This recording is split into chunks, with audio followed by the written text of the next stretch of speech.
Welcome to All Horse Racing All the Time. I'm your host, Al. Today, Thursday, December 28th, 2023. We're going to be covering a bunch of tracks today. We're coming back for the early session. We're going to be covering Aqueduct, Gulfstream Park, and, of course, Mahoning Valley. And then we're going to come back. There's going to be a bit of a break. I'll look at some stuff during the time between, take a dinner break. And then again, back at it, covering Turfway Park tonight, everybody's favorite long shot racetrack.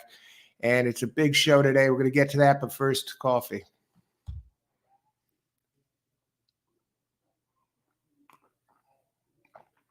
Excellent.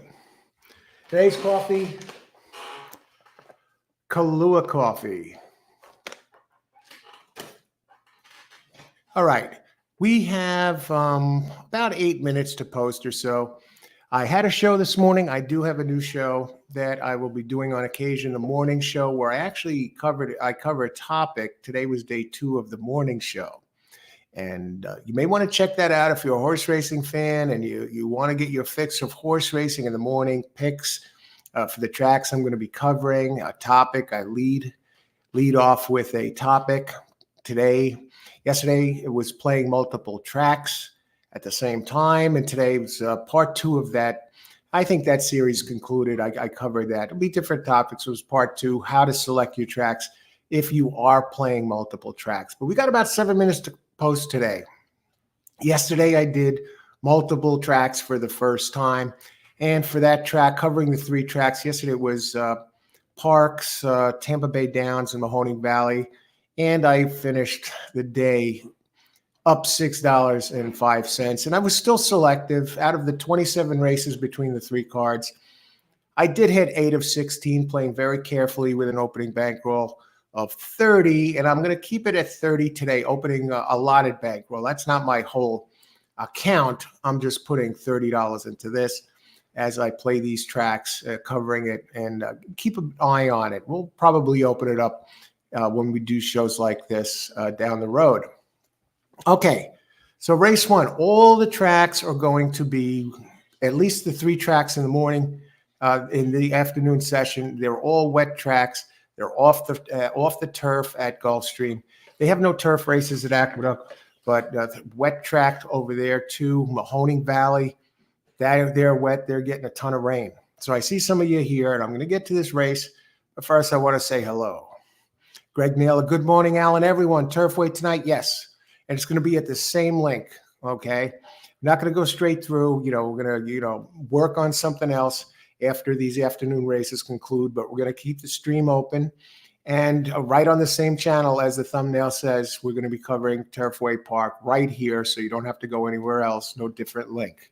Good luck today, Greg. Steven, good luck, everyone. All 3 tracks sloppy, looking for mutters. Yes. Good luck today, Steven.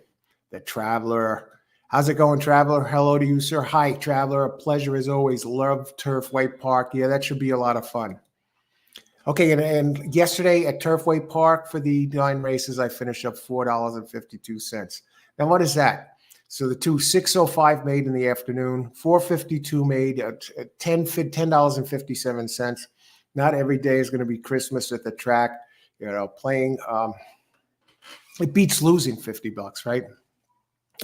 Sometimes it's a little irritating, having these break-even up $10 days, but that's how it goes sometimes. I look at, say, the great Andy Beyer. He wrote a book about his $50,000 year at the races, and that was made possible by having a couple of big weeks at a Saratoga meet back in the 70s. And what happened is he rented a place up there for the summer. And he was losing his shirt down thousands and thousands for the first 2/3 of the meet. And then the last couple of weeks of the season, he made that money back and more and wrote a book about it. So sometimes you go through a dry spell where miracles, you're not hitting big ones. And that's kind of where I am now, not to the extent of Beyer, where you're down thousands, but I'm like, I'm winning these small races and I'm up a few bucks or down a few bucks for the day. Where's the big ones? They haven't been coming for the last week when I started doing shows regularly again after the Thanksgiving in that November spell there. and it's kind of been like, even keel. So the key is just to let the horses come to you. Don't try to force it. Okay, race one that we're covering today. The other horses, Mahoning and Aqueduct, get started later. There's 8 races at Aqueduct today, 9 races at Mahoning, and 9 at Gulf. So there's 20, 18. There's 26 races in all. So let's see what we got going on here. Race number 1 at Gulfstream. 4 minutes to post. I thought there was a key. In this race, I figure 5 is going to be the pace of the race. Let's look at it. I'll talk about the race for a second.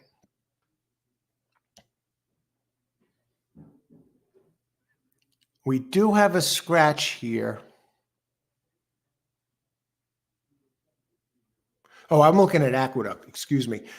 No, horse number 2 is the pace of the race, but it doesn't have numbers. I mean, it's fast. It's on the poly track, but the numbers are just terrible. But I guess they're looking at the pace. I see it's on the board at 12-1. But the one that stands out in this race is, I'm going to go bring up the numbers here.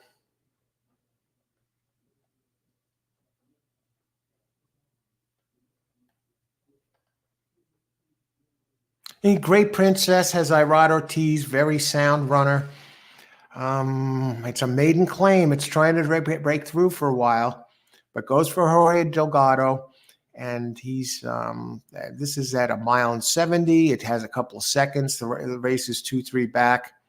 Finished 5th last race, but only 2.5 back. That looks like the most consistent runner in this group. I'm going to shift down to number 8. Okay Fine has his brother Jose Ortiz up. I just want to go back to that other one. Is something I want to bring up about this. It's a maiden. It's dropping in class number 3, going down to 12.5 from 25K. And with droppers, Delgado is 21%, covering 200 races. I thought 4 is an interesting one. It's raced at this level for Kelly Breen. Going second off the layoff, has better to go back to.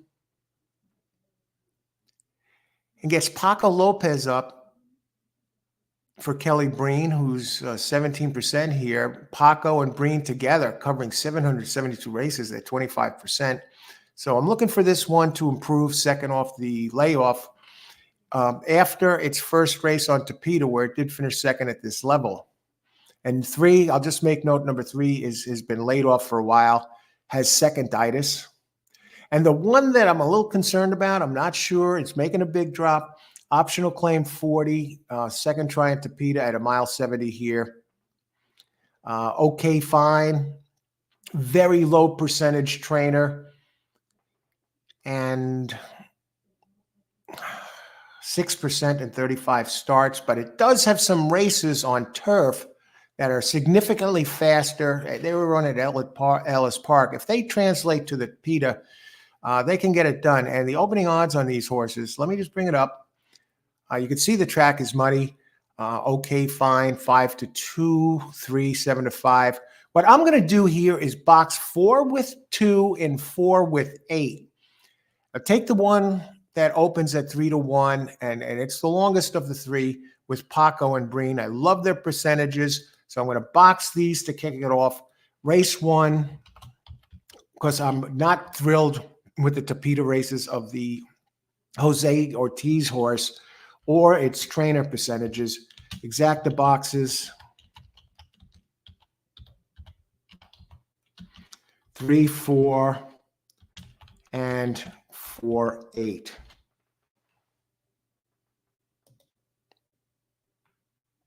So I'm keying 4 here. Steve, that's what I'm thinking. I'm thinking the 4 is going to sneak in there. I'm looking for some improvement. I like the trainer. We know that it can run well on Topita, at least fast enough to win here. I think Irad is a fair favorite at the 3 position, but he's been trying for a while to bust through here. And it does seem to have seconditis. And I think it might be troubled a little bit by that 2, Kindness is Free. who I don't believe has a shot to win the race, but he's probably going to be leading, winging it out front like a rabbit, and then fade. But, that rabbit run might be enough to throw 3 off his game. And now the 4 is taking some money. It comes down to 5-2, and that becomes the second choice right now. And okay, fine. The Jose Ortiz entry goes up to 3-1. So good luck, everybody. Let's get it done here. Big day of racing. 20 win place on the 4. All right, good luck, Traveler. Jennifer. Hi, Jennifer. How's it going? Race 1, exacta box. 368 win place on the 6. We have a little time. We can look at that 6, I think. 345 and 358. Okay. Good luck, Greg. Okay, it looks like they're starting to get a gate. Let me look at this. 5 has, a couple of decent races on Tapeta at the 25 and the 50 level. 6 is moving in the right direction for Jeff Hiles. It keeps getting, since it's comes back second off the layoff, I think it's going to enjoy the Tapeta. It's was off at one point 267 days, so it's more physically developed. So I'm not overly concerned about the layoff, moving in the right direction. Gets back on the Tapeta now. Irod is now at even money.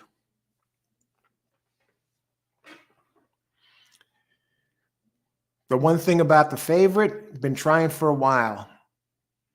And it's coming down there at Gulf. You can see the raindrops coming. And they're in the gate.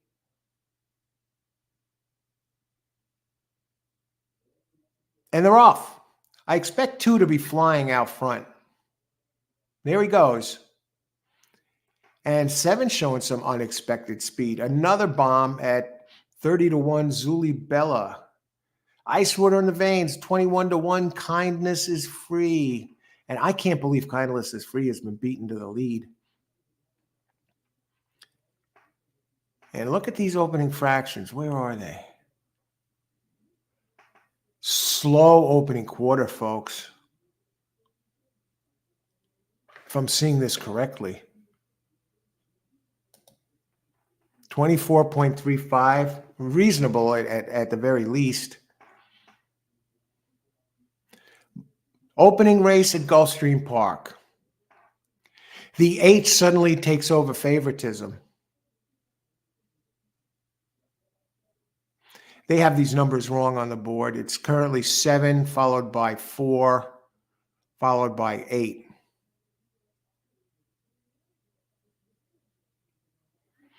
48.62.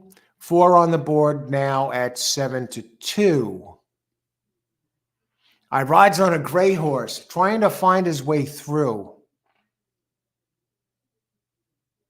And he has a slight opening in the middle. It looks like an Ortiz brother exacta, folks. How many times have we seen this before? And the 4 just gives up. 8-3. All right, let me wait.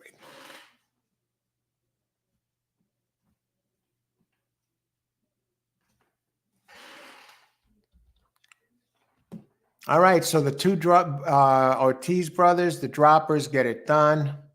3 on the gray. Irod burns the money. His other brother teaches him a lesson. And that is an 1160 exacta for $2. 4 didn't even hang on for third. Who snuck in there?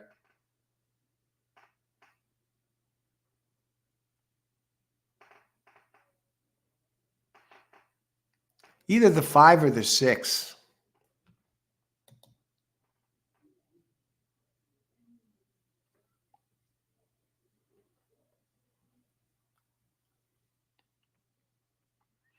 All right. I was off that race. Steven was 1-2 Ortiz brothers.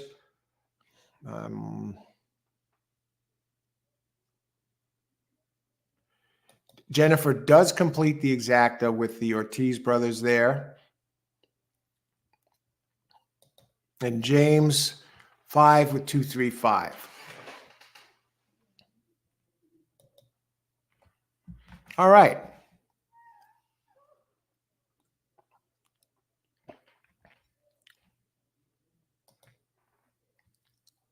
Eight, 3, 5, 6.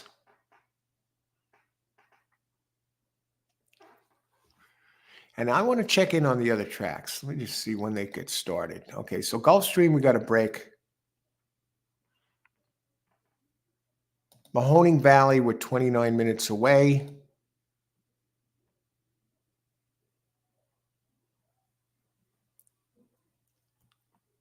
Aqueduct, 34 minutes away. I just want to look at the 8th and 9th at Gulfstream for these Rainbow Six players. I think we have a potential for a Rainbow Six to be hit fairly cheap. But, and it comes with a big but. Okay, race 8, number 1 is scratched at Gulfstream. I'm just want to take some notes down for race 8 at Gulfstream. I want to look at this race for a second. 8 and 9, actually. 8 is a 1 mile on turf. They're off turf at Gulfstream Park.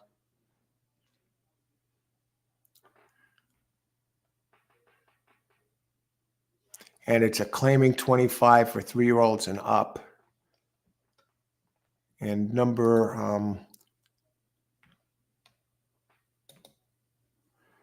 4 and 5 are scratched.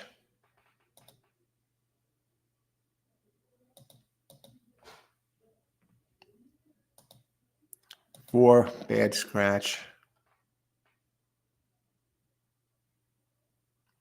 So you got a lot of Tapeta horses in here. So that turf goes over to the Tapeta. So it's not as simple as moving over to the, looking at the dirt horses in here. So you want to look at the ones who are the top horses on Tapeta. I think that leads us to the 1.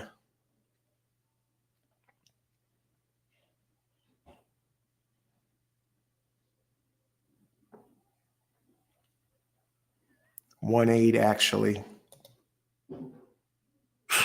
20 to 1 is going to be one of the favorites in that 8th race. A 1 will probably be the favorite.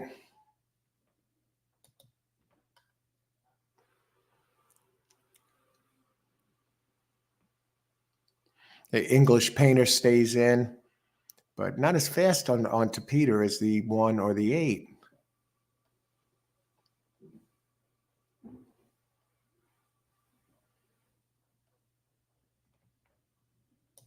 Just want to look at the pace there for a second. Race 8. Since we got time, taking notes here.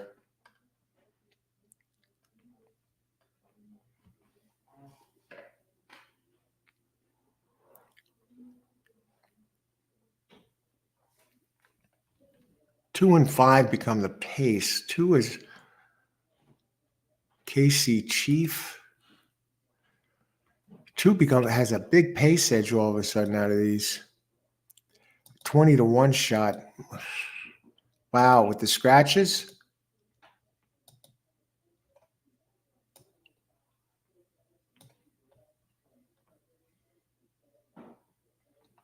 KC Chief.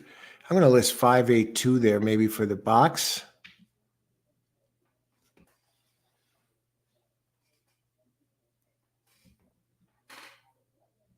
No, 1, 8, 2. And 2 is the clear pace. I want to check one more thing, and I'm going to get to it. I want to do the 9th. Now, I did a show this morning called The Morning Show. It's the second time I did a show called The Morning Show. Obviously, I do it in the morning. Yesterday, I started at 5:30 and covering, playing multiple tracks at the same time. This is the second time I'm doing this on a show today covering multiple tracks, because I figure this is not going to be a regular occurrence. Usually I cover one track, but it's the holiday week. You know, we had Christmas, now the holiday week leading up to the long weekend, and of course, New Year's Eve, New Year's Day, and doing some of that because I realize a lot of people play. I see it on the show and they bounce around between tracks. And sometimes they're successful. Sometimes they get crushed. more often than not, when you're bouncing around, most players get crushed. So being an experienced player, skilled player, a winning player, someone who has done this before, albeit not on shows, I figured I'd present to you ways to address it, how I handle it. I've won this way before. That's how I started off playing when I first started winning in 2011. I was almost 4 years in until I really started to take off. A lot of treading water beforehand, learning. And that would be playing all the tracks at the same time, and bouncing around and learning how to win that way. So I figured, let me present some shows here this week where I do it. And so you can see how I handle it, and you can see, in real time, how I get it done. Now, yesterday was a tough day. I battled with the 3 tracks, and I finished up $6.05. 27 races in all out of the 3 tracks, and I only played 16 of them. I gave out picks for all of them. I passed on 11. No crime in passing on a race. I was playing very conservatively with a lot of $30 bankroll. So I hit 8 out of the 16 plays. I gave out a winner in 1 with a 4-to-1 winner, and I had such little time. I tried to get the bet in. Even though I gave it out, I didn't get a chance to get the thing in myself. And I clicked on it, and it was like, boom, race not available. And I look up, and they're running. And the horse wired the field. So that would have been another winner. But hey, it's fine. At least I got the pick out there. So I'm doing it again today. So you see how I address this. Very disappointed in the 4, but that's so down $4. I keep track, and I'm starting again today with a 30. We're at a 30 bankroll that I'm not going to go over for this. Tonight, I'll probably open with a higher bankroll because I'll be covering 1 track. And this, I would normally start with a higher bankroll for this too, but I'm seeing how I do. I'm putting, what am I going to say, a muzzle on it? Just playing very high percentage plays. See how I handle covering multiple tracks at the same time while doing a show. It's one thing when I'm playing multiple tracks and I'm on my own, and I'm not doing a show all the time. Because when I play the races and I'm not doing a show, I usually cover more than 1 track for myself at the same time. So I'm being careful. I'm see how I handle it here, and so I put it at 30. So let's look at race number 2.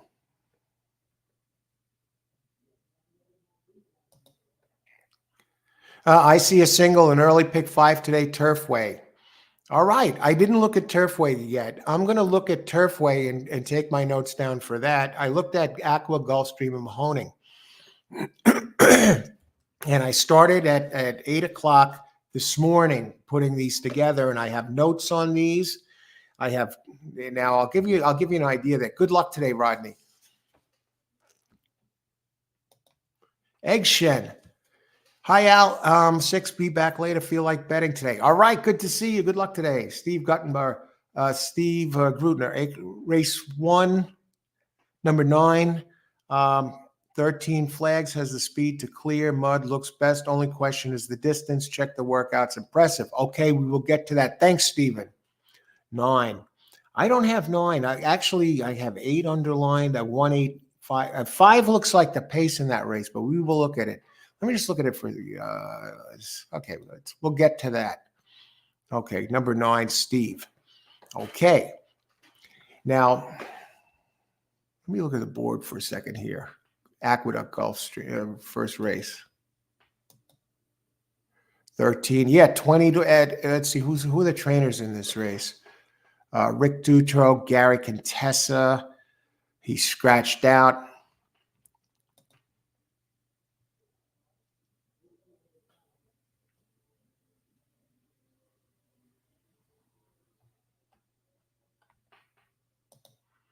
Okay, so let me bring up the notes here that I have. I just want to see one thing.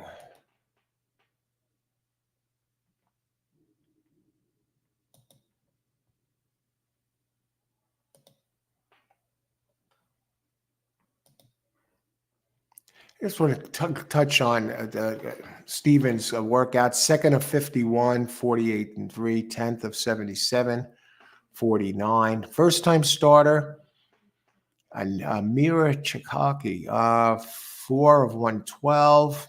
Got some breeding into mischief there. I just want to bring one thing up. This trainer stuff on that. Oh, I got to open some PPs.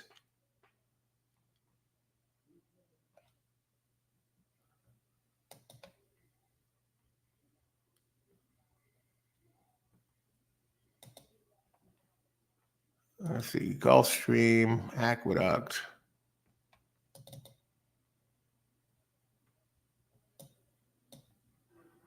Let's get Mahoning up here.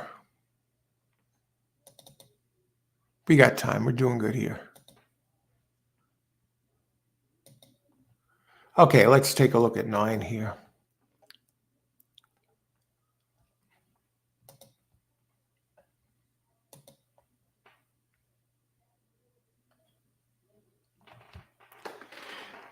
It's a 6% trainer. First time out, made in 2-year-olds, 0%. Isaiah Castilla up 14%. All right, it's going to have to be a surprise there. It does open 21. It is taking some money, and you do got the muddy track. Might try and go to the front. It's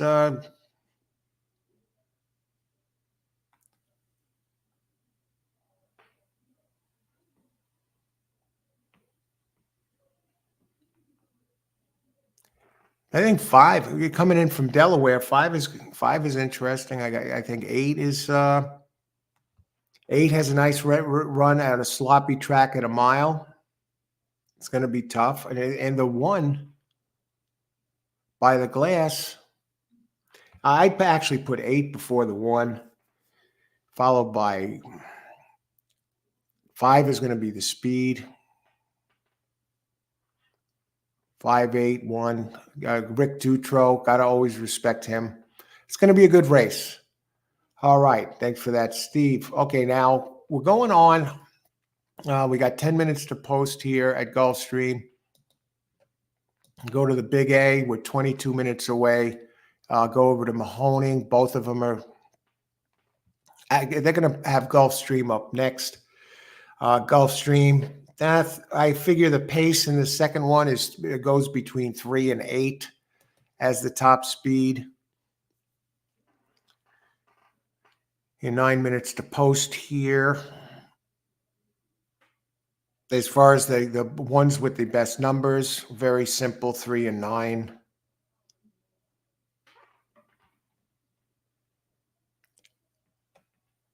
Let's talk about it.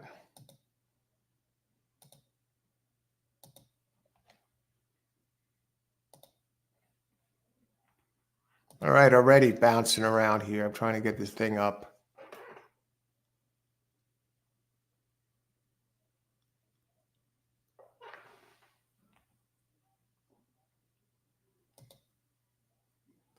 I would have liked the 7 on the Tapeta here, but it's scratched. The bottom line is 3 has to be used for Brendan Walsh. Is it a single?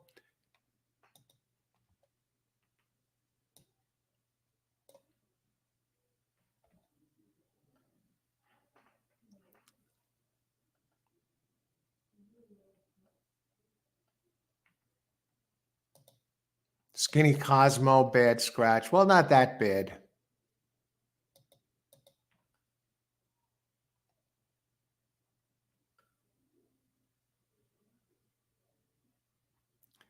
Mama Kim.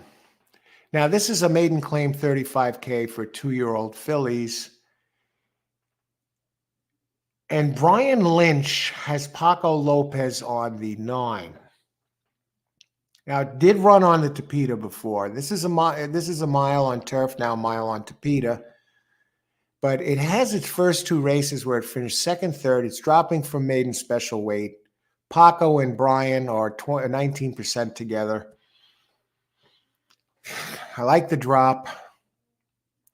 And speaking of the 8 for the second, I don't like 8 being going up in class from maiden claim 16 up to maiden claim 35.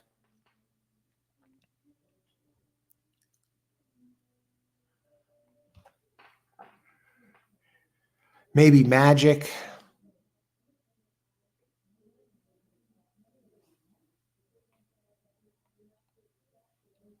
All right, we're going to use 3. Definitely 3. The 2 is a tricky little trainer. 17%. Has 3 wins out of 18 tries with first time out. Or Gustavo Delgado, 4.42 ROI. With Edgar Perez at 13%. Out of Palace Malice. For me, I see this as a pass race. There's a pass race. If I had to play this race, I'm not. Better races ahead for me. You got the short field. You got the scratches. You got the 2. Who knows what's going to happen with that 2? 9, 8 moving up in class, but does have some early pace. If I had to do something here, I would box 3 and 9. So I'm going to let you know up front what I'm doing. 6 minutes to post. Race 2 pass, Stephen. For on November 12th. All right, Stephen. Okay, I didn't see that one, but that is definitely one to keep in mind. All right, thanks for sharing that with us, Steve. Let's get it done here. Okay, race 2.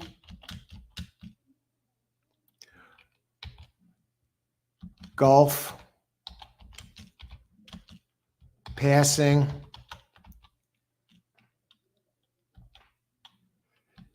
If we're playing 3, 9. Let me just look at this. I just want to double check the pace figures here. Once the other tracks kick in, it's going to be pretty interesting.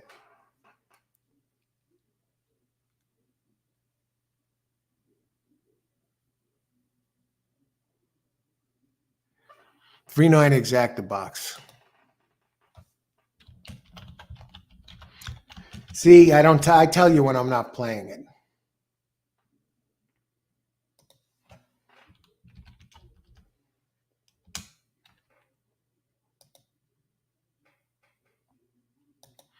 James, pick 4, 5, 9, 1, 2. I do like the one next race. Pick 4, 2. I like 2 best in the 4th. In the 5th, I like 2 and 4. All right, good luck there, James. Race 2, I'm passing. I'm not betting this race. I don't like it. I have too many moving parts. Surface switchers, firsters. If I were playing, I'd use the 3 and the 9. I think those are 2. They're going to be out there. You're going to be in good position, and both have the best numbers out of the races. And you got Gaffleone and Paco. Okay, and we got 3 minutes to post, and we're getting closer to the other one. I do want to look briefly at the 9th race at Gulfstream Park, and I'm going to show you my notepad. Let me show you that now, because I'm covering the 3 tracks today, and I actually started this notepad this morning, just probably around almost 9 o'clock, and I did it on the morning show. I have a new show, the morning show, that I will be doing on occasion that covers the topic in horse racing at the top of the show when I come on. And then I cover whatever track I'm going to be playing that day or doing a show for that day and break it down and also talk horses and answer questions. Open chat is open. It's the morning show. So, of course, it will go in the morning. Today it was started at 8:30 a.m.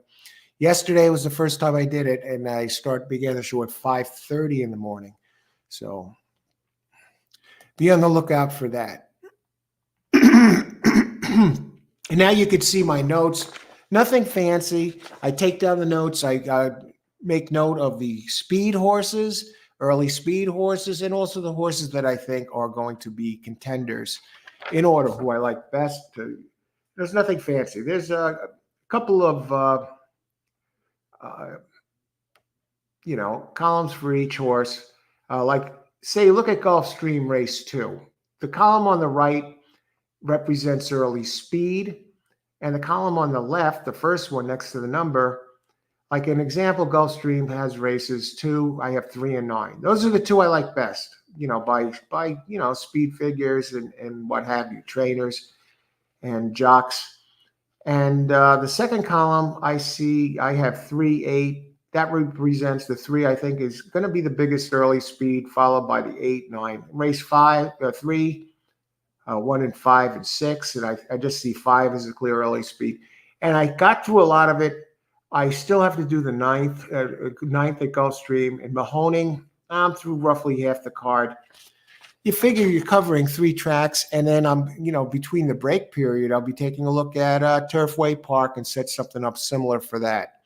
And then, I have some legwork done already. I know who the quick ones are. I know who this pace is. And now I just have to, look at the board, and I got about 5 minutes between races here, between 5 or 8 minutes. And, I can jump right in there with my notes and make any adjustments from there. So how many minutes to post? 1 minute to post. I'm just going to look at the ninth real quick at Gulfstream. Ninth, they don't have any scratches. It's on a muddy track. Ninth is scheduled for the Tapeta.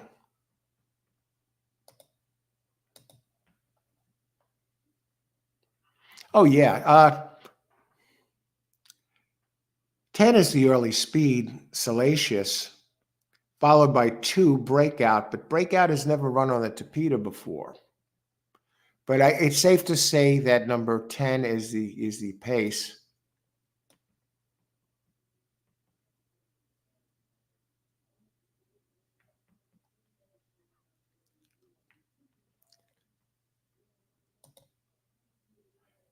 Number 3 I'm looking at here, it's a firster. From Todd Pletcher, Luis Tyres. Pletcher wins first time out with 2-year-old maiden special weight, 24% at 1,205 starts. Out of English Channel, Luis Saez and Pletcher together, 22%. Pletcher, 24% first-time starters, over 1,200 races. I got to use the 3 here. And I know the 9 has early speed. Yeah, the 9 is... I wouldn't be surprised if 9 is favored. I'm definitely like 9 best, and I like 3, the Pletcher firster. These are maiden special weight level.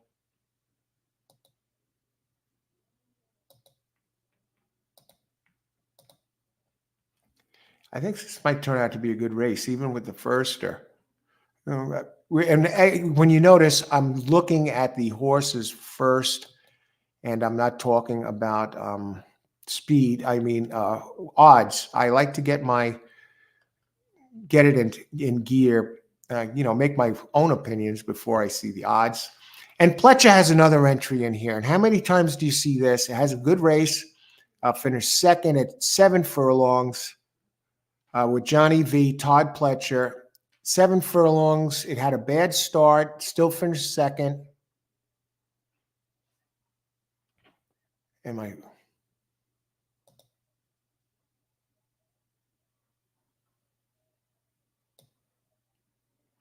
Okay, they're getting on the track. I'm not going to rush this.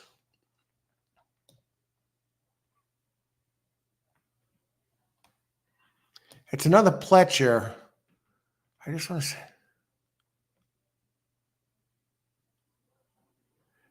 I got to go with the synthetic here. Actually, number 8 does have a race at the distance. Okay, Mythic Performance. Okay, we got that. Okay, I do have that one.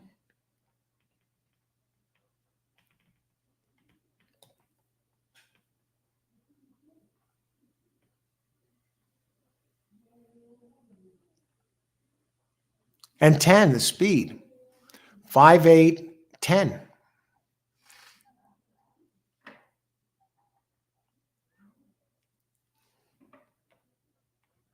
Oh, I put the 9 there. That's supposed to be 10.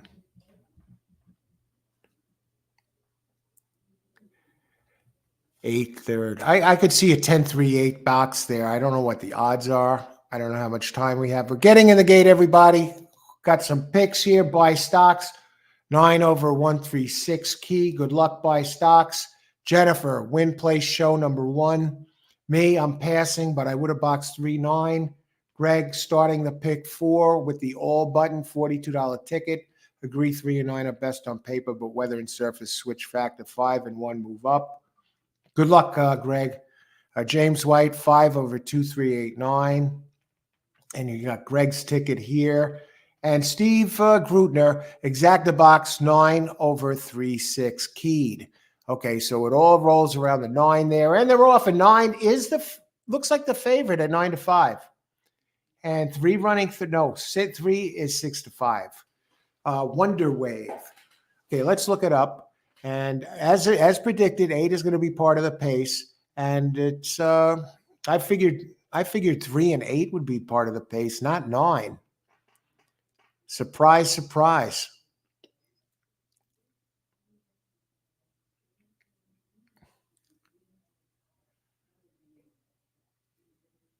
All right, they head down the backstretch. Very reasonable opening quarter, 24.25, 48.2 in the half. Ice water in the veins. Here comes the 3. I fully expect the 9 to go by the 8.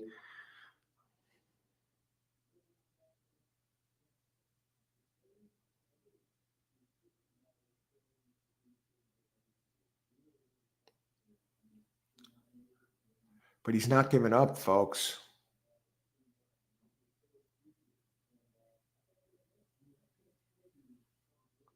Three takes over at 6-5. I'm glad I passed anyway. I hope somebody had this 8 in here.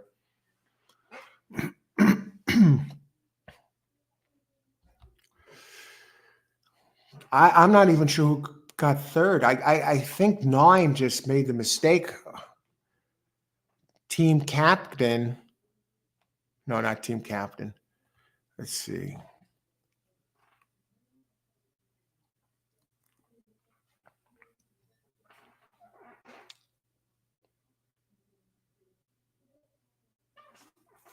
Three, 8.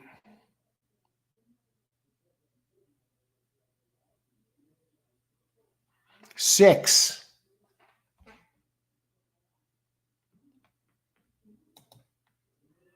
6 was 5-1. Channel Jose Ortiz, Gaffleon, and then the 8 was Santos, 386.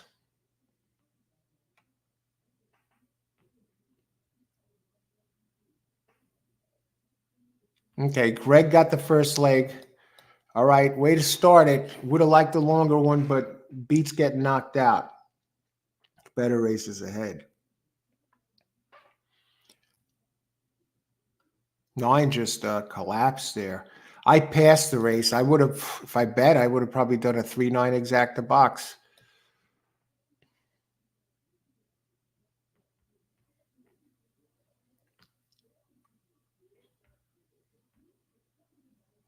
All right. Let's see where we are at these other tracks. Mahoning Valley, 1 minute to post. Holy crap. Mahoning Valley. Let me bring a screen up here. Come on, baby. Where are we? How'd they sneak up on us like this? Live video, Mahoning Valley. And come on, open up.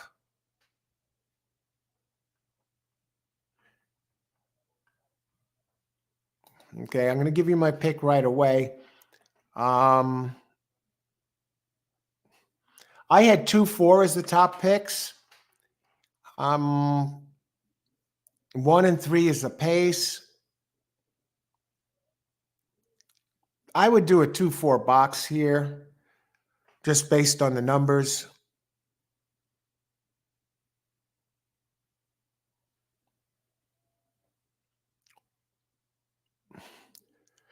Or actually, 2-4 box.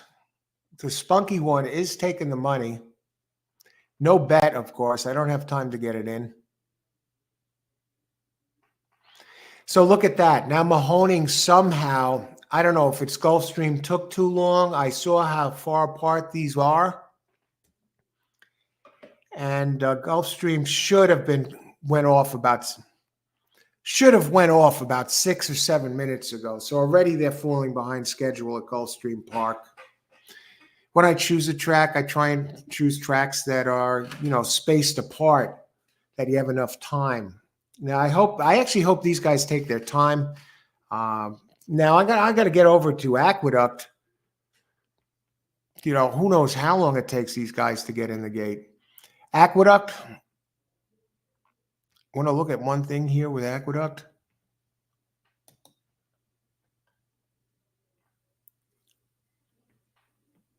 I see the 34, Stephen, on November 12th. Now, in Aqueduct,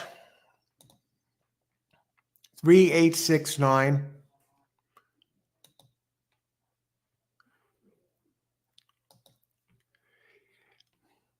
I'm thinking a 2-4 box over at Mahoning. One does have some pace. It's a 6 furlong race. 2-4 box, no play. I don't have time to get it in right now. That's the problem. And let's see. I think one has some speed. 6 showing some early speed here. No sign of the 2. What happened to the 2? Did he scratch?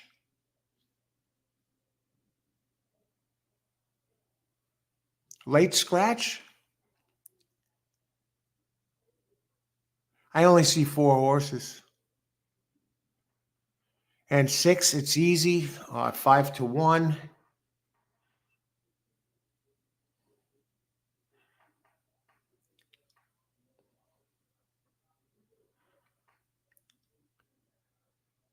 Oh, this is hands down the worst track of the 3. I guess 2 was a late scratch.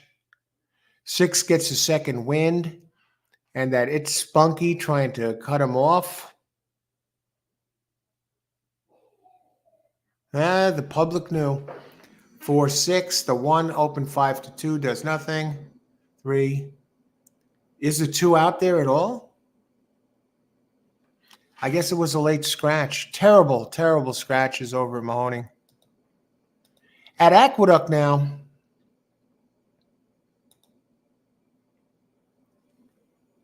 nine is on the board at 9-1. I figure 5 to be the speed here. I'm just bringing up Aqueduct race 1.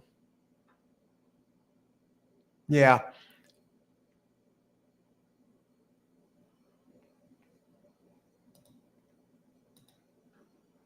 $2 on 5 to show. No, 8. Let's do it this way. How about 8 to win?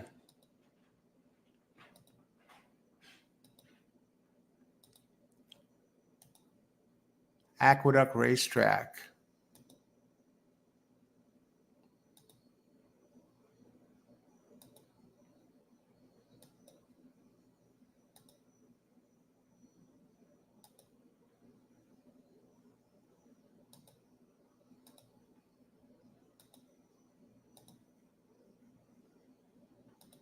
Let's play win place on the 8.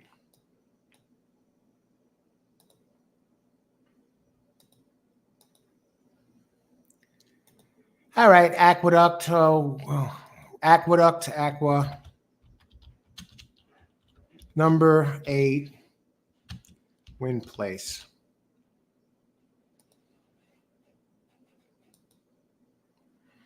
All right.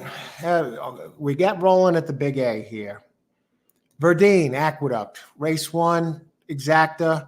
Box 4 and 8. $5 Exacta 4-8. Good luck. Jennifer, number 1. Number win place show on 2. And let me see. Where are they? Are they in yet? 2, you're getting a nice price. Good luck, Jennifer. Who else? Joe Esso. Hey, Joe. How's it going? Aqua 1245 exacta. Good luck. James White, 1-5 exacta. James White, 358 exacta box. 5 is the speed shipping in from Delaware. If he takes to this track and if he can handle a muddy surface, we know the 8 can handle a muddy surface. 8 is now 7-5. Come on. That is why I should have waited longer. I had the time. I got it to win place. Crap. I'd probably do better with a show bet with one of the others.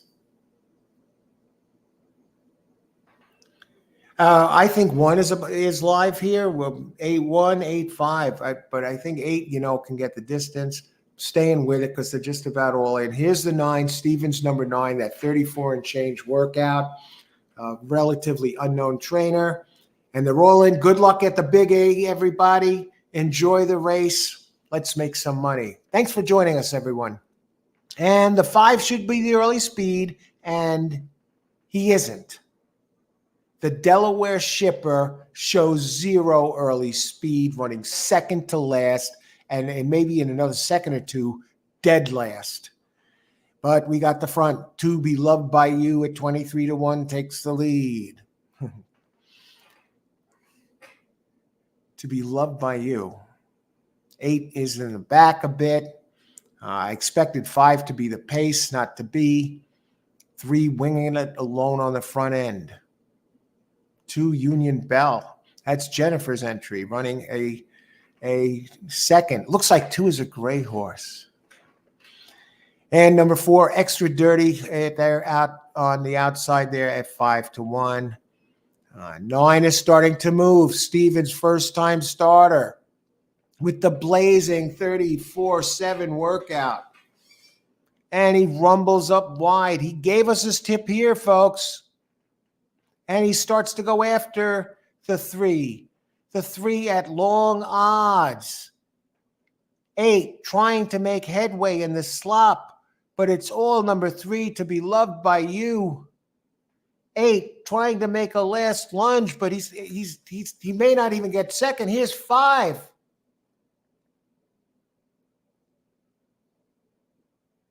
8 making a charge. There's my place bet, but he's not going to get home to win. I'll get 212. I'll make 10 cents on the place. 3, 8. And what is this going to pay? That's all? Oh, I got the wrong track up. I was seeing $33. That would have to be crazy. I got to go to this screen. I'm on different screens here. Top board at exacta. It's a 60-1 exacta, so for $1, it's $60. Let's see, who got this thing here?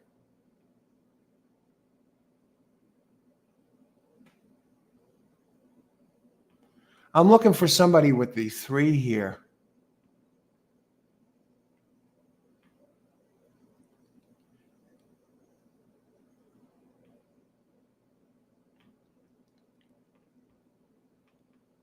Okay, so Austin started off the pick 4 here with the winner, and he needs number 3 in this race, and that's going to be the 3rd. Where are we as far as these races go? Sean Stanberry. Hi, Sean. Aqua race 1, 2, 4, 8.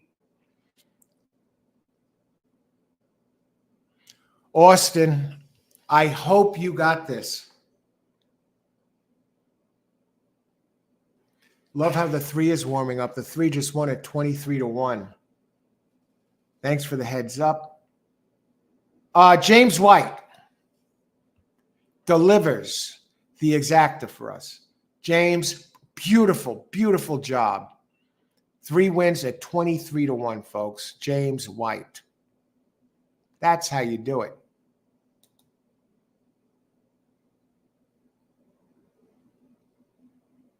To Be Loved by You, 23-1, over 6-5.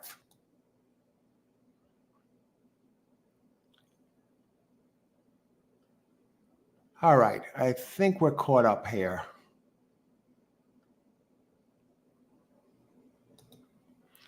Okay, what track are we up to now? Let's see.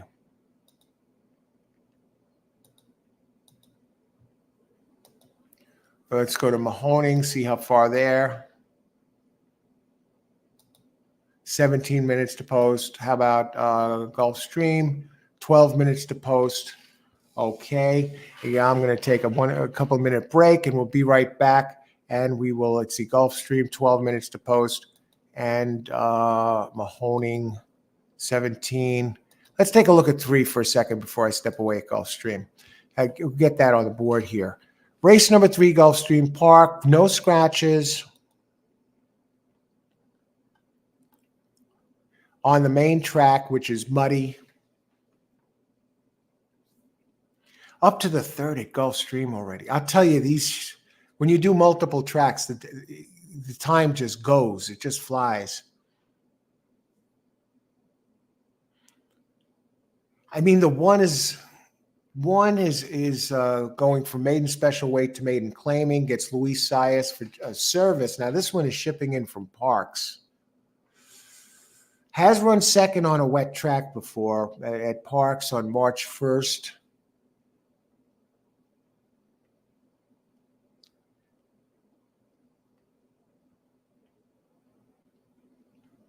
Sylvia's Heroes. Now, this is a mile. It's one does relatively well at a mile. Comes off a win here. It drops off to the claiming level, fillies and mares, 35K. Drops off the win September 6th for service. When he drops in class, he's 18%. That kind of tells me he's 18% when he drops. That it tells me he only drops when there's something wrong. But with Luis Saez, he's 37% winning percentage. That's covering 19 races. So that means he has,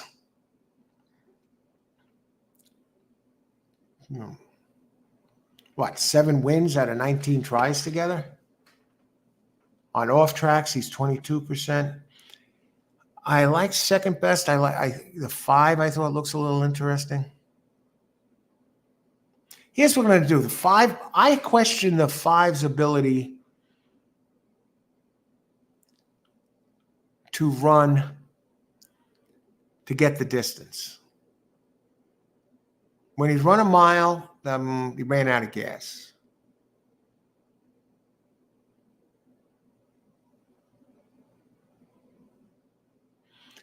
I think the 6 has a smooth running line. What I'm going to do here, let me see the odds on the 6 horse. 6 is 5-2. Damn, there was my key.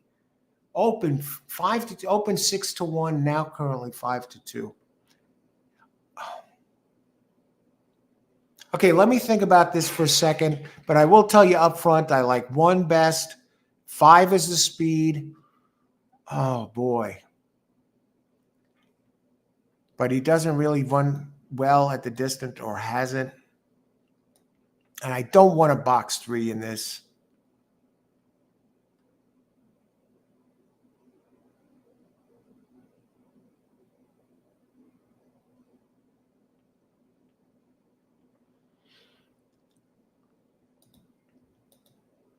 Okay, we'll do it this way. Simple.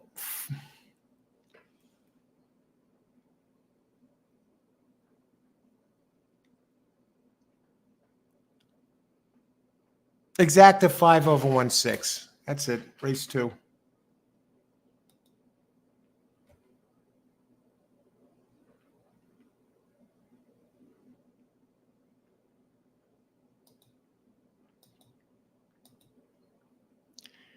The 5 is pretty fast on Tapeta. And that's, I think he's going to get a sizable lead, or she's going to get a sizable lead. And either 1 or 6 are going to pick up the pieces. But 5/16, race 2. Race 3.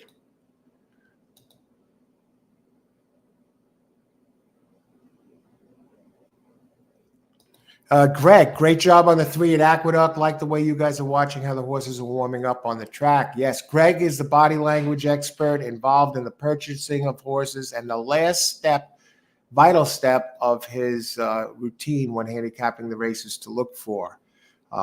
Thanks for weighing in. Yeah, great job, Austin, on that. Race 3, golf, exacta, 5/16.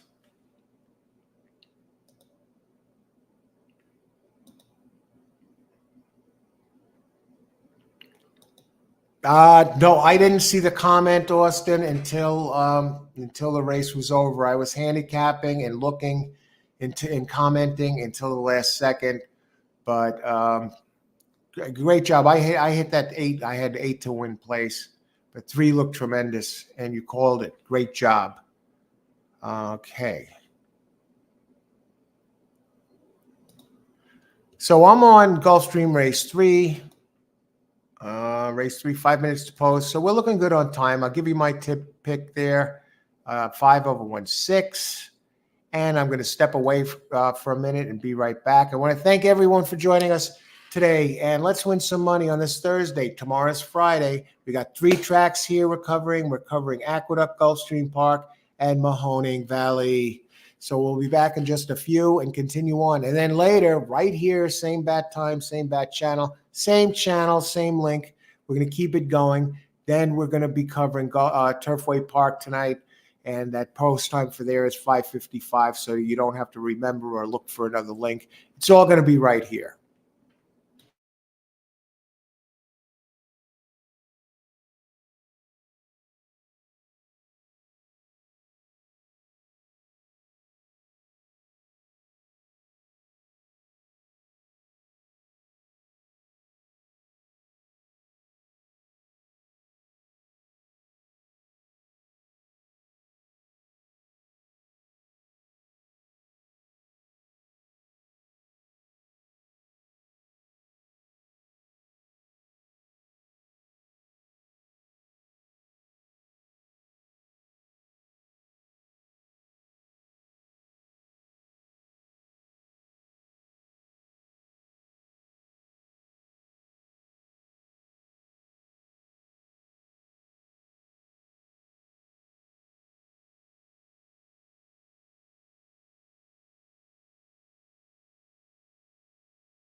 Okay, and we are back. Welcome to All Horse Racing All the Time. I'm your host, Al. This is on a muddy track, folks.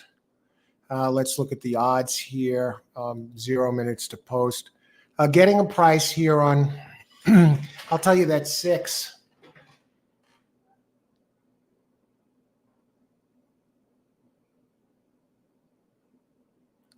I'm also going to add an exacta 1 over 5-6. I have 5 over 1-6, and I'm going to go 1 over 5-6. Exacta 1 over 5-6.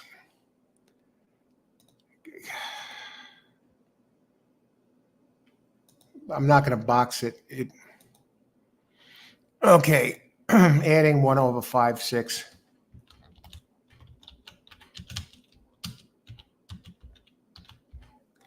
I was thinking about the mud and the early speed, but one does have experience at the distance. Looks pretty solid. Laloy. Okay, Laloy.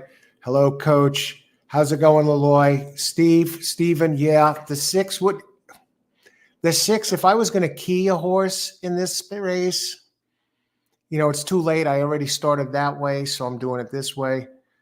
It would have been 1-6 and 5-6. So I'll stay with it this way. I'm not going to do the double box with these few horses. Austin, 2. It's 2 all. Aqueduct, pick 4. Okay, good luck, Austin. Jennifer, race 3, win, place 5. I think that's a good bet. I think it's going to be out front. The distance might be a problem, but I think the early speed is going to frustrate the others. And I have the 1 almost as an insurance play.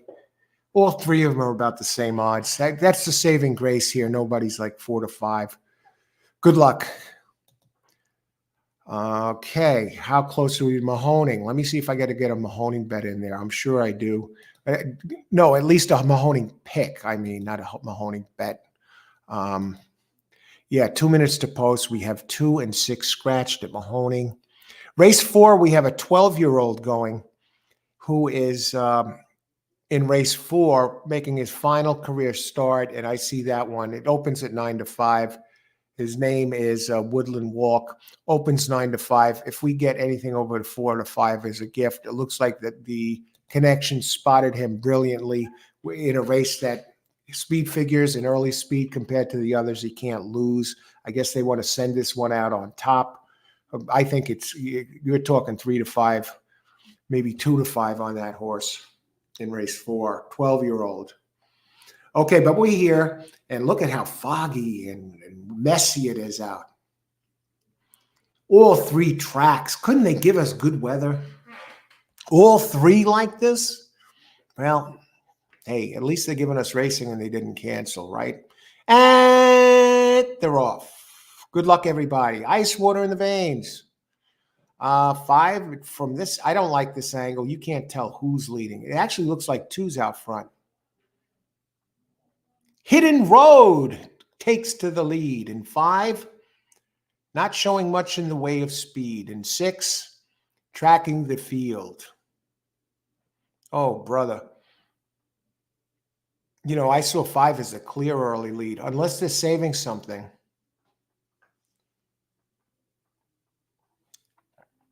One is starting to gain a little bit, and it looks like 1 is taken to the front here, and 6 is starting to roll.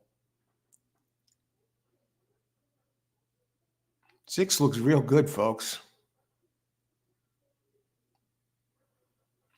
Shifts to the outside. It's moving better than all of them. I don't know if the 1 has been asked yet, because the fraction. Oh God, the 6 is going to win this, folks.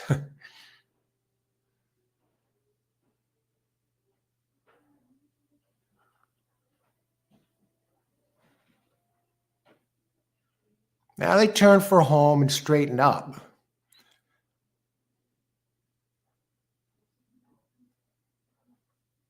One's starting to get a little distance on the 6.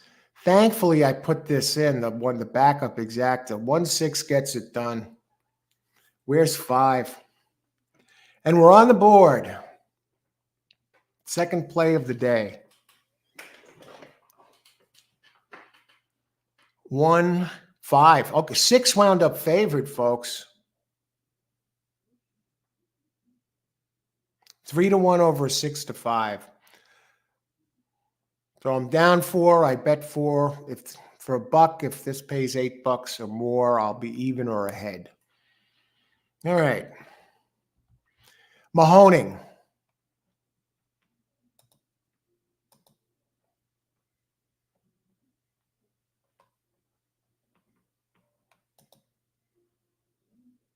Okay, 0 minutes to post at Mahoning Valley. In this race, I like 5 best and 4 second best. I think 3 is the pace. I'm going to double check the figures. So our second play of the day connects.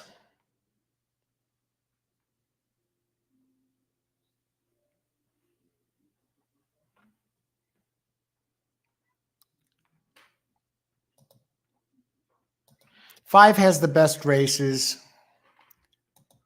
4 has the connections.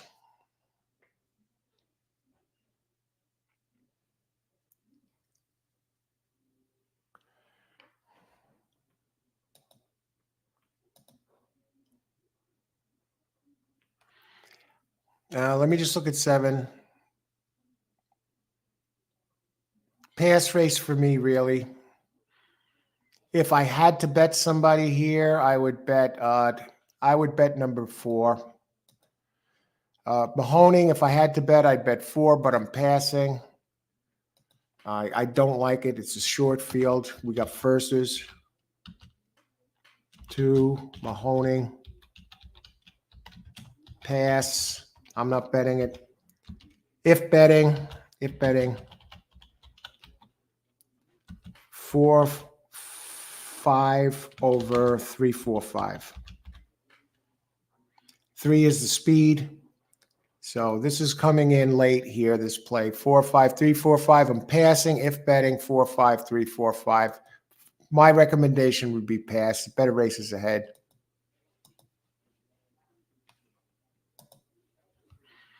So let's see.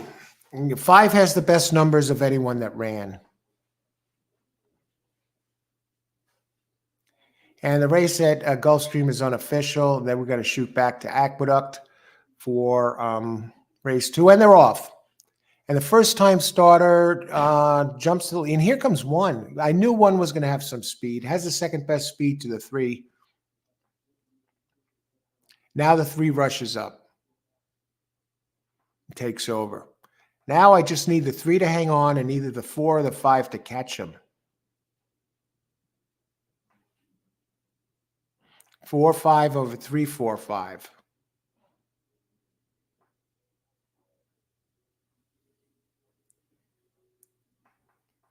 And 4 and 3 races a team down the backstretch.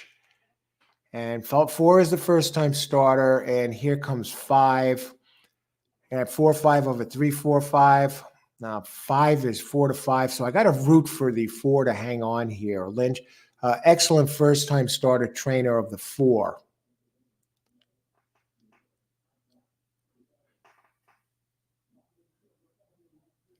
Come on, 4.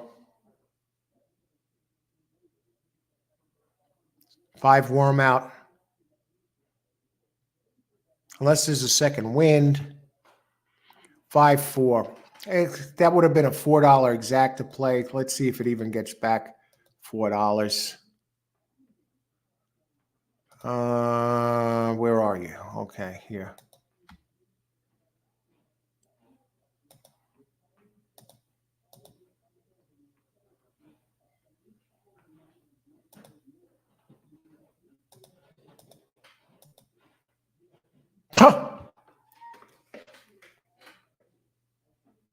You hit the exact and get back $2 and lose $2. You believe that?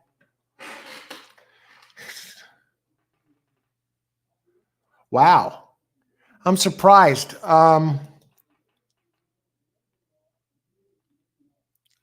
That exacta, I bet 4, and I got back 14.30, so I made 10.30 on that. 10.30 minus 4, 10.30. So I'm up 6.30 out of 2 plays. All righty, there you go.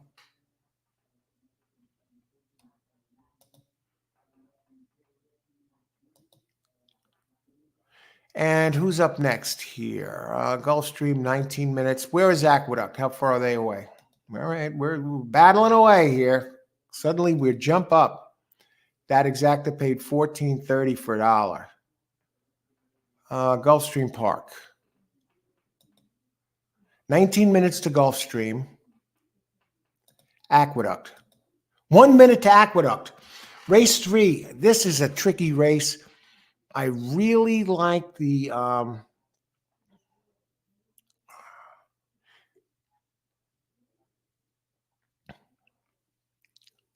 let's do it this way. Let's do number 1 to win. Phil, I know Film Star. I like number 1 to win. Kinetic Sky. I have a question mark next to that. I know it's Rick Dutro. Let me bring the video up. Aqueduct. I'm excited. I think we got something here. 4 and 2 are the speeds. So I think that opens the door for the 1 at Aqueduct. So let's do a win play here. $2 on 1 to win.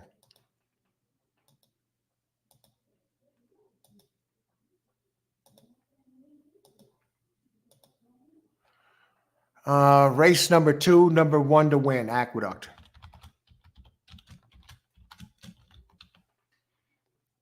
Yeah, I said it. I got it out there, and I got the bet in.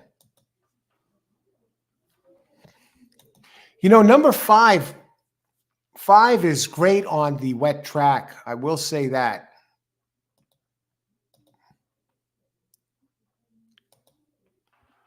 One is a gray horse.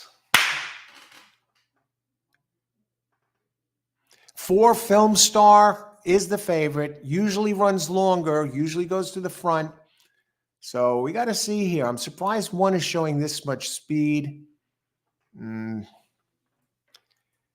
surprised number 5. I think 5. 5 is definitely. I would, if I was going to box, I probably would have boxed 1.5 over 1.45. But let's see. I'm surprised 1 grabbed the lead. It's a different running style for at this race, and you're getting 3 to 1. I mean, that's a gift on this horse. How fast are these fractions?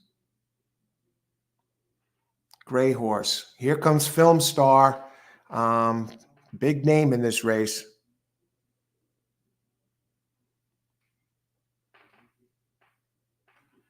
1 and 2 going head to head into the turn. So 1 saves ground. I think that's a plus on this surface.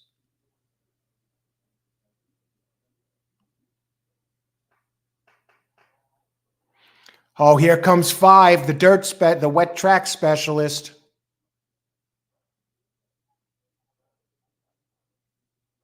Yup.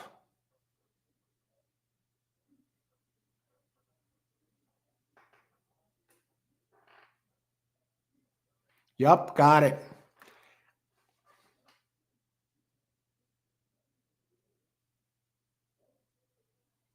Am I right? Was the 5 the wet track specialist? Yeah, 1 couldn't get there. Let me look at this. Aqueduct race 2. Let me go back to this. All right, open up the right tab, please. Yeah, won that 250K race, 2 back. I tried to thread the needle on the 1 there. Had those races, including on a wet track at a mile in January of this year. Wow.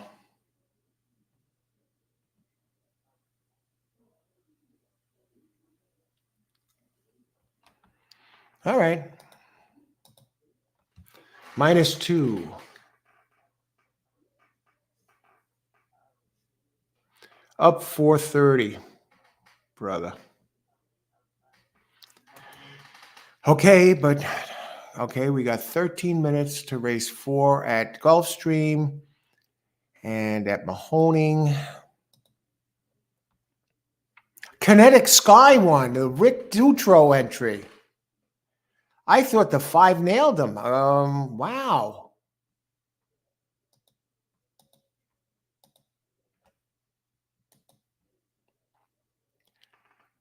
Rick Dutro. Rick Dutro. The babe is back. Now we shift to Mahoning. 16 minutes to go at Mahoning. Next race, the 4th race at Mahoning. We have the 12-year-old making his final race, Woodland Walk. Opens at 9-5, has a gigantic early speed edge, has a gigantic numbers edge. I guess there were 1, 2, 3, 4 scratches in this race, so there's only 5 entries. And the ones that remain are long shots. It looks like they took all the easy ones out, the hard ones out of this. They want to make sure Woodland Walk wins the race. Going to go off probably. Let's see what the doubles are with Woodland Walk. Okay, and the favorite is 4-5 Poker Partner. What are the favorites with Woodland Walk? 6-4 Daily Double. 6-5.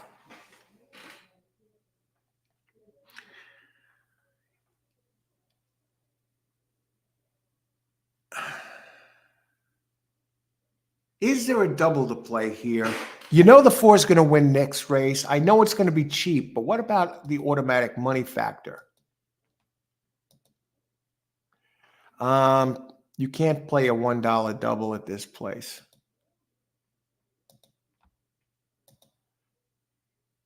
You're forced into the $2 double.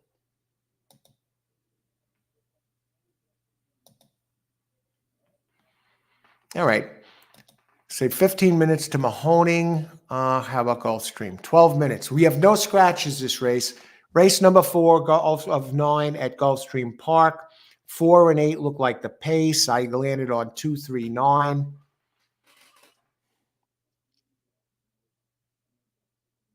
She can scat 12-1. Okay, Aqueduct was in the books. We saw that. Okay, so I'm going to put this mark here for that. Keep track of where I am.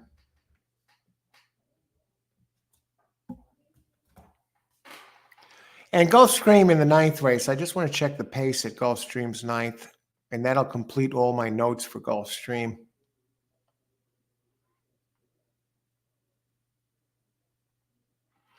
Ten is the pace. Wow. Clear pace.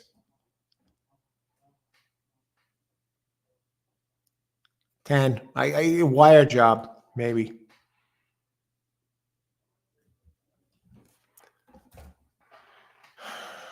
There are 2 firsters in there. Let me just check if there are any scratches in the 9th.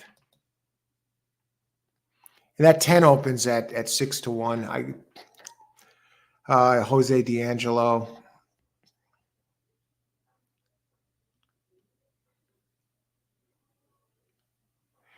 El Razine, though, is an interesting firster in that race. Number 3 out of English Channel. And I'm talking 9th race at Gulfstream for Todd Pletcher. Pletcher has 2 entries in that race. Okay, let's go back to Gulfstream for a second. We got to go back there and make a pick here.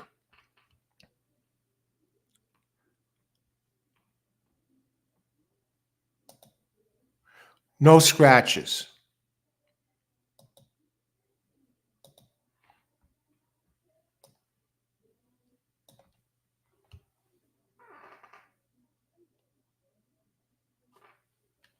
I like this race. Joe Bravo on number 2 opens at 9-2. Currently 2-1. I had a bad start to the last race, and I expect him to improve this race. It's a 7 furlong for maiden filly 2-year-olds. Purse 22,000, claiming price 12,500, weight 118 pounds.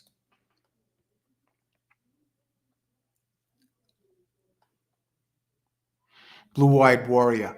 It broke slowly, got a bad break. Now it ran at 20K. It drops to 12.5K. And it finished second, only 2 and change back for Kelly Breen. Kelly Breen, second time out, 23%. Has Joe Bravo up. Kelly and Joe Bravo have worked together successfully. 238 races, 21 wins, and a 2.21 ROI. Now, it's a 2-year-old out of Poseidon's Warrior. 2-year-olds out of Poseidon's Warriors, they win 11% in the money 36% of the time. But this one ran a decent race, and it's dropping. And when Kelly drops him in class, 21%. The other ones in this race. Dreamy opens at 5-2. I don't get it. It's simply slower than the others. Did its running on Tapeta. Gets Irod. I think the only reason they made that the favorite is because of Irod Ortiz. Not as fast as 2.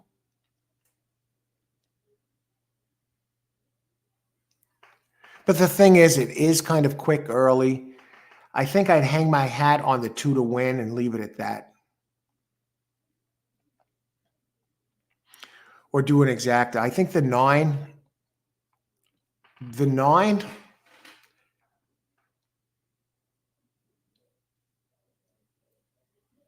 let's go 2 over 3-9.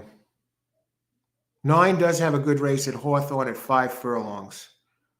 And stays at the same level for Cheryl Weinbach. She's 13% at Gulfstream, gets Louis Saez. Her and Louis together hit 24%. That's out of 21 races with a 2.75 ROI. But get this, Cheryl Weinbach on and off track, 21% winning percentage with a 3.99 ROI. And it's out of Palace Malice. Let me look at the pace figures here again. If I didn't already, let's see.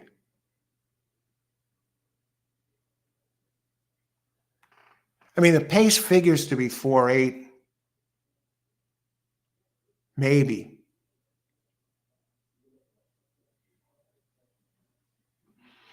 We don't know what she can scat do. She hasn't run on a wet track.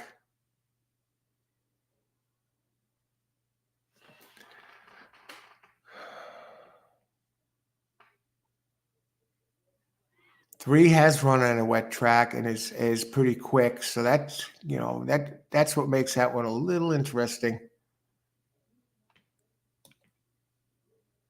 Mark Cassie and Tyler Gaffleone.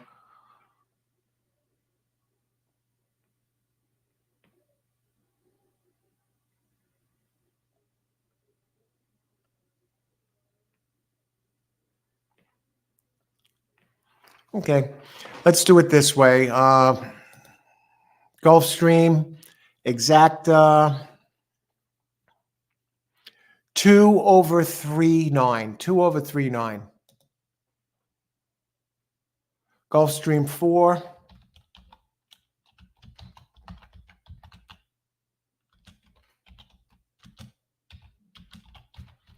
Exacta 2 over 3.9. I almost can't remember a time Joe Bravo came through for me, but I'm giving him a chance. I'm hoping the horse can take him for a ride around the track because he has enough horse here.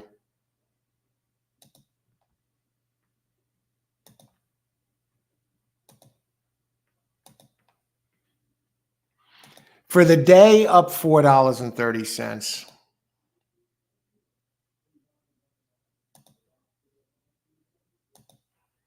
Another one of these days, right?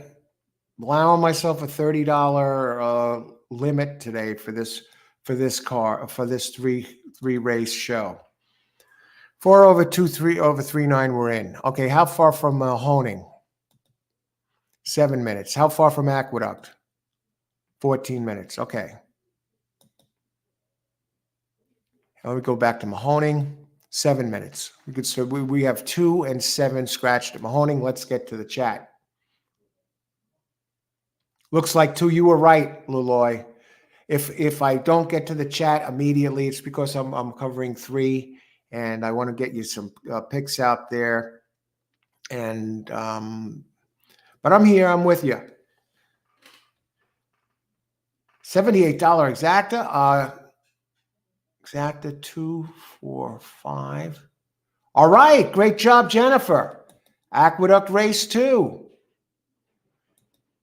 You were all over that. You had the 2 and the 5 there.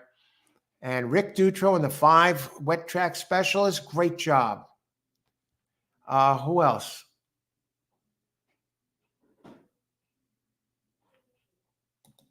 Yeah, and Steven, great. Oh, almost. When they crossed the finish line, I thought it was the 5. Okay. 2-5 at Aqueduct. Yes, Bob King. What's up, Bob? I need 2 to win for the double Gulfstream. Looks good to me. That's my play. See, I just put it in. Let's get it done, Bob. Okay, number 8, Leloy. Okay, Leloy, my sweetheart Danny show bet. Let's take a look at that one. My sweetheart Danny. My sweetheart Danny, if I'm not mistaken, she is going to be part of the lead. She's going to be one of the front runners in this race. Not fast numbers-wise, but fast early speed-wise. Good luck, Leloy. You know, you got to hope that she gets a nice jump here on this sloppy track, kicks dirt in everyone's face, and hangs on for 3rd. But she does have the speed. Her and the 4 have the speed. And 3 is dead on the board. Dreamy, open 5-2, even with Irod, currently 9-2. So it looks like the public sees what I see here. I almost just put it in there because it did show some early speed when it ran on dirt in its maiden race. And so you figure maybe it increases on the dirt here in the wet track. Race 4, Jennifer, win, place, show on the 7. Good luck, Jennifer. Race 4, number 7. Let me take a look at that. Let's take a look at that one. Number 7, Mo Twilight. I was looking at that one too. You know, it did run a race that's fast enough to win this, you know, fairly easily. The race it put up on August 3rd at Saratoga on the turf. And in some ways, the wet track is similar to the wet track is similar to the turf track, in that the turf horses with the wider hoofs, it grabs the grass. It works as a positive on the mud. They grab the mud better, and the wider hoof helps. So that makes this one a player, and it is dropping for Mark Cassie, who is always dangerous. And on off tracks, Mark Cassie is 18% out of 486. Tyler Gaffleone,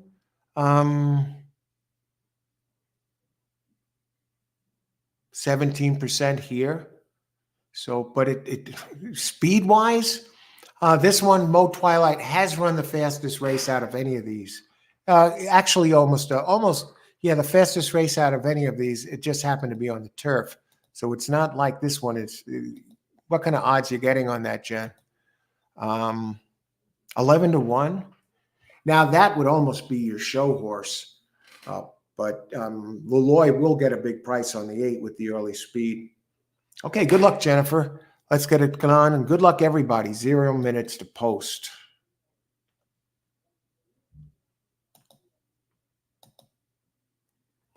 Okay, Aqueduct has 9 minutes to post. Mahoning, 2 minutes to post. Did I give a Mahoning pick? I gave a Gulfstream pick. Now I got to take a look at Mahoning.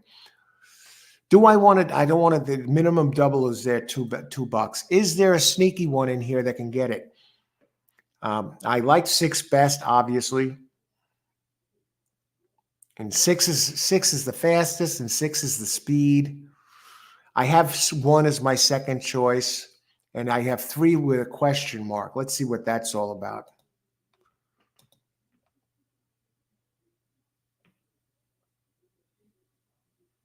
Now, no.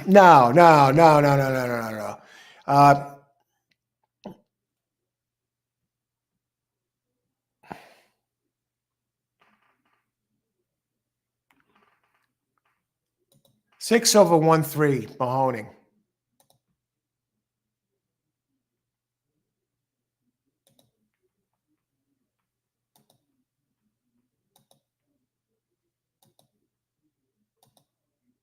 I might even do better with just 1 as a. No, let's do it.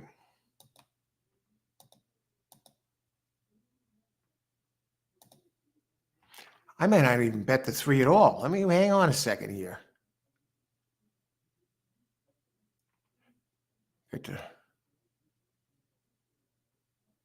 Well, yeah, 6 over 1-3.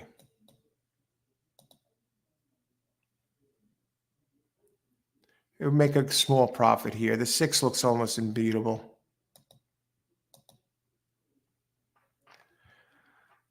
All right, Mahoning, 6 over 1-3. They're lined up here. Mahoning, 6 over 1-3.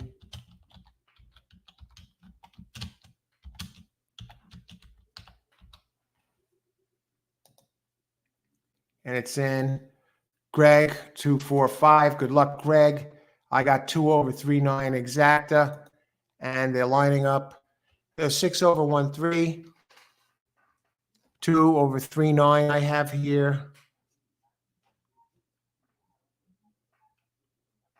And at Mahoning, 6 over 1-3. Okay, what's the holdup? And I'm seeing if anyone's taking any extra money here. And they're off. And I expect 4 and 8 to be towards the front, but who knows? Let's see. Here comes Joe Bravo on the 2.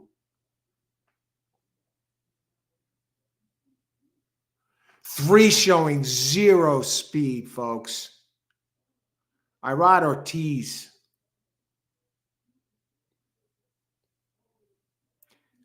Joe Bravo is at open at 3-1. Not an overwhelming favorite. The 4 is showing the speed. We knew the 4 was going to show some speed. Platinum. Trying to make a run at the 2.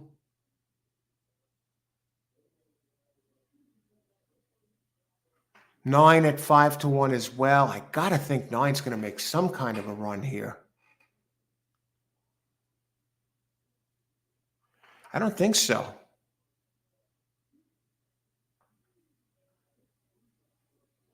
Three is starting to show up late. 2 cuts the corner. 4 hanging on. Got a lot of ground to make up 9.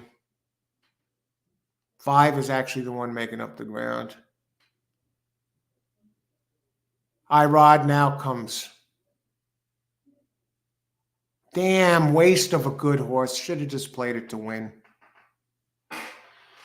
Up 230. Loss of 2. I can't believe that. Irod wound up the favorite at 5-2. I don't blame Irod for this. He didn't have enough horse. I can't believe I didn't get this one done. But I got to stay with the screen. They're over at Mahoning, and I do have 6 over 1-3. Treading water again today, folks. Beats losing, but I can't see how 6 loses this race. He's the early pace.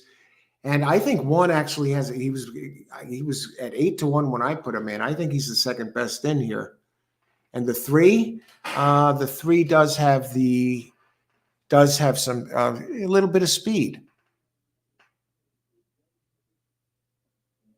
And there he goes. He goes to the front. Here comes 1. 3 is at 9-2. 6 gets bet down to 3-5. It's going to be 6-1, folks.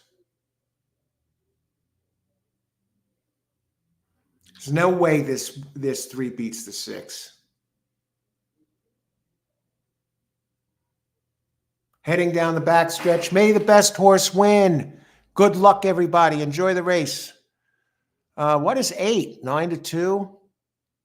3 is a tough customer. He doesn't want to give up. Call the police if 3 wins this race. Please. 1 shifts, 6 shifts outside. Holy shit.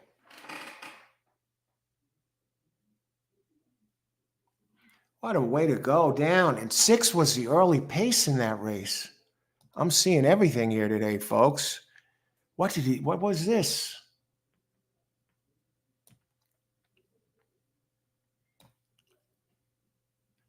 Clear early speed. Holy cow.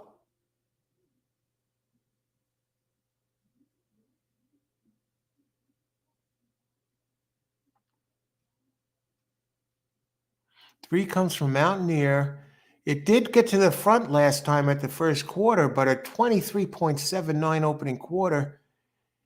And 6 is running opening quarters of 21.8, 22.3. Grabbed the lead in all 3 of the last races, running Stakes Company, and never even comes close, including fast fractions on a wet track. That is the police. Call the police department, folks. Ice water in the veins. I don't care. This is nuts. And that the 1 didn't do anything either. All right. 5 races in. We are up a whopping 30 cents. Oh, my Lord. All right. Who's up next? That's horse racing, as they say. Aqueduct. 1 minute to post. I got to get on it, folks. Okay, where are we? Let me get to the screen. Race number, what is this, 3 at Aqueduct? Yeah, race 3. Oh, brother.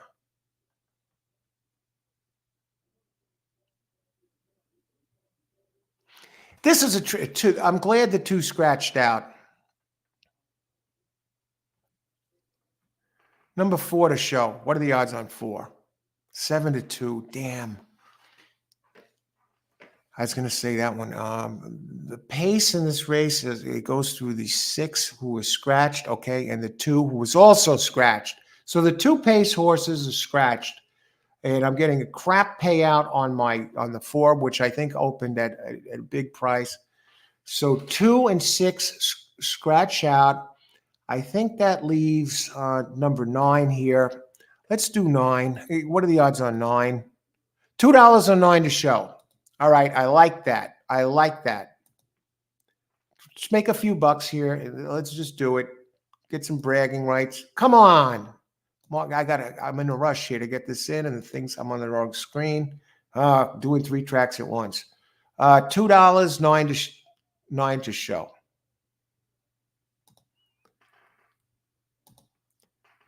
$2, 9 to place.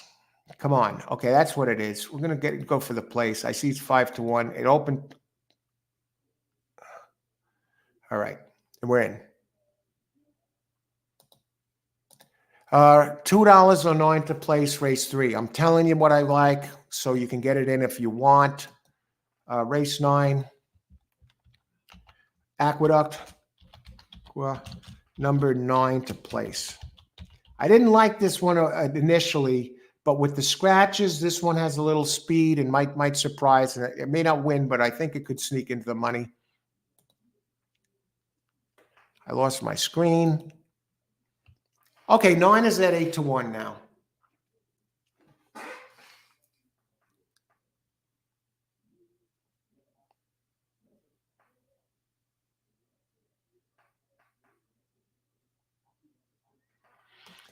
It's not going to be easy. Of course, the 4 did, I think 4 beat the 9 the last time out. And 3 is going to be tough. But 9 has a little bit of pace now with the 2 and the 6 out of there. So maybe it's more of a factor than it would have been.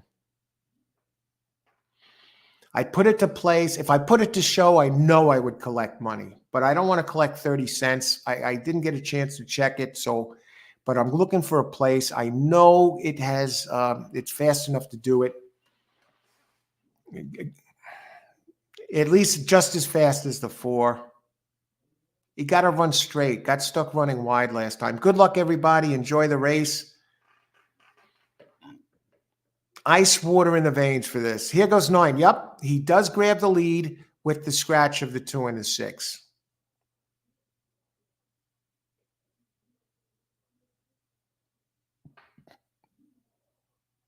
We just need the jockey to stay straight.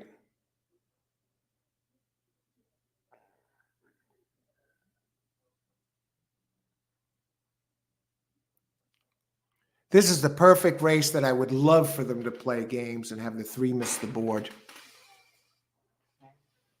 And he's getting crowded on the rail, too.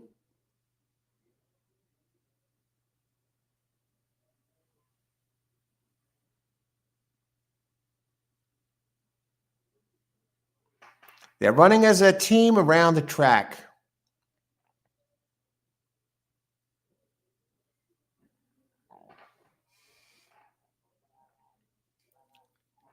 Nine's trying to come after the 3.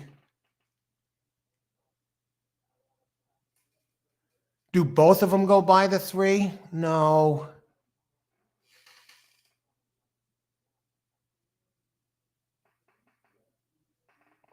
Yep, I wouldn't even have got the show bet there. All right. Oh. Down $1.70.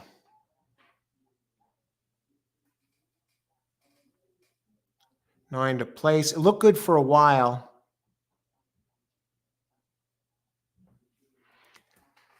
Whew. All right, let me check something here.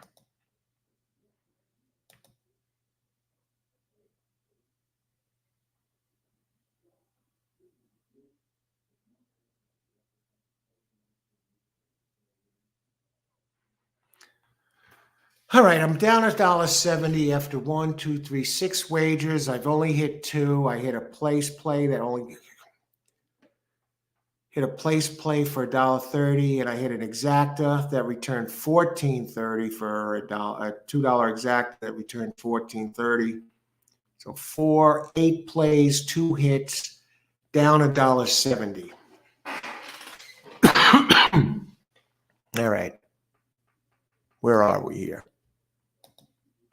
Catch up in the chat. How many minutes to post at these places? They just keep sneaking up on us. Gulfstream 15. Perfect. Mahoning 16. I love it. Okay, we got some space between races now. Let's see what's going on here. Aqueduct. I'm in place 8. No.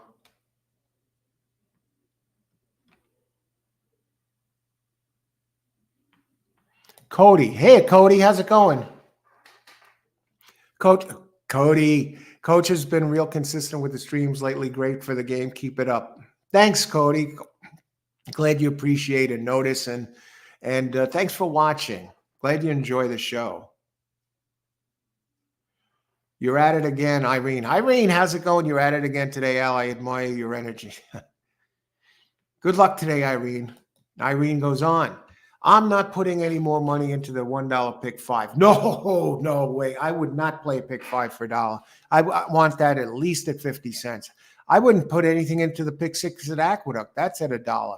And when I look at the prices sometimes at Aqueduct on the pick 6s, even for $1, I've seen them sometimes come back like $800. Are you crazy? I think Gulfstream might have a good opportunity for a pick 6 here. I'll put my pick 6 entries out there for you. Okay. Actually, it's too late. No, wait. What race is coming up at Gulfstream? 5? If it's 5, I missed it already. I would have hit the first leg with the 2. I like 2 best. Easy, Joe Bravo. And if you want to see my note sheet for today, I did it on the morning show. I actually only got through the first 4 races at Mahoning, so I'm going to have to kind of wing it.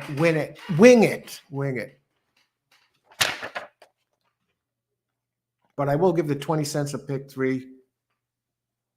Oh, geez. You played the 6?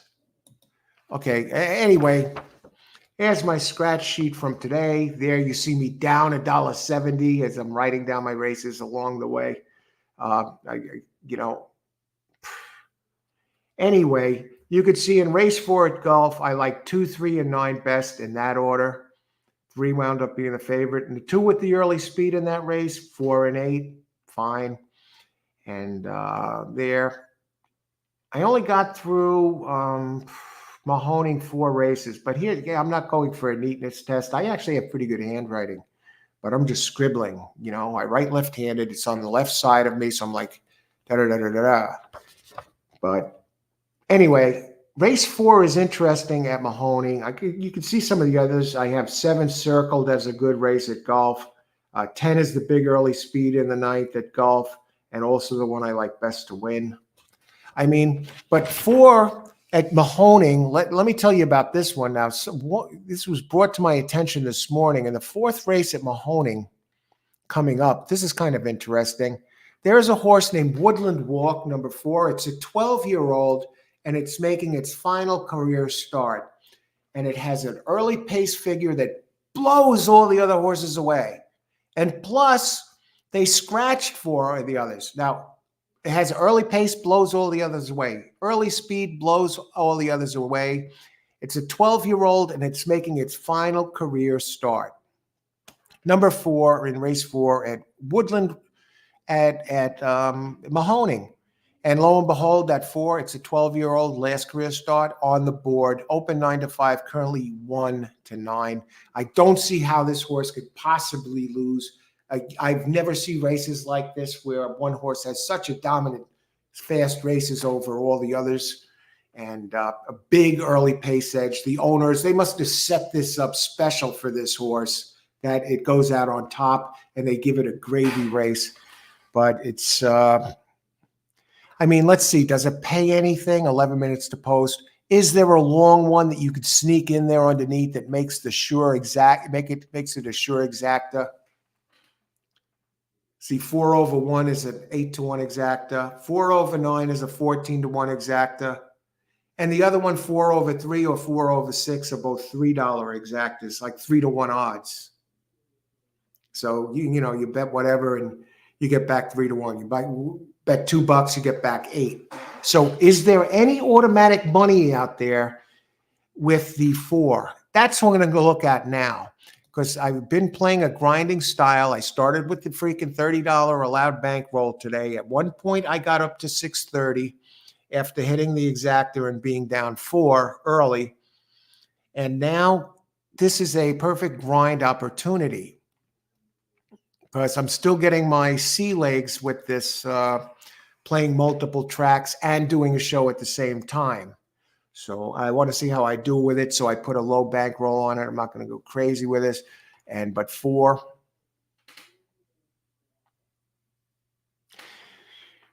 Okay, so 4 Woodland Walk. Okay, we take it. That's a winner. Now it's a wet track. What can we do with this? 1, you could rule 1 out immediately. And now there are scratches. The 9 looks terrible, and the 7 and 8 look like they were okay, but they're both scratched. 7 especially. 6 perfect wager has 1 2 straight, and that one is scratched. They're giving this horse every opportunity to win.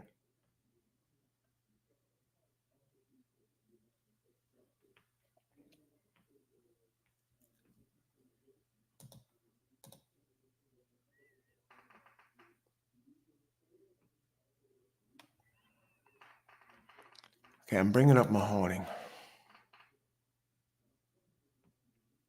Okay, perfect wager is 9-1. Okay, that makes sense. Okay.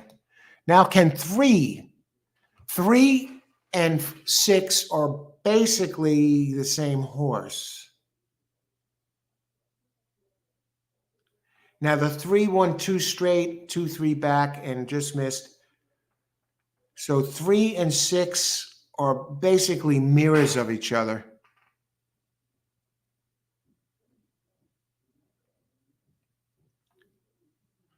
The 6 is moving up in class and comes from Mount Denier.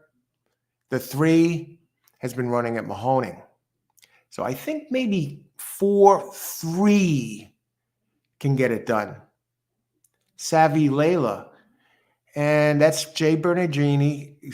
As far as the automatic money goes, it's currently 15-1.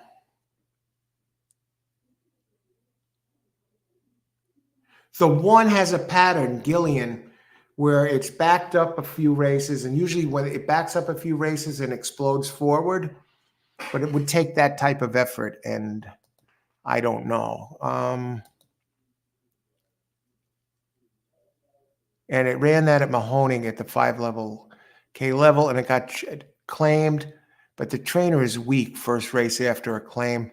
Only 8%, Joseph Mahan. I'm not going to do anything with this. I'll just watch the race and root for the 4. My play, I think it would be 3-4, because 3 has been running at Mahoning, and 6 comes in from Mountaineer. Let's see what the odds are here.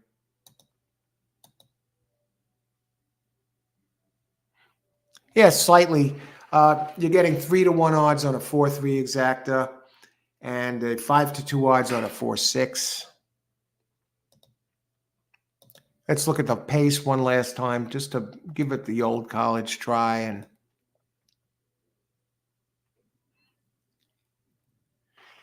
And the 6 and the 3 almost have the same type of space speed figures.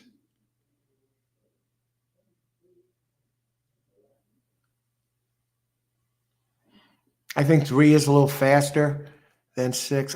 Well, just root for the horse. Let's move on. I got to step away for a minute.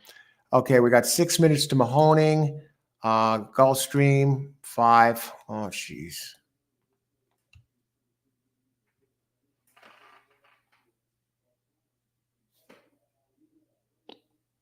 This is another one of these no-brainer races.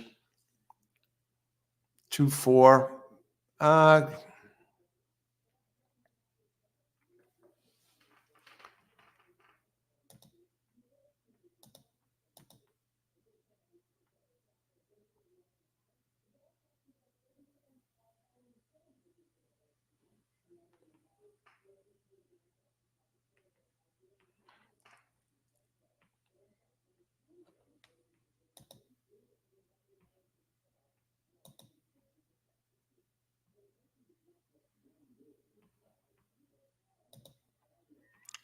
Okay, I'm going to put in my Gulfstream pick before I step away. Race 5, Gulfstream Park. I can't get past the 2 here with Irad Ortiz. It just looks too strong. Mile and a 16th. Now on the Tapeta.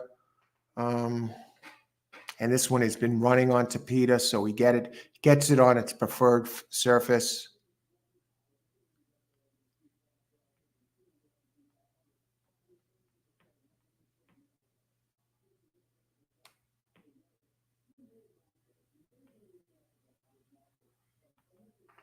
Let me look at show prices here. Try and steal some money.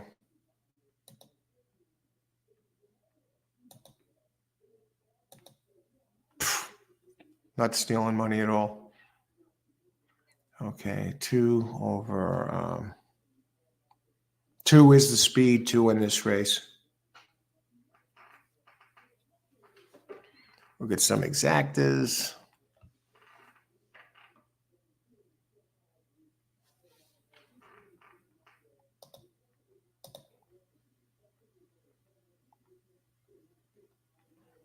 Fair enough. Exacta 2 over 4-6. Race 5 golf.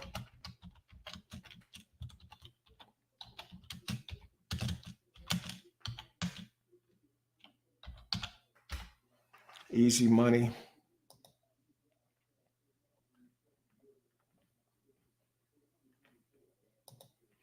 Gulfstream, race 5, 2/4/6.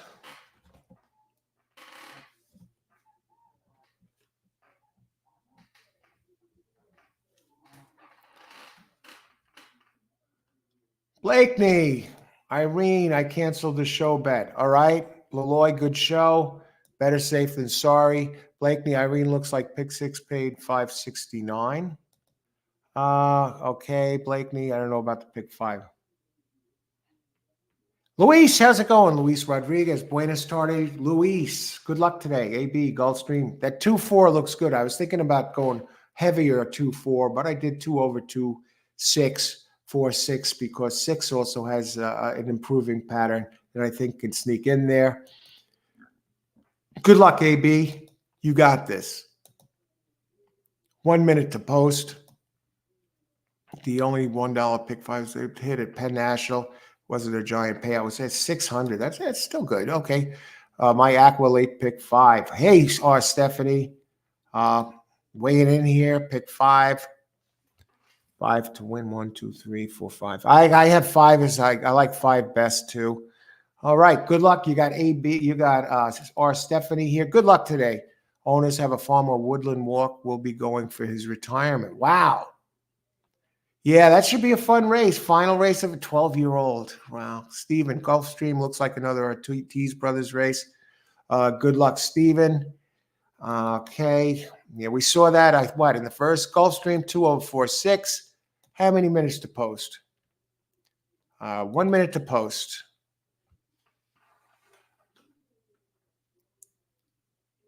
All righty.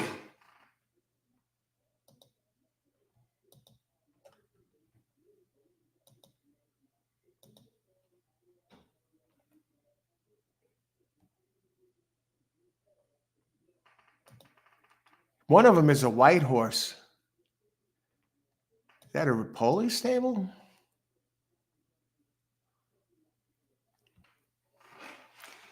The only reason I like the 4 is because it shifts to the Tapeta. I mean, the last time it ran at the Tapeta at Gulfstream Park at 1.70 miles, it did win by over 3 lengths. I think the shift to Tapeta, that's the only reason I'm including that here. And the reason I'm using the 6 has improved in every single race. And moving over to the Tapeta today, and Tapeta tends to play somewhat like turf.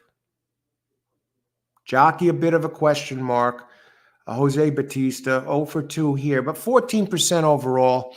And the trainer, Diane Morici, is 19% with Batista, covering 48 races with a 2.05 ROI.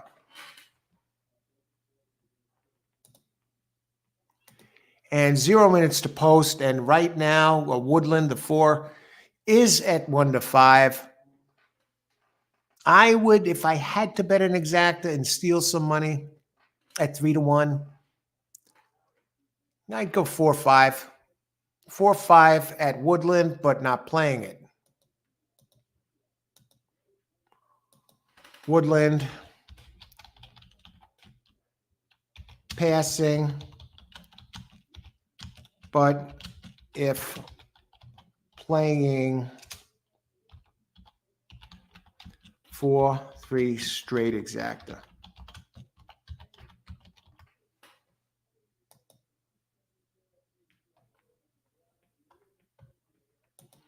All right. Woodland passing, but if playing 4-3 straight exacta. So I got the pass there. I got 2/4/6 at Gulfstream. And let's catch up. Some of you have picks in here. Christopher, Golf, 5 win plays, 527 exacta box. Okay, good luck, Christopher. Gulfstream, number 7, win place. Good luck. Blakeney, I played a straight pick 6 this morning. Okay, they're in the gate. We're going to hold that thought. Good luck, everybody. Enjoy the race. 2 should wing it on the front end, has a big pace edge, and it's a gray horse. And 5 somehow breaks to the front. How is this happening? Magic. Mint edition, 15-1. Apple shake, 12-1. How is that? They got no way, baby. My Lion is good on turf, but really has no Tapeta experience. That's why I left him out. But White Abario running second. No, that's minted. That's Queen Matcha or Maca. I don't know. And 4 mint edition. Last time raced on the Tapeta here at Gulfstream, did win by open lengths as they head down the back stretch at Gulfstream Park. Ice water in the veins. Irad Ortiz on the 2, 7 trying to make a bid. 4 loping along. No sign of 6. I think he packed it in, folks. I think the 2 packed it in too. What is going on here?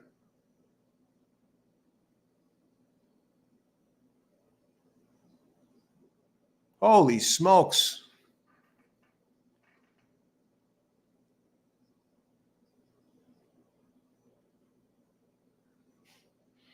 Irod's going to miss the board at 4-5 right now. The 4 finds another gear.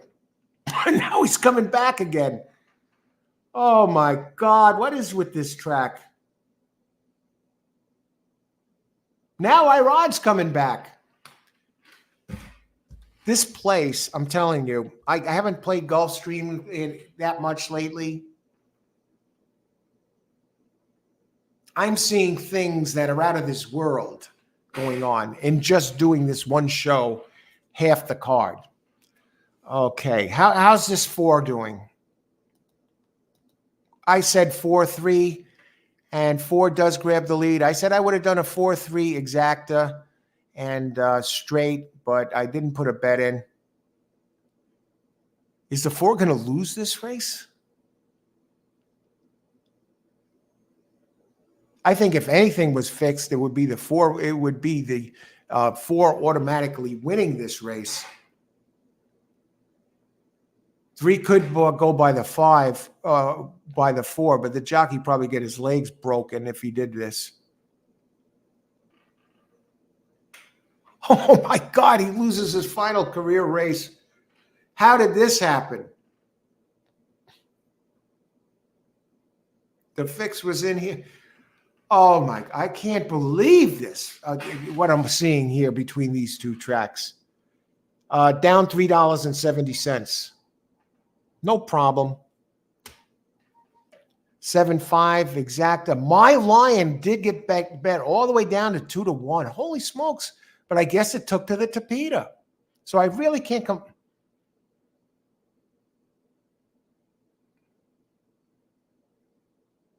In my exacta box, finished 3rd, 4th, and 5th. I can't believe that either. All right, let's catch up.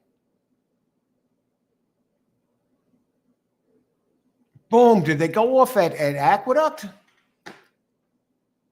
Falcone, a $12 winner. It's reaching that point of the card now where all the races are starting to go off at the same time, I gather. Let me see who I would have had in this race. No.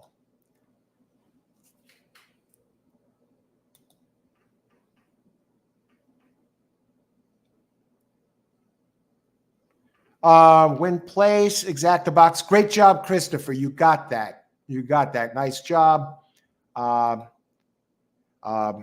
Win place 7. Great job, Jennifer. Excellent.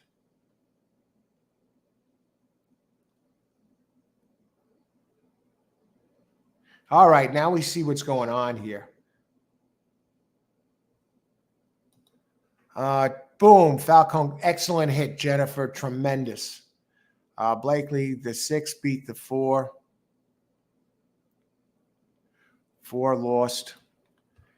Can you believe that?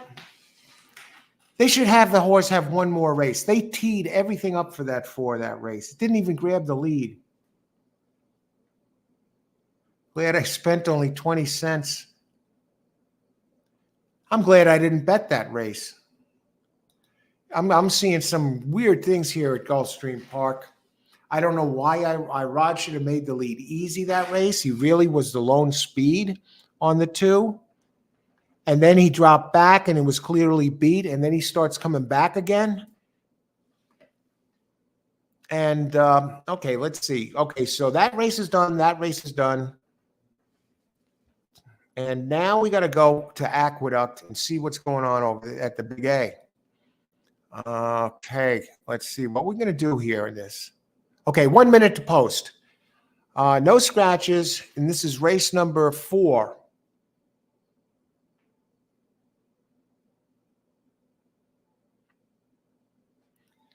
And the speed of this race is 1.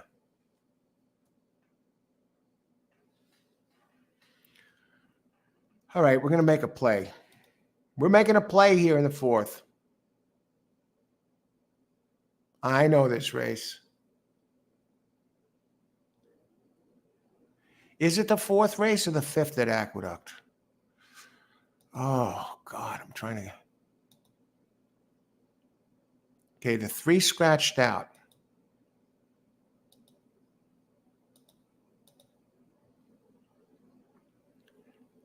Crypto Mama.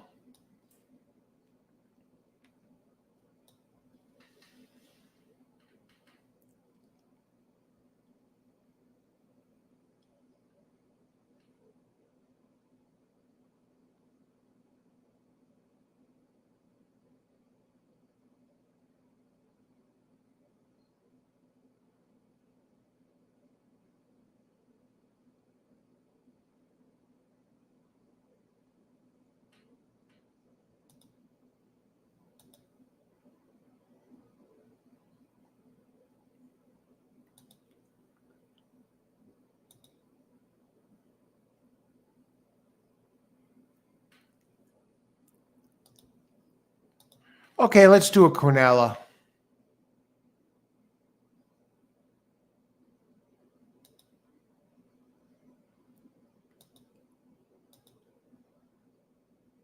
Do I have time to get it in?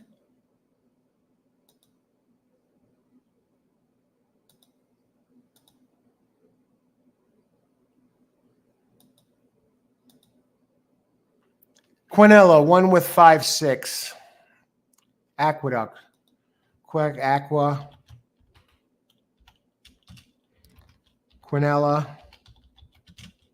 1 with 5-6. I think 1 can actually win this damn race.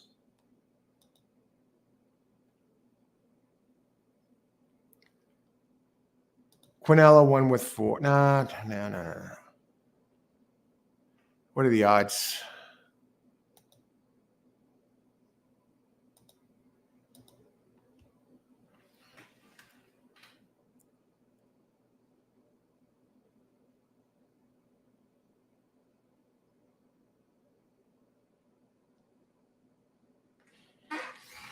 Pick number 8.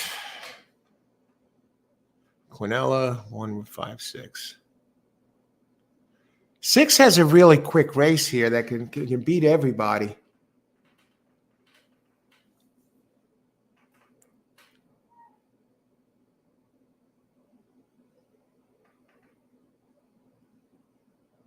And I don't see 1 finishing worse than 2nd. Okay, where are we at Gulfstream? Okay, Gulfstream just ended. Mahoning just ended. And now we're up to Aqueduct. 0 minutes to post. Greg Naylor. Aqueduct, 1-4-6, not 3. All right. 1 and 6, both 6 is a player here. Stephen R, 1-5-6, try. All right. Well, those are the ones I got. The Quinella, good luck. 6 into Happiness to win. Laloy, I think that one has run the fastest race out of all of these if you consider everything. The question is, can he handle the wet track? Good luck. Jennifer, race 4, 1-4-6. You're leaving out that 5. I don't blame you. I'm tempted to get the 5 out of there too. Let me look at this. I got to look. Do I have time? Let me look at the 4 again. I know he's not quite as fast as the others.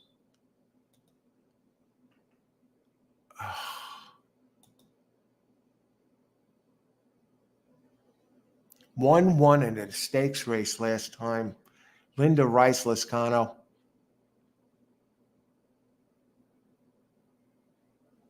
I'm going to go add 1-4.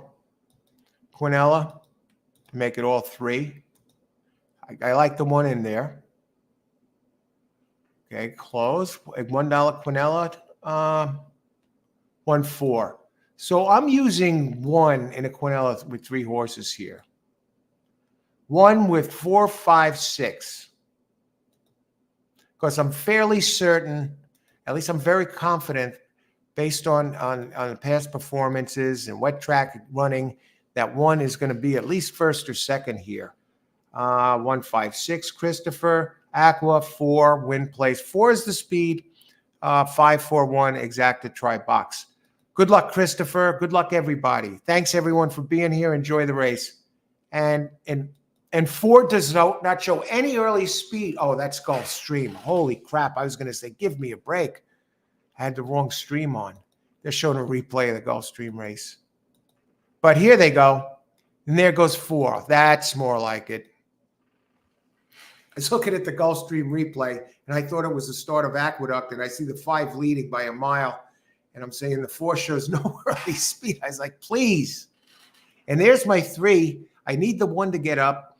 5, just Catherine at 4 to 5. And I know some of you left them out. I think 1 is going to finish at least first or second. 2 trailing field. For opening quarter, 24.05. Into Happiness really seems to be taking to the wet track okay. Amanda's Folly at 7 to 2. Into Happiness 7 to 2. 4, the Lone Speed, winging it at 6 to 1. And 1's starting to drop back. This is starting to look like a 5-6 exacta, folks, or 6-5. Who is this on the 1? This is a bang-up job for 1. Holy crap, it's dropping completely out of the race. I'm dead. I'm out. Okay, good luck, everybody. Enjoy the race.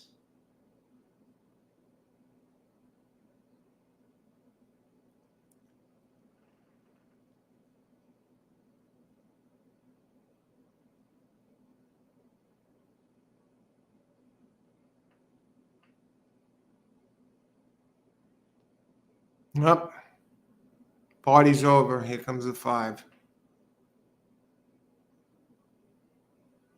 If this 4 gets caught, oh my Lord. 5-2. What were the odds on the 2? 10 to 1. Lose 3. Down 670. This is getting silly. Like I'm losing the mortgage here, right? Okay. Okay. Down 670 here out of 8 plays today. And let's see who got this.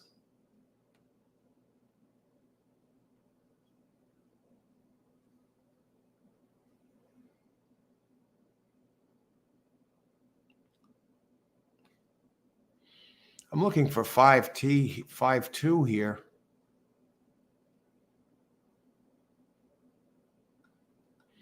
I did a 1 with 4, 5, 6. I never figured the 1 to fall apart like that. Who's the jockey on that 1? Jose Lescano and Linda Rice. Oh, wow. Very rare that you see that. How old is that horse? Well, why would that happen like that?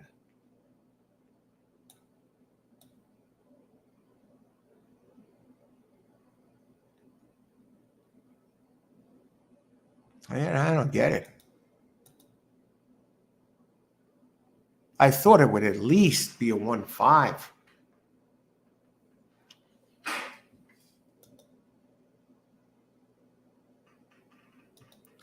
And 1 was a boat ride.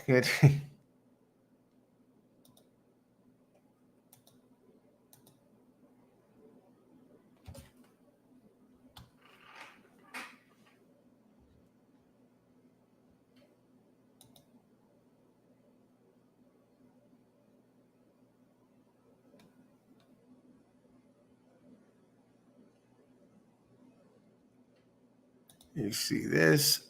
Excuse me.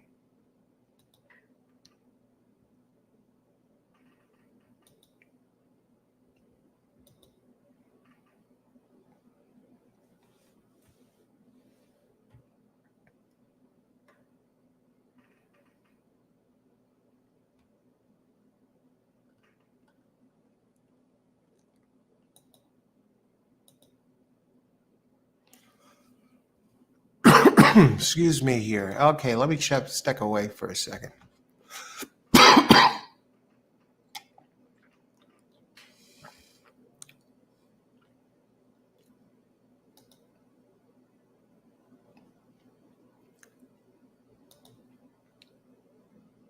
Make sure we're looking good on time. Royal Dame 7.5. That 7.5 was 43.80. There's 11 minutes to post at at Gulfstream. And how many to post at Mahoning?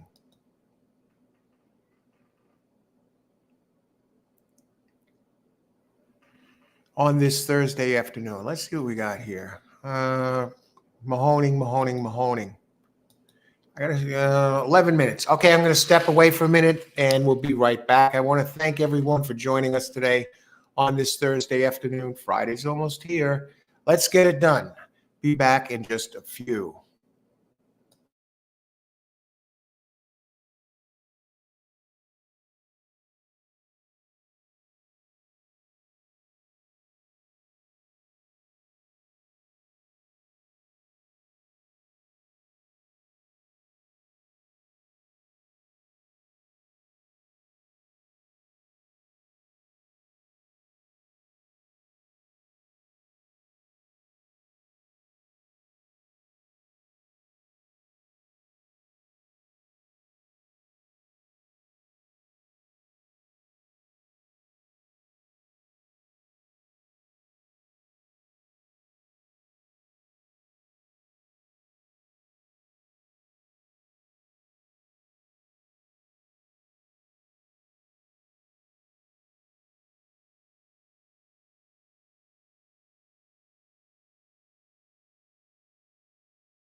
Okay, and we're back.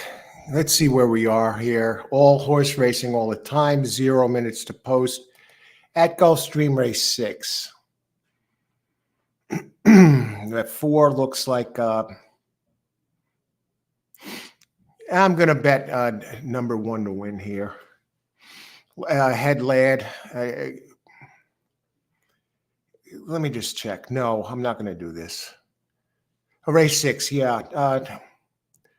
No, that's Aqueduct. Race 6. Number 4 is the clear winner in this race.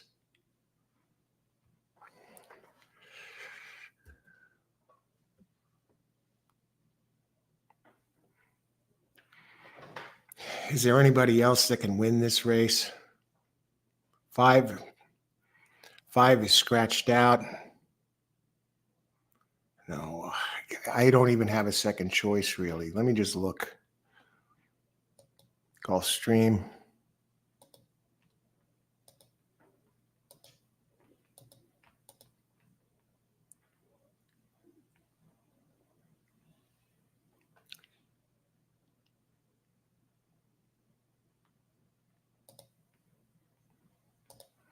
Two is scratched.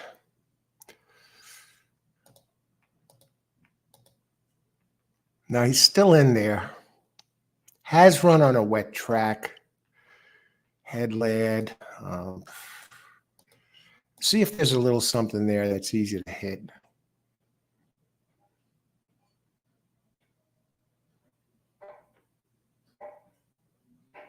Team Travis. I got to go to the pace.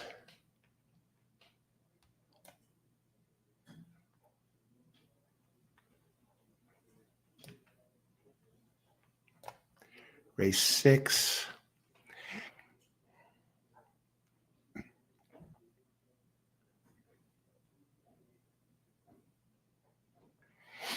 I'm going to go 4-2 straight, a small exacta here.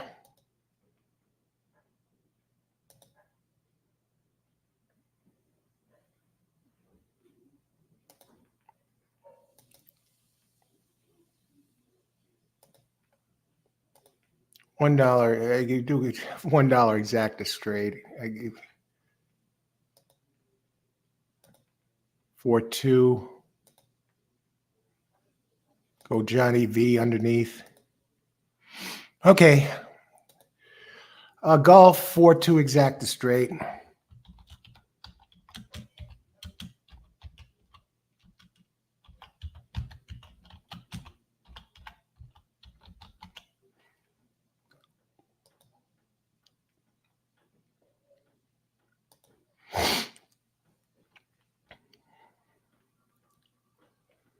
Okay, 1 was a regular. I need 5 to win at Gulfstream 6. It's scratch, Bob. Otherwise, good luck, Bob.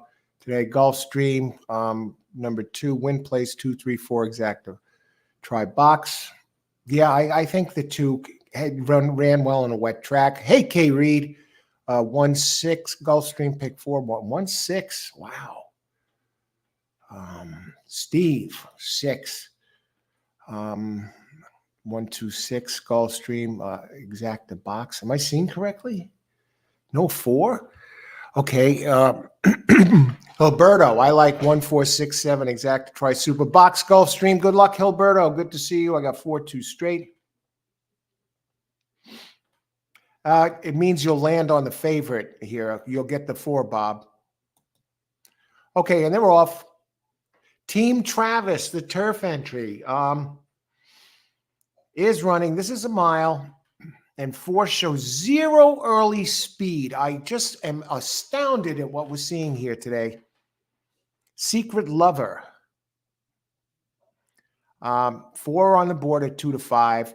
I went with 2 second because of Johnny V and also because it has speed on a wet track. That's why. 6 is a gray horse, and 7 is a gray horse. Johnny V, come on, Johnny. 1 hanging back. We went to a switch here. We switched to the green tea, folks. Something had to change. Didn't have a sip of it yet. And 6, they come off the turn. Come on, 2, show you wet track experience. Johnny V, the Hall of Fame jockey, starts to extend his force. Now I don't see. I got to wait to see if the 50-1 comes in second or my 2 does. 2. All right, we got it. 4-2 straight. $1. Get off the schneid. 4-2 straight. And Bob, you got your pick 3. I was down 670. So let's see what happens. I don't know what this pays. I might as well wait for the surprise. Yeah, I might as well learn early. What the hell? 4-2, that exacta pays. I'll get back 6. So I put 1 in, so I'll take 5 off. That would put me down $1.70. But I'll get the official results just in case that change if the board changes. All right, not bad. A 4-3 would have paid $45.20. Johnny V gets a $5 win. Hey, it beats losing $2 a clip. Brings us back within less than $2 down. Okay. Now Mahoning got to be coming up next. Or if it didn't go off already. 0 minutes to post. Mahoning. 8 just won. Good music. And I didn't look at that one, so that's a total wash. Who would I have picked in the 5th race? I'll tell you who I would have picked in the 5th at Mahoning. I would have taken the 8 too. Had the big early speed. It ran well on a wet track, and it looked like it dominated. I got to think that that's a very low odds horse there, number 8.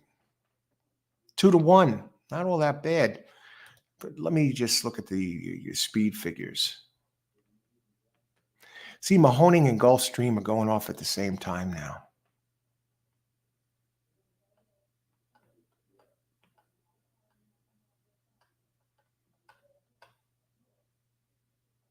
Those are 10K claimers.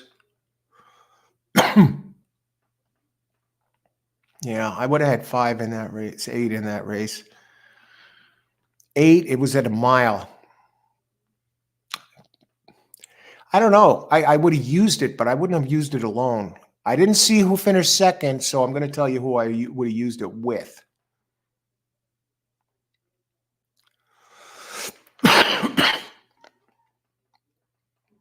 None of these have routing experiences. I might have passed that race. I mean, 2 has the trainer, comes off a win at 15K level, but others were faster. Maybe 2 had the trainer.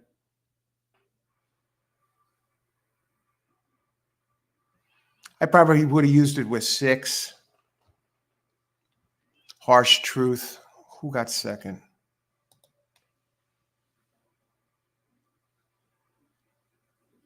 I don't even know who got second. But I would have used 8. 8 is a good, 6 is a good race at Mahoning. So we're going to definitely look at that one. I don't know who got second at Mahoning. Yeah, they're not showing it. Pick 4 Aqueduct, 110. Okay, we're at time of the day, folks.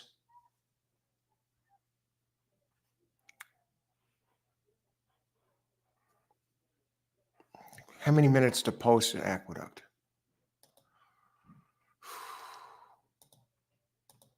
0 minutes to post. They're all going off at the same time.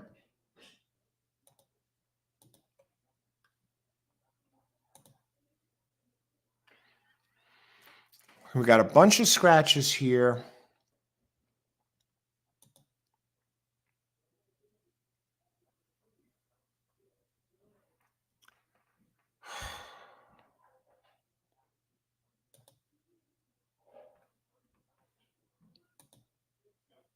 So I made $5 there. That's held true. So that 4-2 straight, that brings me down $1.70 after 9 plays.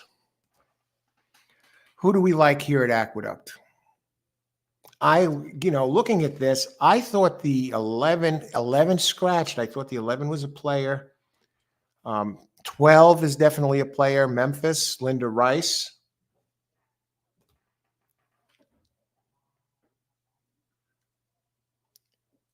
$112 box. Aqueduct $112 box. Let's get it in. It's not going to pay anything. How many minutes to post? Let me look at the board.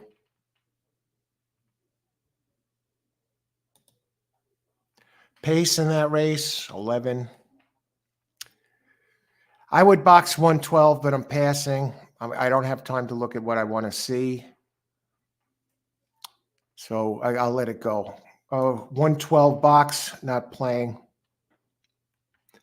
Aqua, 112 exacta box, but passing. See, I'm not going to rush it just to get a pick in. I don't want to play it that way. Trying to, pass along, how I'd play it, normally, but by playing multiple tracks. If I don't see what I need to see, I can't do it. 11 would have been the pace. Good luck, everybody. Enjoy the race. Linda Rice is with the 12, but 1 and 12, 1 and 12 have the numbers here. Has the numbers power. I actually like 1 best, followed by 2. 12, then 12, then 11, and both 2 and 11 have scratched out. But 10 goes to the lead. Dad's good runner, 8-1 in the slop at the Big A. Let's see, 1, I can't find him. He's running between horses around, 7th place, 6th place. 12 is just stalking the leader, Memphis, Linda Rice. The always dangerous Linda Rice. May the best horse win. And they head around the turn. Dad's good runner leading the way, and he's running good, that's for sure. And 1 is starting to make his move or her move. Yeah, got to be 1. Here, the 7 is moving, Proven Hope. 12, really not exerting itself. 1 is starting to charge forward. And they're turning around and they're coming for home. And I think this 112 might get home. Here comes 1. And here comes 12. I think it's 1 overhauls the 7. No, he doesn't. 7's hanging tough, folks. Here comes Linda in the 12. Number 7, Proven Hope, prevails. And let me go back and take a look at Proven Hope.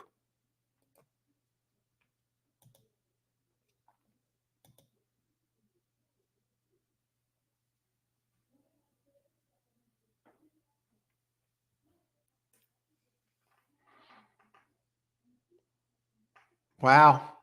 Yeah, he definitely could have taken this 7 Proven Hope. How did I miss this? This is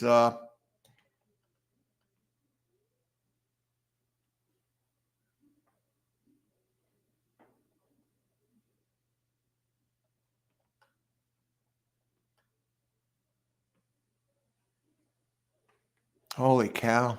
Yeah. Proven Hope. Nothing wrong with that one.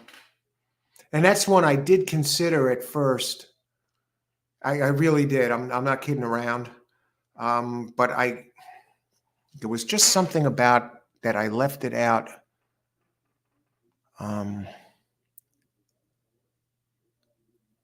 It had that race at Monmouth. That's what it is.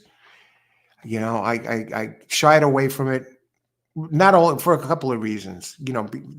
Before the scratches, before the 2 and 11, I thought the 2 and 11. I didn't realize they were scratched. It wasn't, the scratches weren't in yet, and the other factor was that the big race that it ran was on October August 13th, that was at Monmouth, but it did win at the distance at the 20K level on a dry track at Aqueduct with a very fast race that could take this. But the 12, I was overwhelmed by the 12's victory on a sloppy track on August 21st. And Linda Rice with the high percentages. And what did I like about the one that I stuck with that? Yeah, one had an excellent race on a sloppy track, too, in its last race. It's finished second 2 straight with nice numbers, and it had fast races to run back to in July and August. So I can't fault it. I wouldn't have switched to Proven Hope because of the Monmouth race. So let's see who got this done here. 7, 1, and 1 and 12 did come in, second and third. 7, 1, 12. Let's see who got it. Hopefully some of you had this.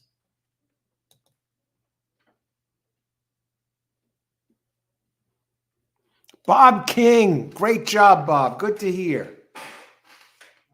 And you know what, Bob? That 5, I think you were on the right page there. I think that 5 had a chance to win that race and upset the favorite.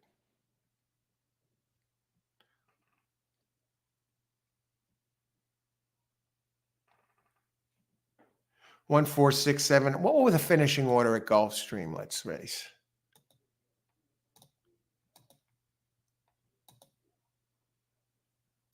4, 2. Okay. Good to see you, Hilberto. Good luck today.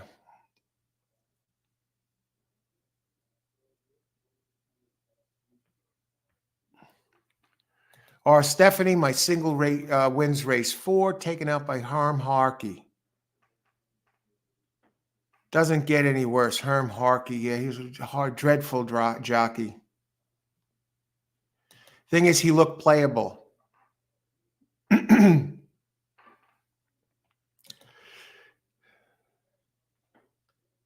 Okay, let's see where are we now.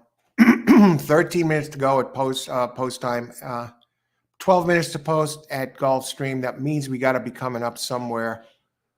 Okay, Aqueduct just finished. Mahoning. I really want to pay attention to Mahoning here because we have a full 12-horse field. And it looks like the sun has come out at Mahoning Valley. The track is still sloppy. Now, mind you, I'm handicapping this one on the fly is because when I was doing the cards, I pushed, actually looked and prepped for 3 tracks this morning. Here's my notes. Where are we? There we go. Race 9. That's my 9th play down 170 at this point. Okay, and here you can see I put my notes together for Aqueduct, Golf for all the races. I got through race 4. I didn't do 5, and 5 is over already.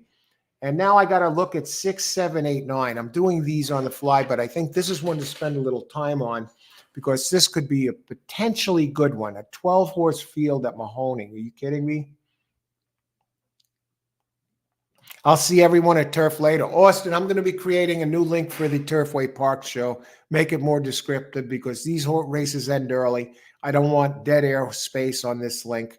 You know, I want to cut it when the last race is over out of these 3. So be on the lookout for a Turfway Park show link.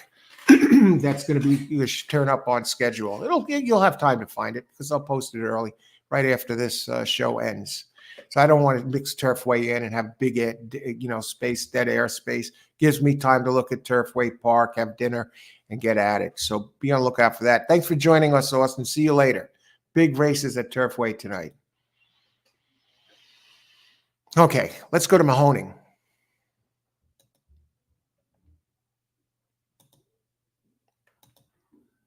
I didn't look at this, so I'm looking at Mahoning for the first time. Race 6, we'll start by looking at the pace. It's a 6-furlong race. It's a claiming 5K race for fillies and mares, 3 and up. Let's look at the pace here. Race number 6 at Mahoning. You seeing me start from scratch in the handicapping process. Wow, 2 has a big pace edge. I'll start by saying that. Rose Nose.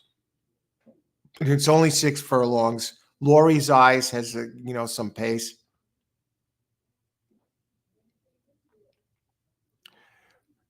Dulce Victoria.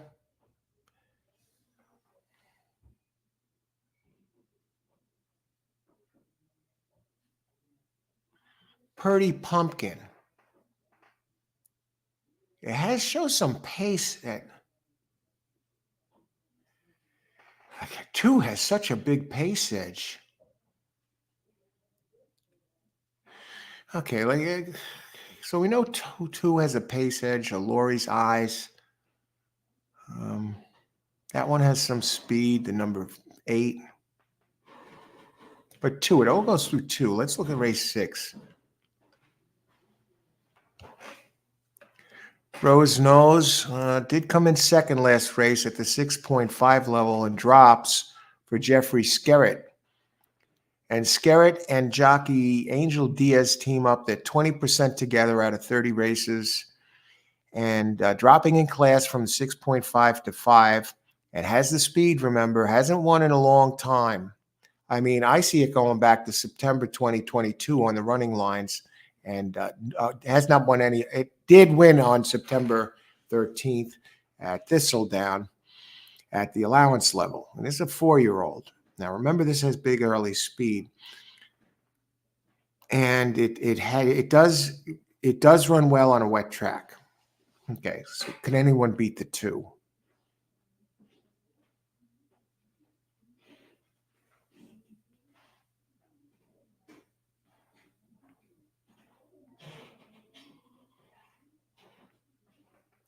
Two's the winner. 2's the winner of this race. I can only imagine what the odds are. Okay, so pace belongs to the 2. So you're going to see me put a 2, just a 2, in the pace box.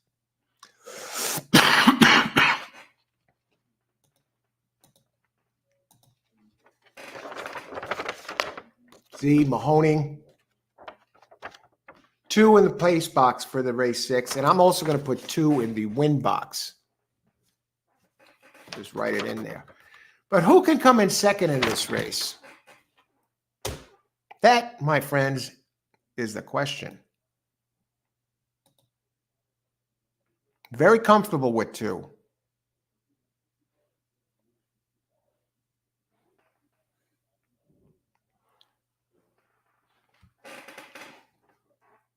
Purdy Pumpkin has some early speed. It usually runs longer.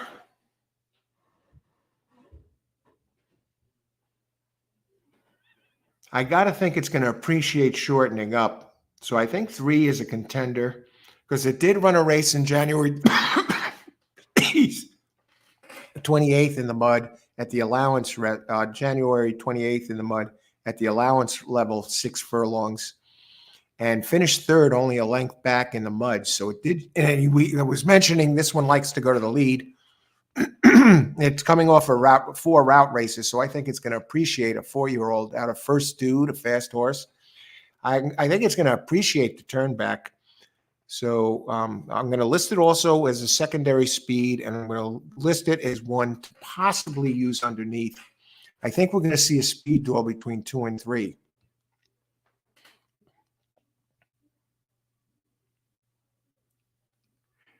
Full campaign, I'm not sure what we can do on a wet track. The trainer is only 4% on a wet track out of 52 races. So you figure it has 2 wins out of 52 on a wet track. The jockey is only a 7% jock here, 114 races.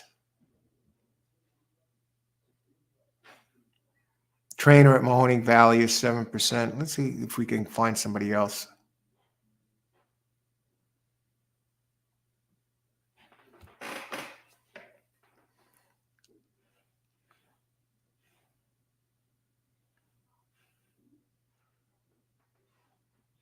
What happened to the 4 last race? 7 last race, Iron Birdie.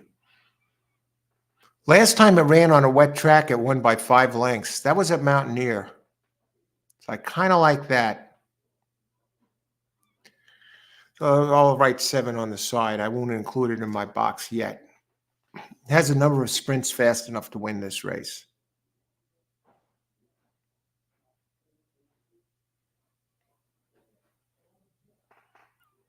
9, Enchanted Melody. Ran on a wet track at Mahoning last time and won. Closing late at 5.5. Past tired rivals. This one saved ground.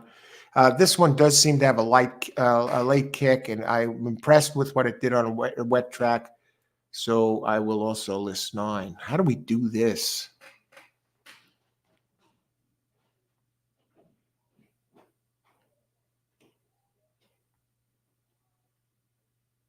Oh boy, I don't want to go this far. And I think the 12 has a shot. Ran very impressively on a wet track. So I got 5 horses listed here. Let's see what the odds are here at Mahoning. 2 is 3-1. Okay. 3 is 9-2. 3 is 9-2. 12 is 8-1. What about 7? 6-1.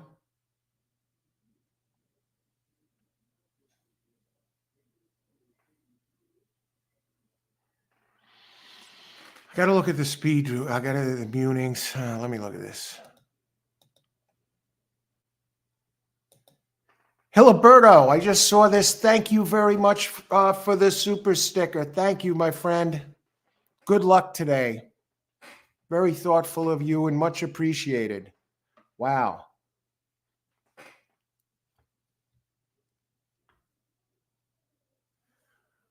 I'm thinking of going 2 over and under the other 4. It would be an $8 play. Do I want to go that far with this? What if it gets caught in a speed duel with number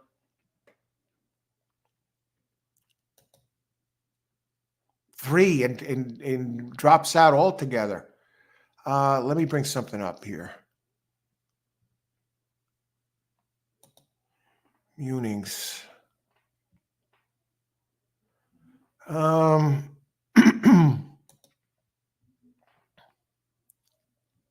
Big Blue Kitten. First Dude. I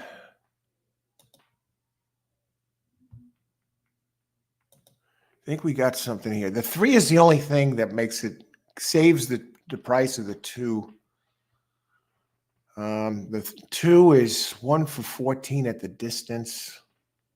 2 wins in 24 tries. What about the 3? I just got to look at what kind of pace figures it puts up.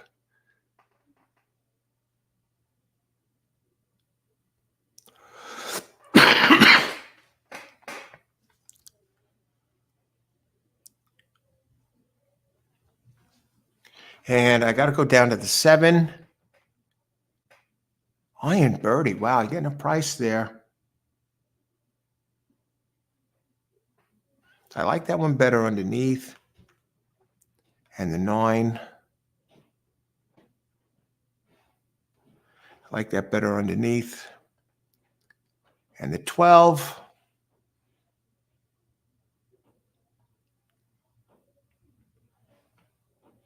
Let me double check the 12.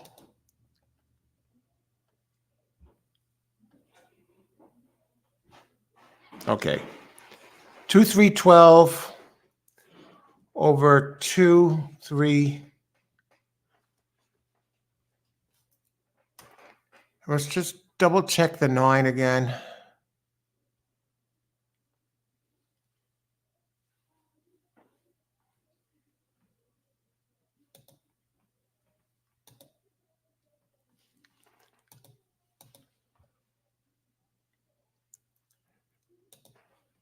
We're going to try this. Mahoning. Open it up. Exacta. 2, 3, 12 over 2, 3, 7, 9, 12. All right. We're down $1. We're up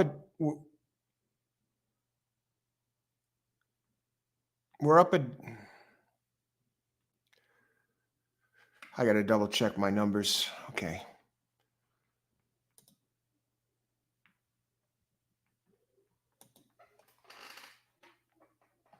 Minus 670.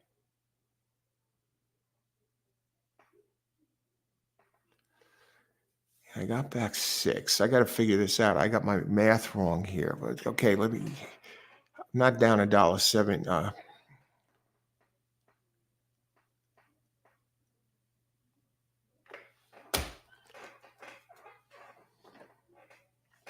I got to calculate my numbers. It's still about the same. Okay, Mahoning. Let's look at the odds.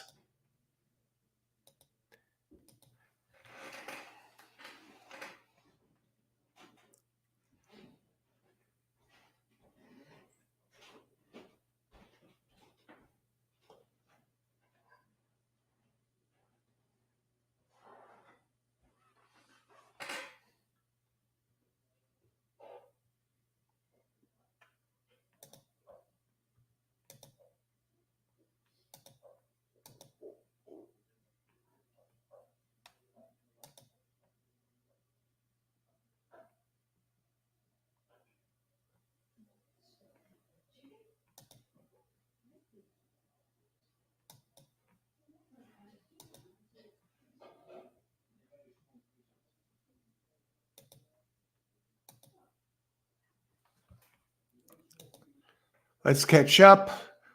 Gulfstream, pick 3, 3, 4, 7.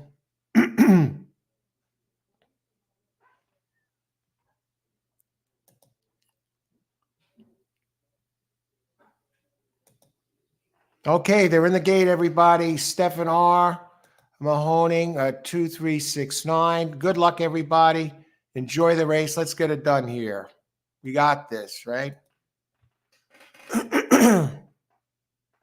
And they're off. I expected 2 to have 2. Look at 2, dead last.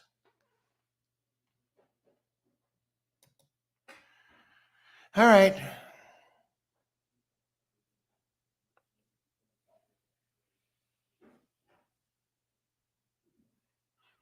Good luck, everybody. Enjoy the race. What do we got here?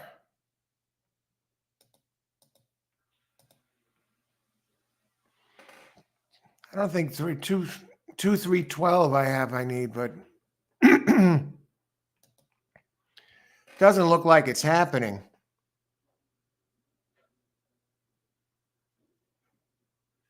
Nine is moving. 7 is leading the 11, who's on the board at 10-1. 7 looks strong, though, folks.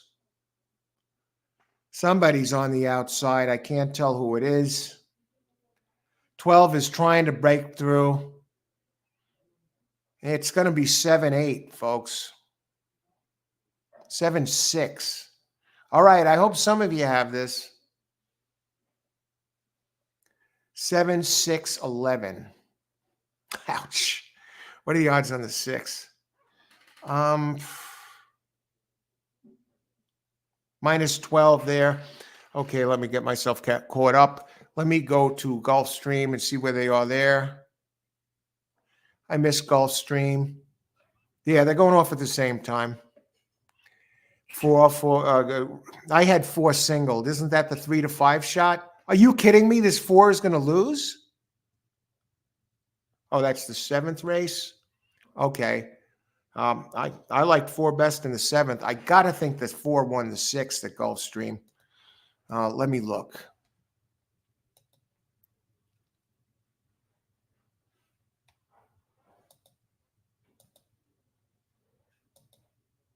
Yeah, it did. Okay, paid $280. Yeah, that's the one I won. The 4-2 straight with Johnny B. That's right. Okay, so I missed the 7th. I would have lost the 7th. I liked 2 and 4, and from what I'm seeing, I'm glad I didn't give it out. Jeez, it was 7-4. Capiche, 13-1, and no, that's the last race. Super success, yeah, it wound up being 7-5. So I lose this. Now I miscalculated. I said I was down 670, and then I won 5. So just let me see how this works. think I miscalculated this when I was rushing around. So minus 670, and then I bet 1. So now I'm down 770. And then I get back 5. No. Yeah, I'm right. So I'm down.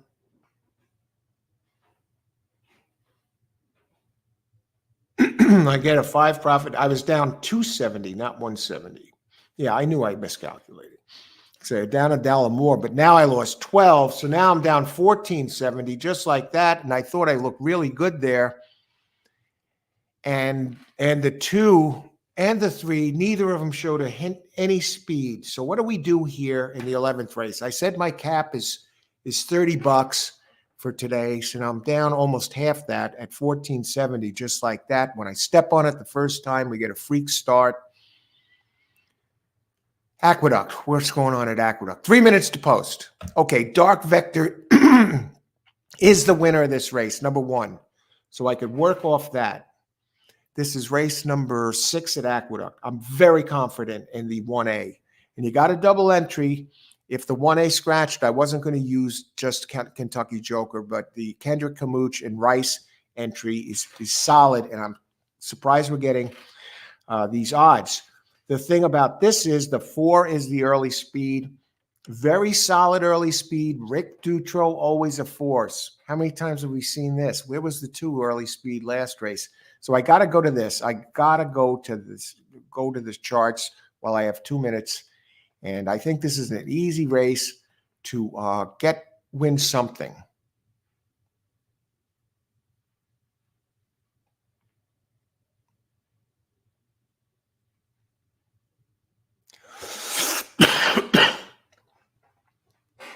Capone's going to be the leader. Now, this is 7 furlong claiming race, 40K, 3-year-olds and up. Now, 4 was running at the allowance 90 level, Aqueduct last race, and finished 6th. Had a 3rd and a 4th at the allowance level at Aqueduct in October, September. Now, we got the 1 in the way, 1A. Dark Vector, even though he's 1A, he's breaking from post 10 today. He's not breaking from post 2. He's been running wide. Drops from the allowance level.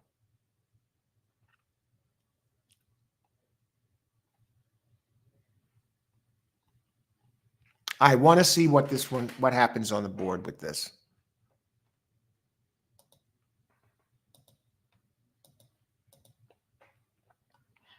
I don't want this one to go down to 7 to even money or 7 to 5.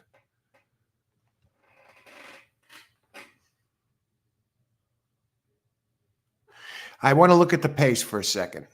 I have 4 as the main speed, followed by 5. Okay, but how much does 4 have over the 5? Is he gonna get clear?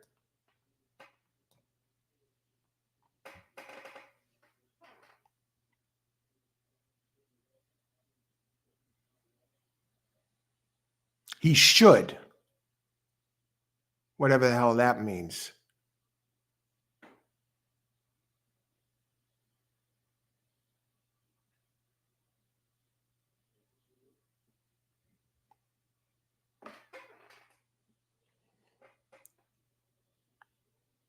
What about 6, Ice Road?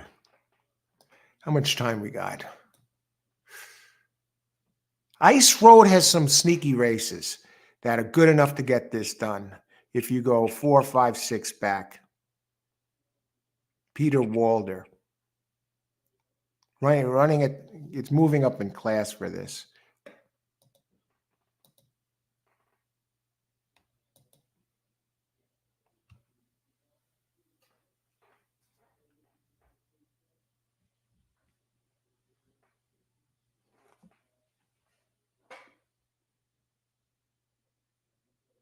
Okay, we're going to do it this way. Exacta.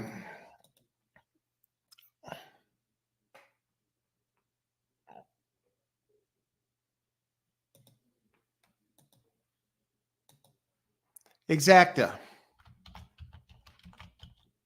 Aqua. Box. 1, 4, 1, 5, 1, 6.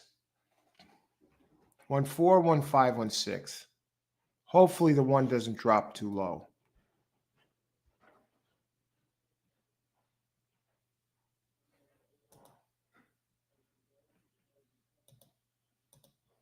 Six to 5 now. I guess I got to root for Dutro to break quick.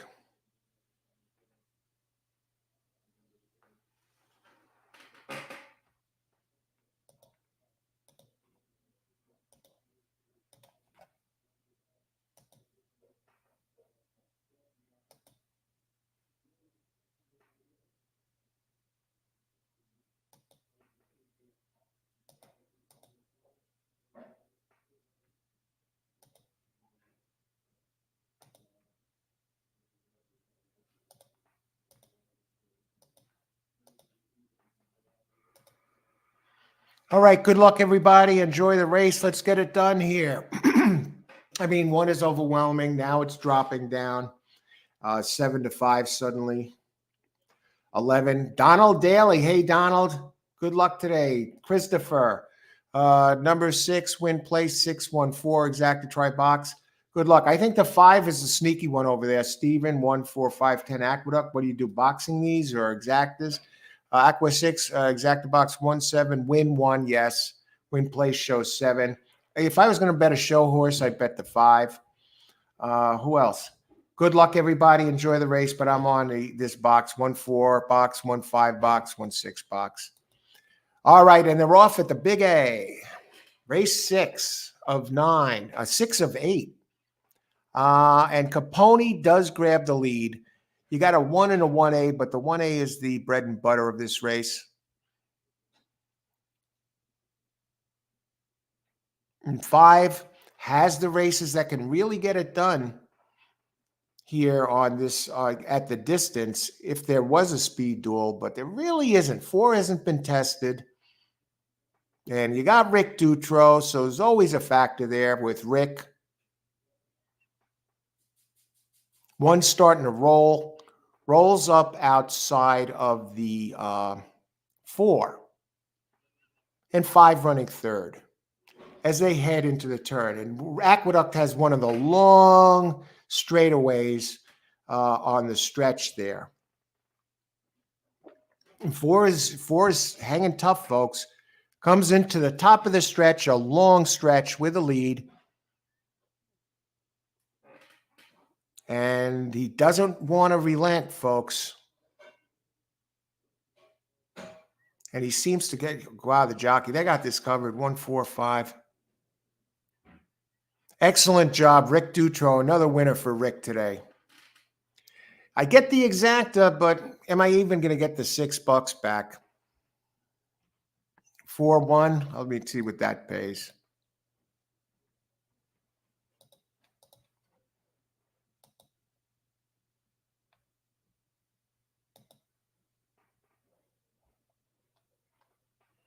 The early speed held.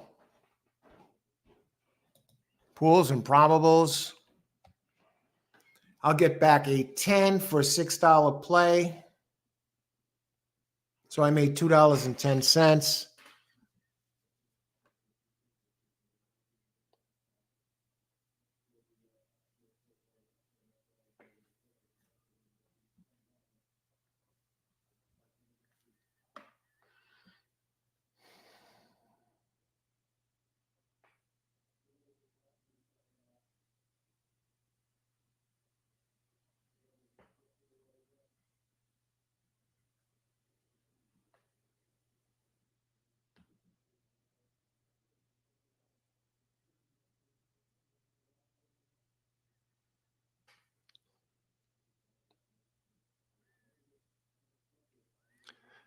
All right, so down 1260. Made a $2.10 back. It beats losing. Oh, brother. Oh, I'm glad that, if I would have had the, yeah, if. Okay, let's see who's up next. Gulfstream, 13 minutes away. Mahoning hosed me, man, that last race. That's a $12 hit when I'm trying to grind it out. I opened it up in what looked like one of the surest races, and what was the exacta last race? $195 exacta with 2 freaking bombs. All right. Okay, so we got a little bit of a break here. Let's catch up. Who got this done here? Another Rick Dutro or re-break horse. Criminal. Enough reaching. Not yet. Don Daly. Happy New Year to you too. Boy, that looked easy. 45-5.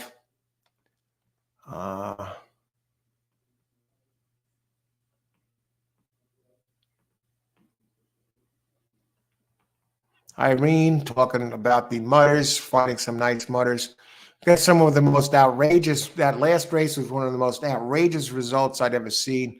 I have to see the start of that. The 3 and the 2 had early speed, miles faster than any of the other entries in that race, and they were nowhere near the front early. In fact, the 2, the fastest of them all, broke last.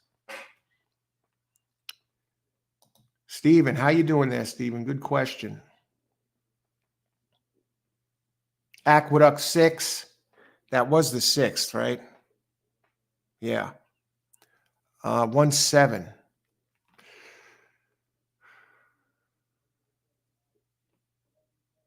Kay Reed, good call here. You like the 4 there.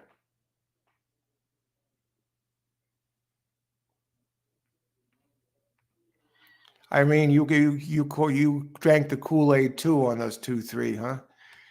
They look great. I wouldn't change anything. I look back. It's not like I missed anything. I was comfortable. I was in love with those picks. Otherwise, I wouldn't put the $12 on it.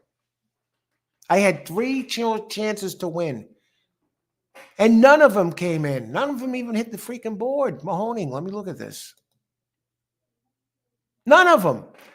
None of them finished in the top 4. No, one of them did.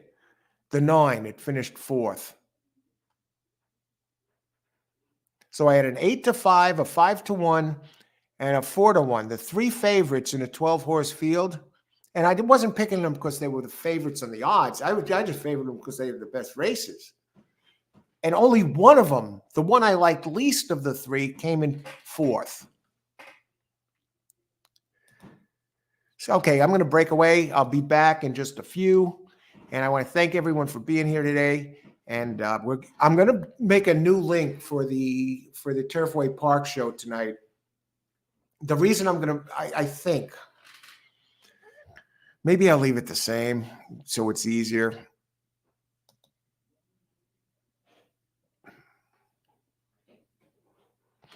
Yeah, I think I'll leave it the same instead of creating another one. Not that it confused people. Because I do have all 4 of them.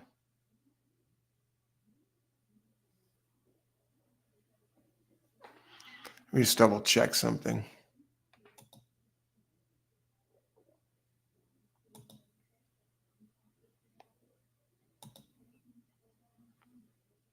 Yeah, I'm going to leave it the same because I already have all 4 tracks listed here. This way, when I break away to have something to eat and when I work on Turfway a little bit, because I haven't looked at Turfway at all, when I do these 4-horse shows, I can committed to handicapping and making notes for the 3 tracks I was going to be doing at the same time. So I will have more than an hour to look at Turfway. And while I'm working on that, I'll leave the link open, stay on this page, even after these races go. And then I'll come back and be ready to kick it off at Turfway Park I'll be back on the air before 5:55. Probably just a little after 5. You could come along with me for the ride while I go through and make my Turfway notes.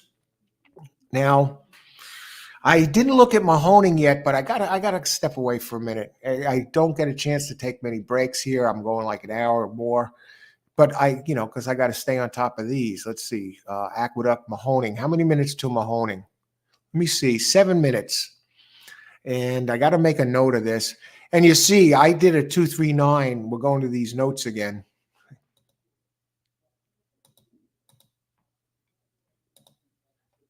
We're going to these notes again. I constructed the exacta, but when I started with the notes, I went 239 over 237, 912. I got as far as 2-3 as the top two, and then I improvised from there and added the 9. And now I got to make notes for the 7. So I want to do that before I step away for a couple of minutes, and then we'll be good for a little while. Race number 7 at Mahoning, 3 remaining. Let's talk about it.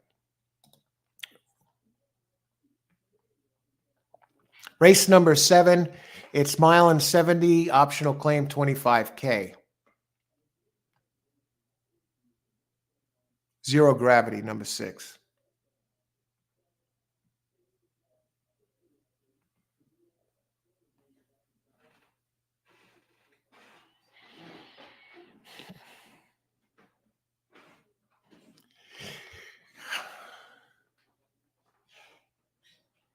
Let me look at this 6 a little deeper here. It's coming out of a starter race, 1-2 back. I mean, this one has been in the money 1, 2, 3, 4, 5, 6, 7, 8, 9 times. Has won 2 of them. Has performed admirably on a wet track the last 2.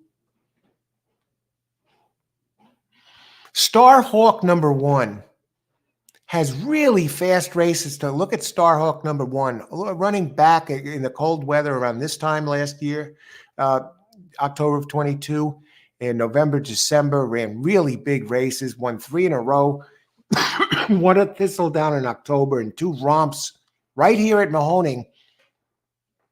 And at Thistletown, seemed to get back in form. Kind of took a step back a little bit in the last 2, but look at the races at Thistletown in October, September. Got to think if he runs back to those, or especially back to the ones in November, December of 2022, he gets it done. Who else?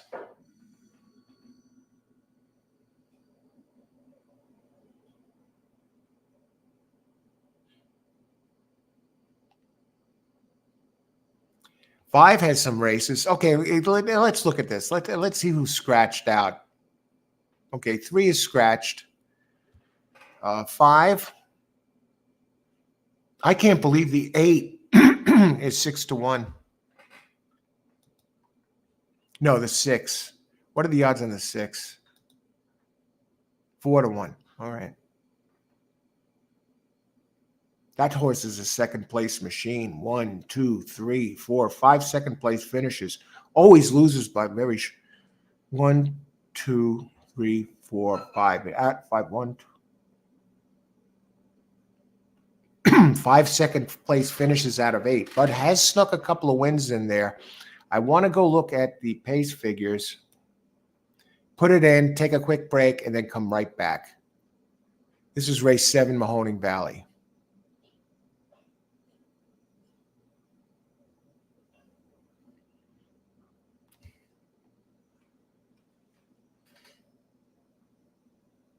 Gets the same jockey every single race.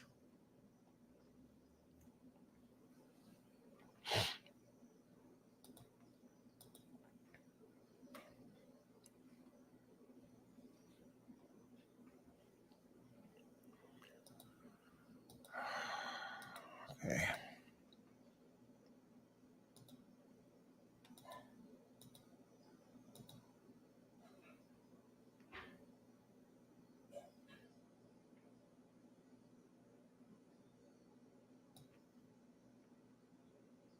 Come on.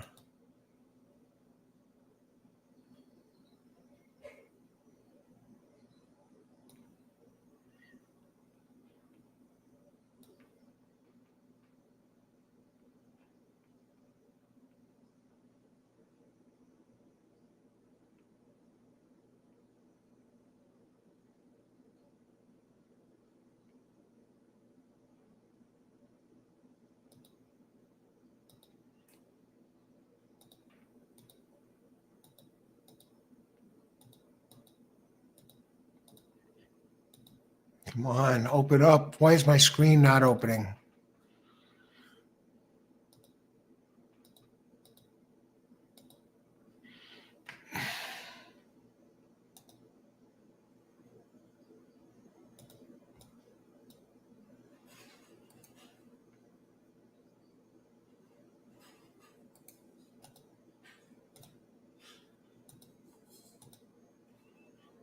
This is ridiculous. All right, there we go. Mahoning.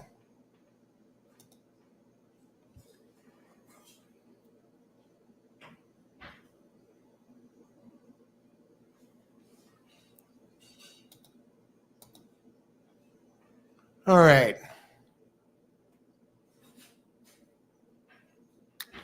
4 is the speed.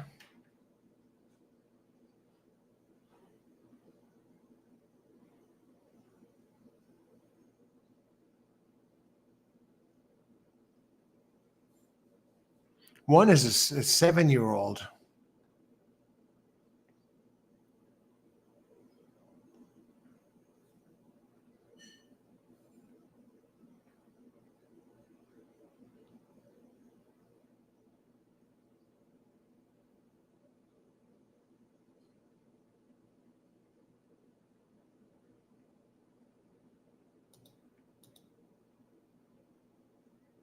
Yeah, let's do it. Mahoning, 8 to place.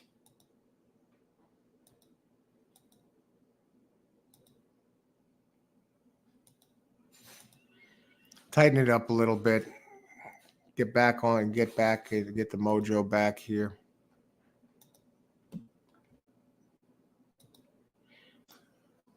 Okay, Mahoning, 8 to place.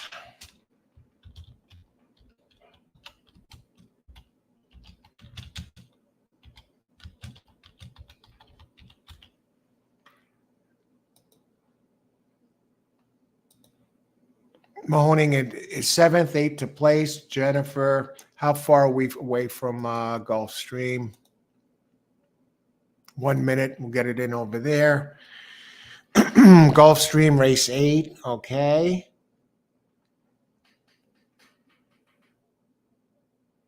2 is the pace.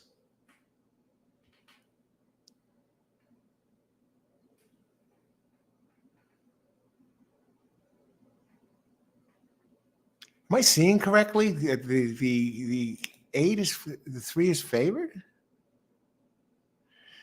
Okay, this is off the turf on a sloppy track.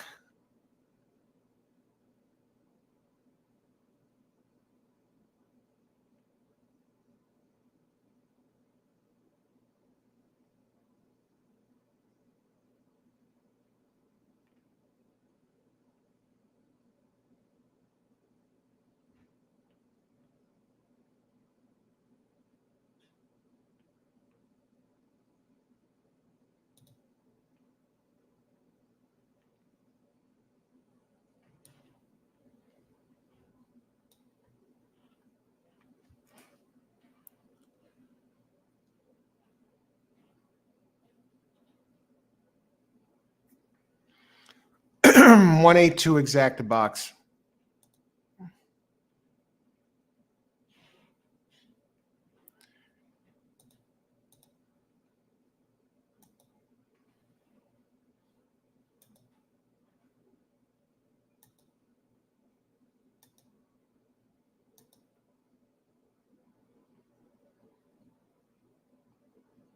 No.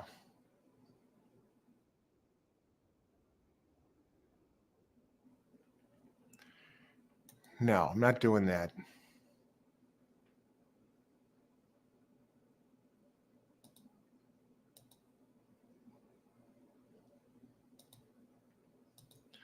Two to place.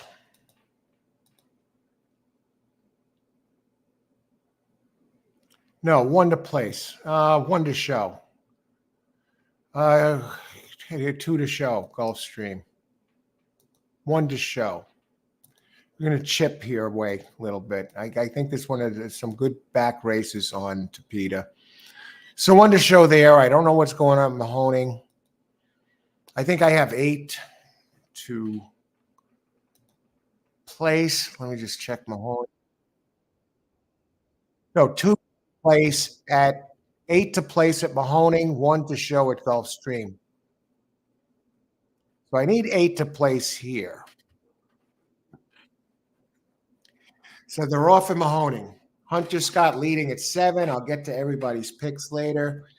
1 running third. No sign of the 8. Oh, there he is. The early speed is holding up just as expected. We knew 4 was going to go to the front.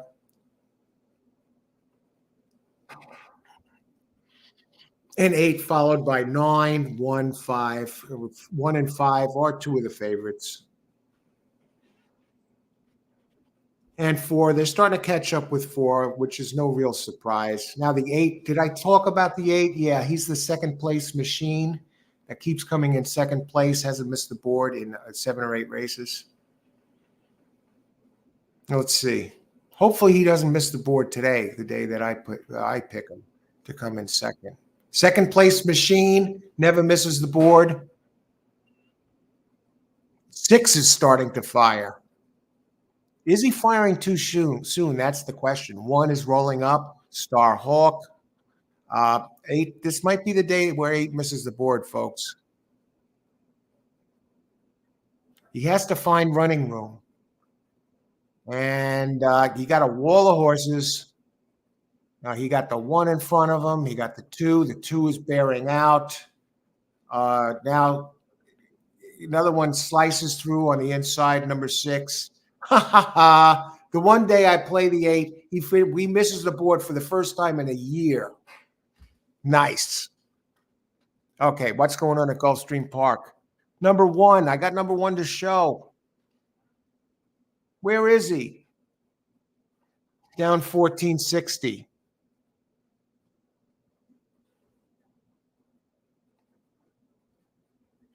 Race 13. Still no sign of the 1. Did he break down? I hope he's okay. I don't even see him on the screen. There he is, dead last.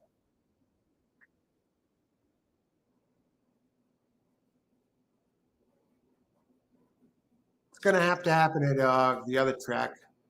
What do you call it?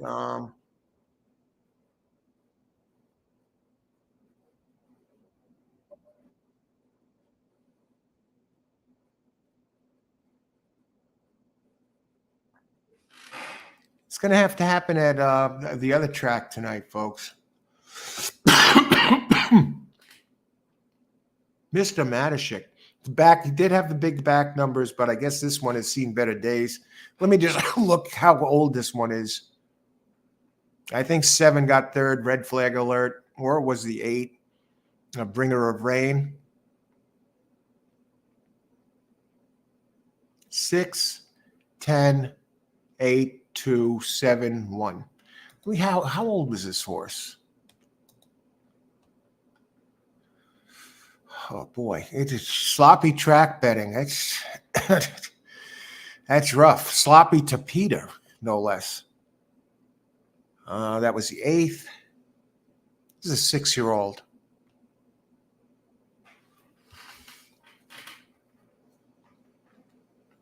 Down 1660.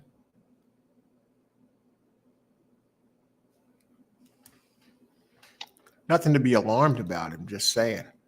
Okay, let's see who got this. That race, 6, 10, 8, 2. Donald Daly looks like it, right? I'm playing 3 tracks here today. I've made 13 wagers, 13 wagers in all, and I'm down $16.60, Donald. But some of these have been surprising, really surprising finishes. Ask Austin. Okay, but how many races have there been so far? Let's go to Aqueduct a second. How many minutes to post at Aqueduct? 2 minutes to post. Jeez. What race? Race 7 of 8 coming up. Fingal's Cave got to win this race.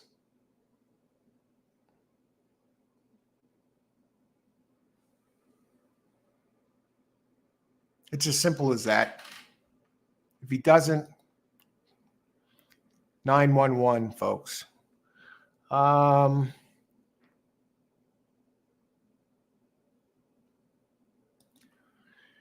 Let's talk about it.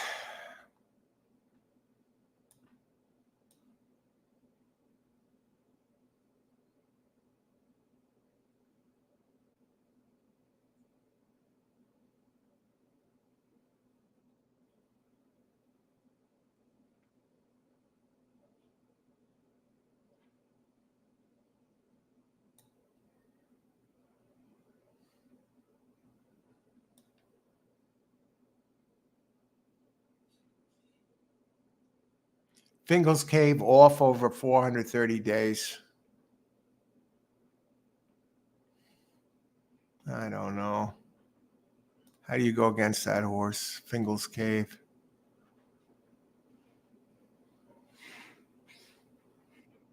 It's a mile. Let's go with the horses.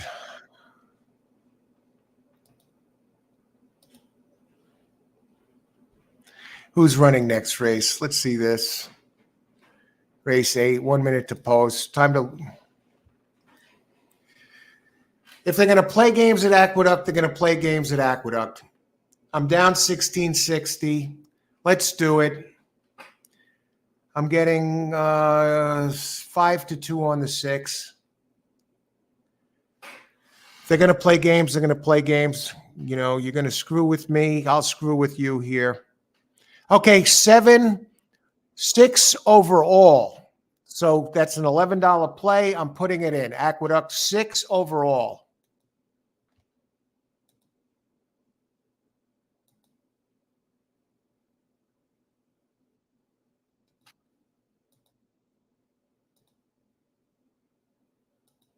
In the daily double.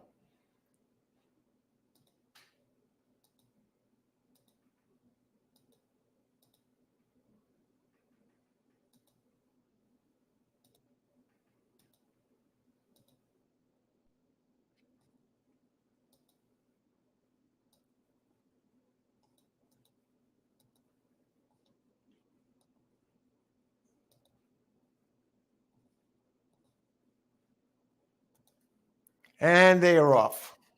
Good luck, everybody. Enjoy the race.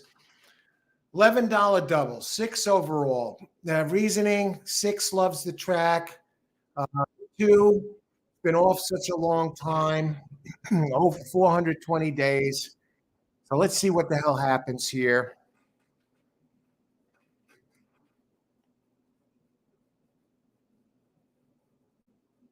Is it me? Is he running last? Okay, 6 sliced through a little bit. Loves the track wet. Fingal's Cave. Fingal's Cave has the numbers. Don't get me wrong. It's a very strong horse.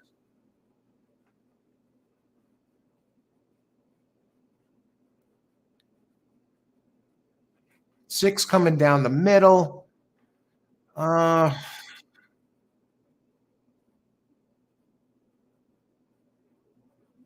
Can't catch a break here.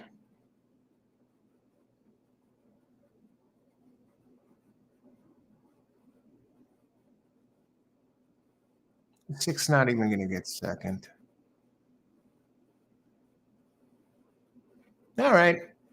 Try to hunch. Down $17, down 27.60. This is not good, folks. But you can't say I didn't go for it or a coward. That's for sure. I had my reasonings there.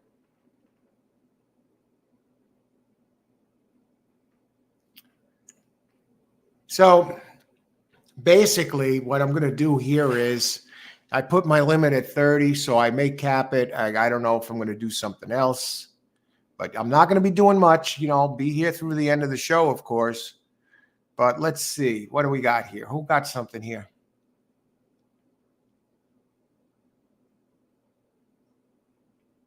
Bob, I also had an exacta, but I'm new, so I don't know what I win until after. I'm having fun and happy I found your channel. I'm glad you're here, Bob, and I'm glad you enjoy the show. Thanks for joining us, and great job.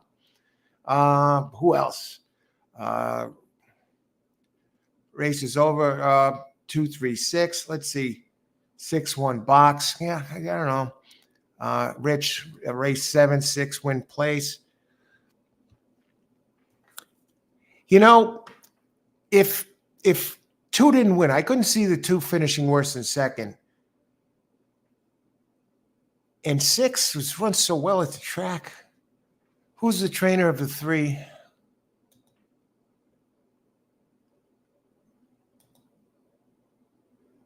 Abreu. 1. 6 didn't even finish in the top 5. I'm just not getting it here. I just bet a horse over it. Where was it? Mahoning, that hadn't missed the board in a year. And I think it was 5 second place finishes out of 8. And he missed the board completely that race.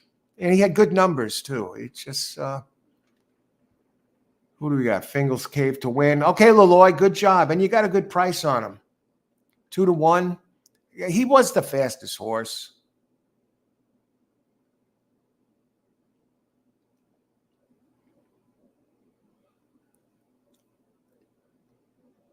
I've made 14 plays today.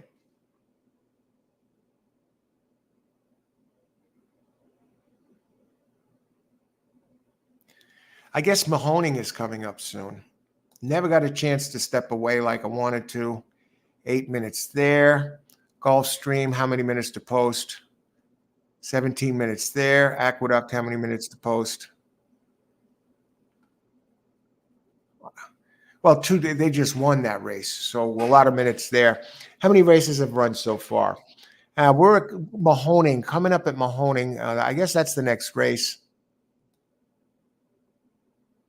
14 minutes, race 8, Gulfstream. 16 minutes. Okay.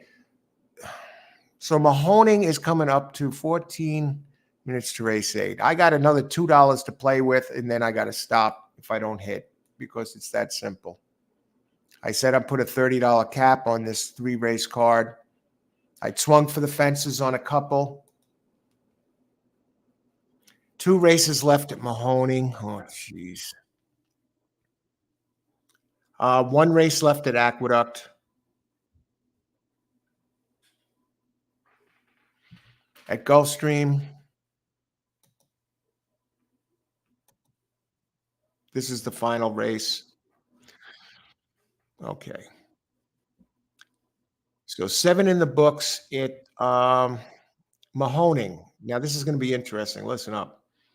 8 in the race books at Gulfstream, and 7 in the books at Aqueduct.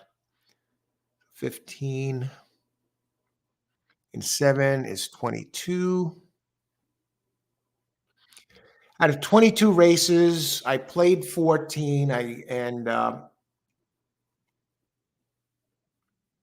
I passed on some, and some I just didn't get to. You know, they were up. They were a couple of races going off at the same time. So I've played 14 of the 22. So out of 14 races, I'm down 2760. But I put 11 in one race into one race, which is terrible, and 12 on another. And the $12 one was looked really solid. So basically, 23 of it was lost on 2 races. But I opened it up, and it just wasn't meant to be. And but maybe there's something here. I'm going to be really selective in these closing races and see if we could chip it away and get it down. Okay, so stay tuned here. I'm going to step away for a few minutes. I want to thank everyone for being here. I'm going to do a Mahoning, not a Mahoning, enough Mahoning. I've nightmares about this place. I'm going to do Turfway Park tonight, so you know that that track should be a blast, an absolute blast. So I'll be back in a few, and we'll gear up for next race coming up at Mahoning Valley. 11 minutes to post there. There are 2 scratches, the 5 and the 7. I'll be right back. If I stick around for a second now, I'll end up here. I ended up staying around for an extra 45 minutes after I wanted to make a pit stop. Be right back, everybody. Let me just see Stephen R. 2 3. I'm going to be right back. Mahoning 8 try box. Okay, good luck. everybody. James White. I want to see if there's any booms here. Okay. Austin, that 2. I shouldn't have tried to beat that horse, even if a year apart away. You're right. 2-1 was an absolute gift, Christmas gift, a late Christmas gift on that 2-1, 2-1 price on that. Okay, be back in a bit.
All right, and we're back.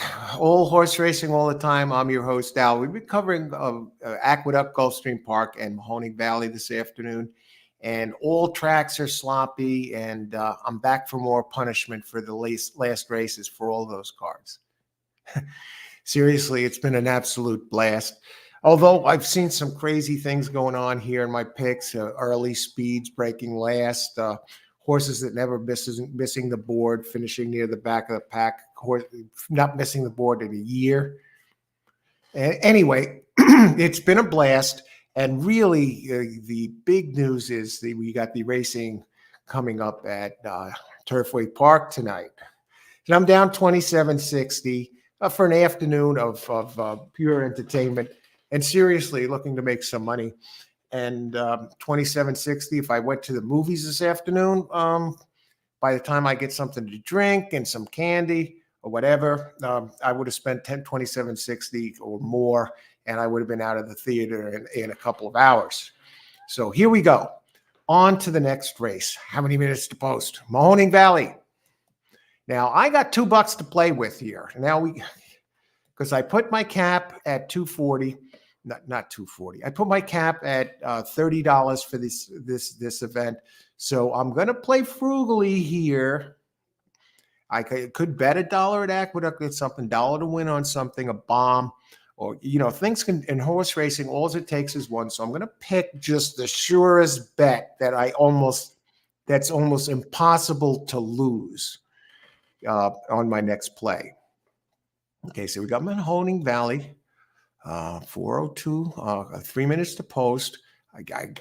I would hate to say that I went down at Mahoning Valley. And I didn't even look at this race yet. So let me look at it. And how many minutes to Gulfstream? 5 minutes. Maybe I should go straight to Gulfstream. Let me just see. Because both Gulfstream and Mahoning are the two tracks that hosed me this afternoon. Gulfstream, we got a full field. All right. Calm down. Full field for 2-year-olds. Oh, brother. Is this a first-time starter race? Wait a second. I like this race. I got to think number 10 is going to hit the board. I got to think 10 is going to hit the board in this race. I don't want to lose my money at Mahoning and then not have it to play this race. I wanted to do a 10-3-8 box. Oh, and they're all long. But I can't do it. I can't do it because I shouldn't have put that $11 play in. I think the 3 is a threat. Pletcher, Firster. Yeah, none of the ones with experience. It's a Firster. None of the experience have really done anything. Let me look at this. Pace of the race. God. On the poly track, in the poly track, the 9 is so much faster than the others. Oh. Let me see if I could do something at Mahoning and build a couple extra bucks. Mahoning race 8. 6 furlongs. And it's an allowance race. Okay. Number 2, Team Leylandecker does have 2 fast races on wet tracks at Mahoning Valley. And it did run a good race at a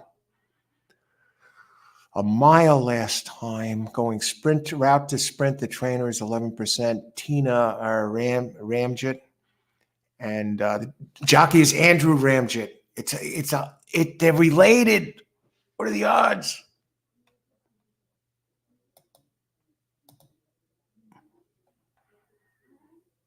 I don't want to go down in flames at Mahoning. 2 is okay. It's going to be the favorite. Okay, let me look down. This may not be the place to play for me.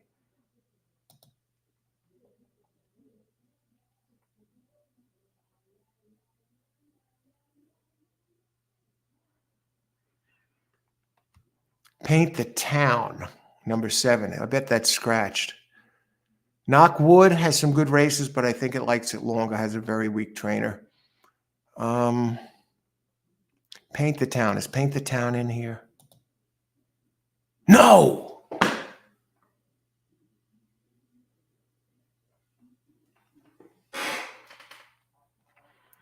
Nine is a very consistent runner, but it's slower than the others. Paint the Town is not there. I think 8 likes it longer, so I don't like that. 4, the Pink Z. Let's look at the pace. I think I'm going to have to hold off until Gulfstream. The Pink Z has some speed. Our Buckwheat does have speed, but not necessarily at Mahoning. I think the 4 is going to get a jump on these. What are the odds on the 4? Do we go show bet on 4 and then we'll tee it up at Gulf?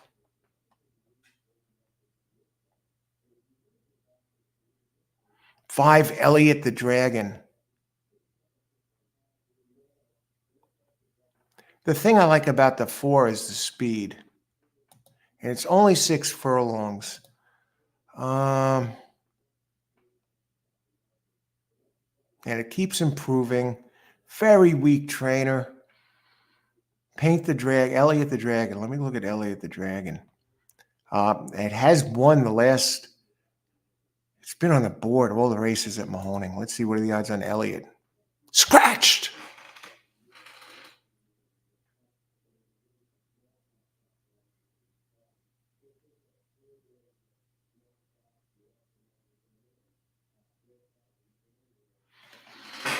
Who's the other speed? I mentioned 2 speeds.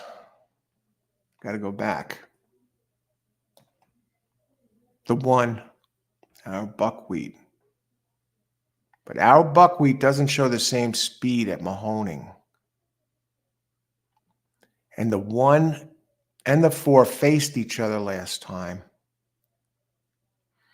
on November 23rd. And what happened?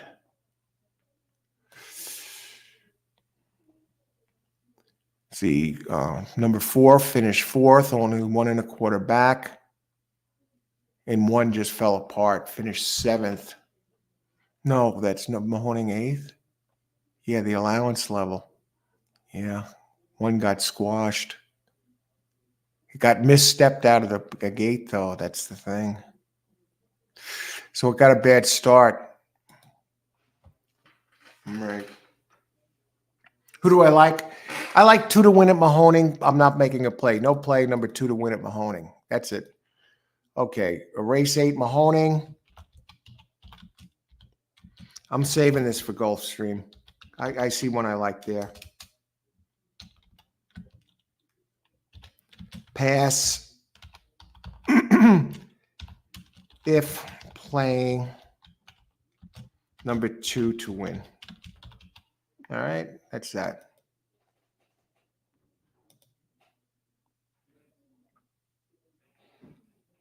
Three to win in Mahoning Valley. James. All right, good luck, James. How many minutes to post at Gulfstream? 0.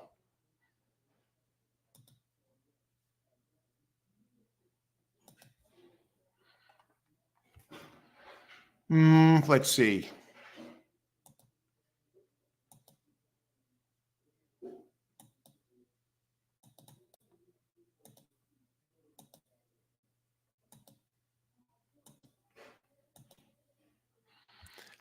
Look at this. I'm spreading it out, folks. $2 to show. Well, no, I'm not. I'm gonna go all in. $2 to show on number 10 at Gulfstream race 9. It's 9 to 1.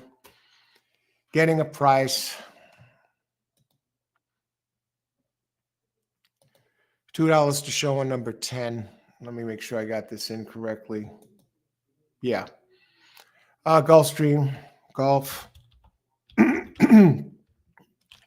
Number 10 to show. Has the big early speed. I got to go for it. This race coming off the turf, I think he's going to be in good shape.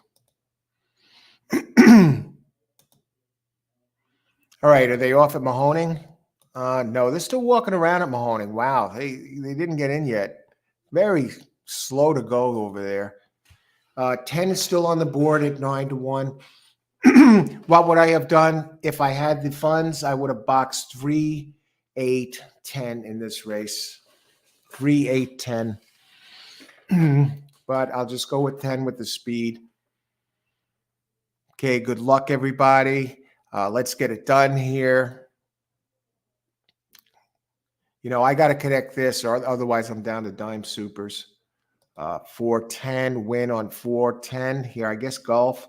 Win number 2. 410, exact to Gulfstream.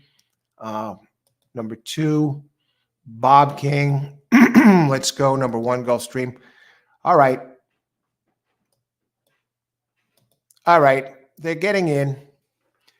I still can't believe the 9 is not, the 10 is 9-1. It opened 6-1, and I thought it would drop. I thought it's a win contender. Okay, they're getting, where is it? I'm on the wrong screen. Get over to the fuck Gulfstream. Okay, they're off. Am I seeing correctly? Did 10 break last? Oh my God, didn't even get the lead. What is going on here?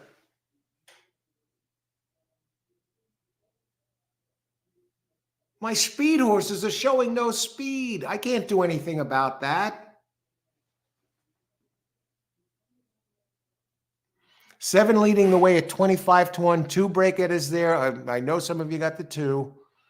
9 moving quickly. Team captain. Oh boy. They're running like a pack here. Nobody's really that far out of it. Unless the 10 is saving something. I don't know. 5 is moving. Dangerous driver, 80-1. Let's look at the fractions. Very reasonable fractions, 49.76 and 24.80. 9 is moving. 2 is moving. 7. 10 trying to get involved. 10 is a gray horse. 10 swings wide. Got to make up ground. Put in 1 big run. He's not going to get there. That's it for me, folks. I'm out of it for the day. And I'll have to wait till later to get in there again. 10's going to finish all the way in the back. I would have missed that down. And that puts me down 29.60. Now, can I hit a dime super here? That is the question. I got 40 cents to play with. Nice. And they're done at Gulfstream, so we can close this freaking hellhole down. Okay, get rid of that PP. How'd my 2 do over at Mahoning? Huh. I'm glad I didn't go down at Mahoning. And I was thinking about doing the 4 play with the the show with the 4 at decent odds, and I would have been alive. The early speed horse. Not only if I would have played him to win, I would have got it done. Jeez. So I opt for Gulfstream over Mahoning, and Gulfstream's the one that takes me out. Number 10 showed no early speed. Last time he ran on the Tapeta, he ran much faster fractions than the others, so we can close this out. We still have Aqueduct to work on. Okay. Aqueduct. We got 1 race left. How much time is left there? Hope it's a small field where I could pigeonhole a dime super. 0 minutes to post. I may not even get a chance to play this.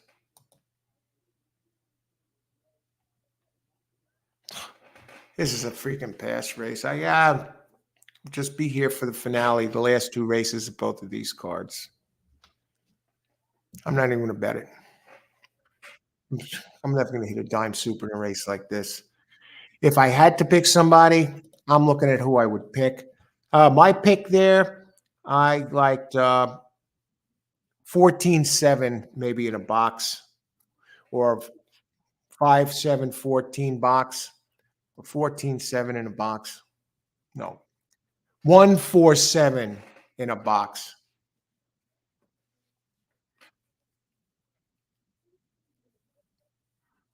That's who I have for my analysis. I had 5 and 8 as the early pace leaders. 8's not showing any speed. He's there. All right. 1-4-7. Okay, Gulfstream is done. And Aqueduct is done. After this, I would have had a 1-4-7 box. I have 1 and 4. 1 is my first choice. 4 is the second choice. And I have a question mark next to the 7.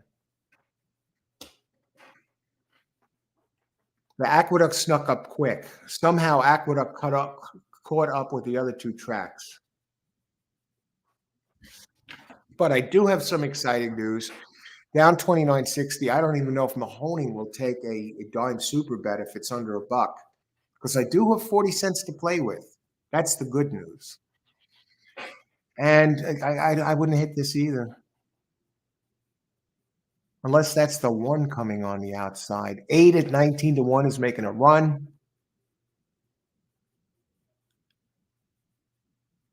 8 and the 5 is 61-1. We got a 19-1 over 61-1 at Aqueduct. 19-1 over 61-1. And I said 5 was the early speed. Well, he held. 8-5. Let's see what this pays. Nice. Unbelievable. Hey, who needs Turfway Park when we have this? 8-5, $1,851 exacta.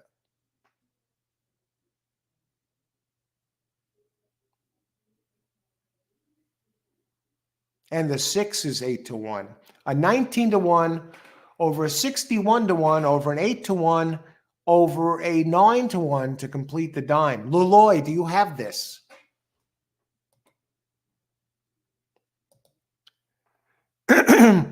Luloy, good luck later at Turfway, coach. Let's recoup our losses. Yeah, down 29.60. Thursday chalk. Look at this, Donald.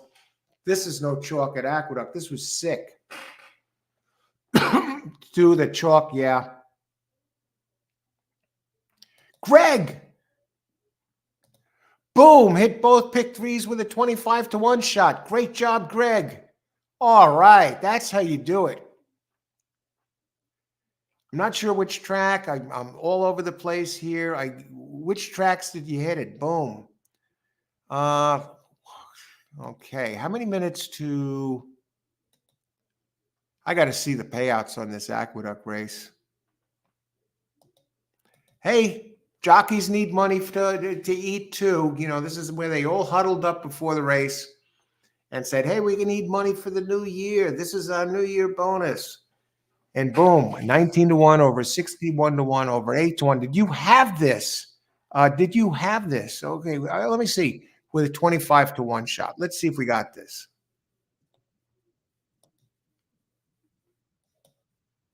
Okay, it wasn't Aqueduct. Let's go to Gulfstream and see what Greg got here.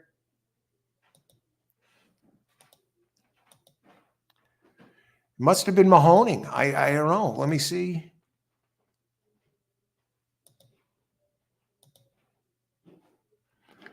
I don't know, Greg. You hit something, but great job. Damn, the 5 had my heart. I love the horse. I love the horse. Let's look at that 5 for a second. I had him listed as the lone speed. And here's my notes, for example. Let me show you this. The final race at Aqueduct, you know, the first column, there's race number 8. There's my notes. There's my, sad story of the wagers down 29.60. These races. But here's the thing. I had 1, 4, and 7 with a question mark, race 8 at Aqueduct. My finger's on it. And the other chart to the right, the row on the right, shows who the early speed I have as the best early speeds.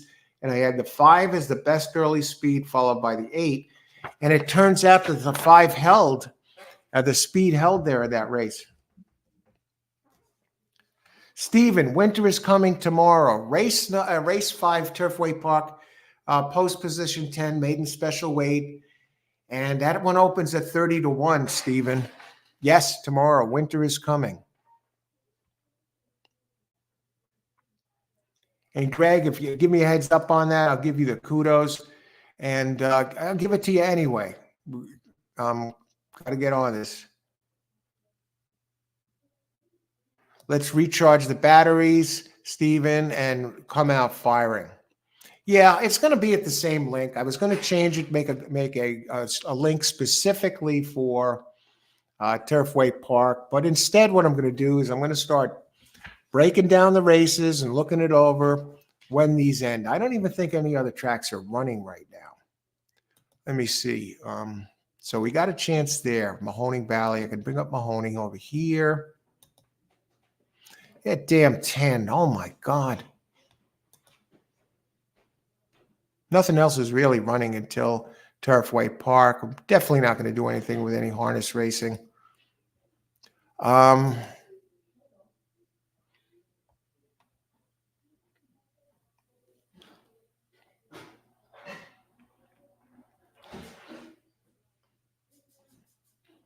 Got the 510 for a double. Who else? Okay,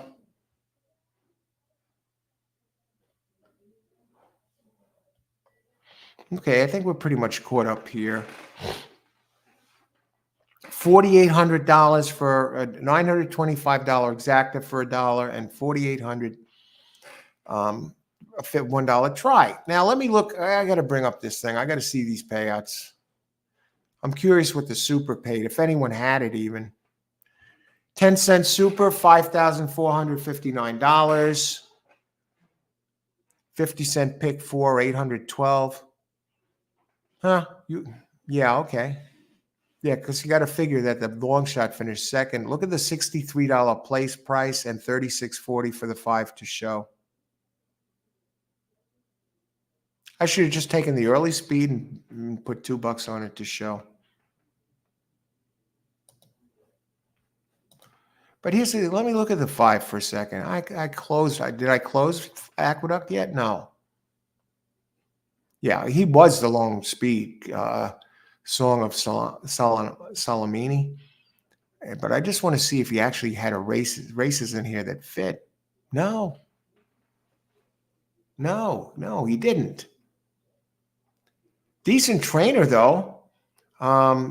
Chris Engelhardt, 14%, 1,900 races at Aqueduct. And on off tracks, wet tracks, he's 24%, 2,123 races. And he had Trevor McCarthy up his 10%, together 13%, but he had the big early speed.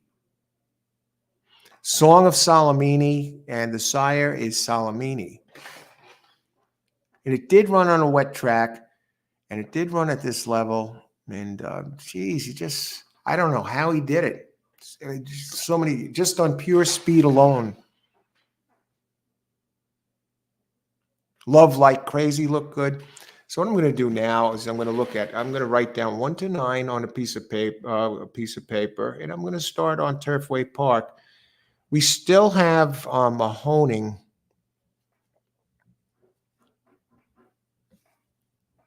And I'll make some notes here on this race and take a look at Turfway.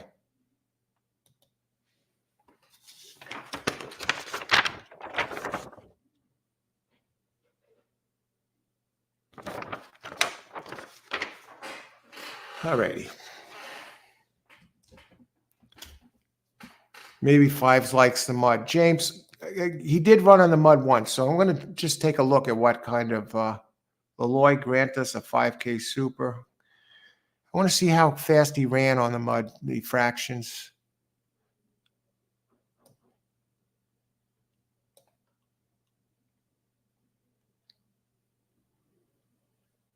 No, not especially. Yes, he did run very fast fractions on the mud in his last race at 6.5 furlongs, 22-4 on a wet track, where his fractions at 6 furlongs, a shorter distance, were 23-3. But 22-4, that would give him a nice jump on this field. Slow finishing time, but a nice jump on the field. Okay, how many minutes to post at Mahoning? And then we'll be in the books. We will stay with this at this track, at this thing.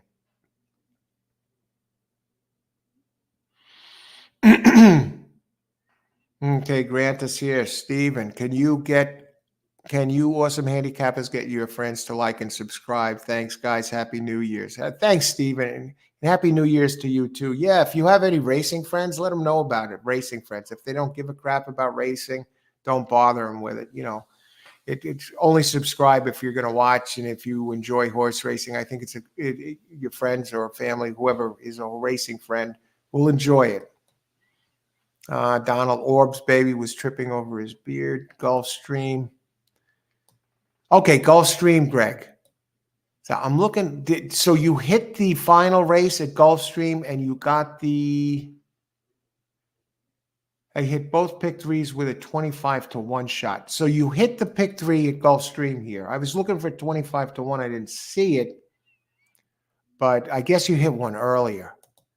I don't know. I just, I can't scroll back right now, but I am looking for a 25-1 shot in there.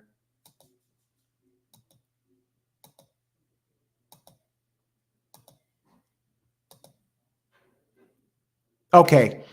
Tiraraki. Okay, pick three. Okay, great job. I see it now, Greg, in the last race. Excellent, excellent. And that's a good one. You got the right one home there after the two chalks. Greg does deliver the pick three here at Gulfstream Park. And where is he? I hit both pick threes with a 25-1 shot. So you got it twice. Excellent job, Greg. Excellent. Good news here. Love good news here.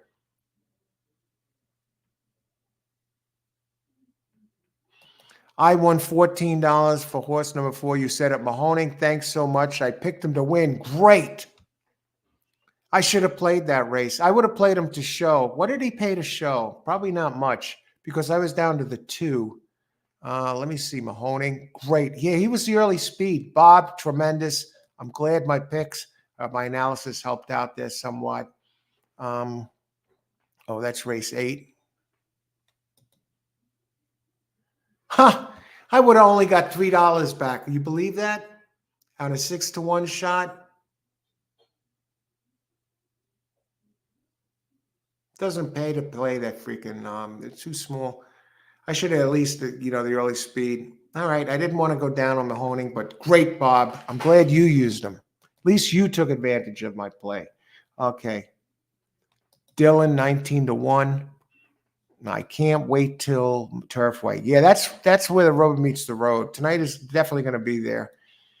James, 5 of 6 on the pick 6 at Aqueduct. Okay, James, so you got the 5 of 6 here? Let me just look at this.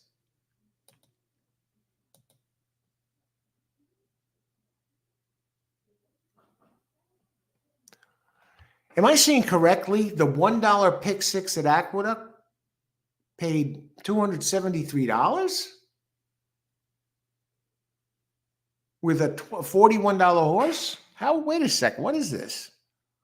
Okay, $620 winner, $750 winner, $16 winner. You figure it would be more than this. $370 winner. This can't be right. That can't be right. Let me just check it here. Different place. Aqueduct.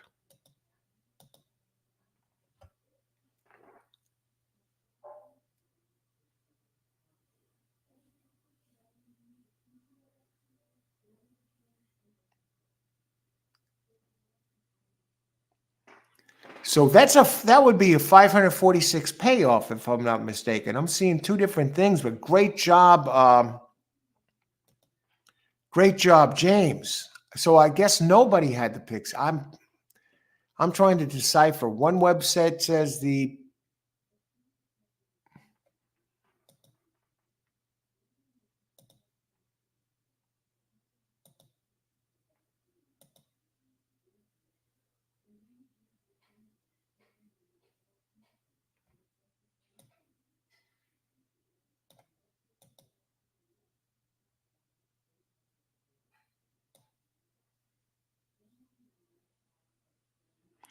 $1 pick six. I'm seeing getting six right only paid $353 or $325.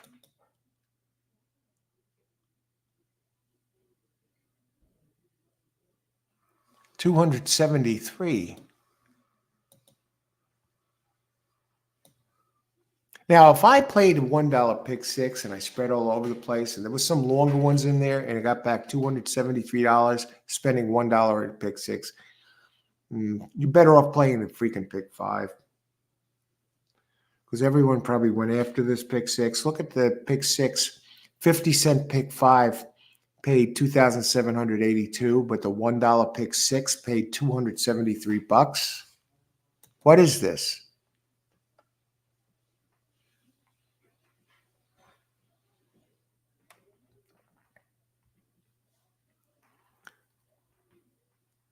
Oh, that's 5 of 6. I don't see any payoff for 6 out of 6.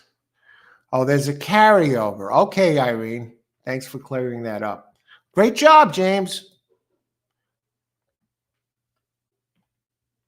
James gets the 5 out of 6. I was going to say that is pathetic. Okay, who else? Speaking of Turfway, Coach, is it a sane move to bet on 4 horses there knowing chalks don't win there?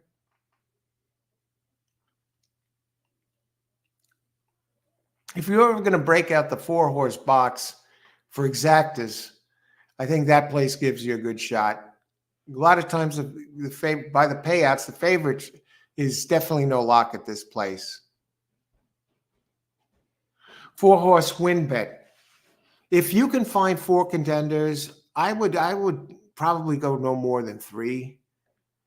But yeah, that's called hedging, and not hedging. What is that called? There's a name for it. And there's some people that strictly play that way. They play multiple horses to win, and they're usually big, heavy bettors, and they grind out a nice profit that way. The win bet, yeah. Hiliberto.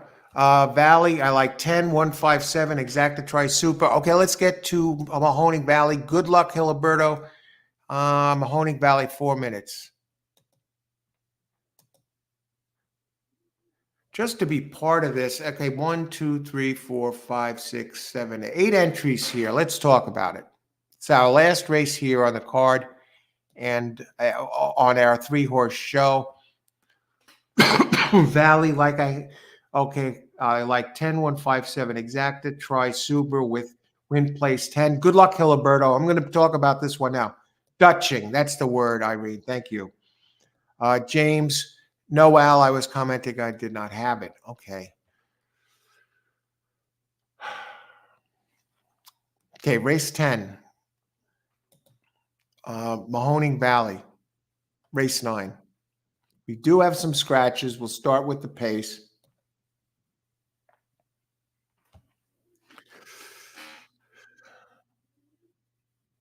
Two has early speed, fast clip. I'm going to go back and look at the scratches. I may name a horse that's scratched, and then I'll adjust.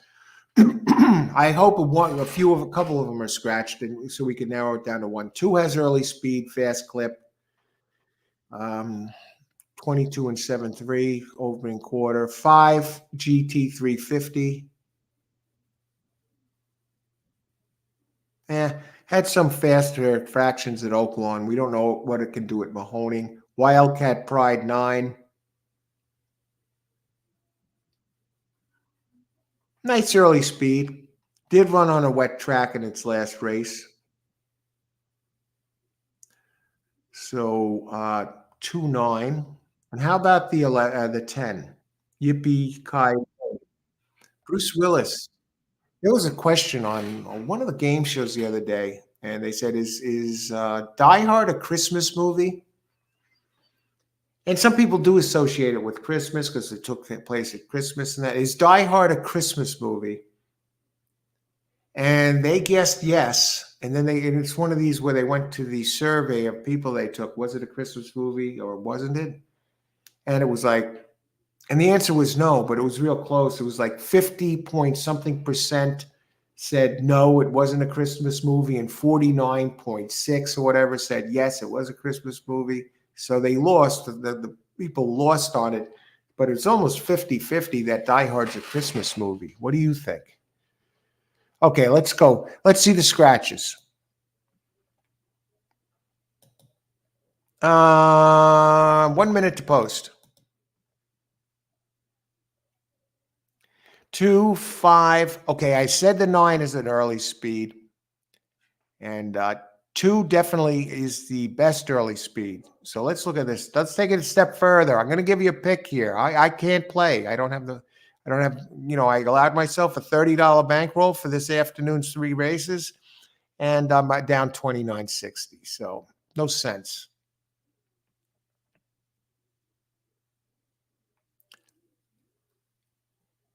Going down to the 10. I don't like the last race of the 10. What happened? Middle move empty. Is 11 in this race? Is 11 in this race? Scratched.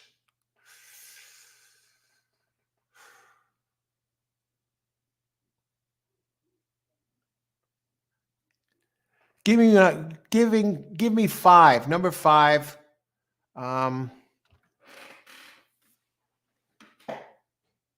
5 win place. I like its speed. I like its that it's run on. I like its numbers. I like that it has run on a wet track before. It's off the layoff, but I love the trainer.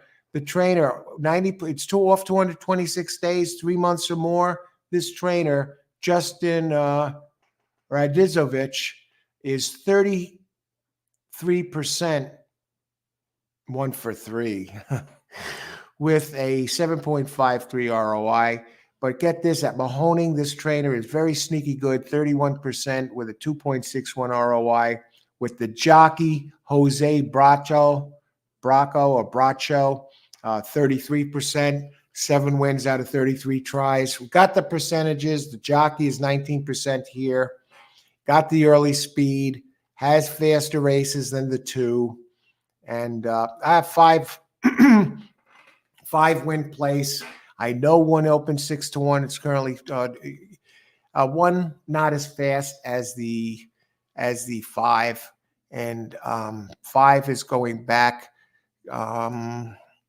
I don't even see a jockey booked for the 1. It did run on a good track, finished second last time out, but speed. I feel the needs for speed. 5 has some pace, and I think he's going to go let it rip. And remember, the 1 posted probably some of his best races on the Tapeta. Now 2 and 5 are co-favorites, and again, I like the 5 better than the 2. And the opening odds say it. 5 opens at 4-1, 2 open at 8-1. They're trying to get a little fancy there. I realize it. 2 is a contender based on the last race, but 5 runs more races that are win-worthy here. What about the 10? Open 12-1. I know some of you have the 10. I want to go back to the 10. I don't like the last race of the 10. But he does have a very good race that he won on a sloppy track, breaking the maiden first half, asking. And you do have Jeffrey Odazovich as the trainer. We talked about him a few seconds ago. Maybe we're talking about the 10. He's the trainer of the 10. He's also the trainer of the 5.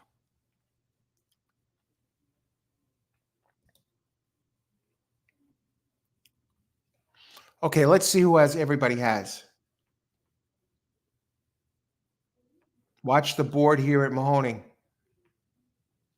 Yes, it is. And First Blood, Leloy. Good luck, James, betting the 3 or win play show. Good luck. Valley, Hiliberto. Come on, Hiliberto. 10 is dangerous. Got the same trainer, very high percentage trainer. Maybe they're going to let the 10 has some speed. So I think it'll be either the 10 or the 5. Exactly. And you'll get paid. All right, I got to stay with it. Mahoning Valley, no bet here for me. I said I like 5. 5 to win place. Inside speed, in good form, great trainer. But the 10, same trainer, and also has early speed. But 10 is going to have to dig back into the archives and dial up one of his earlier races. Oh, 4 almost fell. Looks like 2 is going for the front. We expected 2 to be part of the early speed. But here goes 5, slowly just rolling by the 2 and grabs the lead at the first call. And 5 and 2. 5. Oh my God, 5 goes all the way down to 8 for 5 after the gate opens. Can you believe this? He was just 3 to 1. And here comes the 10, the Radonovich horses running. It looks like they're going to try to be 1-2. And the 10, Yippee-Ki-Yo-Ki-A, is looking to win it here at 6 to 1. And I know somebody here has 10 to win. So come on, 10. I'm rooting you home. I know I picked 5 to win, but I'm rooting for the 10. And I didn't save enough money for the horse that I gave out a winner here with. Oh, brother. At least I gave out a 5. I gave out a winner here. Didn't have the funds to work with it, so I didn't make any deposits. Stick to my guns, right? I practice what I preach. 5-6. Does anyone have 5-6? I hope. 10 fell apart. Stopped coming all of a sudden.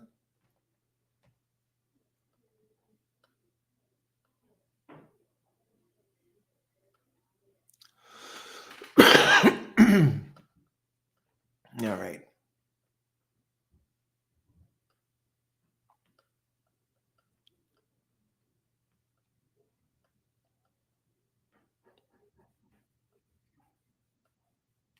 You're right on the 5, Coach. Greg tried to get your 5, but the gate opened. I like the 5, and I didn't, I said I was going to put a $30 cap on it for this card, and I was at 20 minus 29.60. So, yeah. So I stuck to my gun. Steven dumped 10K was dumped on the 5 after the start. It dropped from 3 to 1 to 8 to 5. Wow. Dumped on it. Maybe computer generated money, or what is that? What is that wagering system they have now? This for the whales that has super fast internet speed to get the money in at the very last second. It's probably computer entered, dumped in. There's a name for it. Irene, you sent out. Didn't I send you an article about it, or you sent me one about this high speed connection that these whales, the guys that put a lot of money on the races, they have a chance to bet as very late as possible. They have a great internet connection or something. A call. Okay, thanks, Stephen. Maybe it was that. I don't know.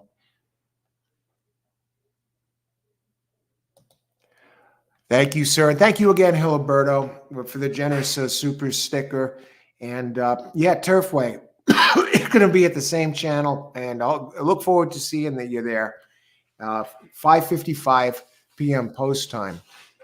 I'm going to keep this open. I'm going to start handicapping Turfway. Then I'm going to have some dinner. I'm going to step away for a minute. I see where there's some Leloy. We're talking about Die Hard. Yes, Coach, it is. And First Blood is a Christmas movie? Okay, let's go. First things first. We'll handle Die Hard and then get to First Blood. The eternal debate, is Die Hard a Christmas movie? In my opinion, it really isn't, right? Can you imagine a family sitting down to relax and watch a Christmas movie and putting on Die Hard? But what I don't understand is the people who say that It's a Wonderful Life isn't a Christmas movie. I saw It's a Wonderful Life in the movies, believe it or not. No, not when it first came out. They were playing it downtown in the city, in the village at some theater. And I saw it, how many years ago? 15, 16 years ago. Went to see It's a Wonderful Life on the big screen. And there are people that say It's a Wonderful Life isn't a Christmas movie. That's crazy. I want to address First Blood for a second here. First Blood. How does that get connected with a Christmas movie? Let's see. First Blood.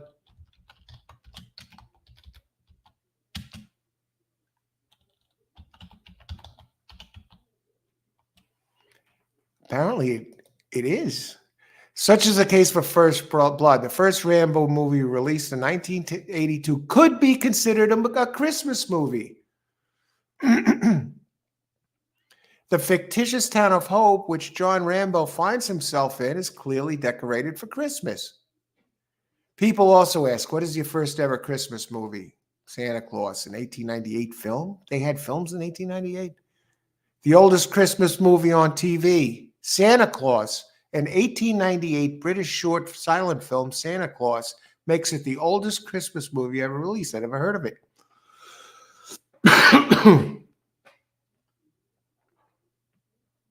What was the first Christmas song ever?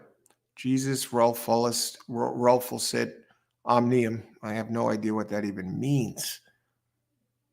When did Christmas become a holiday? 1870.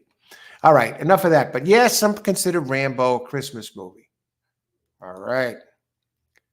Let's bring up Let's get some Turfway stats and start looking at this so I can step away from it. I have my green tea. I switched over. No help. Most of my money was lost on 2 races. I finished down $29.60. I lost $11 on that 6-horse when the 2 won. I went 6 with all in the double. How would I have done in that double if I had bet 2-6 instead of 1-6? And okay, let me go to Aqueduct. This is interesting now. Let's see. Okay. Okay, Fingal's Cave. What if I bet 2 overall in the double instead of 6? The obvious favorite. You know, I tried to get a price. I tried to hate Fingal's Cave, even though I loved him or her. And I went with the 6, who opened at 5-2. Know-it-all Aubrey, who loves the track. 41.40. Oh my God! I would have hit a $52 double just by going with the 2-all instead of the 6-all. Oh my God! At 41.40, Born for Greatness wins. What a stupid. Oh my God. What if the 6 would have won? What would it have been paid?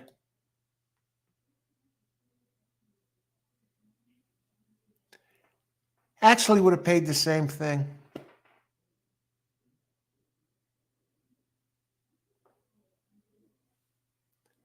Here we go, Al. We go against our top pick. I love this. Irene, you mentioned this yesterday. I changed up. I got cute. And here we go. Race number 7 at Gulfstream. You see who I like the best? On the 7th race, 2 first, 6 second. So what do? I change to the 6 and go 6 with all.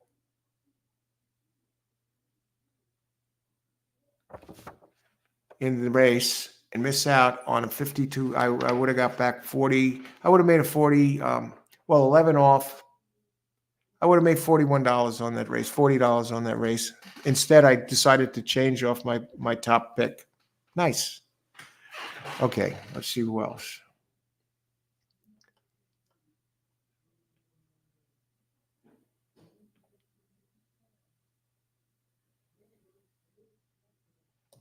Okay. Okay, Christopher, I was watching The Godfather. Oh, that's always good. They were playing The Godfather a lot this week, The Godfather 3. Will you believe I never saw The Godfather 3? I saw 1 and 2. They're great. I want to watch it. It was on the other day, but I didn't want to. I was going to have it on while I was handicapping it at like 3 in the morning.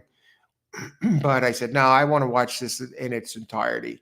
I don't want to, see. It's not one of these races that you see bits and pieces of.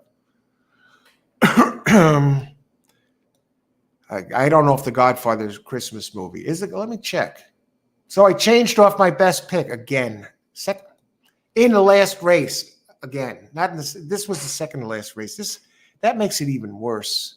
Seeing, looking at it and seeing the two right in front of my face, that I had that listed as my top choice, and I used another one with the all. So I lost 11 there, and I lost 12 on a race in Mahoning where I looked like a lead pipe lock. And so actually 23 of the 2960 was lost on two races. One where I made a brutal mistake going off my favorite, and the other one was just track nonsense. With a speeds, two giant early speed edges just broke way behind the field, which I don't know why. But let's go. Is the Godfather Christmas movie?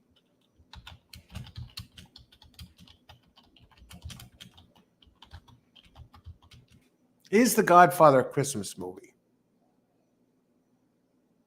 Okay, a Christmas setting. At least part of the film, and in fact, one of the most pivotal parts, occurs during the Christmas holidays. The scene early in the film where Don Corleone, played by Marlon Brando, is shot by rival gangsters. All right.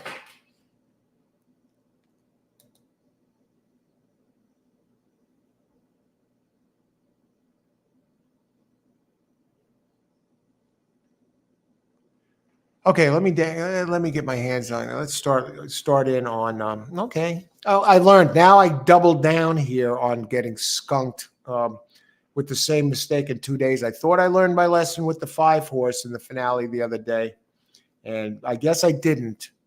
And now maybe they doubled down and taught me another lesson with an $11 lesson. So I've been taught $17 worth of lessons of changing my pick and losing when I would have won nice payouts 2 times in a short span.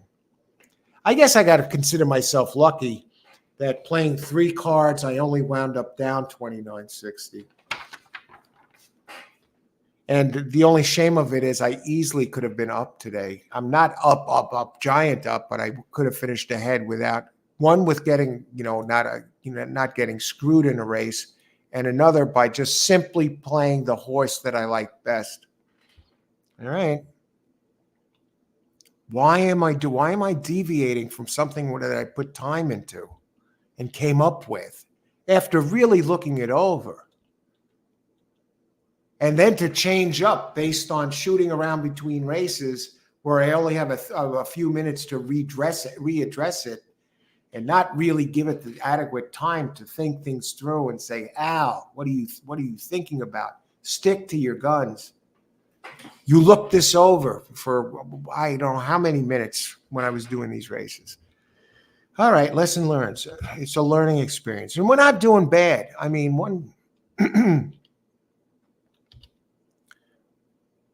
all right, let's get some Turfway Park going here.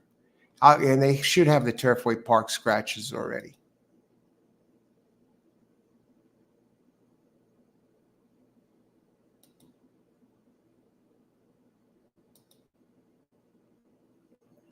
All right.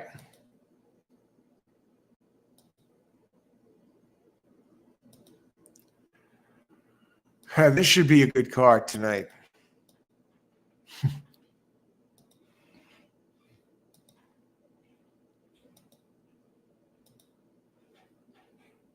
There's three tracks of excitement here that we went through this afternoon. I mean, this tonight is really the track that it's all about.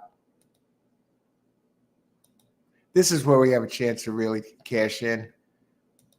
And it's just horse racing at night is just classic.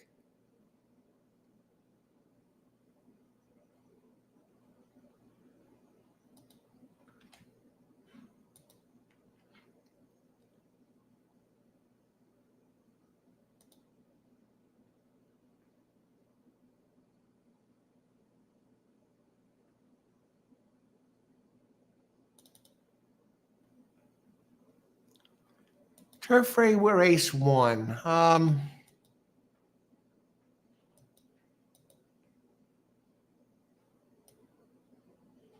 Big fields. Yeah, this should be an easy one. I sow and tap. Let's see this a second. I think we might get out a little chalky out of the box. Let me just check the scratches.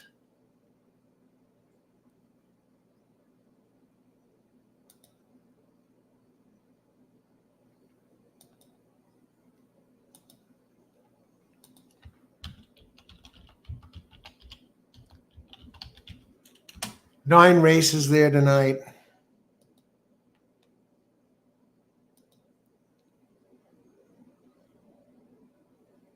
Only 9 entries here.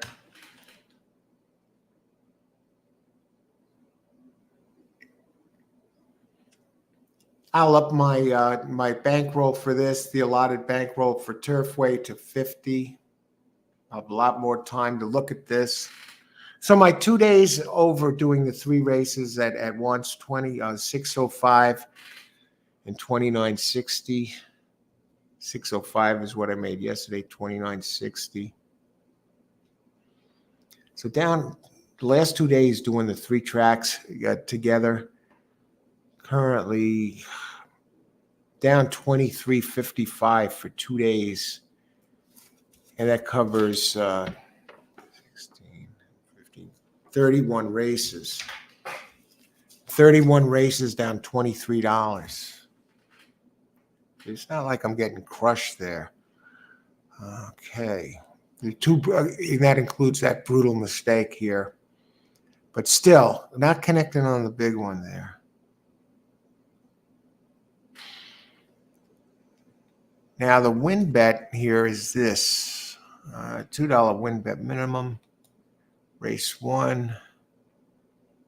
There are a lot of closers that do here. The speed is 1, 3, and 9.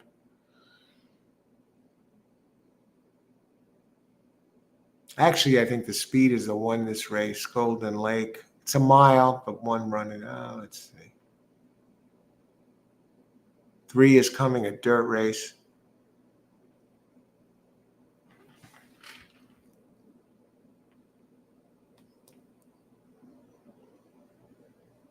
This track is almost going to have to be played on the fly tonight.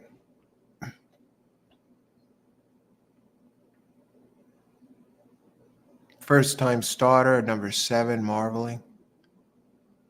9 entries here. It's a maiden claim 15K. I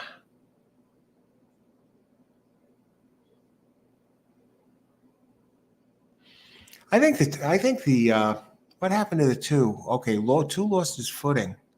No, not 2, number 6. 6 comes in really light. It's run 2 quick races. It's dropping in class for Karamori. Claimers down in class. Wins 12%. On synthetic, though, very poor. 3% out of 60 races, but the turf races are good. Adding bandages, 13%. 1 for 3 with the jock. The jock, he's getting a lot of weight. Dropping in class, it's 12%. Poor synthetic record, but that could be caused by anything. He's probably facing stiff competition. I mean, if he takes to the track, he could run a good race. I just want to check the pace again real quick. No, Sean and Tap. Yeah, number 6.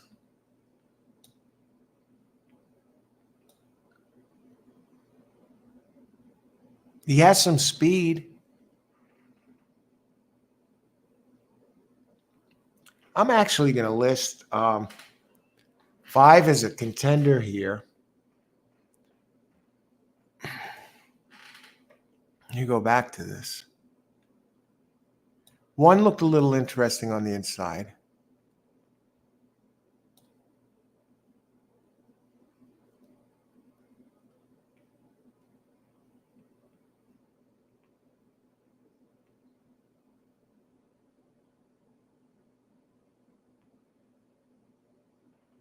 Ran out of gas last time.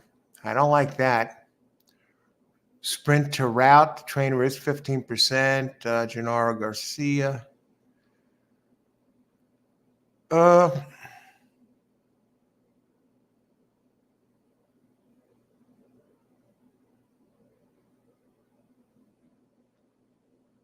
I kind of like number 2, Rose Darling.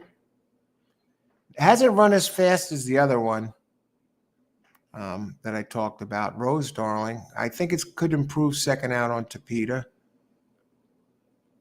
Trainer is 17% here, Tommy Humphreys. An intriguing one is number 3 for Thomas Drury Jr. Now he's switching from dirt to synthetic. What happened to this? Got off a step slow, got brushed, chased, 7 furlongs. Making a second start. First synthetic, he wins 17%. I'm on 2.5 here. I don't know if I want to go any further than that with these. I don't like the trainer's stats on the 7 for the firster, and good, got a decent sire. Yeah, it was a very good. I think 2.5 to win here. The win spot. Let's see what the odds of these are. Rose Darling, 2 horses, 2 to 1. The 5, no, short and tap. 9 to 1. Open 5 to 1. I think it's got to come down. 4, Valerie Blue at 4 to 1. Let's take a look at this one. Nah, no, others are faster. I don't like the trainer. 8%, 179. The jockey's pathetic. 3% here at Turfway. 6% overall. And the horse isn't fast enough. I think 5's a win contender. I want to get a third horse in there.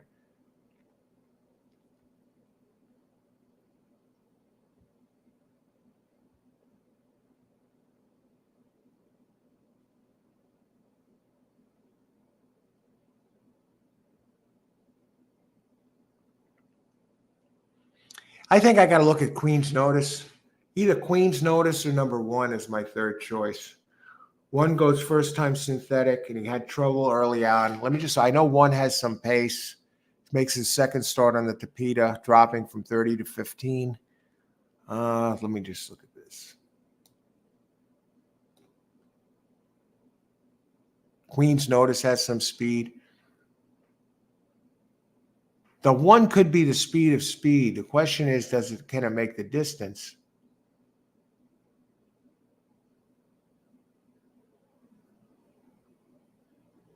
What are the opening odds on the 1 and the 3? Let me just look at this. The 3 opens at 7 to 2, is 6 to 1. 1 is the speed, and he gets the rail, and second Tapeta, and he ran a good, quicker race than the 3. The 3 never ran. I know it's Drury and Machado. Out of Golden Sense, that older the 1 is fast as hell. I think the 5's even a win contender. I think all 3 can win. Race 1, 5 to 1.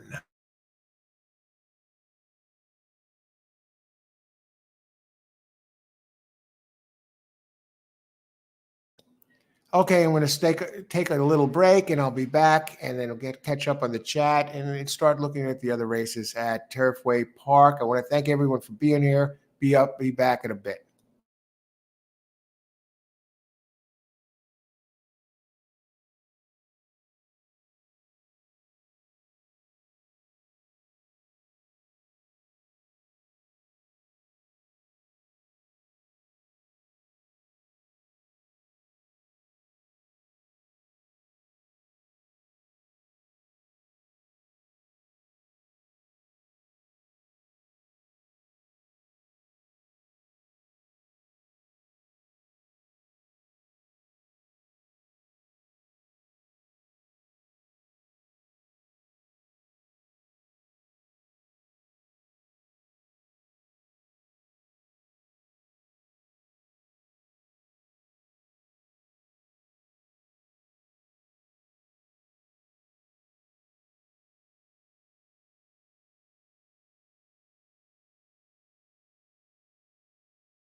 All right, we're back. Welcome to All Horse Racing All the Time. Took a break there. No racing going on. We had some dinner, kept it going. All these 4 tracks from the same link today. Don't know if I'll do it that way again. I'll probably break it up into a couple of links as usual, but I tried it here today and see what happened. And Turfway Park, I guess the scratches are in by now. And we'll take a look. I looked at the first race and I just want to double check something on that first. Race 1 at Turfway sounds a lot like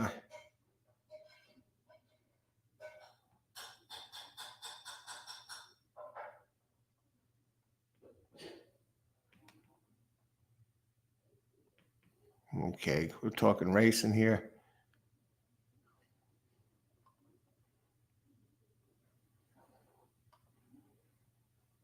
Okay, let's see.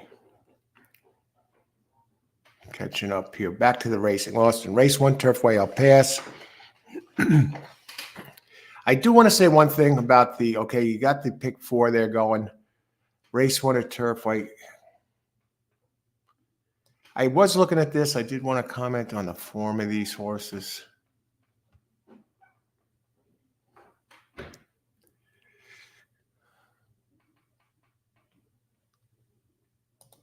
Let's bring up Turfway Park here.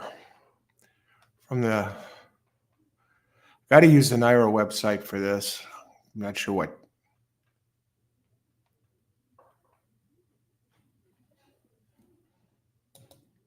"29 minutes to post, no scratches."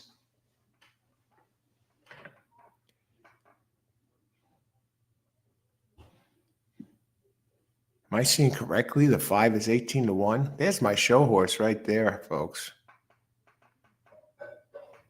No, the 6 is my show horse. I liked 1 a bit. Open 6-1, currently 4-1.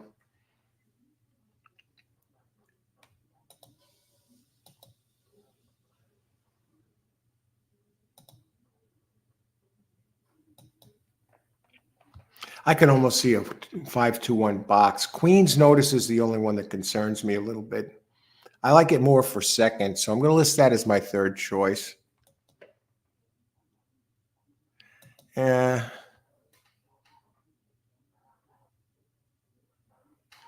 me just check the 9 here.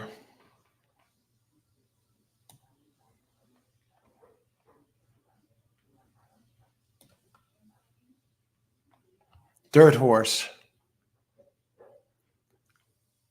0 for 6, the trainer, Genevieve Londono. 12% trainer, 7%. Only, 1 win and 7 cracks at Turfway. Chase Miller, the jock, 13% at Turfway. 13% overall, only 52 races to show. On synthetic, though, is 13% with an 8.28 ROI. So he's actually won 3 races, Chase Miller. Keen Ice, good sire. Drops in class. Had trouble last race. Let me just see this. Palace Malice. Golden Sense. Okay, let me drink. Past performances.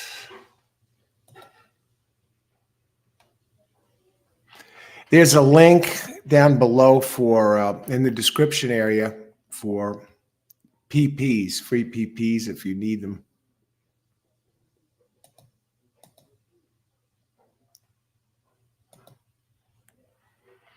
I'm looking at 9 here. Has some turf breeding.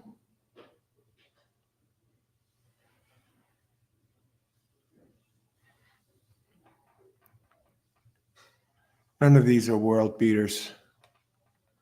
Let me look at Save the Bees. Has run on synthetic.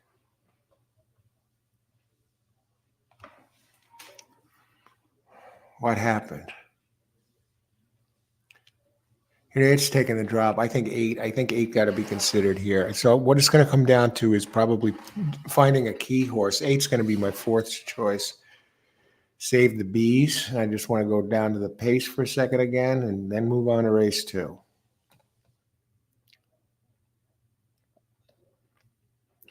One thing they like about this track, some of the trainers like, is it doesn't discriminate in that it run racing styles. It's pretty evenly spread out.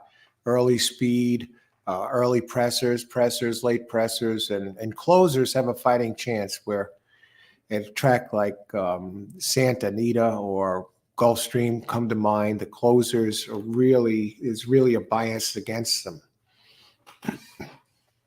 And so this track really, it works well. The Tapeta, if there's a bias against anyone, it's the dirt horses, the one that only run in dirt. Because the turfway, the synthetic is somewhat similar, plays somewhat similar to turf. So turf horses okay, Tapeta horses are okay.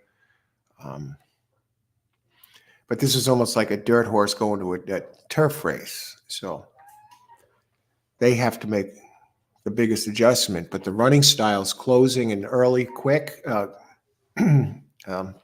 there's no, the others have a chance. Race two, let's see how many scratches we have here. Post time is at 5:55. No scratches.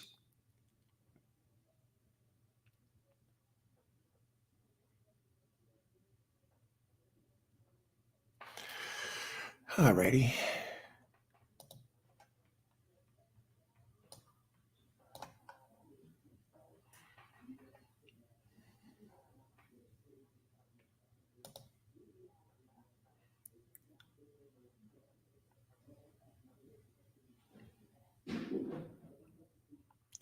I'm looking for a horse here. Where is he?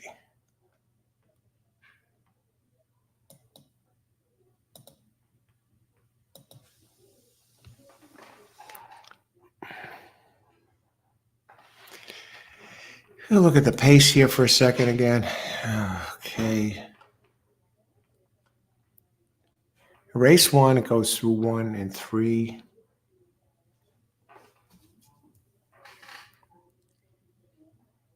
One should get the jump on these.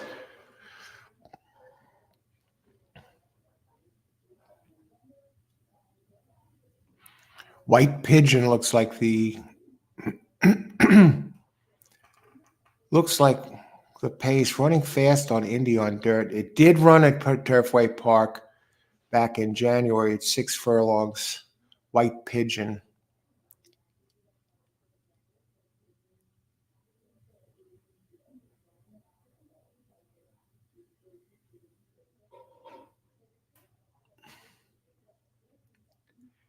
Cog has a little bit of speed. You look at this.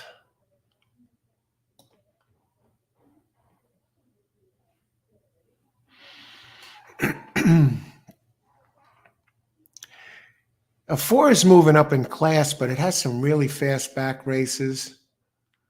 Emma Sanchez is riding. Trainer, only 7%, 0 for 16 at Turfway. Has speed.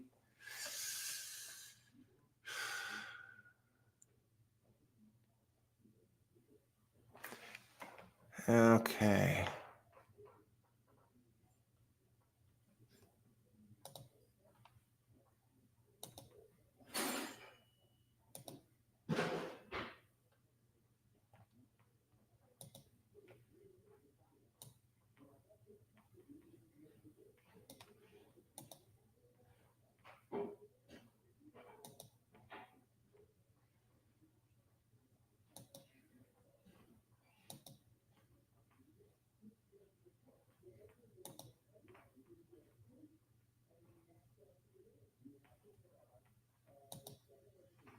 I just want to add a different PP up somewhere.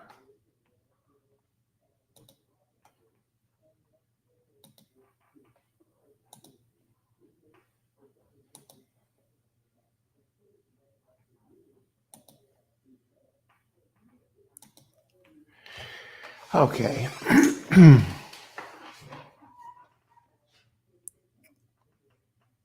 Golden Sense. There we go.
All right.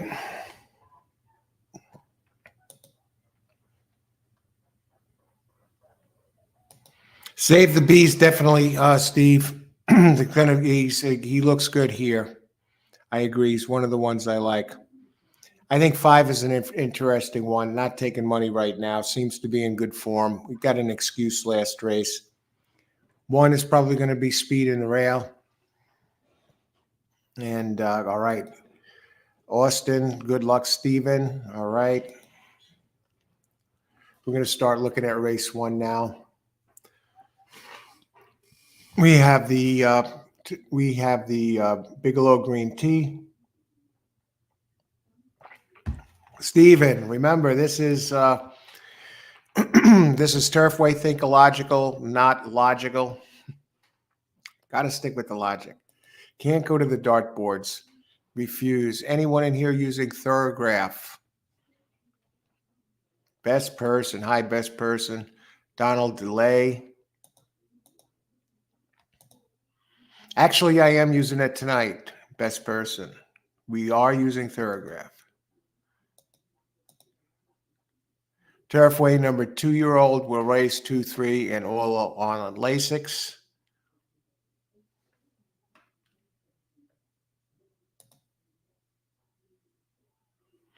That's what I need. Better understanding of synthetic. Thanks. You guys actually go Turfway now. Wow. Stay Irene, Rose Darling, Mama said before you know. All right.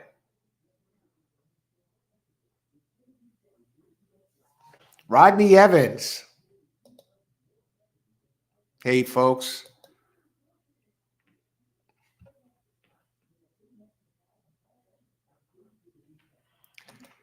Race 5 is a head scratcher.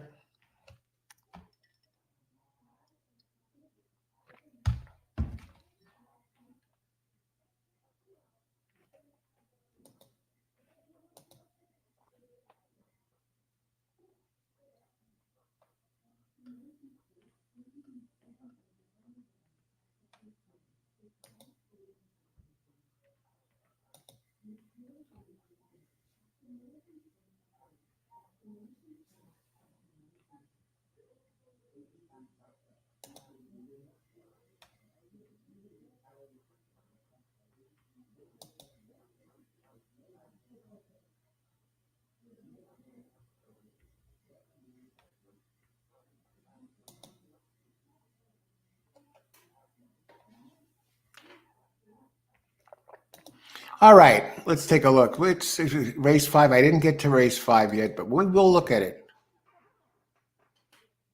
I'm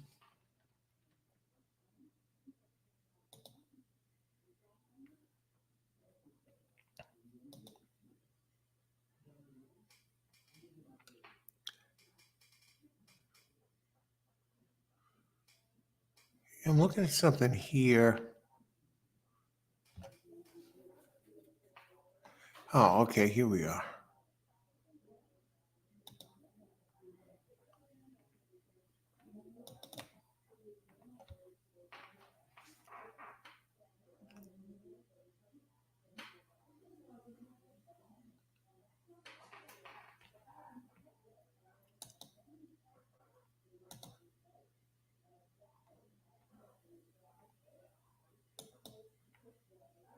And we have the tote boards open.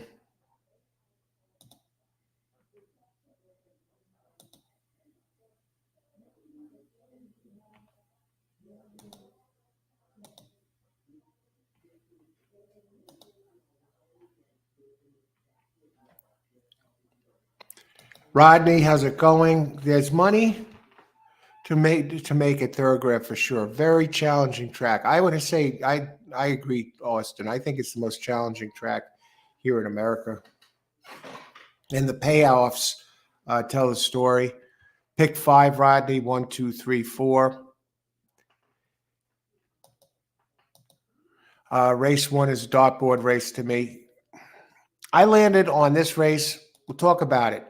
And if you're just joining us, welcome to All Horse Racing All the Time. I'm your host, Al. We're here tonight covering Turfway Park, every single race, 9 races on the card, analysis, picks, plays, open chat.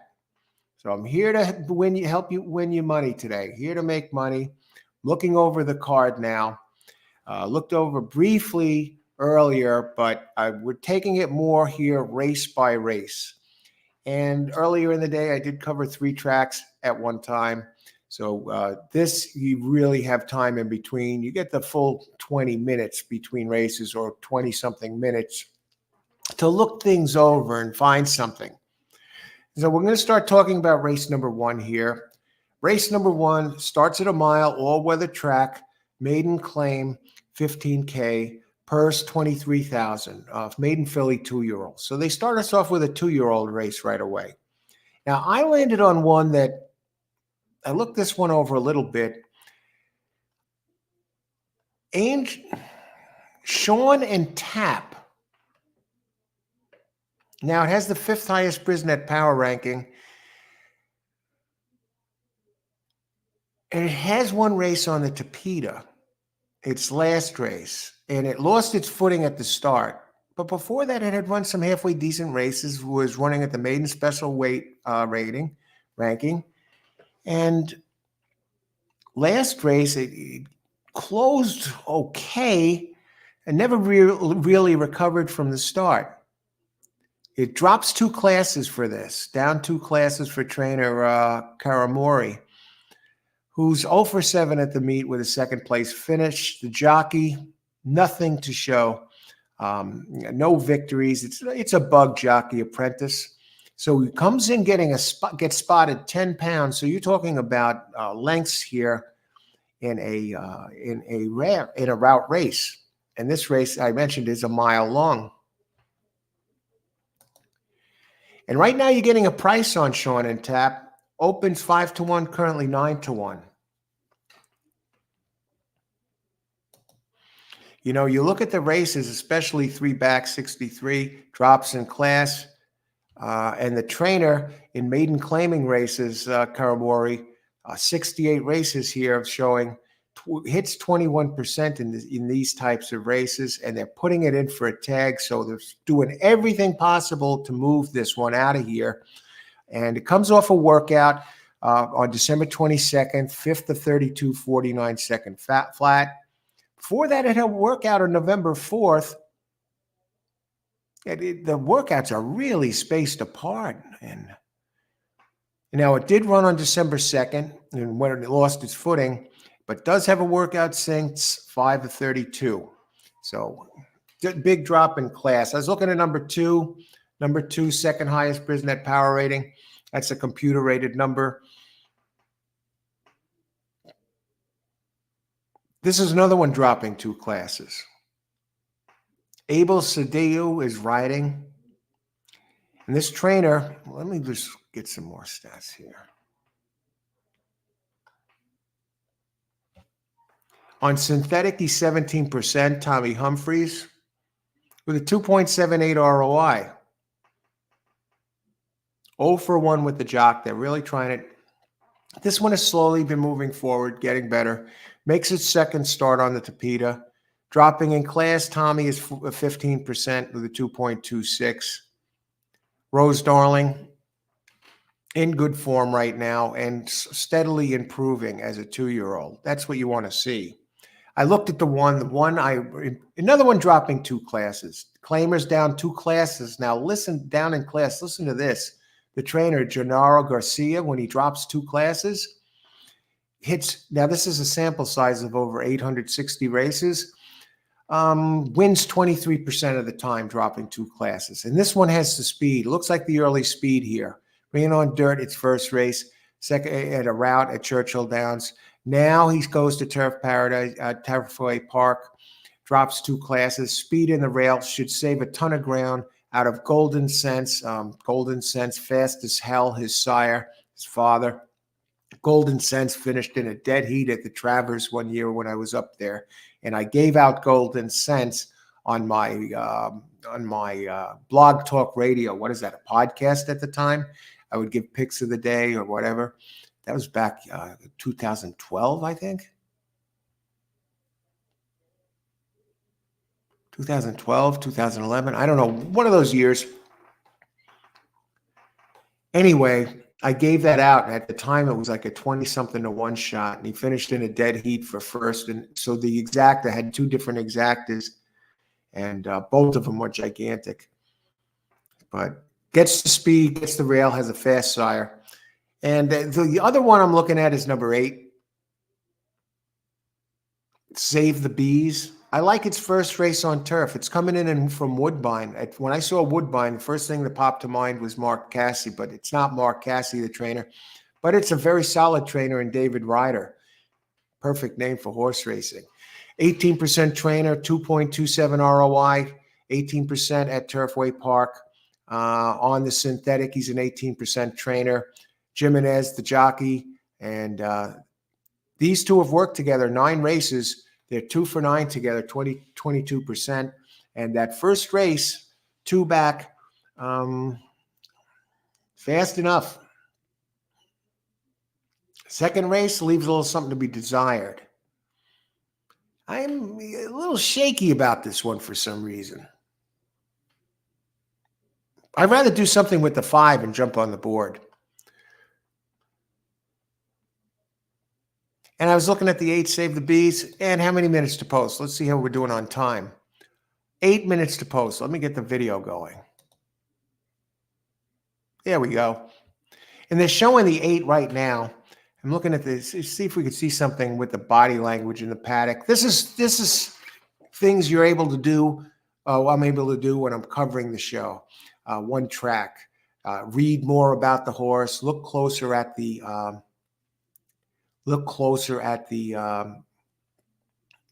body language. Look at the read the full description of the races, and be more active within the chat. Whereas this was the second show I did today where I did multiple tracks, and there is it has a certain appeal to it, but I feel like I'm more locked into this particular card just looking at one here. And you see the body language. The 4 looks relaxed. And 5 is really dead on the board. I mean, 1 looks good, has the head up.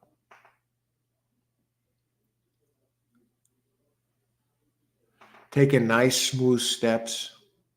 You don't want to see him take choppy steps, because sometimes that means something. Its feet might be bothering him. You want to see the horse put its hoof down and kind of grab the ground and stride forward. You don't want to see him taking choppy steps. And you certainly don't want to see them walking around with their head down or head down and off to the side. Look at 4.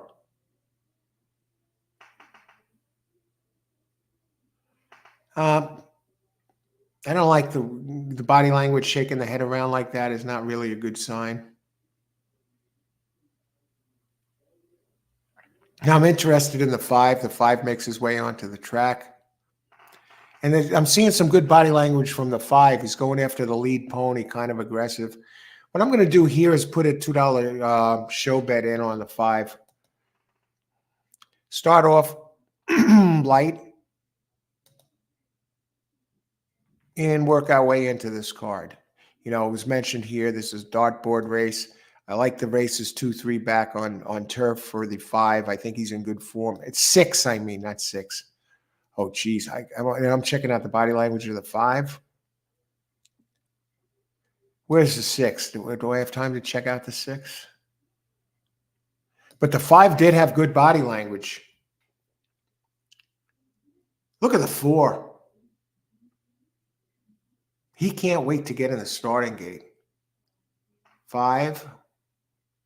Okay, I want to see 6. Here he is.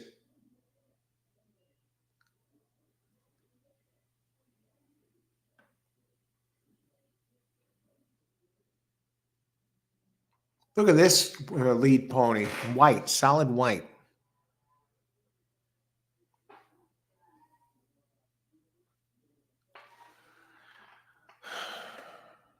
Make sure I'm on the right horse here. What? Sean and Tap.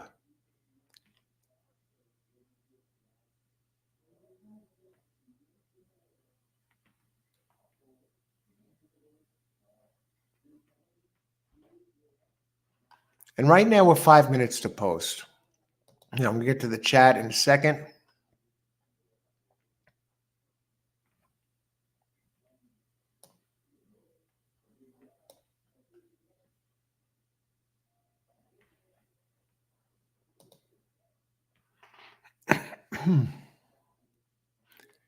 Yeah, let's go number 6 2 times to show. Let's do that.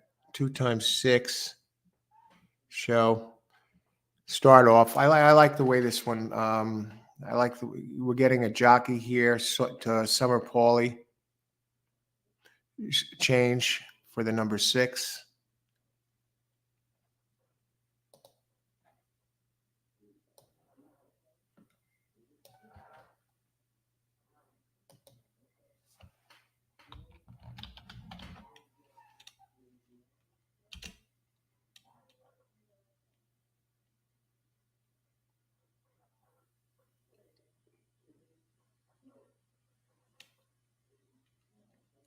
Summer Pauly. He's getting spotted serious weight here.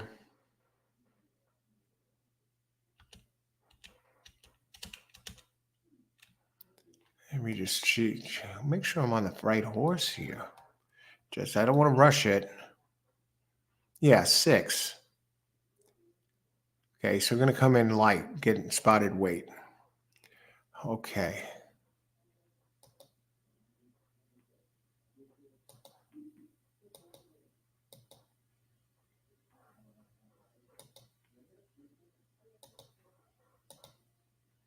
Okay, our picks in. We got number 6.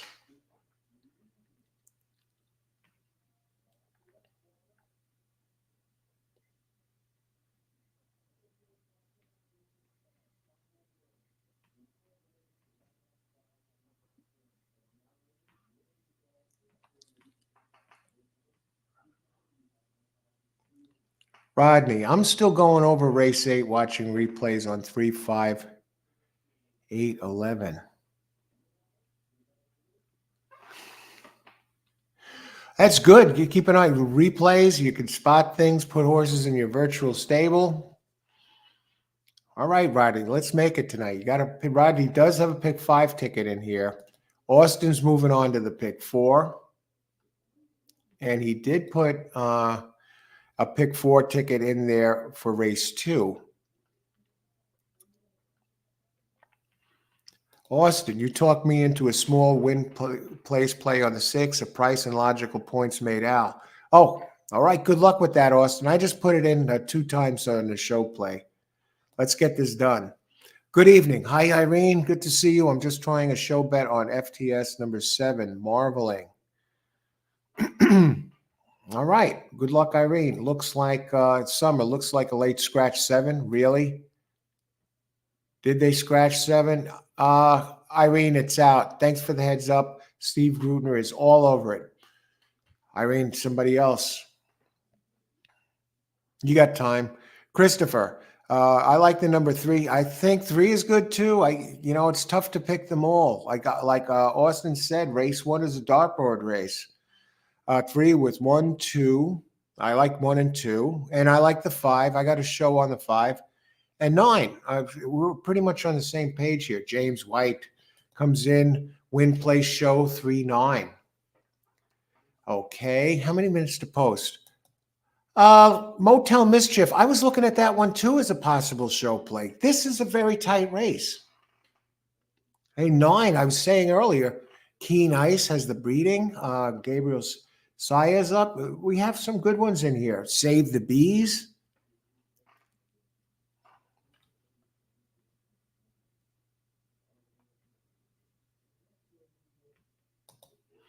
I like the 6. I like the 6 dropping. I mean, dropping from 30 down to 15. I like the 1. I think the 1 is going to be a handful in this race. It's speed in the rail and it's significant speed edge. Out of Golden Sense, a great sire. If I was going to box anything, the way the 3 Queen's Notice. I mean, the trainer, Thomas Drury Jr., he's 20% on synthetic. Luan Machado. Who do you pick? The 3's first race wasn't that fast compared to the other ones I'm talking about. Rose Darling, Golden Lake, the 6, and the 8 all have faster races. The 9 has some fast races. The only question mark about the 9 is making the transition from dirt to synthetic. Trainer really doesn't have much of a record. 0 for 6. Is 13% in routes. Can make a case for a lot of these.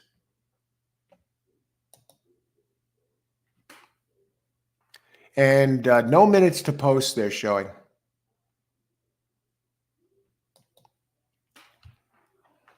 Scratch. Then I'll follow you and Austin with the 6. All right. Good luck, Irene. The horse is in good form. So Christopher, yeah, pick 3, 3, 2, 1, 4, 7, 4. Good luck, Christopher. Anthony Hollingsworth. Hiya, Anthony. 8 over 2, 4. I thought the 4 looked terrific in the post parade. And the 8 has a really quick race on turf in its maiden, and it has run on Tapeta. I think you got a shot here. Good luck, Anthony. Definitely taking chalk in here. Check the jock on 6.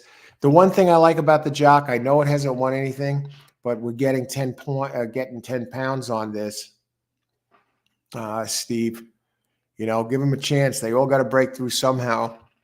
I think they're giving him a break on this horse, and the odds are starting to drop. Paulie Summer, Summer Paulie. I know, weak jock. The trainer has something to say. A trainer is pretty good dropping 2 classes down. But most importantly, I'm putting the most weight on the horse here, which has races 2, 3 back that are faster than any of the others in here, albeit they're on turf. Good luck there, Stephen. James White betting the jockey on 9. James White, who's on 9? Gabriel Saez. Gabriel Saez. Wow, that's a jockey switch, huh?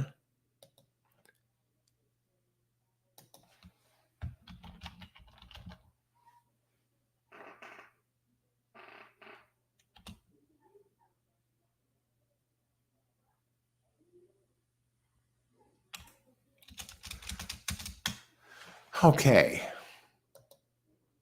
I'm going to jump ahead. We're showing 0 minutes to post. I'm jumping ahead to the second race for a second. I thought White Pigeon is interesting, the 8 horse in the second race.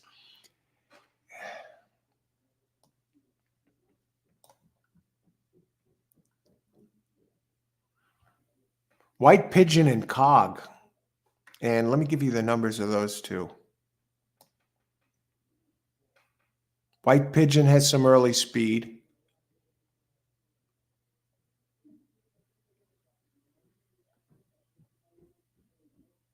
Yeah. Cog really took the Tapeta last race at 6.5 for Ricky Short. And Cog in White Pigeon has some speed. I know. Here's another one. The jockey's 0 for 28. That's what kills me, though. It looks like it does have a Tapeta race. I can't really go White Pigeon, but I can go Cog. The 7 in race number 2.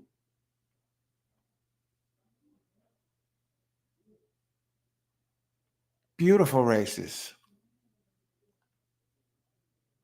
Kick Rock Kids. Let me see. They might be getting in now.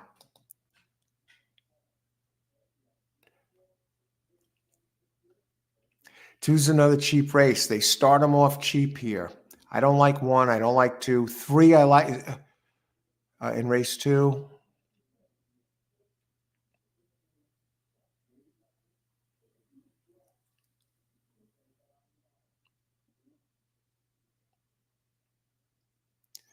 Number 2, Mr. Cunningham.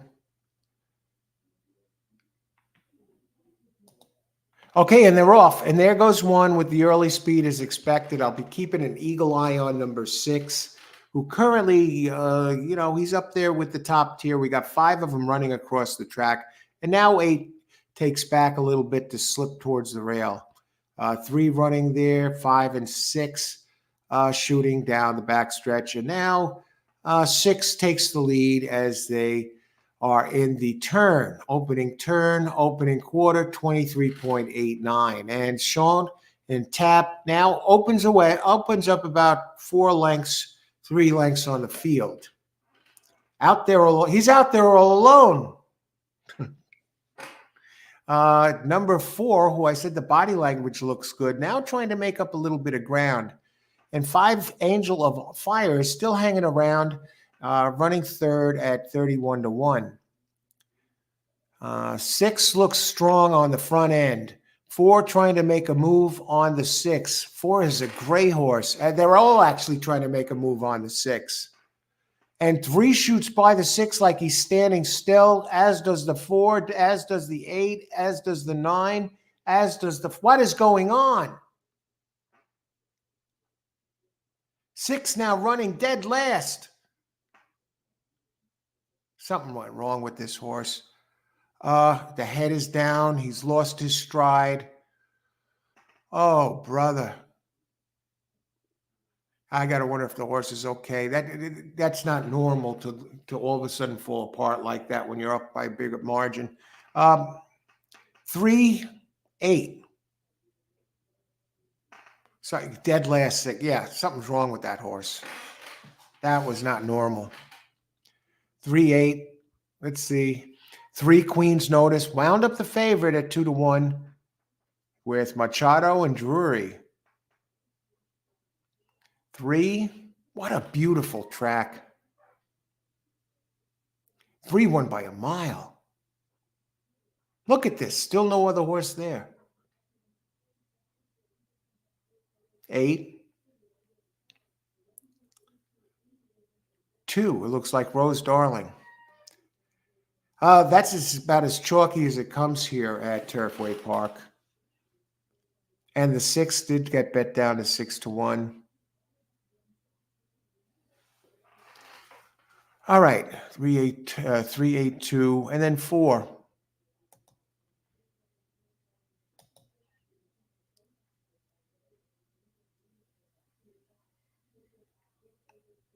Nice horses. Hey, Donald.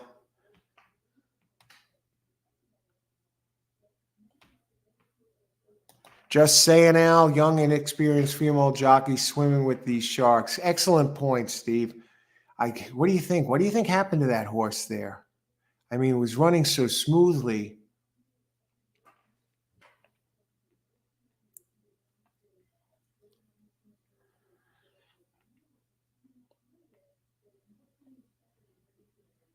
Okay, Christopher gets it done. Great job. That's the way to start the pick 3, Chris. Excellent.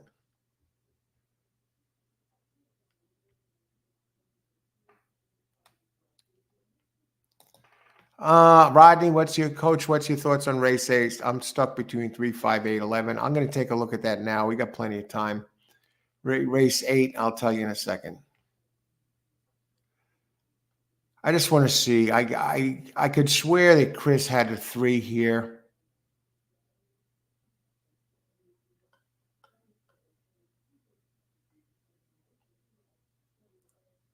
Oh, now I know what you're talking about. Okay, Rodney. I thought you were looking at race 8 and that had run already. You're talking about race 8 here. I'll take a look at the race 8 for you. I'm just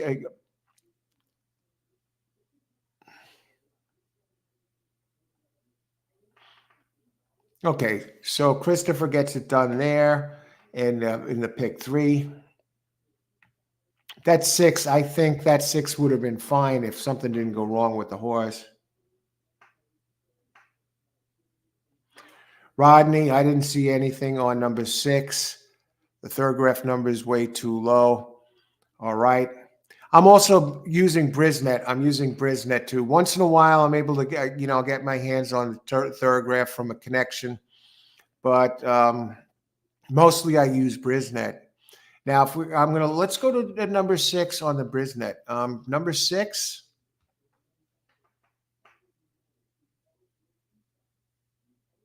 It was running maiden special weight and then dropped to the 30 level and regressed. Yeah, something's wrong with that horse. I don't say it's rare that you see one really pull up like that. Okay, who else? Pick 4 ticket, Rodney. Okay, 1849.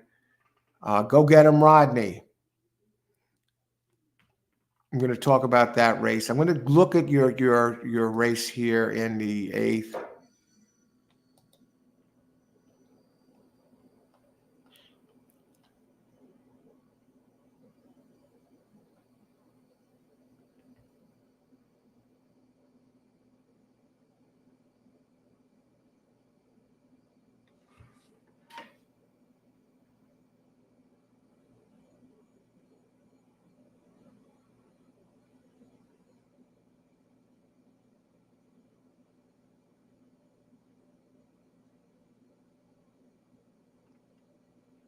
Six has been running a lot of second place finishes over at Woodbine for Mark Cassie.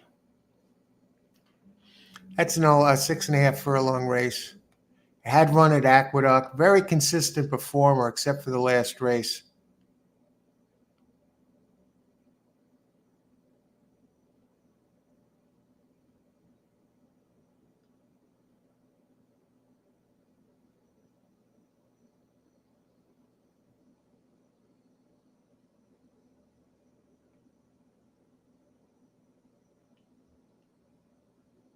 Abel Cedillo up.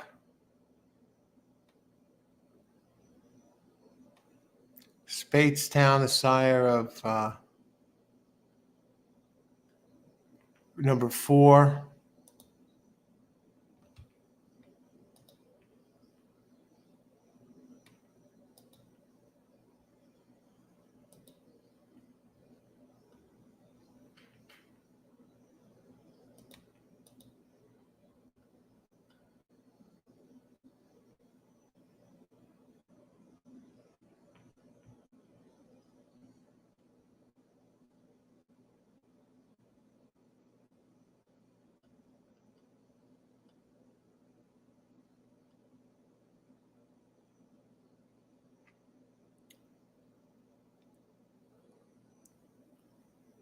Yeah, I like the 6 that race. I think the 6 will make some noise.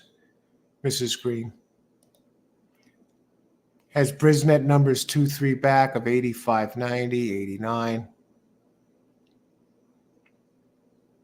Mark Cassie, Cedillo. I think 6 looks pretty strong in race 8. I'll actually mark it down there.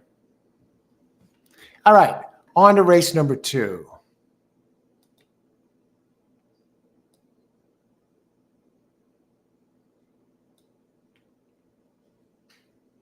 K. Reed is in the house, 467. All right, with 2, single 2, 5, 6, 11, 3, 7, 9, 10. Good luck, K. Reed. Christopher, easy money. Yes, great job on that pick 3. And we're on to race 2, 19 minutes to post. Let's talk about it. 6 furlongs, all-weather track, claiming 7,500, purse 20,000. For 3-year-olds and up, which have never won 2 races. 3-year-olds 120 pounds, older 122. Non-winners of a race since November 28th. Allowed 2 extra pounds. So we got another bunch of cheap ones here. Tonight, we're on the Bigelow green tea, flavored with mint.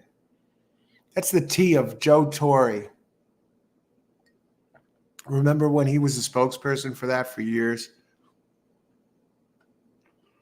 I think we may tee up. I think Cog looks very strong in here. I love the last race here at Turfway Park. Took to the Peter like a charm. It's a 4-year-old from Ricky Short. Ricky Short. Oh my. Oh. Now here's a problem with Cog. You talk. Excuse me. Winning percentages. Now I'm just seeing this. Trainer Ricky Short. For the year 2023 as a trainer, 0 for 51, 0 winning percentage. What do you make of that? And the jockey at this meet, Summer Pauly, 0 for 17. Oh, jeez. I'm putting a big fat X through this thing. I am not going here. Let him beat me. I don't want to be another one added to the list of bodies of this horse. Okay, we start over. I think White Pigeon is somewhat dangerous. I know the races are on dirt. It has early speed. It's another one that has a jockey that's 0 for 28. But maybe he gets involved, and I saw he's opening at a price.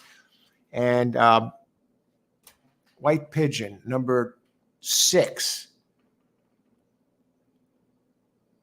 Where is he? Number 8. This one has won a race, 1 for 11. Moving up in class here. The others aren't that fast. And when he did run on Tapeta, where did he have his best race? At Indy. Keep an eye on 8. 8 has some speed. Poor connections, piss poor connections.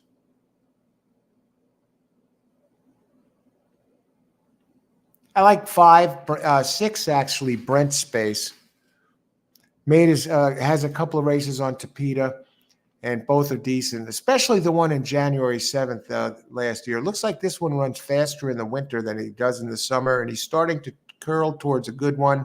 Trainer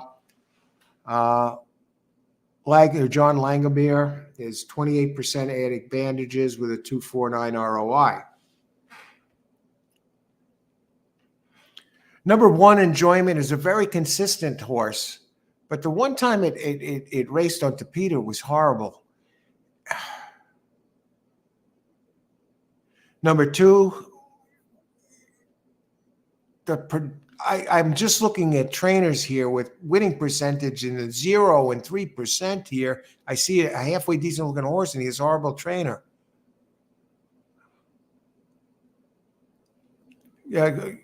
Number 2, Mr. Cunningham, has 2 races in March that fit this nicely. Second off the layoff, look for improvement.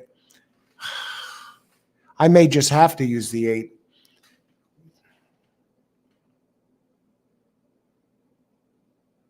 I mean the 7.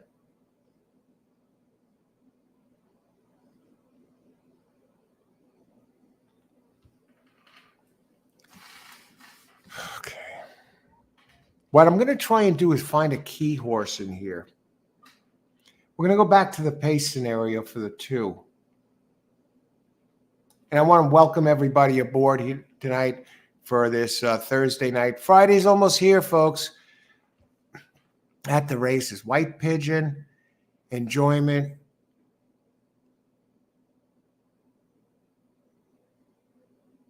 Okay, let me give White Pigeon. Let's see, Enjoyment another look. The 1.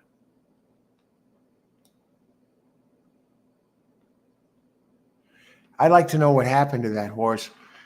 Yeah, I got to use enjoyment. I mean, this is wide open. And I want to look at race 3 for a potential double here. Catch up a little bit.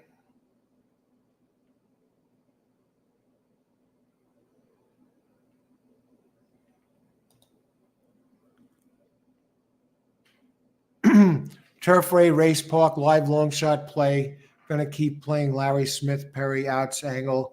Got to catch one this meet. Number 9, out slew them, win place. Let's take a look at number 9, Steve. Damn good trainer. Yeah, the jockey trainer, 25% together. Outs, 13%. Yeah. 25% over 1,200 races together.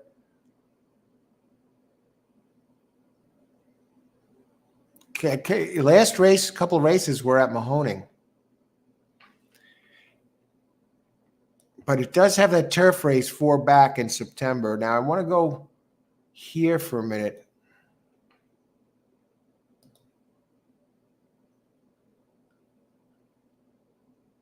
Has no races on the Tapeta. And moving up in class. Claiming races, the trainer is 25%. Has early speed.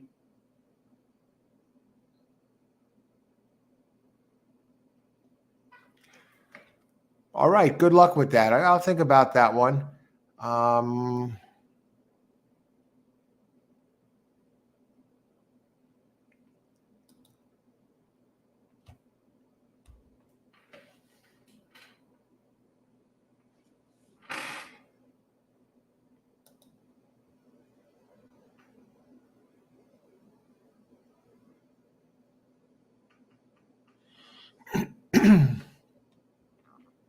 Another tough race. I think, the cheap ones are usually turn out to be the toughest sometimes.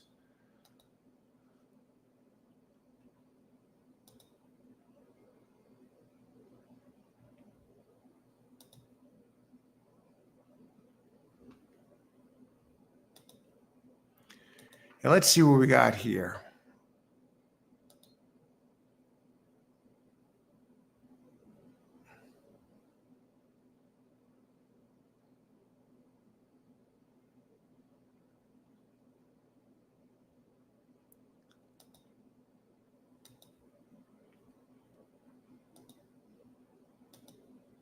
Okay, 11 minutes to post. I'm looking at the body language here on these horses in the paddock. I'm looking for something, see if anyone's acting up.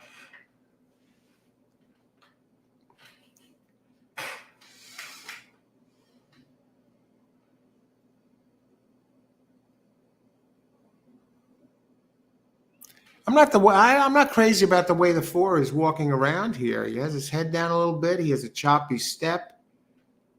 He's acting up. I'm not going to go there. The public's all over him.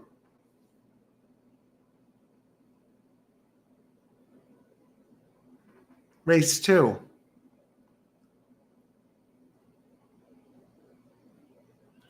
My 8, the 8 that I was talking about before that I like. White Pigeon. The one with the speed. Opened 15-1, currently 7-1. And he has the numbers. All he got to do is take the Tapeta and he's mint here.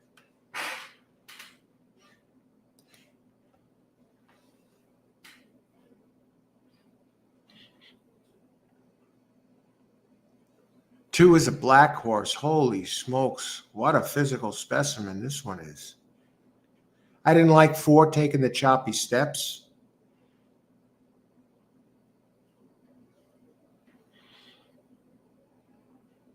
I like 2. I like what I see from 2 here. 1. Not so much, no. I'm going to take 1 off my list. I head down to the side like that. I don't like that. 1's at 5-1. 1 looks listless. Two looks good.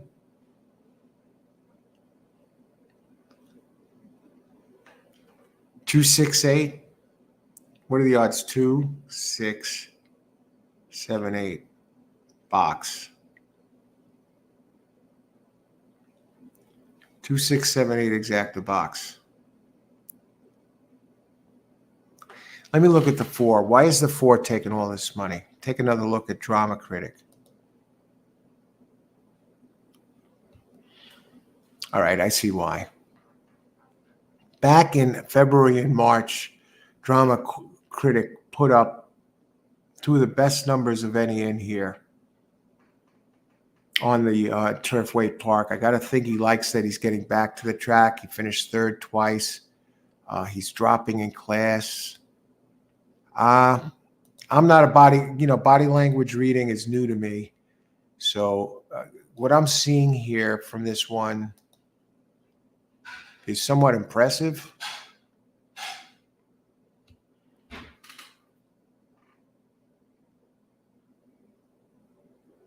I mean, the numbers he put up at Turfway Park are superior to the numbers he's putting up anywhere else.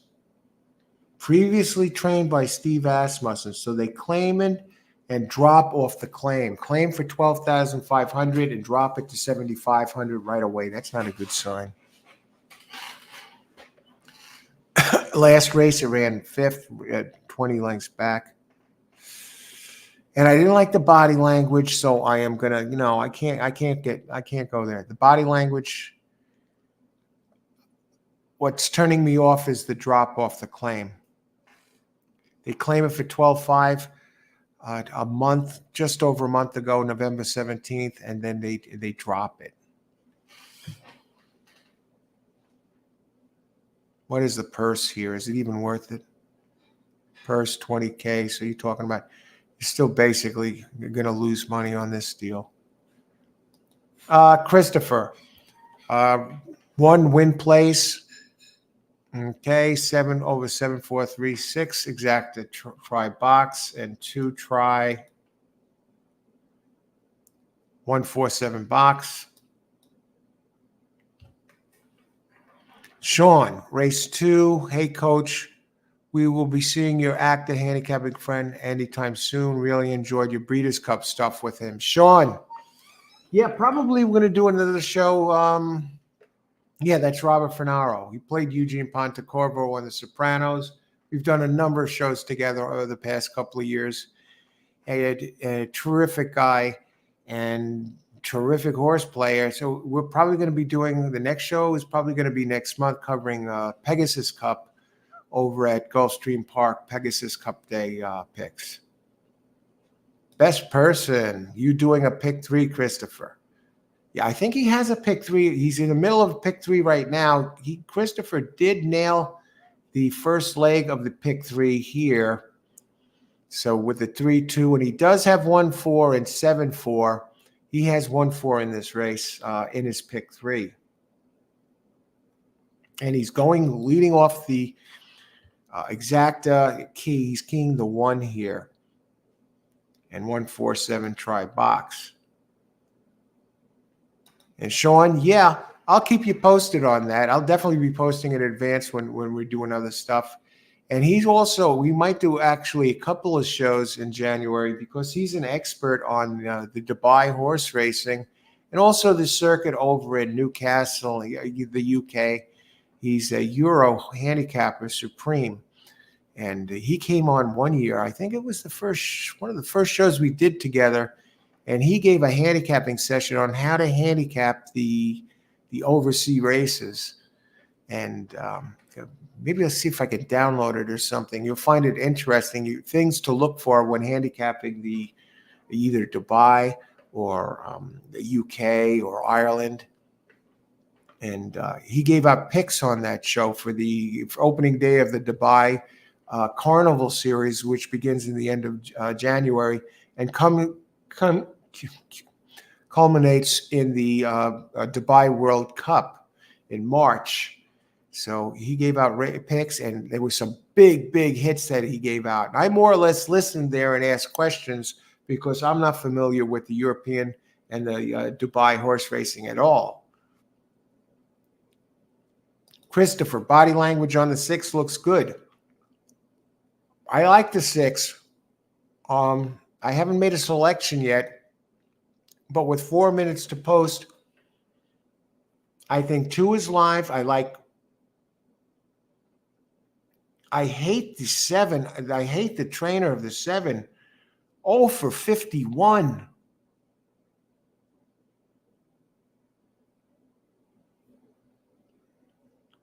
And the 8 is taking some money. It's drifting up.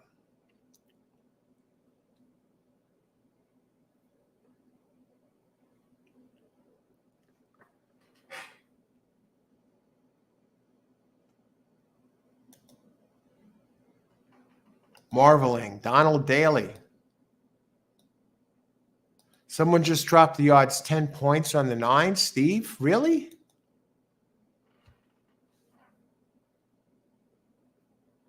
Now the 10, the 9, 18 to 1. Now it's 17 to 1.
I got to go look at the pace one last time before I do this.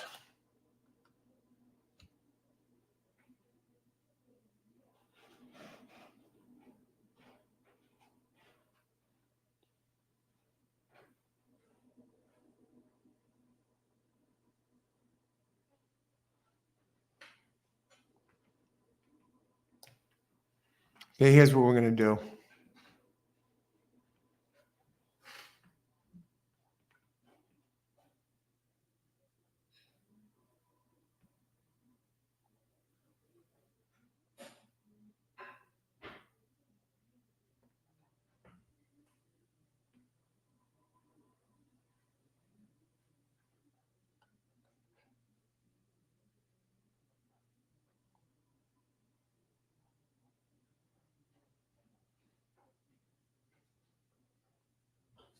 Okay, I'm going to do a 4-horse box here, 2, 4, 6, 9, exact the box. No,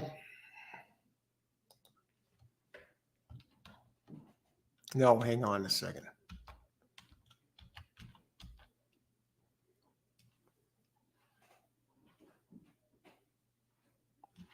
One last thing to check.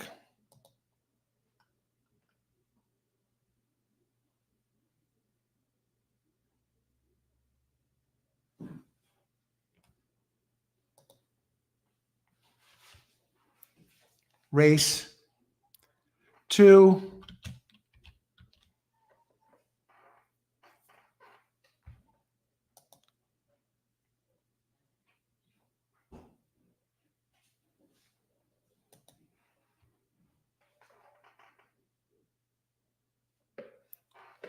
Exact to key box. This means I have 7 boxed over and under 2, 4, 6, 9.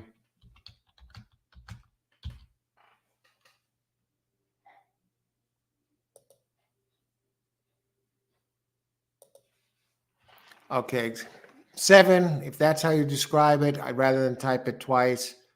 7 over 2, 4, 6, 9 and 2, 4, 6, 9 over 7. I know the trainer doesn't know how to win. I mean, this time the horse looks like it's fast enough. It's in good enough form. Cog. I can't argue with it. Number 6 to show, Christopher. Good luck, Christopher. And if you're just joining us here, we're entering Turfway Park. Earlier in the show today, actually, this was a first show of its kind, one link show. We covered 3 tracks in our earlier today. We covered Aqueduct, Gulfstream, Mahoning Valley, all on sloppy tracks. And now we go shift over to Turfway Park, and I want to wish everyone good luck today in these races. Let's get it done. I would go, if there's anybody commenting, we'll go back to you. I expect 1 and 8 to be the early speed. 4 has the big back races. 7 has the form going for it. So I'm going to key the 7 and watch this 2 horse. It's a black horse. And 9 coming in to the gate.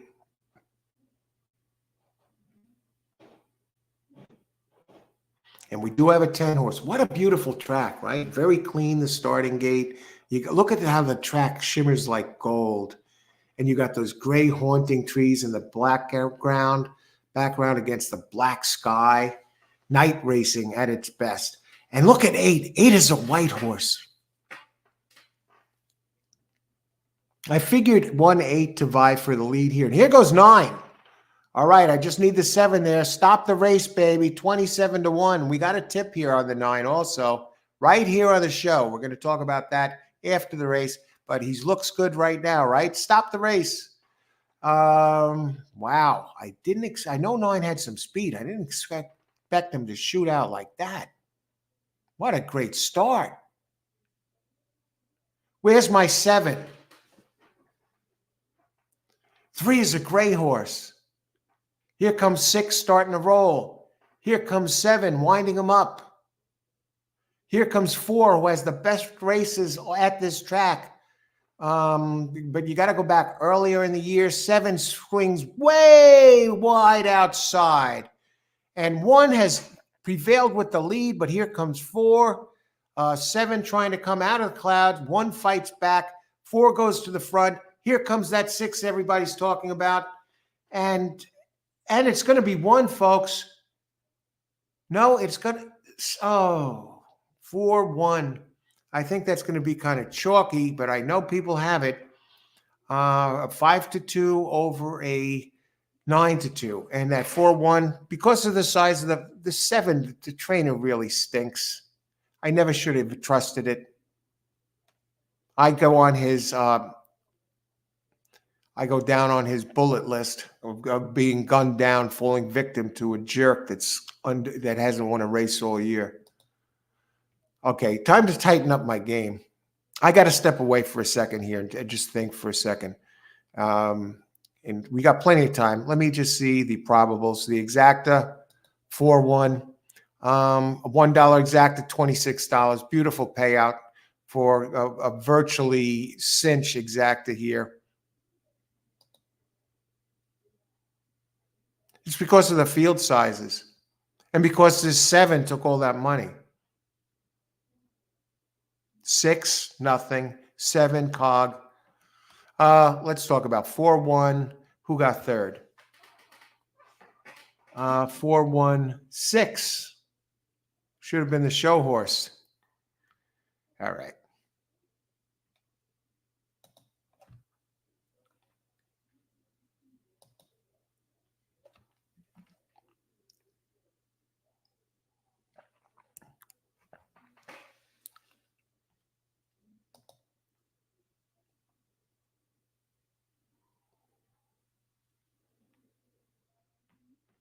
Here we go.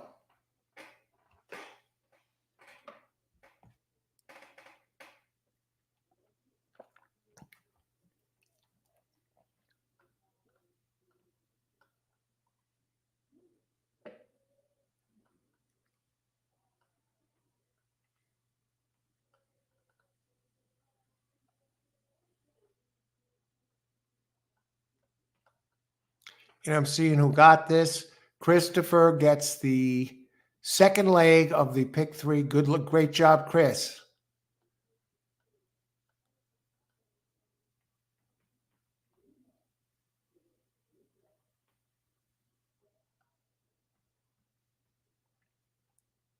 I'm looking, I could have sworn I just had it up here.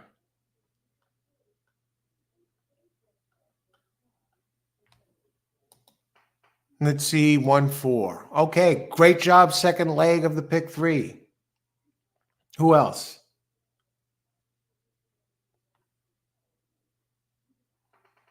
Rodney, pick four ticket.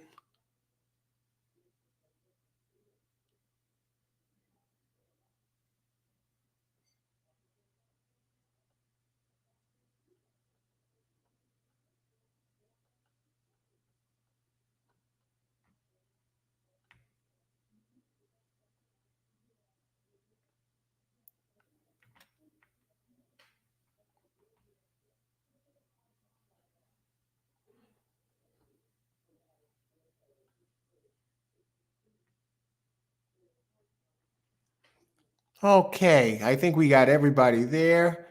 And while it's unofficial, I'm going to step away for a minute. We'll be right back. And I want to thank everyone for joining us here on this Thursday night of handicapping at Turfway Park. Be right back.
Okay, if you're just joining us, welcome to All Horse Racing All the Time. I'm your host, Al. We're covering all the races at Turfway Park tonight.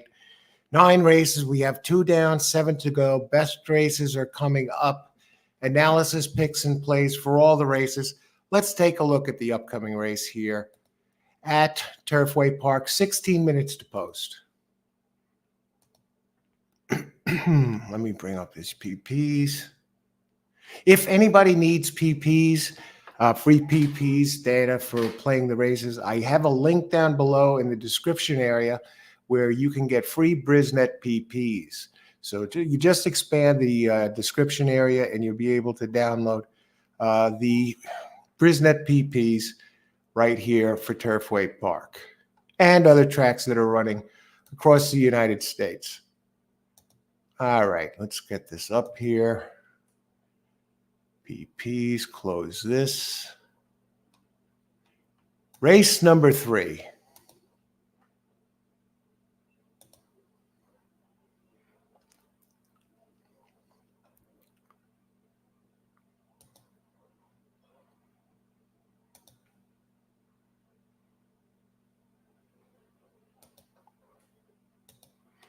This is 1 mile claiming. They're staying with the cheap ones early. I'm heating up water. I'm getting a fresh cup of Bigelow green tea flavored with mint. So I'm going to step away for a second when that's ready so I can bring it right back. And this is for fillies and mare 3-year-olds and upward. 3-year-olds, 120 pounds, older, 123 pounds. Older horses, more physically developed. A 3-year-old versus a 4-year-old and up. It's almost like a teenager going up against an adult. It's just more physically developed, stronger. So they give the younger one a few pound weight advantage with the gravity to carry. And you're carrying the race, you're carrying that weight over a race course, for example. You're talking about 1 mile. The 3 pounds makes a difference. The 3 pounds make a difference. And the other 2 also add up. And if you think you say 1 mile, oh yeah, okay, it goes around the track 1 time. That doesn't look like that much.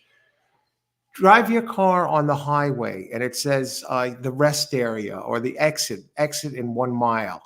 Watch how long you're driving 60 miles an hour, say. Watch how long it takes you to get from the time you see the sign to the exit. It is a long time. That's how much in the horse is running, at a high clip for most of the time. So, and that weight adds up. When you see, for example, when they're getting spotted 8 pounds or something like the 6 horse was in one of the earlier races, think about go out, go down the block or go down the road and carry a kid's bowling ball, a 10-pound bowling ball, and run down the street and see if it makes a difference in your speed. Okay, now in race 3, we do have a scratch. Number 6, Jill Babe, is scratched. And now looking at this,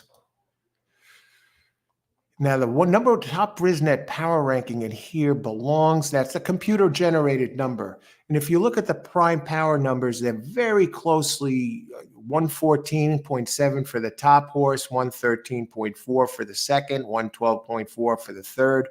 The highest power ranking goes to Hardly Mischievous, Open 7-2. But these are not race-specific or surface-specific. It's just a number, just a snapshot of the horse's career. And so I wouldn't put too much weight into it, but it is kind of a barometer of where the horse stands as far talent-wise compared to the others when taking into consideration the body of work. And the early speed types in this race, early speed types 8 and 11, Fashion Diva and Hero of the Best. And they're both long shots, 15-1 and 30-1 respectively. And I want to go back to the scratch for a second. Jill Babe is scratched, and that is the number 6. And where did Jill Babe figure in all of this? Her speed rating was 109, and her running style was a early to pressing type. And if you look back at who's been winning this type of race over the meet since this began in November, this is a sample size of the body of work. out of 50 races, right? Races of this type, closers have been winning 38% of the races. What other track in the United States can you think of that has closers winning 38%? I can't think of any.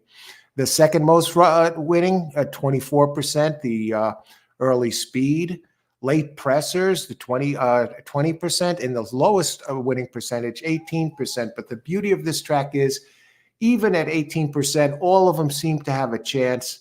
You don't see some like at Gulfstream, where a speed favoring track, or Monmouth, once they open up, where you see closers in races having an 8% chance of winning, and the early speed to pressing type winning 70 or 8, close to 80% of the races. And late pressers here have a chance too. So keep that in mind. That's why a lot of the trainers like this track. And that's why you see a lot of different horses shipping in here. Tomorrow night in race 5, there's a horse named Winter is Coming, friend of mine on social media, raving about this horse. I've showed you the pictures of it before, making its first career start in a maiden special weight. The owner of Rockstar Racing Stables, she's determined to get this colt to the Kentucky Derby. And it's opening. It's a maiden special weight race. It opens in post 10 in the 5th tomorrow. So that should be an exciting show. And she's there. She's going to be all, decked out for the show, hoping to be in the winner's circle. And they're shipping the colt out from the West Coast over to Kentucky. So she came with the horse, right?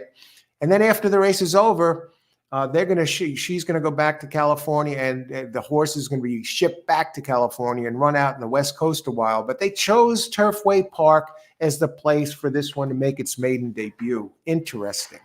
And it's a strapping colt. Name is Winter is Coming. And we'll see what happens with it. It's trained by Karen Whittick and will be ridden by Jane Elliott. We'll see what happens. So this is a 5K claiming race, and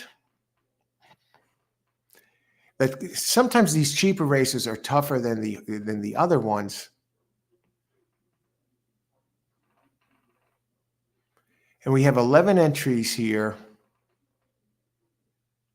I gotta think that number 10, I Like Him, is going to enjoy getting back to Turfway Park, dropping in class here, going from not from last race, but it gets back to Turfway Park, where it's been running some races. It has a 1st place finish, a 3rd place finish, 6th place finish at the 8K level last time it was here, but it has some impressive numbers. The one here on February 10th, and it also won here on January, came in 5th at January 23rd at the 12K level.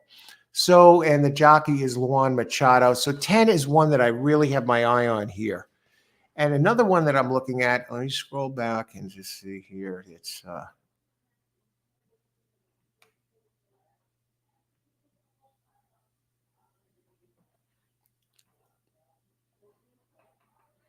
see, Mark Sims has one that's moving in the right direction. Well, number 2, Hardly Mischievous.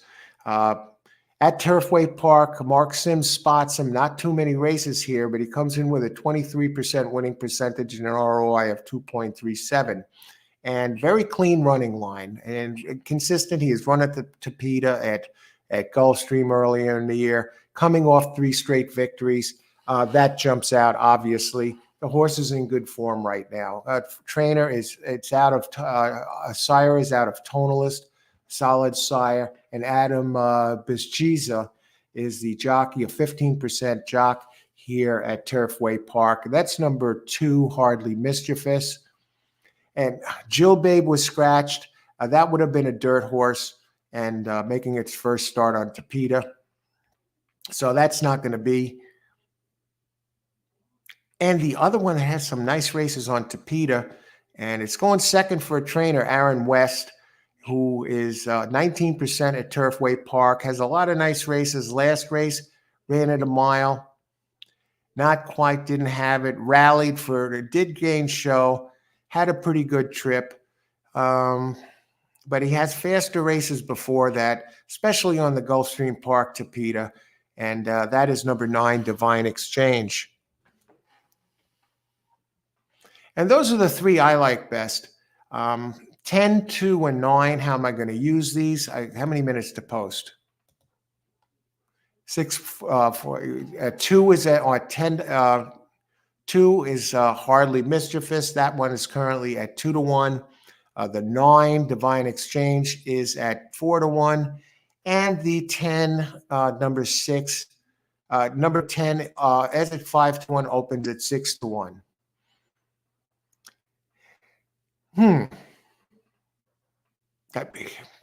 This is a tough one. I just want to take one look at number 3, who is out of Super Saver. Polyester Babe, I want to give that one another look-see. Dirt Horse, I'm not crazy about that. Ghost Storming Girl, very low percentage. I want to double check the pace scenario.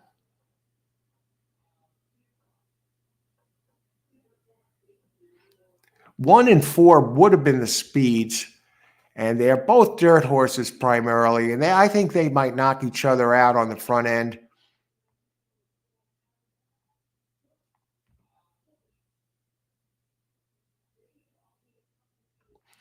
Okay. I'm going to put in my play right now while there's 5 minutes to post so we can open this up. Race 3, Exact the Box.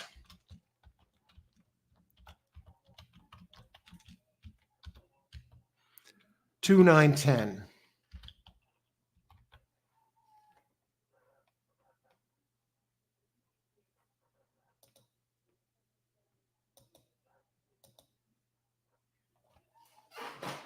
Okay, and we're going to move back a bit here, catch up.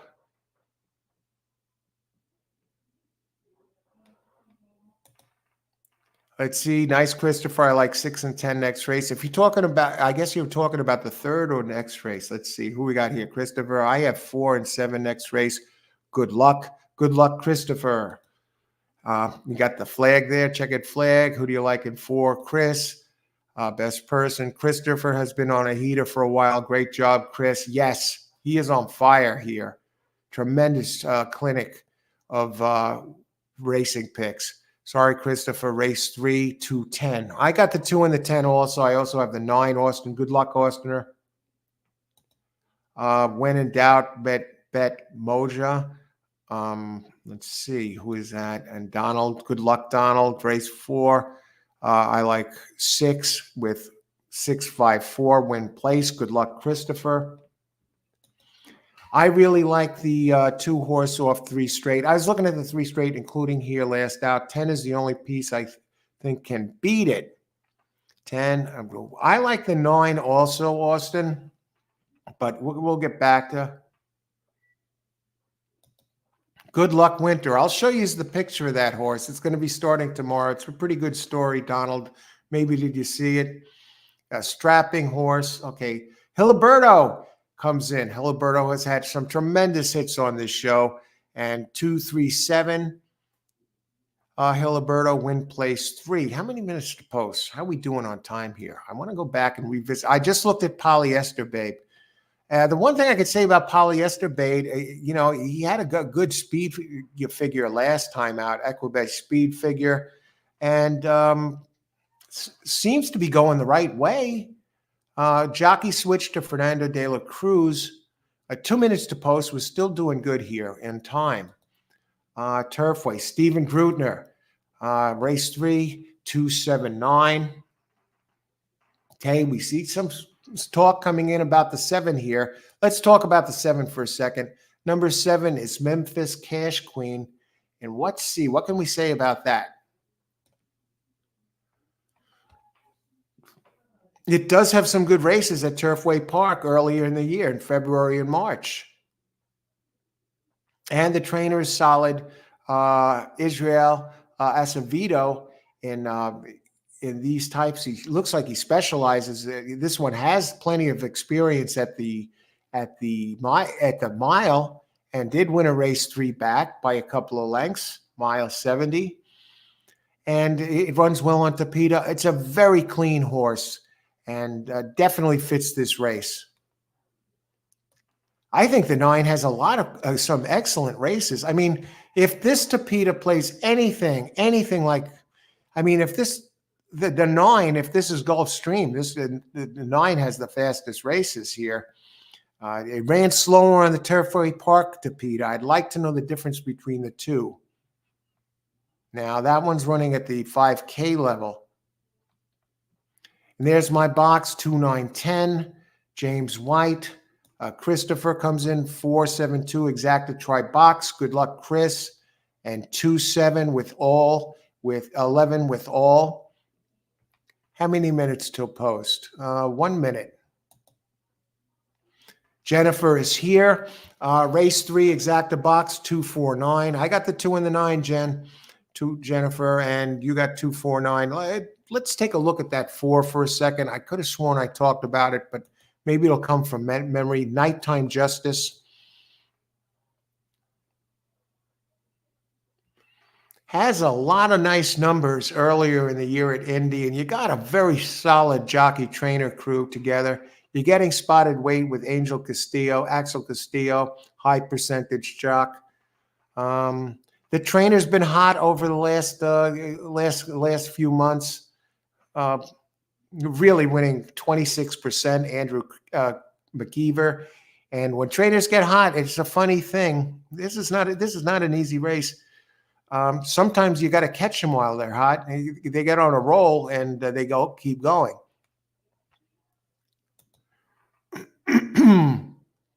Christopher, let's see, exacta key box. You got the 4. Jennifer, you got Christopher with your 4 there, so you should feel comfortable with that. With 2765. Okay, good luck there, Christopher. And who else? Blakeney. Hey, Blakeney, look at the entries. Winter is coming is 30-1 morning line. Looks like there's Asmussen and Cox horses in the race. Can you believe how poor Asmussen does at this place? What's his winning percentage? Like 5%, I think, right? And he was snake bitten. He finally won a race yesterday with the 6 horse. And what Cox had that big dropper, or was it what? No, Wesley Ward had the big dropper. It was like $100,000 plus entry, and it was the 1 horse and the 6, and the 6 barely touched it. Some here will do not disagree. They think he beat the hell out of the 1, but they took him down. He finally wins a race, Asmussen, and he took him down. But somehow this track is his kryptonite. Okay, good luck, everybody. Enjoy the race. Race 3 of 9 at Turfway Park, and they're off. And 4 goes to the front, as does 7. Ice water in the veins. You want to play these races with ice water in the veins. You want to be on an even keel emotionally. Whether you win a race, whether you lose a race, or you don't play at all, you want to still be on the same page with yourself emotionally. You don't want to be playing the races in emotional basket case.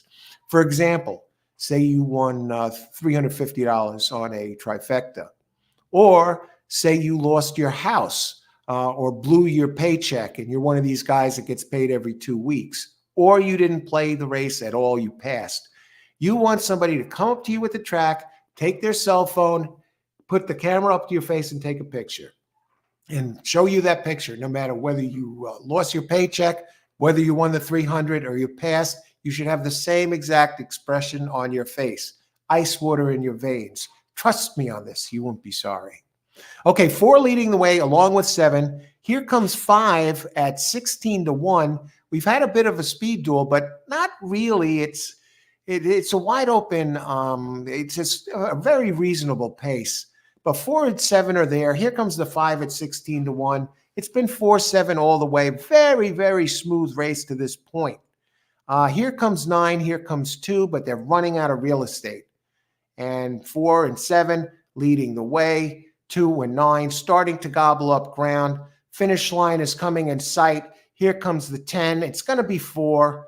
9. Get the 9 home, but and the 2 and the 10 came in second and third and fourth. Ouch.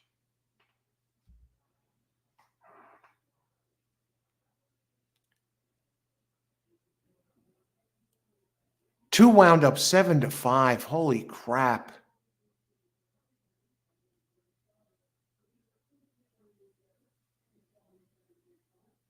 I guess that's 4 in a row, right? No, 9. 6-1. Well, I hope you use my three picks in multi-race plays because you get the 9 home at 6-1. Close. We got closer there. Let me keep track of this.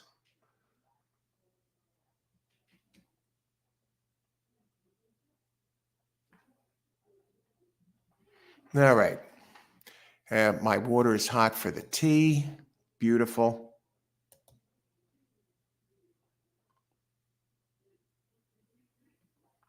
Jennifer, Exacta box 249. Tremendous. Tremendous. I think you got the try even if, who got third? Jennifer, tremendous handicapping. You had all of them. You had all of them. And 9 was the one that you wanted to win. And you got the 4 to win. And yeah, well, that's no good. But the exacta, that 9-4 exacta, 4 wound up 7-2. I'll give you prices on that 9-4. Come on, give me the screen. Probables.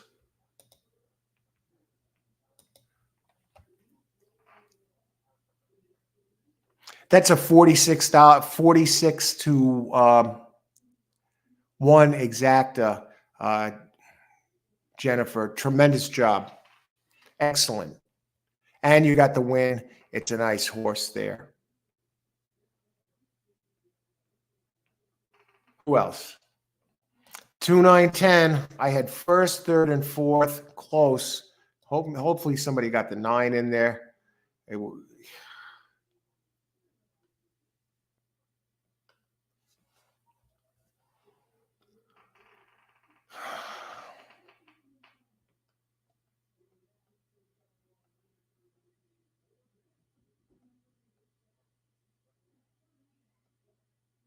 Sean did have the 9 in there. Rodney. All right, that's how you started off, Rodney. Got the 9 in there. Dan, I want to say hi to Dan here. Hey, how's it going, Dan? Good to see you. Good luck tonight. I see you didn't have the second one, but you did have the 9 to win place. Great job. Great job. So Dan gets it done with the 9. And let's look at this one. Stephen R. He has the 2, he has the 9, he has the 4. Now, who came in 4th place? I think it was the 10. I think you got this super, my friend. Stephen R. 9427. You got the bases covered. Stephen R. Great job. When I gamble, I consider the money already gone. Well, it's not gone this time, Stephen. Tremendous. Rodney, too easy, baby. 4-9 all the way. Boom, Jennifer. Great job, Jen. Jennifer, a $14 winner and a $93 exacta. Tremendous. What a price for that combo. 200 to 1. Amat, how's it going? 200 to 1. Thanks, Al. Always don't play the tries. Okay, you can do a lot of damage with the exacta without the tries. I think that's that's the same with me. You don't see me play too many tries either. Okay, let's see. Excellent, Donald Daly. Nice, Jennifer. Everyone always gracious whether in victory or in defeat. SS Steve M. Nice hit, Stephen and Jen. And Jennifer, gracious in victory. Thanks. Just a great crowd. Okay, we got plenty of time between races, and we know what the payouts are going to be. So I'm going to try and share the little story share the story about this horse that's going to be running in the 5th race, maiden special weight tomorrow. I'm going to read the story. It'll take a minute, but it'll give you an idea of what's going on with this horse. Okay, Rockstar Racing Stables. It's only going to go for its maiden race once. So, and this is the story, and I was going to be doing the show tomorrow night anyway. And then when I heard that this horse is running tomorrow night, she's been raving about this horse for a long time. Okay, Rockstar Racing Stables. Okay, let me bring it up.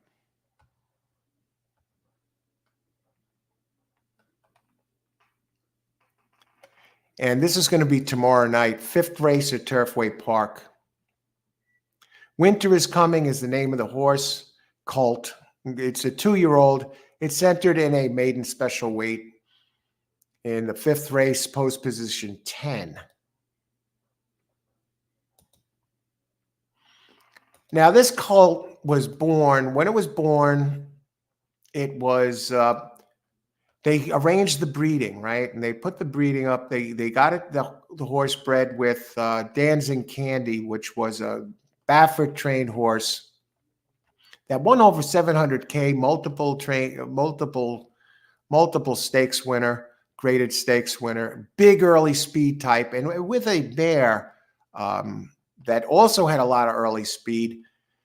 And so they arranged it. They already had the name picked out, Winter is Coming, whether it was going to be a male or a female, right? So the colt ends up being born, and it comes out with unusually small, with the legs. A couple of legs were like kind of crooked, long legs, but kind of crooked. And people said, "Oh, forget about it. That this is not going to happen." They were like, a lot of people, they were like alarmed when they saw this horse was born.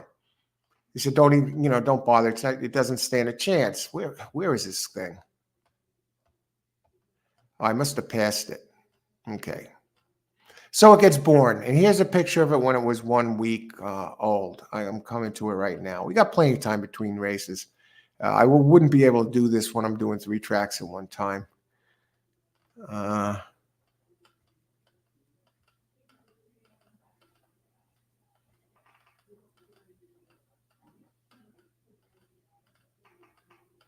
Okay, where is this? So it's a 2-year-old.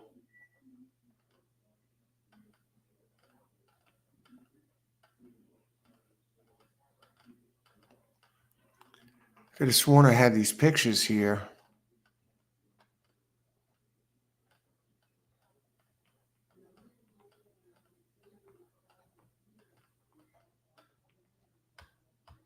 All right, bear with me. We got plenty of time. They probably didn't even put up the thing yet, but I want to show you this because this is the race tomorrow night, and I think you'll get a kick out of it.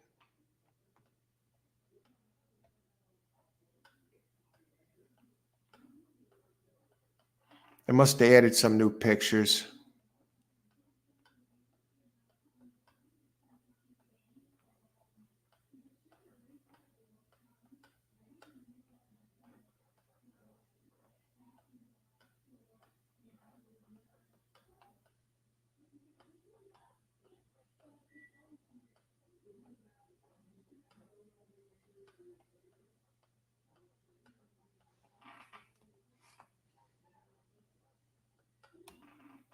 I give.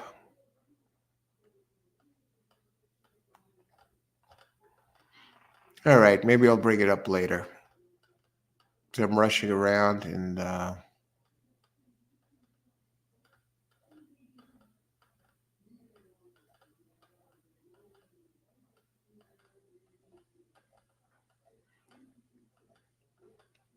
when I see a picture, I'll just put it up.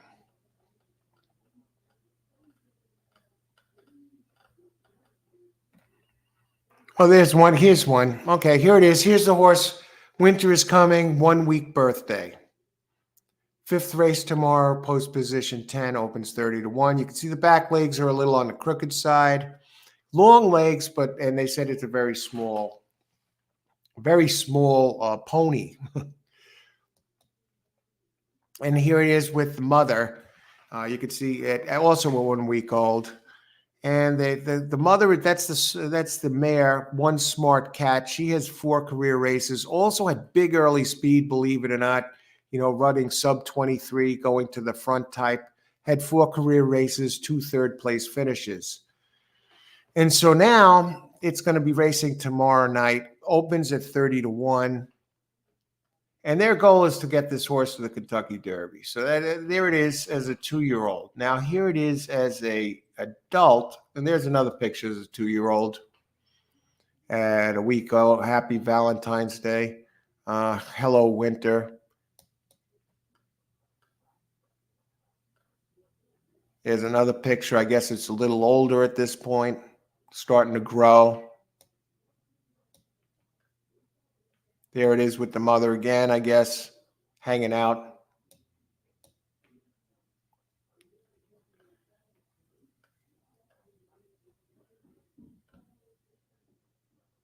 We'll get to this race.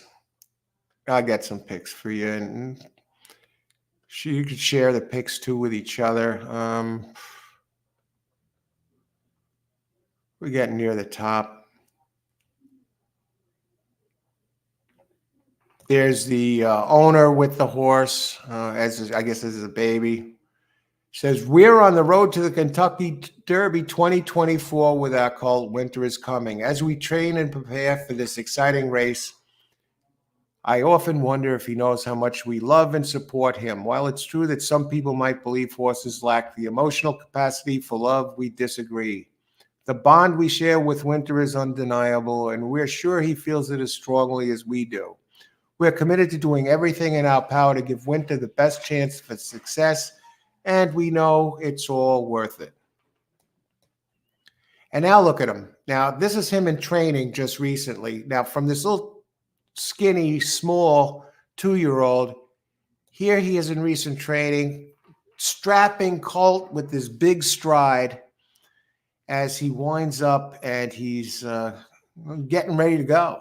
So they shipped him from California to Kentucky to start his first Breakers Maiden in a maiden special weight tomorrow night in the 5th at Turfway Park. So anyway, that's the story. And stop the screen. 7 was 4th. And now we're going to go 15 minutes to race number 4. When I was doing 3 race, I got to get my coffee. I got my water. My tea water is ready. I went to go for the cup, and it wasn't there.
I'm muted here. I didn't even know it. Okay.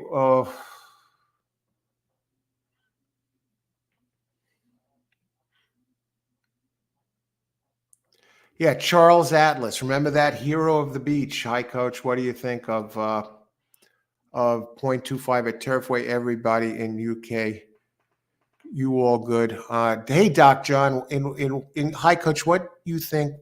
0.25 at Turfway Park. I'm not sure what you mean by that, Doc John. Stephen R., you like the 2 My Gal and Justice? I'll tell you who I like right now. Okay, now this is race number 4. And we got 12 minutes to post. We have Steve Armstrong. Just looking at some of the sides, hey, My Gal and Justice. Here's what I think about that.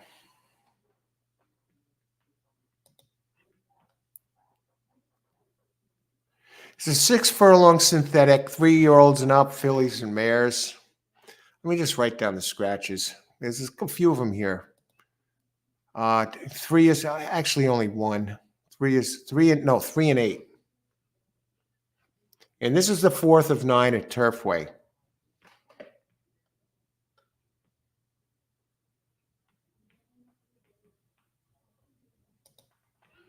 In this, it's another very low percentage trainer. The jockey is 0 for 24 here. Trainer is 0 for 16 here. I got to look at the pace a bit.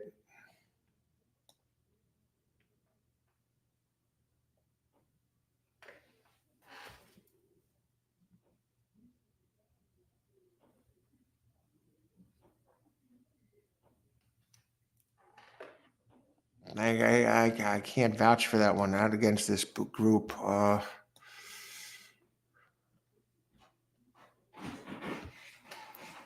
Awesome Valor and Zero Click. They're the speeds. 8 and 12. This is 6 furlongs.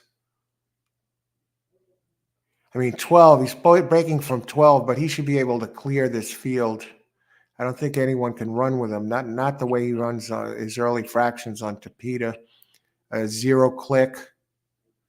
Zero Click is just the opposite. Runs faster fractions on regular dirt and significantly slower on Tapeta.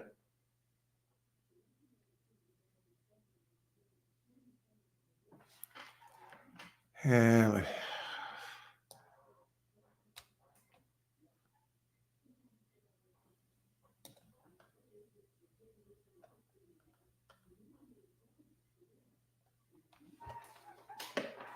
4 has a beautiful, 3 has a beautiful, was 3 the scratch?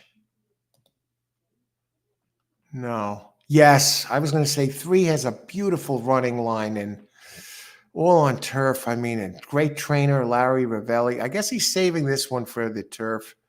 Doesn't want to get hosed over here.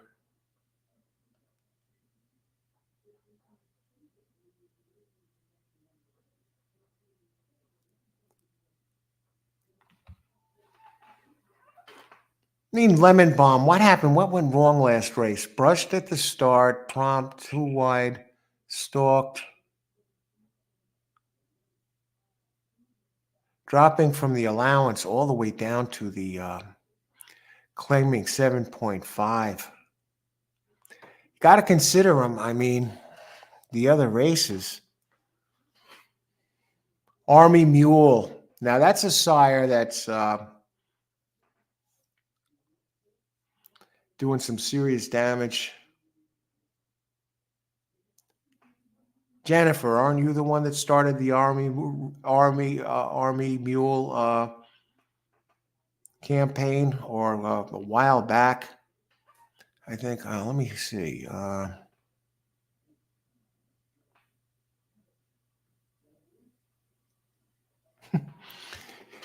Brilliant. A typical 4K race, a typical 5K race.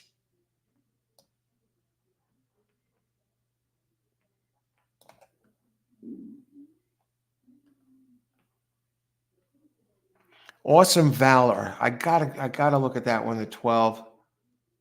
But wait.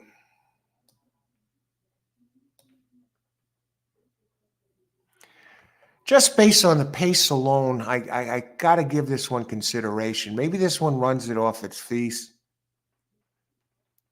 It does have a big race back on August 19th that it can do some serious damage in here. I think we're going to keep it outside 11-12 and add a touch of maybe 7 Dalton's Love. Let's see, not sold on Dalton's Love yet. Don't. Problem is, I don't see much better than Dalton's Love. So far, I'm on 11 and 12, and I'm going to see what I'm going to do with them. Let's see the odds on this. 13 does get in.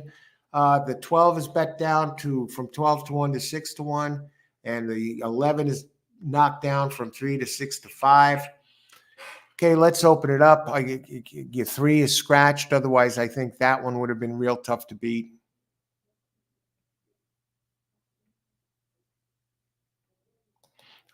Jennifer caught a lot of Army mules before the word got out. Yeah, I remember you were talking that. You're the first one when you mentioned them, that's the first I heard of them. That was a while back. Jen is before, don't make it to bed until before it was 8 a.m. this morning. Okay, you're in conversation there. Let me get to Christopher. Christopher, $45, number 6 to win, 654 exacta try box. All right. Good luck, Christopher. Can Jock control the 6? We'll take another look at the 6 and the 5 and the 4 for Christopher. Doc John, 11 and 12. Let me go to some of these inside ones because I'm looking for a third horse. And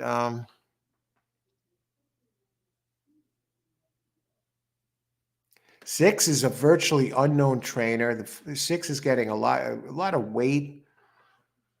Candy Ride, sire of the 5. How many minutes to post?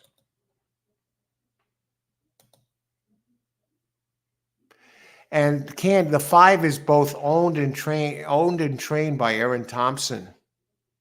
Just like the 6 is owned and trained by Steve Armstrong.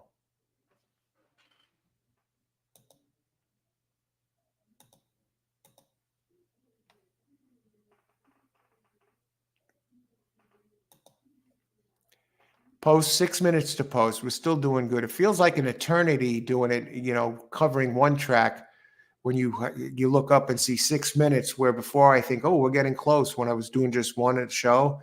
I did a couple of days in a row where I covered 3 tracks at the same time, today and yesterday for the first time. And they did pretty good, gave out some good winners during both shows. But the pressure is on. I would have been able to show the pictures of the Colt making his first start tomorrow night. Today, I mean, earlier on this show, actually, if you want to see clips, when you're just joining us tonight and want to watch us from the beginning. And I also did a show yesterday and today called The Morning Show, where I actually talk horse racing about a specific subject, open up with that, and then go to the handicapping, talk about the events that's going on during for the cards that are running on the day. It's called The Morning Show, and I have different topic each day. I'm going to start doing some of these now and then, and have the chat open. Yesterday I did the morning show. I started at 5:30, ran till about 11 or 10:30 or so, and today I started at 8:30 and it ran till I think it's around 11 o'clock or 10:30. So yeah. So it was the first 2 days. So be on the lookout for the morning show. Some people like to talk horses in the morning. And if you don't, or maybe you don't have anywhere to go, or maybe you're driving in your car and you want to, you can put on YouTube and catch the show. So the morning show, it's called. You can look it up on the channel. Do it just as go to All Horse Racing All the Time and click on live, and you'll see the live show. Maybe you want to catch the replay of this morning's show. Okay. Okay, Eddie Keneally, trainer of the 11, 3 minutes to post. This is a bad bunch.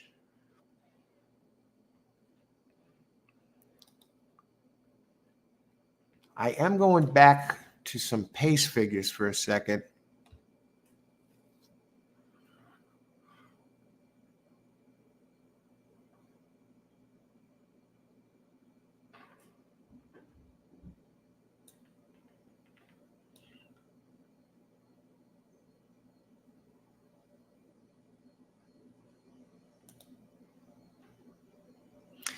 All right, let's do it this way.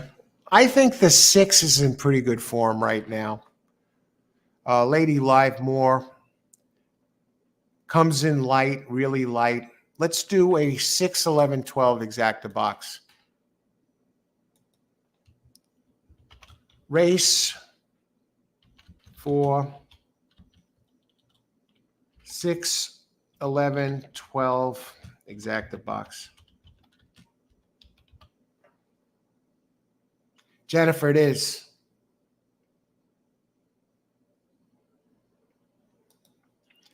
How'd I make out at Aqueduct Gulfstream? Well, did Aqueduct Gulfstream and Mahoning. I finished the day down 29.60 today. Yesterday, I finished the day up all three tracks at up $10 and $11 and change for all three tracks. But I was playing frugally again today, and I basically lost the brunt of the money on one race. $11 on a race at Aqueduct, and I made a mistake. I went off my top pick at the last minute. I went. It was the stakes race. I went 6 overall, and it was 11 horses. 11 horses. It was $11 double. Instead, the horse I liked initially was the 2, and it really had good numbers, but it had been off 421 days. And the 2 won over a long shot. My first choice, I had it written down. It was the 8th race, no, the 7th race, and the double paid $104. So I jumped off my horse, and so I lost 11 there, and I did a 3 over 5 play. 3 horses I had cornered at Mahoning for early speed. I was up at Gulfstream. I finished down at Aqueduct, finished down at Mahoning. They didn't show any early speed. I did a 3 over 5, and some bombs came in, and they never even went to the front. They were running in the back, and one of them finished dead last. And so I lost 12 on that. So 23 of the 29.60 was lost on 2 races. Winning day at Gulfstream. I could break it down and look it up. I got it all written down. And losing day, slightly down, about down 13, 14 bucks, $15 at the other 2 tracks. Mahoning was my downfall today because I did have a hit at Aqueduct earlier. So Mahoning, I should have stayed away from that track, but I shouldn't have. That's racing sometime. Down 29.60. I set my limit at 30 allotted for the plays as far as out of my bankroll. I said I'll put 30 into this. Like I said, I won almost 11, about $11 yesterday from the show, and then I said I allotted 30. So after with 2 races left, I was at 29.60 down. So I stuck to my guns. I say I can't bet. I'm going to go over, and the dime super's a waste. They were big fields, so I just called it, and I finished the show. And that was that. But good luck tonight, Lloyd. Always a pleasure. Let's see. Very good looking 3 tracks and all the work you did these 2 days. Thanks, Lloyd. I give it my best. And thanks for joining us again. Sharing your wisdom with us. Pleasant, always a pleasure when you got somebody who knows, that somebody really, really brings it. So good luck tonight if you're playing anything. Okay, Rodney. 11, 12, exacta 11, 1, 2, 7, 12, and 11, 1, 2, 7, 12 all. 11's going to be tough to beat. You got the trainer, 11, 12, 3. Again, Al. Okay, I got 6, 11, 12. Okay, they're loading up. We got to get with it. Good luck, everybody. Lemon Bomb out of Army Mule. Only thing, 12 should be the speed. Bet down to 7-1. 6 is at 4-1. I'm rooting for 12 especially to do a wire job, but that's probably asking for a lot here.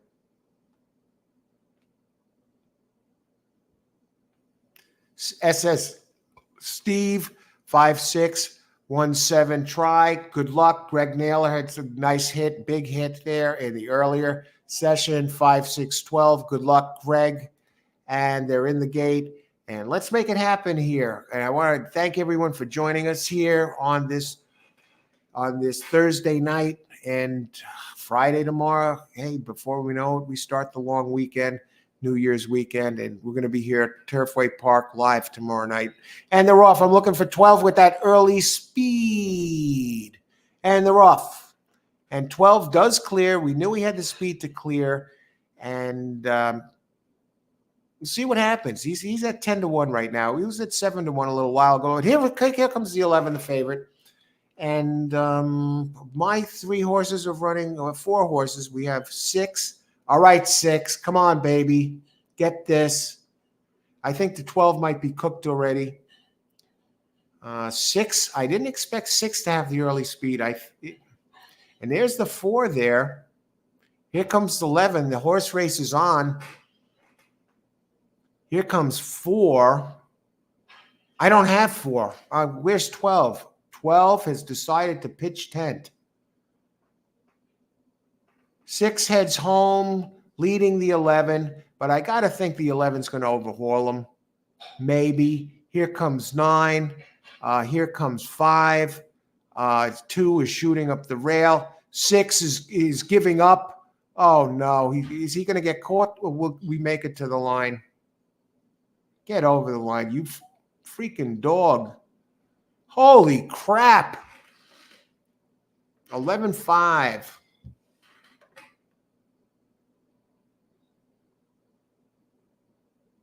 All right. 6 goes down. That wouldn't have been much, though. What would 11-6 have been? 11-5, and I don't even know if 6 got third. Good race, interesting race. 12 didn't get the jump that I was looking for. And 11, round up 3 to 5. 11, 5, 6, 2 at 26-1. And now I know a bunch of you have the 11 here, so we probably got something done. For you exacta players, let's look at 11-5.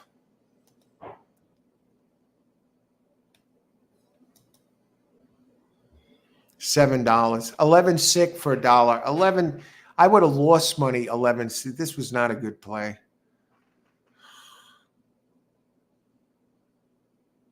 $11.5 is a $7 exacta. All right.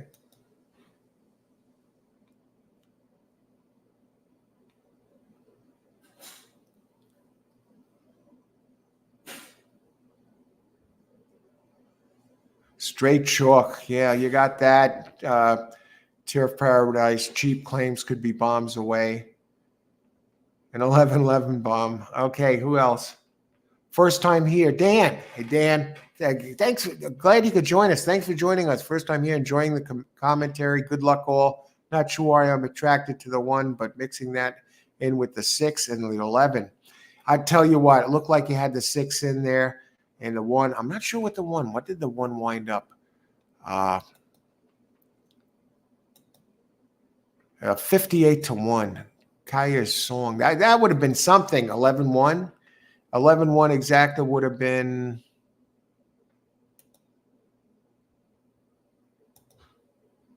$36. I'll tell you, the 11 took a ton.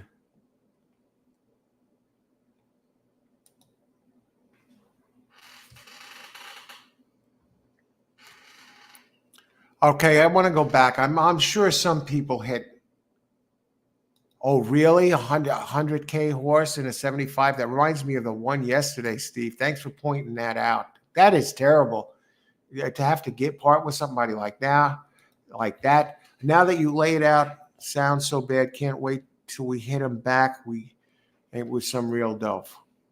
Okay. Egg. Good to see you, Egg Shen 6. Great job on the 5. That's how you got them. Hit them where they live, man. Still unofficial. We don't have the place prices. I got to think you maybe. Sorry, race for the 11 to be placed. Jennifer took a small flyer on the 13. Coming off a great job, win hit, exacta hit. Really doing it up. And Jennifer has done this on the show before, so she's no stranger to big hits. Again, Al Christopher. Okay, let's see what we got.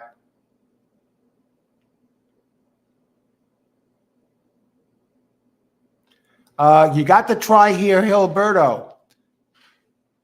Exacta and the try. And hopefully the try paid a little something. No, it's very chalky. You got it done. 6, 11, 12. This race is awful. Agreed. Sean, I like your exacta. Let's see what we got here.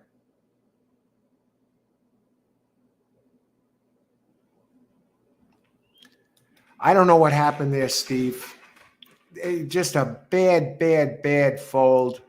That was just, I don't know how he didn't even hold second.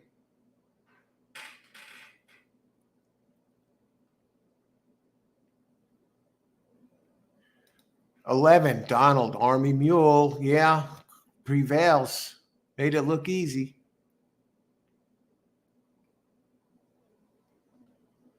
I think we got it.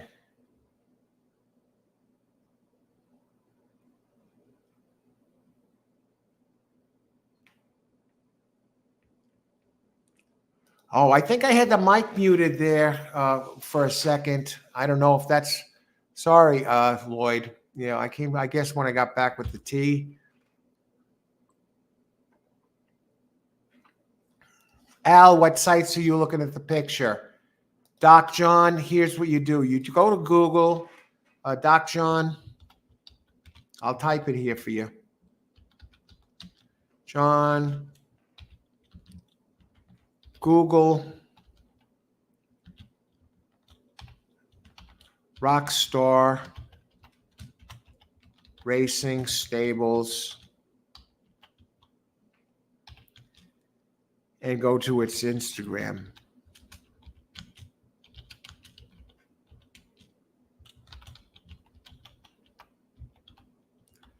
The cult is named Winter's Coming.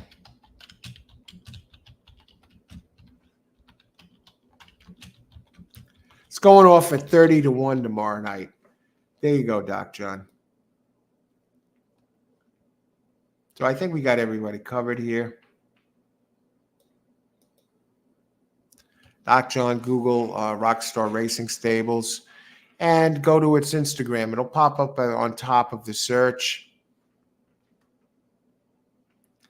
And that's where you go. That's where you can see the pictures. You can see the pictures of the owner. You can see more pictures and videos of the horse playing with another horse in the field. They run around together. They let them run around and play these horses. It's not in the stable all the time. Great job as always. Thanks, Austin. Great job. Always a pleasure when you join us with your presence and your knowledge and your picks and observations and humor and excellent. Thanks to Austin. Glad you enjoy the show.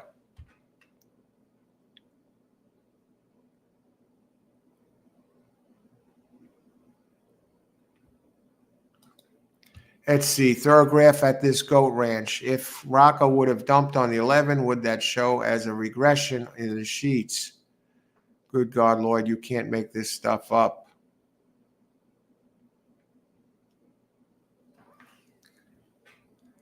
That's the thing.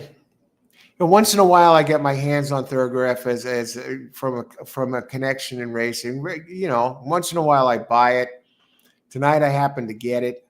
Usually, I use Brisnet, and it's not doing me any good here in these races. I'm actually finding myself going to the Brisnet more with the pace scenarios and working off that. That can be hit and miss, and that's true. It won't, if a horse throws a race, it can screw up the numbers.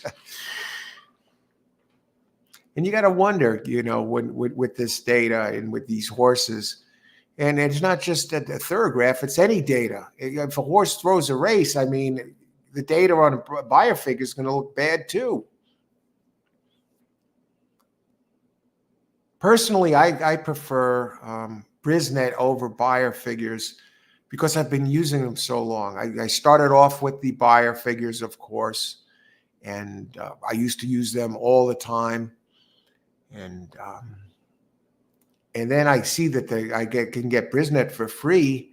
I got a link down below in the description area of this video. So if you could click on, if you see the comments or the description and you see there's an option to click on the side of it and it says see more, I got a link there to get free Brisnet PPs.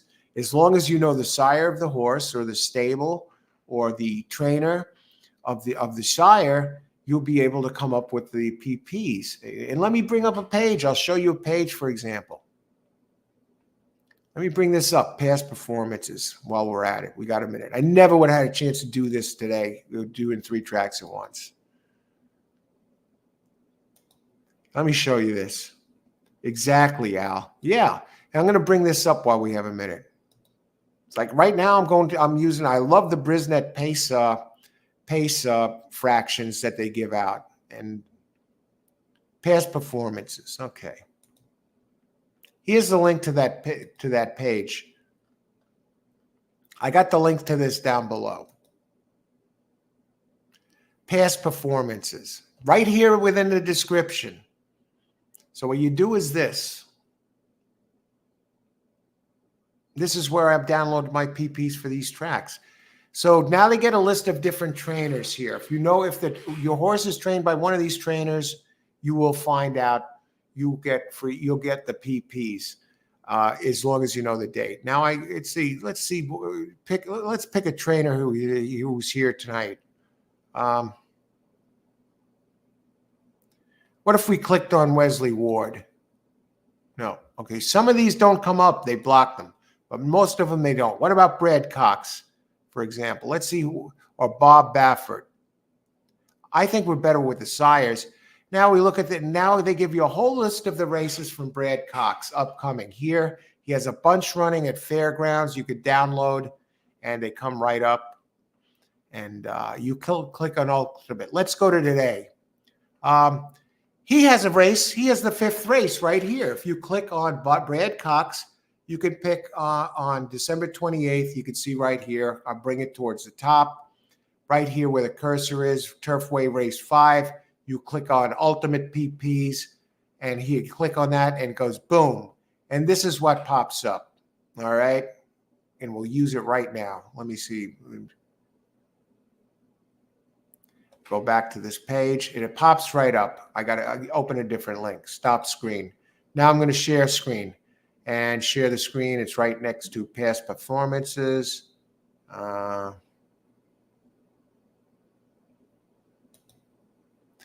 And I'll share it. And here it is. Race 5. Pops right up, and we could use it right here, right now. And it's free. And they charge something for these things. But it comes for different tracks. Okay, and what I love about this is they give you, let me back it up a second. I got a link to this down below. And what I like better, what I have more success with at some of the tracks is finding by sire. You can search by sire, and they got a ton of sires to look at. The Brisnet, they give you some notes. It's all computer generated. They give you the workouts. Look at the one.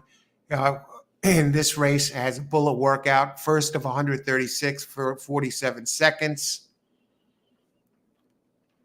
And they give you pace scenarios. I don't know if you could see my cursor. Early pace, 85. Middle pace, 85. Late pace, slow down, 57. And you could see it. 2 is a first-time starter. Hey, this is going to be a doozy of a race. This is where we probably get our $800 exacta. 6, Ransom River, ranked 10th. They have their rankings, power rankings. And you got your speed figures. And at the bottom, they show you AEs. They give you here, they give you track bias. For example, at this race coming up, 33, they have a sample size of 33 similar races. Shows that early speed is winning 36%. That's over here. Early depressing. This is one of the rare races where early speed does well in this sample size. 21% late press and 15% closers. And it shows post position win percentage by rail, by the rail position. The rail winning at 12%. I don't get this because if I add up these 4 numbers, it adds up to 23 and 20, 43%. I don't know how they can have. Anyway, it shows that it's pretty even no matter what it means. 1 to post positions 1 to 3, winning 11% total. 4 to 7, 11%, and 8 post 8 and up, 9%. One of the things I love is the early and late pace at the bottom right of these Brisnet PPs. They show the higher the number, the better the number. For example, you see Fear and Loathing is having the highest early pace last race, and Fear and Loathing, lo and behold, is number 5, listed as an E6, an early speed type 15 to 1. And early speed, I don't know what his overall stuff is. his power ranking. Has a fairly low power ranking, 102, whereas Great Richie M, number 10, has the highest power ranking. Great Richie M ran an 88 early and a 61 middle. So I gather he didn't run much of a good race. But anyway, got these things to work by. And another thing with this, and then we're going to get to the race. I'm going to stop this, and then I'm going to present this one more time. Share the main screen for the Brisnet PPs, past performances. The main thing, what I love about this, you got the trainers you can go by to come up with it. As long as you can come up with one of these, you can come up with the horse. And you can go by sire. Look at all the sires they give you here. And if you find one, what about Malibu Moon, one of these sires? Let's try some of these sires and see who pops up. Turfway had Malibu Moon race 9. So I'll save that right now. So I'm going to show you here. Just let me show you one last thing. How many minutes before post? 10 minutes. Okay, we still got a lot of time. And I'm sure you have an idea. And I just want to bring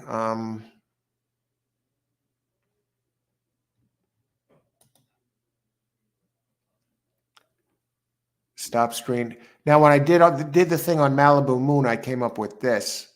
This will be worth it in the long run. Trust me. It's recent. All right, hang on a second. That's what I wanted. I wanted the recent one. And I want to thank everyone for joining us tonight. We still have slate pick 5 time. And all it takes is one good race. And looks like it's going to be a doozy. Now, when I did the search on Malibu Moon, this is what they give me. They go by date. Like for today, Malibu Moon, if you're searching by sire, you see he had the Aqueduct in race 1. The PPs are there for that. Delta Downs race 1, 2 at Penn National, and the 9th at Turfway, which I just downloaded here because sometimes I bring them up as the races go on. I don't keep them all open. Tomorrow, where's Malibu Moon? He has Turfway race 9. I should look up Turfway race 9 and see the workouts and everything of this horse. This winter is coming. We'll do that tomorrow, I guess, or maybe later. But we got to get to this race. Okay, race 9. Okay, we talked about it. It's a 2-year-old race, and I got to think River Ransom and Midnight Ambition. Those are the ones. I did glance at this one a little bit earlier. Let me just look at the odds on these.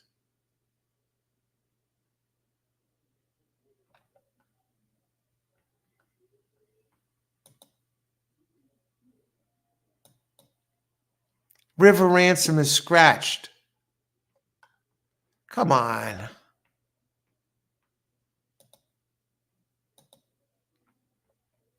What about Midnight Ambition? And Midnight Ambition is scratched. The 2 that I was looking at are both the only 2 scratches in this race. It could only get better from here. I'm getting inquiries. Yesterday, I had 2 nice winners. One got taken down, and the other one, it wins. And I'm like, I get to talking about different things in the chat, and all of a sudden, somebody in the chat mentions inquiry. And I did a $5 win bet on a 6 horse yesterday, right? That was my only play in the race. And lo and behold, there's an inquiry against the 6. Already, I had a horse taken down earlier. It was the Steve Asmussen horse. Got taken down by that one horse that was being up for a claim, 5,000. It cost over 100 grand. It was a Wesley Ward horse. So I lost on that, right? I thought I got a 6-1 home in a pick 3, and instead I get taken down. And now I win a $5 win bet on a 4-1 horse, and there's an inquiry. That one stayed up. Now get this. This has to be the nuttiest of them all. Forget the inquiries. Now we have a 14-horse field, and there were 2 horses. I looked at these races briefly earlier, and there were 2 that I came up with here that kind of stood out a little bit. The 6, and you heard me say the name, 6 and the 12, and both of them are scratched. What are the odds? You can't make this shit up. All right. How many minutes to post? What the hell?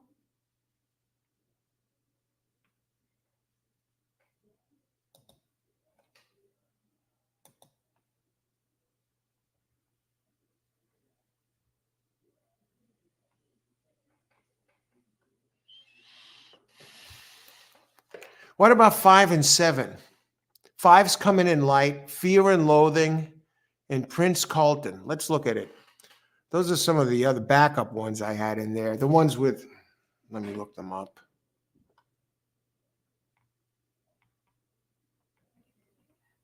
I know they're longer ones. Okay, race 5. What I like about the Fear and Loathing, I mean, he has run on Tapeta, pressed the leader to the quarter pole, came up empty at the drive. It was running at the 50K level and now drops to the 30K level. And its first race was significantly better, finished third in its first. Pace under pressure, has some speed, out of Get Stormy. Let me look at some pace. It's going to be winging it. But now Stone's Throw does get in. That's another one with speed. And I think we're going to be in a little trouble. Stone's Throw. The AE gets in, number 13. And this is one of the races. Remember I said I was looking at the Brisnet. They say what type of horses are winning these races. Early speed types are winning. And Fear and Loathing and Stone's Throw, the 13 who gets in, are the speeds of the speeds. And Fear and Loathing, wicked pace last time. Both of them have run very quick. If you include the run-up time, they're sub 22. Around a 22-second opening quarter. So I'm on 5 and 13. And now, where's the other one that I was talking about? Prince Carlton. Yeah, it has that first good race on the turf. So I got 2 speeds. Now I want one. I did 3 scratch Brad Cox Firster. I'm going to use the Brad Cox Firster. Okay, so the 5 is on the board at 12-1, the 7 at 11-1. Out of Goldens. Do I do the 4-horse box here just to break the ice? I'm getting some prices. A 12-1, 11-1, and an 8-1. I got to get money back if I hit this. And I got Brad Cox on the inside. Okay, that's what I'm going to do. I'm going to do a 4-horse box here, 3 minutes to post. I don't do it often. Al, talk about this one. Let me just see 1 second, Chris. The one, this is ridiculous. I will get it in. Let's see. It has a nice race it is dropping in class. I want to see how it figures with the pace. This is ridiculous. Let me bring up this Brisnet.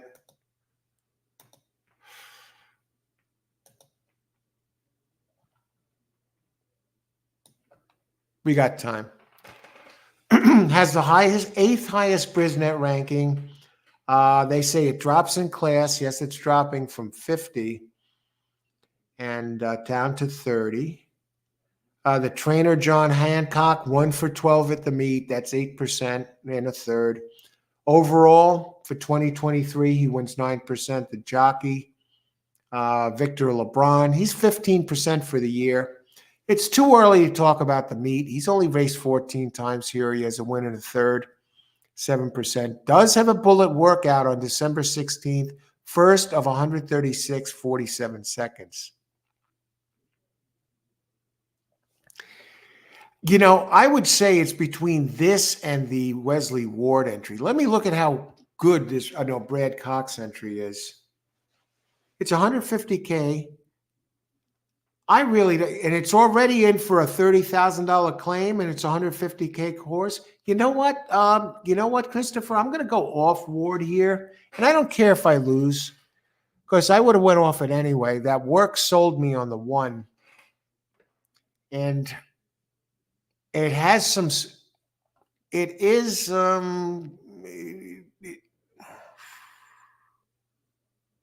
He's getting out of the gate slow.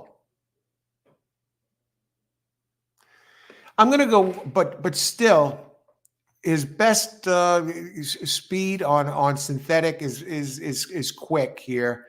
1 minute to post. I'm going to box. I'm going to leave Ward out. I don't like the fact that it's 150K, 3 Brad Cox. I always get Brad Cox and Wesley Ward confused. Anyway, Brad Cox, I think they're the best 2 trainers in the country, you know. And them and Baffert, those are the best 3. Baffert, Ward, and Cox.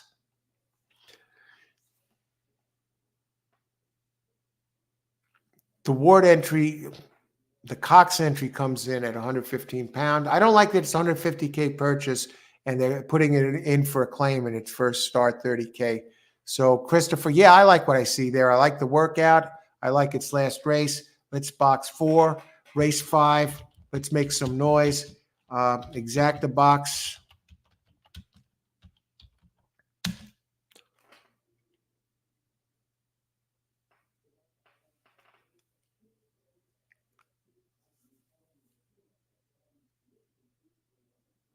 One 15713. Is that what I said? Yeah.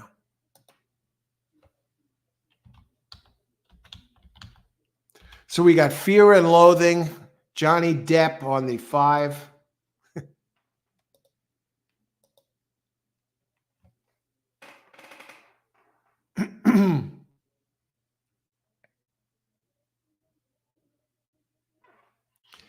Okay, 15713. Good. Greg Nail, I like the 11. Dave G. Dave, how's it going? Good luck tonight. Good luck this race too. Look at that. I love the background there of this place with the trees and the pitch black and the golden track. Just love it. 9, 10, 13. Okay, good luck, Greg.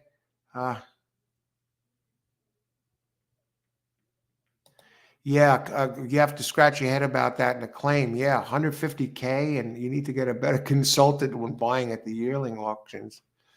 SS Steve M, 1710. All right, we got 2 of the same ones here, brother. Let's get it done. Good luck, Steve. Donald, the 1 left on the W. Oh, Donald. The odds get skewed with too many scratches. Much harder to find the smart money. Yeah, every time a horse gets scratched, the odds on most of them dropped lower than what they should have been. The only thing, Lloyd, they paid 150K and opening and a maiden 30K. That's not good. That's terrible. I agree. Yeah, Lloyd and Jennifer. And it looks like they're getting in the gate, if I'm not mistaken. I think Fear and Loathing, number 5, now all the way up to 15-1, and the 13 will be the speed up front. I'm going against Cox, which is now 2-1. Somebody mentioned they look how he drops, and he is dropping down to 2-1. And I also have the 7 who's taking some money. So it's the balloons up here. 1, 5, 7, 13 box. Good luck, everybody. Enjoy the race. 10 is taking some money. I see that. Is the second choice. 1 on the board at 9-1. But remember that one had a 47-second workout. And Christopher brought that to our attention here. Thanks, Christopher.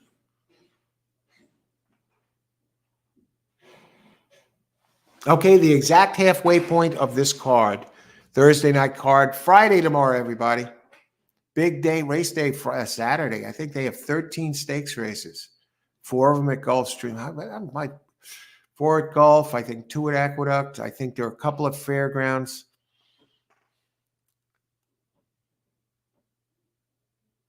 All right. Last to load. The 2 horses that interested me the most early both got scratched. Okay, here comes number 13 going to the front. Uh, 9 is taking some money. Wow, 9 just dropped a few points in about a 20-yard stretch there. Went from 9-1 to 6-1.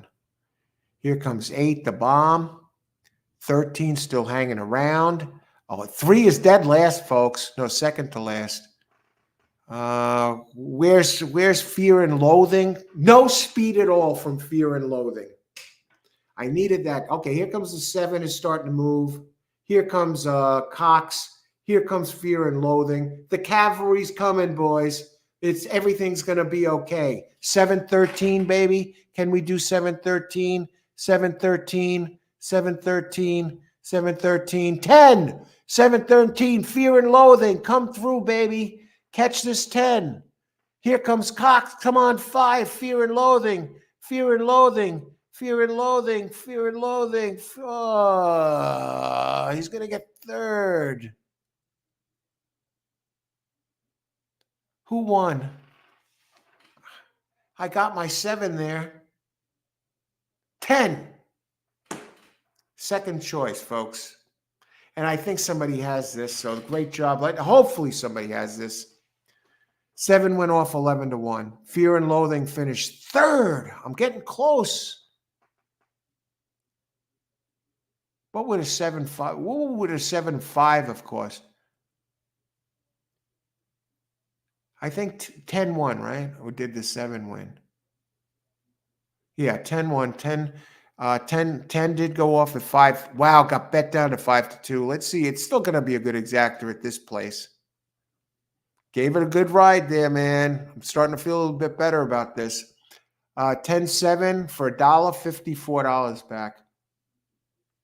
If it would have been 7-5, it would have been $142 back for $1.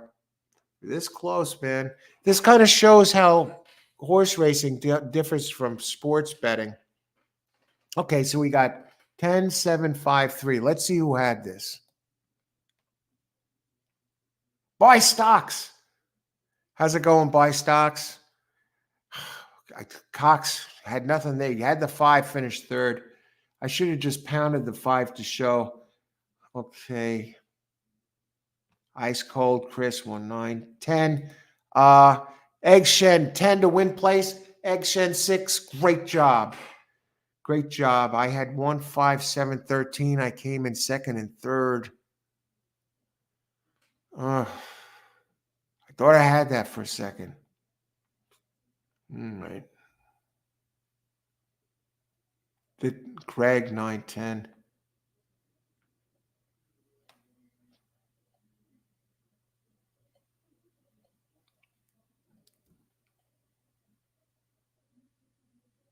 Depeche Mode.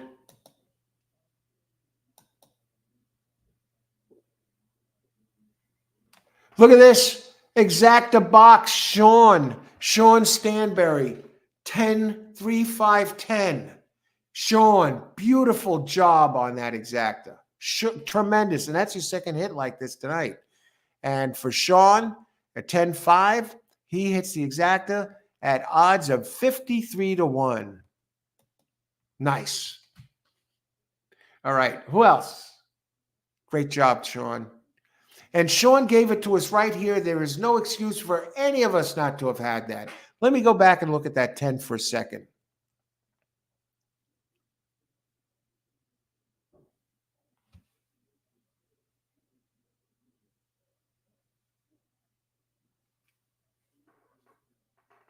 Great Richie, if you're out there, this was the horse for you. Am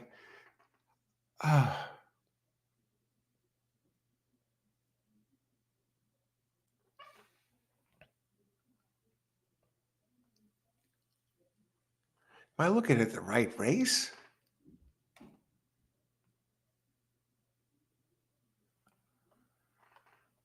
You know who really surprised? Yeah, the 12 would have been beautiful, this race. Oh, my God. Well, it would have got bet down to nothing.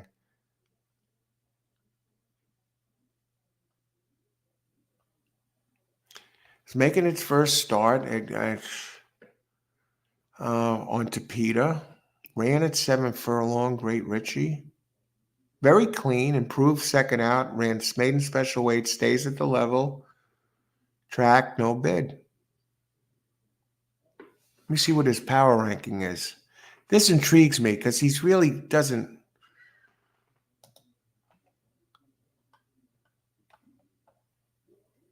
Actually, he has the highest Brisnet power ranking out of all of them in here.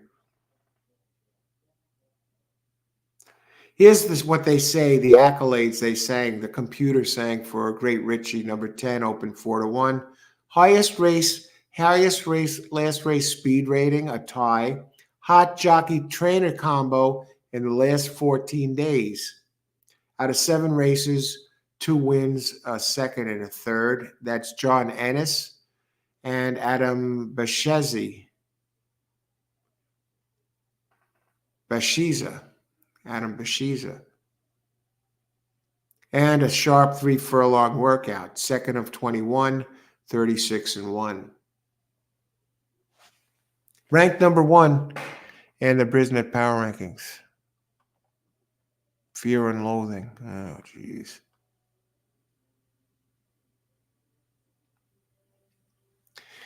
And now the second place finisher, before you go overboard or you think, oh, wow, they called it. It's the first power ranking. The 7 finished second just behind him. He has the 11th highest Brisnet power ranking.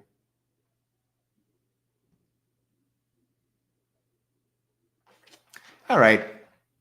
That race is in the books. Get rid of that. We can get rid of this. Just get rid of the PPs that are used already. Get rid of this. Get rid of this. Get rid of this. All right. On to race 6, 21 minutes to post. Okay, so great job, Sean. You nailed this. Great job.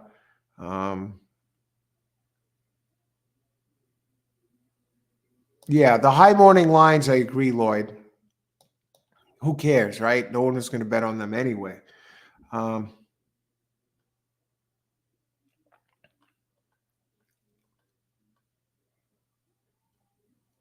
Austin, Cox puts them where they belong and can win. Pedestrian works prevents the claims. Yeah, bias. What you got? Excellent point, Austin. Just look at his winning percentage, and that tells it all. That's an interesting angle. Pedestrian works prevents the claim. I wonder if that one was claimed yesterday. I have to look that up. Mike R. Hey, Mike R. How's it going?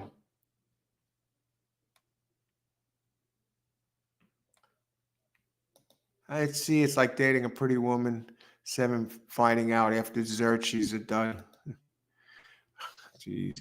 Nice one, 8. Dave G. Austin, 10, 7, 5. 3 did finish 4th.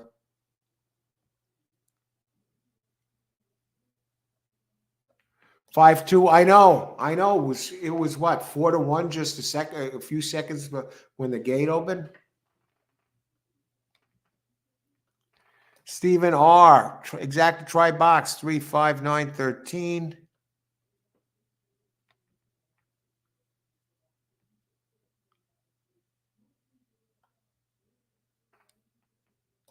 Let's see. Nice insight, Austin. Looks like that was his spot. Well done. Yeah, he ran well for this spot. 4th place finish, first time out. Nothing to be ashamed of.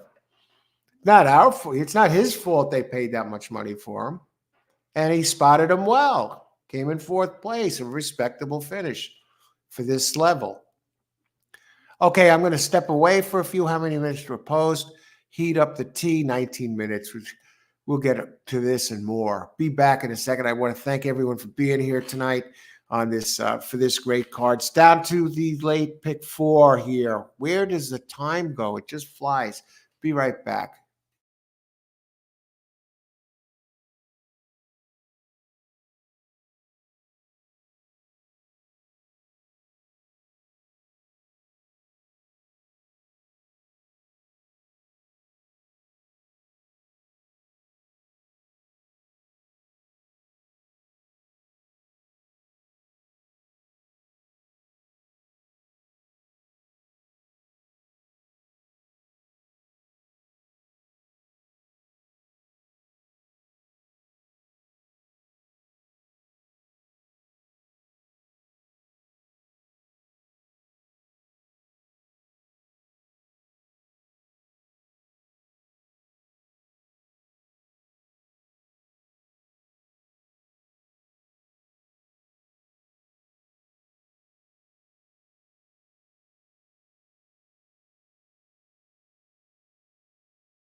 All right, let's get cracking here. Time for the late pick four. Welcome to Old Horse Racing all the time. I'm your host, Al. I want to thank everyone for being here today, tonight, or today during the day. It's been a blast covering the races. We still got work to do, and there's 4 races left. I've been coming close. I'm getting bombs, 2 out of 3 bombs in the exact, and getting it broken up. Well, let's see what happens here. As we take a look at this, any picks in here, and here's Austin, has delivered so many pick fours on this show, too many to count. And pick 4 time, heading out to pick up and drop off. Dry cleaning, keep me posted. Tomorrow, Austin, just a heads up. Tomorrow, I may be doing a morning show. And I've done that, the first 2 editions of that, the last couple of days, where I lead off with a horse racing topic. I was talking about playing races, multiple tracks at the same time. And today was part 2 of that. And I think I covered it today. I talked about how to cover, choosing your tracks or cards to play and how many to play. So I may be doing that from time to time. It's called the morning show. And it started 2 days ago at 5:30 in the morning. Today it started at, I think, 8 or 8:30. It runs a couple hours. The one on 2 days ago was longer. And as far as tomorrow, as far as covering the races, I will not be doing an afternoon show, but I will be doing a Turfway Park show tomorrow night. And so that's what the schedule tomorrow. I may do a morning show, but definitely a Turfway Park show tomorrow night. So I will be out for a full show and just covering Turfway Park, 1 track. Good luck, Austin. And there's your picks. You got the 3 singled in that 1 race, and you spread it out. It sounds like you got a solid one there. Good luck, Austin. Thanks for joining us and sharing your picks. All right, let's see what we got. Turfway Park, 10 minutes post race 6. Let's talk about it.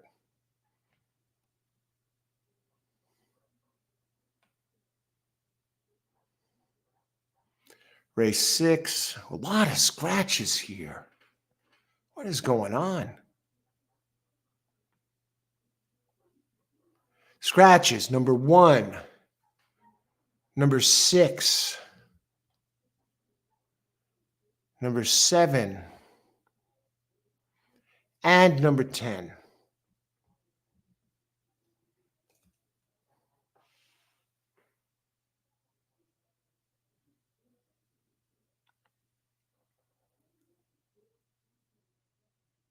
Number 12's out of Curlin.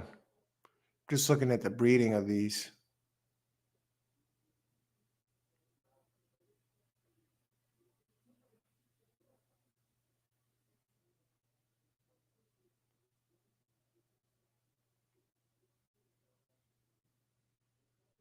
Okay.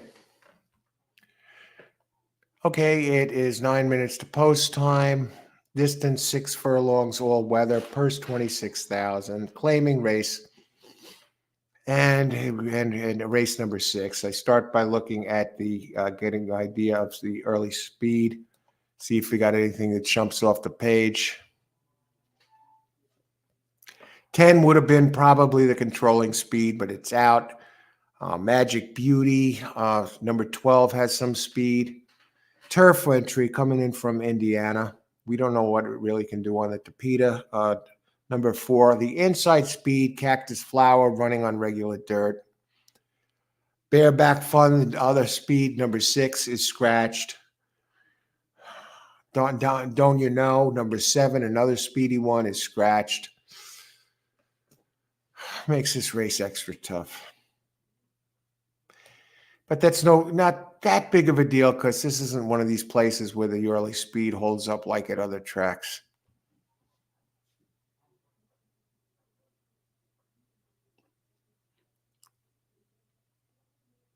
We have the 2 taking a lot of weight. Summer Paulie still hasn't won a race, so you get the weight break. Renaissance, an Irish bred, comes in from does have a couple of. It's been trying for a while to break through at the 12K level.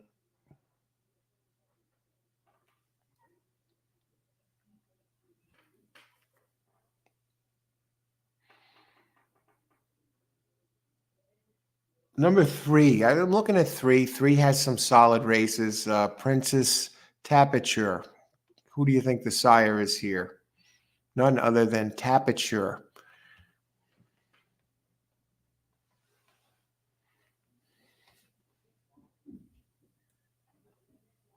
You see, I would be interested in the 2 if not for the jockey. Not that the jockey on the 3 is anything to write home about. 3% jockey, 3 wins, and 3 wins, 3% winning percentage in 118 races. But believe it or not, the trainer, Hugo Andrade, is 10% with this guy. So he must click with him, on his whole 3%. Number 5, very solid. At least we have a jockey, Fernando de la Cruz, that can win. 15%. Jockey trainer, Stephen Fosdick, 15% with De La Cruz. So I got to think these guys are going to be favored. 6 would have been dangerous, but as a bareback fun is scratched.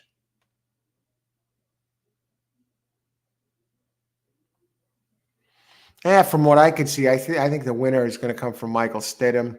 Probably Rambert. Very fast turf races, 3 out of the last 4. Has been running in stakes company. And this is fillies and mares 3 and up. Now it's in for the Joe Talamo up aboard. Always loved Joe Talamo. And we move down the board a little bit to number 10. 10 is scratched. I was going to say that one had a chance. Yeah, I can't move past 358 here in this race. So let's open it up. What do you got here? I'm going to decide what to do with it. The 3, we are getting 12-1 on the 3. So and 5-1 on the 5. And on the 8, 2-1. I think I'm going to go with the exacta box again. I can't go past these horses. I'm not going to try and overthink this, being that I'm getting some prices. Race number 6, 3, 5, 12 box. 3, 5, 8 exacta box. I think 8's the likely winner. And let me just see something else. I think I'm going to throw in a couple other plays.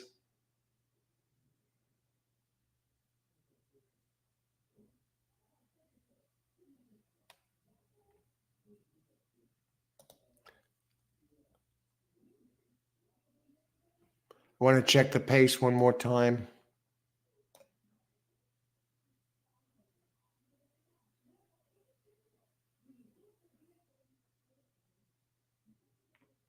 Okay, no, hold on.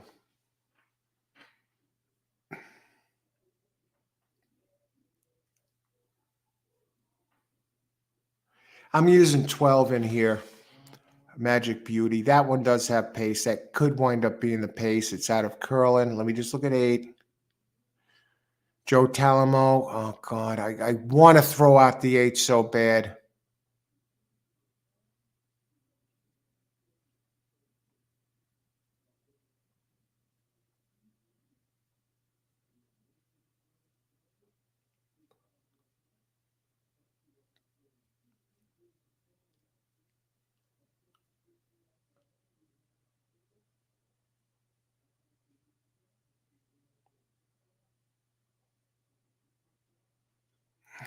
Okay, here's what we're going to do. Oh, I'm torn. Okay, let me open it up. Okay, and there's Austin here. Ilon, Magic Beauty. Yeah, it looks like the speed, Doc John.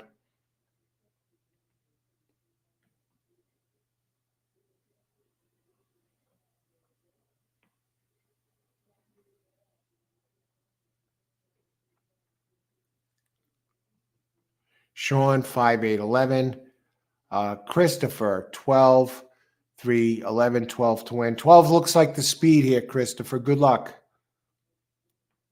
Okay, and Rodney, the 11 ran its peak race 4 back. Churchill ran a 7 on Thorograph and has regressed ever since. I saw that 7 there, Rodney. I'm looking at the same thing you are. Let's see, number 11. She's a dazzle. Let me see.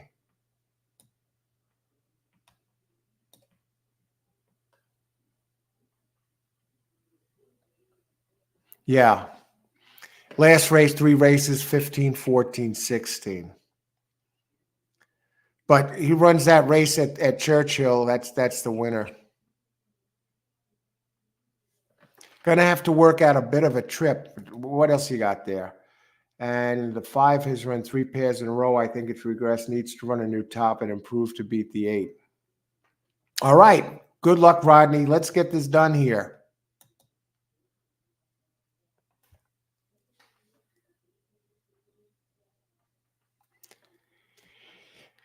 Yeah, since I'm getting some prices here, I'm going to go 3, 5, 8, 12 box. I'm going to try this one more time. Let me just try this. 4 and 6 is 10, 16.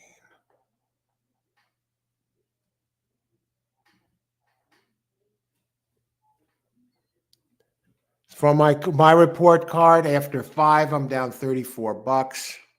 But I'm going to dial it up again here. 3, 5, 8, 12, exacta box. Laloy, hi, coach. 12, 4, 8 is the good luck, Laloy. Good to see you, Rodney. 12, 4, 8 is the speed. Let's see, Rodney, 8 for the 12. How sweet is it?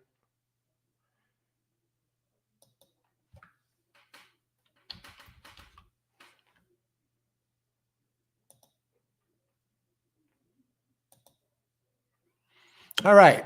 How many minutes to post? 0 minutes to post. Love this track. Love the beauty of. Look at the simulcast. What this track looks like. I just love this. I love how the scoreboard looks. Not like the typical thing where you just have black and then you have the odds next to it in a white. Like it looks like. No, it gives it a 3D look with the what is that color? It's not brown. It's what color is that? Name that color. It's not brown. What is it exactly? And it's not tan. On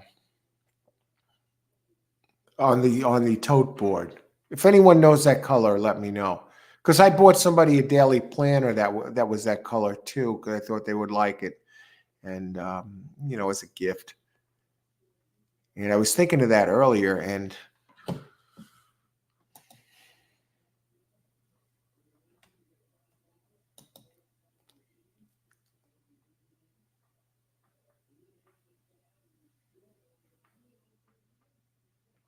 okay, I guess Greg, you mean at Turfway? Okay, 9 across the board, 5-12 for Steve. I think I'm going 8-5 exacta cold. 8-8 is going to be tough to beat, at least by those turf numbers. Looks like they're all just about all in. I'll get to everybody's picks later. I don't want to miss the start of the race. Okay, they're loading up here. Race 6 to kick off the pick 4. I got a 4-horse box. Battling down 34 for the day after 5. And it's been a struggle, and I've been so close with long ones. I've had 2 out of 3 long ones in exacta boxes finish within the top 3. What are they? Are they scratching somebody? Please no.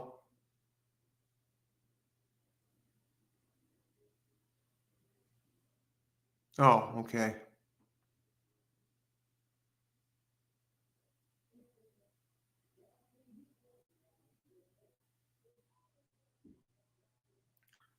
Hey, it looks like 10 is out.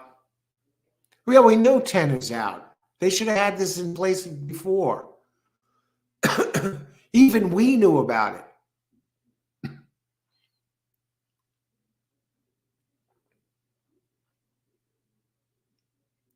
All right, nice job by that guy with the numbers. So technically, there's really only 8 entries in here. So it's not like 12 is a terrible post position. 5 is a gray horse.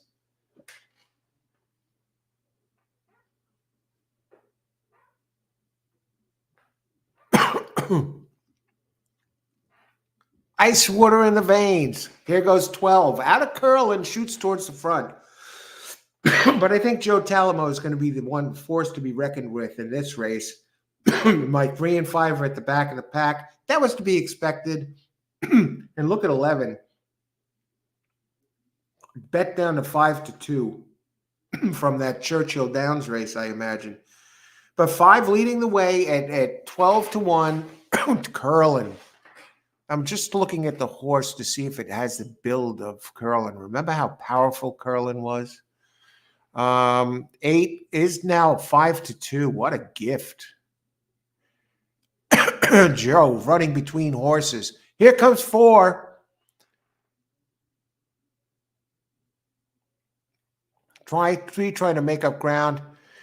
I would venture to say that the 12 is gone here. Come on, 5. 5 and 3 closing. 5 coming at 7-1. So is the 3. Come on, 3. And we are going to get it done this race. Actually, I got all 3 top finishers. Down $34. And if you add the 12 I put into this race, down $46. Suddenly, we will be back in the game. I got to think I'm going to get at least $40 back for this exacta. Would have been better with the 3. Finally. Now I'm going to look up and see that the 12 is 5-1, 5 is 7-1. Beat Joe Talamo, the 8 and the 11, and the 4. All right. I got to think I at least back in the game. You know, I said I was putting a $50 cap on this freaking card, and I was getting close, $34 lost. And I, mailed it in. I said, let me go for it. I see some prices.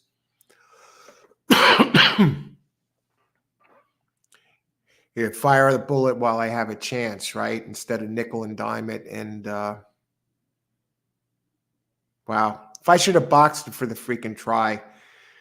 My box was 3, 5, 8, and 12.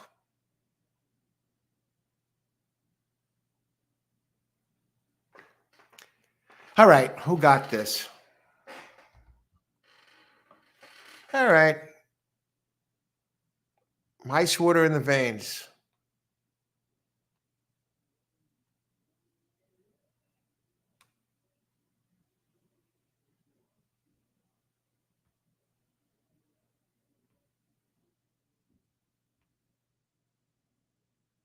Rodney, gate to wire coach. Great call. Thanks, Rodney Evans.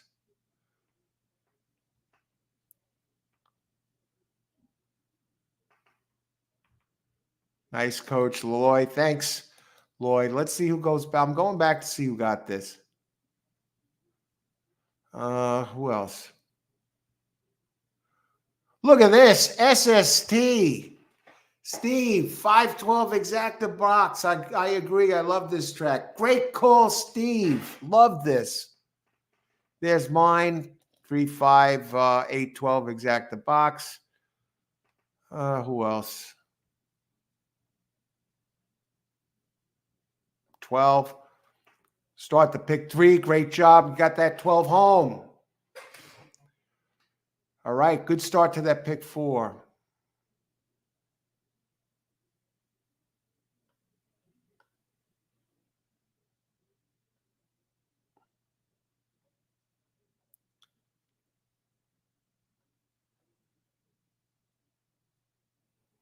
Donald Daly liked the 12 earlier. All right. Let us know in advance. Who else? And I think we got them all covered here. Christopher gets it going, rolls the pick 4 out. Great job, Chris, getting the 12 home at 5-1. And Steve again calls him just the 2. Just took 2 minimum. Trimmed all the fat from that pick. Beautiful, Steve. That's how it goes. Great engine there. And that curling, geez. With all this, the 12 really benefited from the scratches. Sean, good hit, coach. Thanks, Sean. Thanks very much.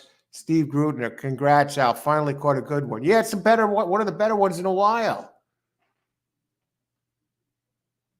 Dan H, great call.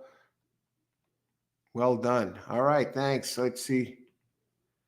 Hitting at this place is so rewarding. I don't even know what it pays. Very nice. Where are we? We don't have prices yet, I don't think. My screen is hanging for some reason with the video. What is the exact? All right, we got the thing up. Let's see what the hell this pays.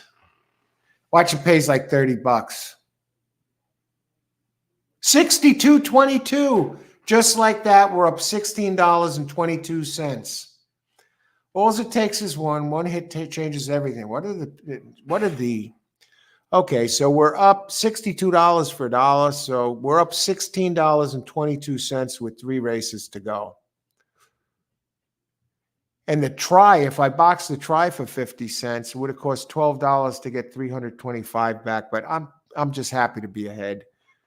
Let's see, or hit something, you know. It was getting all right. On to the next race. Down time for the late pick 3. Wait, that's the thing about horse racing. You can't do that in sports betting, you know, where they odds minus 120 or something. So you win, you bet 100, you get whatever you get back, a little over 100, or you know what I mean. Only horse racing offers even for a dime. All right, on to race number 7. Now, I said I was putting a cap on the bankroll.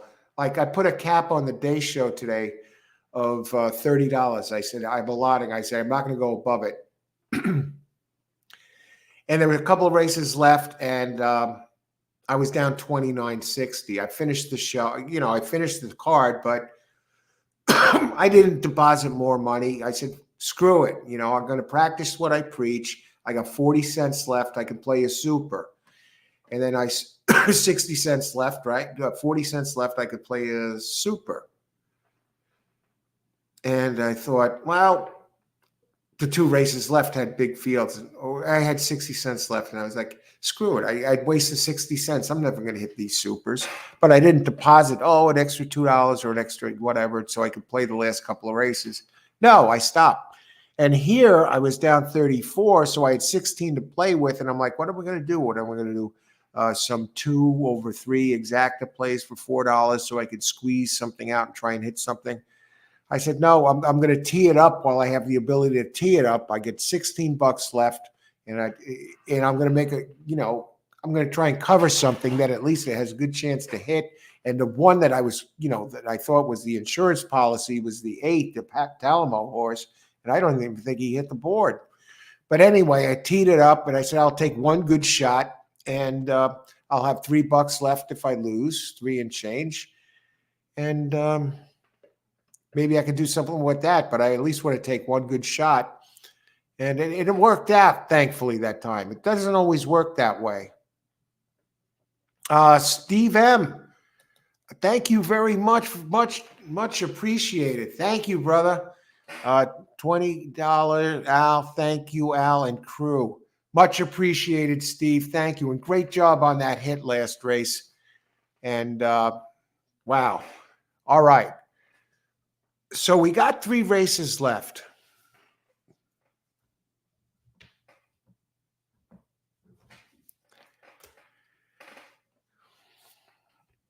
And good score, Al. Thanks, Lloyd. Steve Grudner.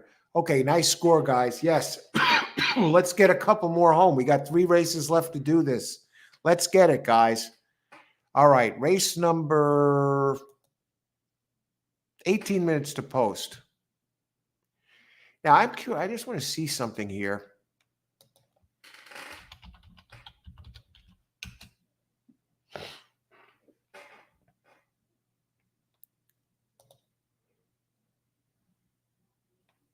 One second. I'm looking something up. I think you'll get a kick out of this. 18 minutes. We got plenty of time.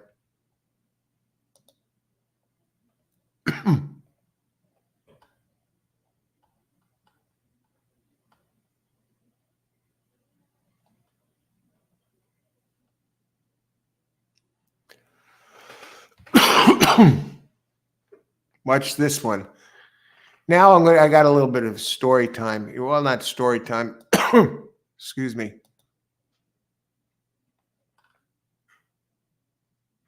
Now, we talked about this before. Let me bring up.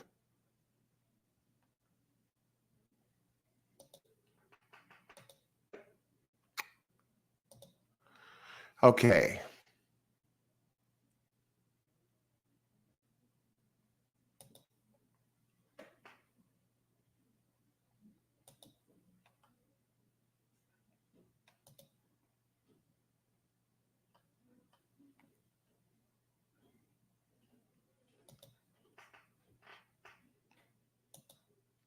Race number 7. We only have 9 entries in this track. Maiden special weight 1 mile, and it's $70K purse. So let's take a look at this.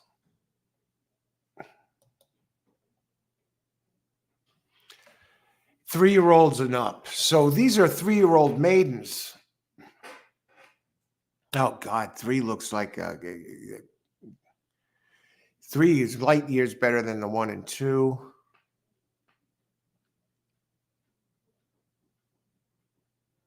This is 3's race. 3 or 6. I'm just looking at the odds. 3 comes off its first race on Tapeta running wide, finished second by a half a length at a mile. De La Cruz up. Fernando de la Cruz, Caramori, the trainer. Only 2% at Turfway Park. 1 win in 43 races. But this one looks like the one. Let's try and maybe the 10th try to crack it is a charm. But it does have another one here. I think the, at least on Tapeta. What happened to the 5? The 5 pressed the pace. He does have a fast turf race at Laurel for Delacour Arnaud, who is going turf to Tapeta. On Tapeta, Declore is a 25% trainer. Adding bandages, 25%. Let's look at the pace. I think the big 3 here are 3, 5, and 6. And I got to figure they're going to be chalk. So this is going to come down to pace. Race 9. No, race 7.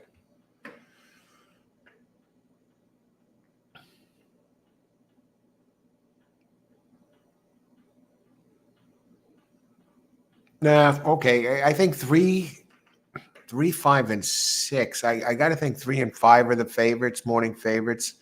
Yeah, they are. This is going to be chalky. The 3 opens at 2-1. The 5 opens at 3-1, and the 6 opens at 4-1. I can't. Let me just see what these exacta payouts are here. See if there's some sort of a pattern in the tote board. 3, 5, $10. 3, 6, $10 exacta for $1. 5, 3, $10. 5, 6, $16. 6, 3, $15. 6, 5, $32. And these people are one guy is picking this Scotch Shapiro is picking the 2. Let's take a look at that. Oh, geez, excuse me. French bread. Does get Axel Concepcion, so get some weight. Shifts over to Concepcion. Does have some early speed, making it second start.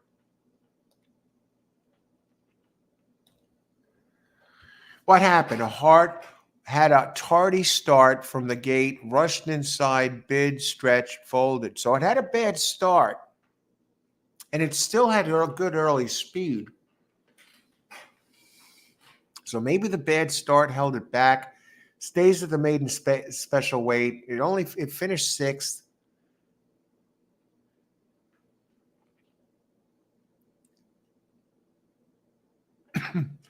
Out of frosted is the 6. I just want to bring something up here. Okay.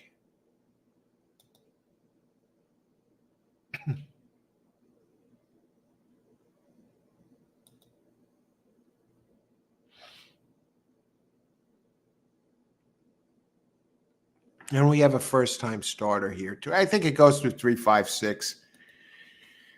There's no surprises. 1627, the speed. Yes, Rodney. All about the 3 breaking through here. The 3 looks like the one to beat, Austin. And a great job on the 12 getting that in there. Race 7, Zio, be gelded if Spark, even a little proven, should go well.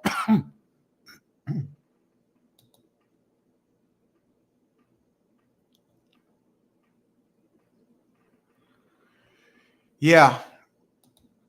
Even a little improvement should go well. Yeah, it improves. It doesn't even have to improve and it should win. But yeah, I agree, Doc John. Thought Mohican French bred, Donald Daly, if he does any running, if he was really struggled and had a bad start last race and still rushed up and showed some speed, he had to play catch up. That takes a lot out of him. We might see a different results here, and the board is telling us that.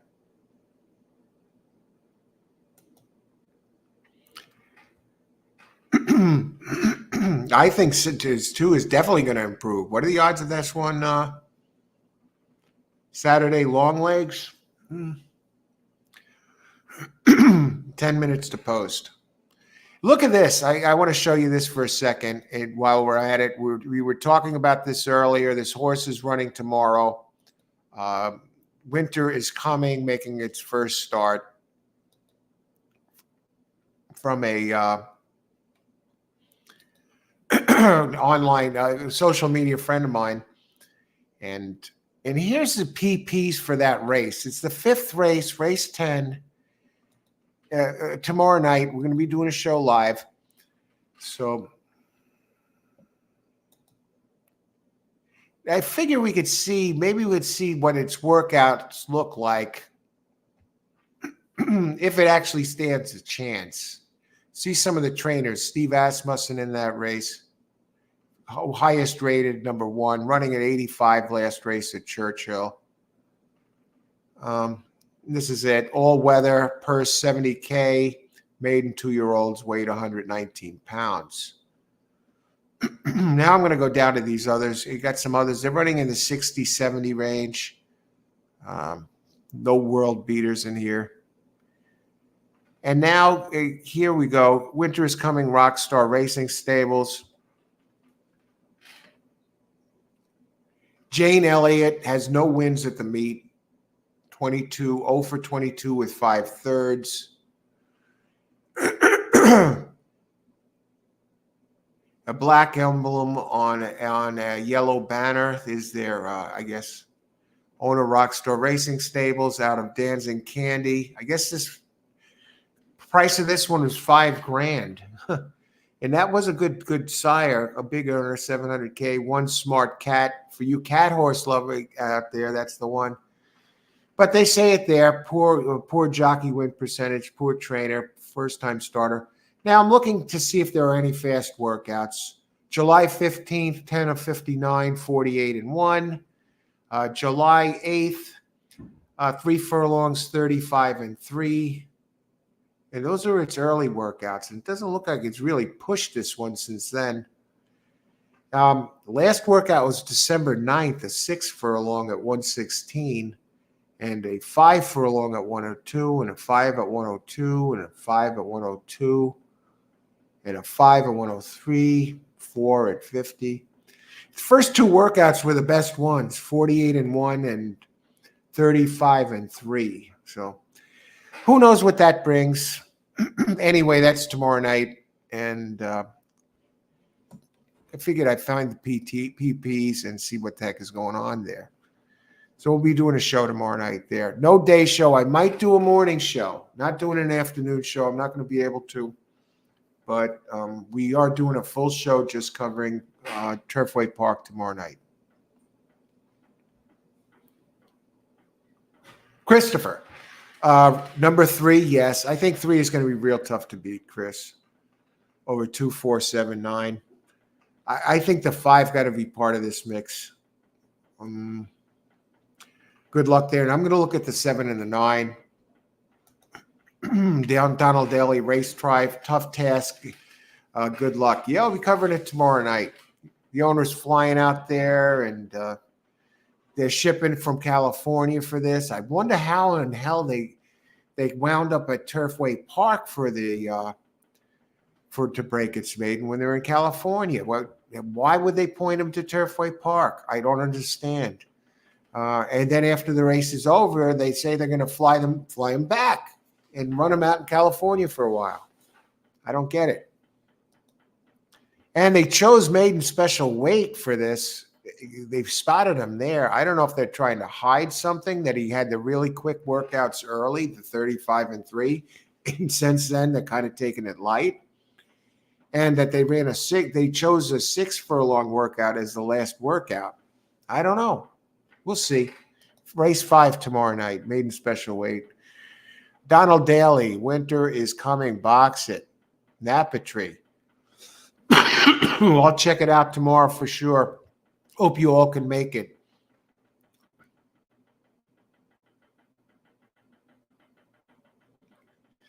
Laloy, 5472. Laloy has hit some of these dime supers on the show. Let's get it done here, Laloy. And we're on race 7. I think we got a fairly easy one. The only thing that could stand in the way of the 3 is the connections.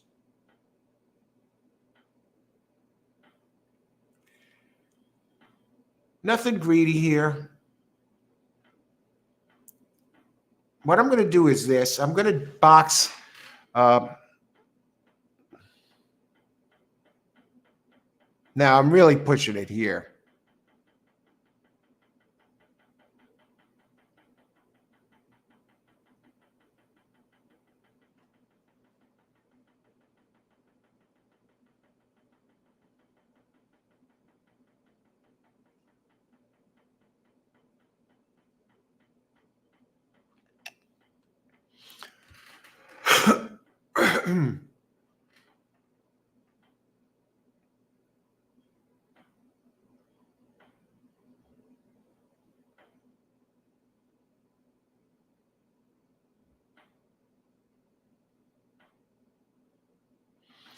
I'm tempted to box the 6 with others, believe it or not. You know, maybe it's greed.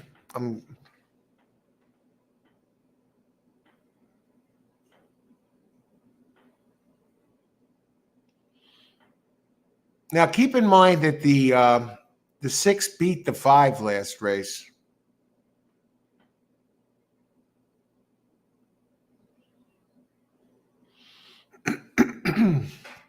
You know, the 5 ran a good, excellent turf race first time out. That's a big win contender in here.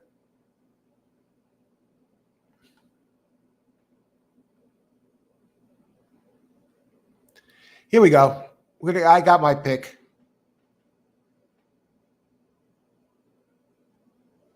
Exacta box 236. Race 7. Exacta box 236. I think that something's up with that French bed. If we can get him out of the box in one piece. I don't like the race from the 5 last race. If we can get 2 out of the box clean, I have a feeling this one should be okay.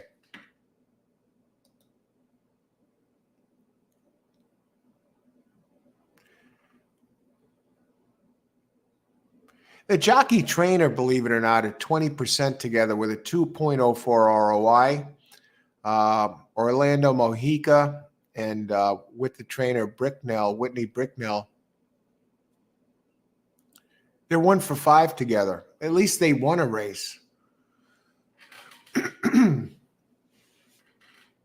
So it sounds like they won on a 5-1 shot.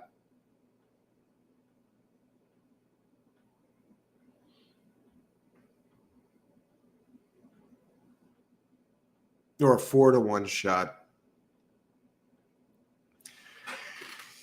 But they've been in the money 2 out of 5.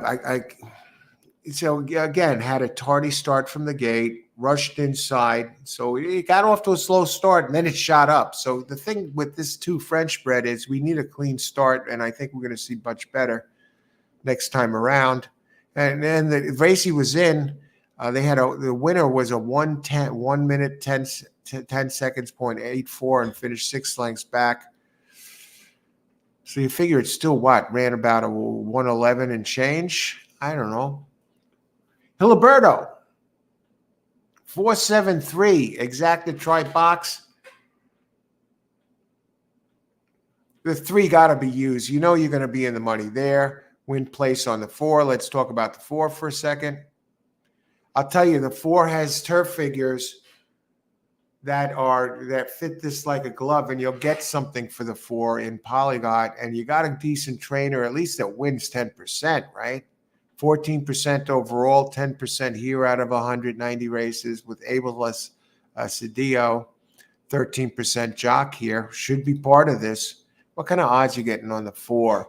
8-1. So you're getting some odds. 1 minute to post. And you're going with, I'm hearing 7, people talking about the 7 here. Eggshen 6.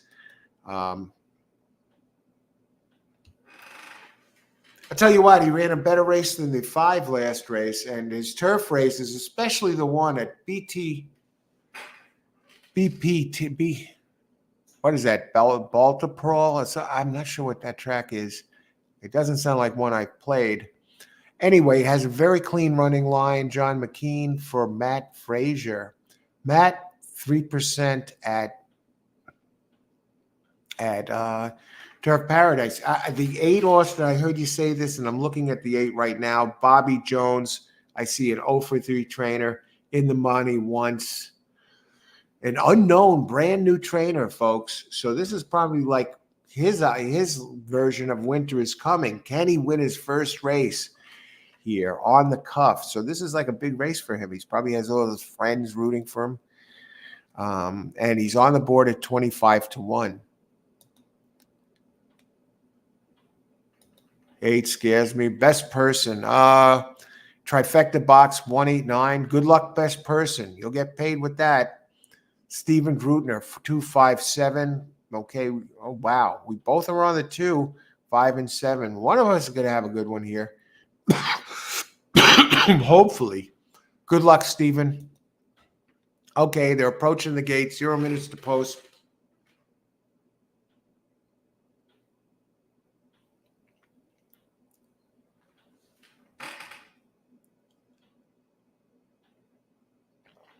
Anybody else before we settle in front of the screen here and watch this race?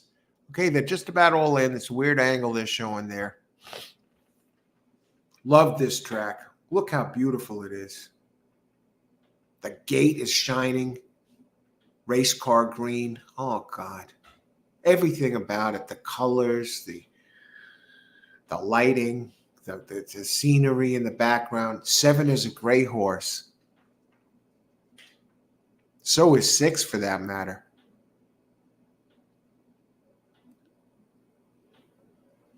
All right, I got 2, 3, 6 exacta box. Good luck, everybody. May the best horse win. Texas Toast, 55-1. And number 3, Presider, is on the board, is running at 4-5. No real surprise. Some of you like the 7, and here he is, Saturday Long Legs, running 3rd. You figure the 9's going to get clipped off here, and it's going to be 3-7 running on the lead in just a little bit. Now 6 joins the fray. The 2 grays running in front and behind the 4. Watch this 9 go all the way. Has a nice stride.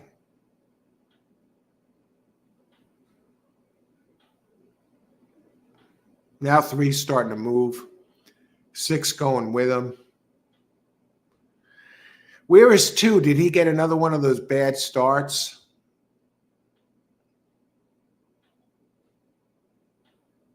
6 coming after the 3. 5 trying to make up ground. 9 still hanging around in the second position, actually. Here comes 4. Here comes 2. 9 is not going away. Here comes 4. 5 coming with a big kick. And 5 making up ground. Now 6 re-engages. 4 is in second. They're getting close to the line. It's going to be 3-4, folks. 3, 4, 6, 7. Wow. 2, just a perennial bad starter. And that 4 had a bunch of string of those races. Just like that, we lose 6 and we're up 10-22. And that looked like a fairly safe race, and nothing safe here at Turfway Park. 3, 4, 6, 7. And this, let's see. 3, 4. That is going to 3, 4 is a hell of a nice exacta, believe it or not. The 4 wound up 12-1.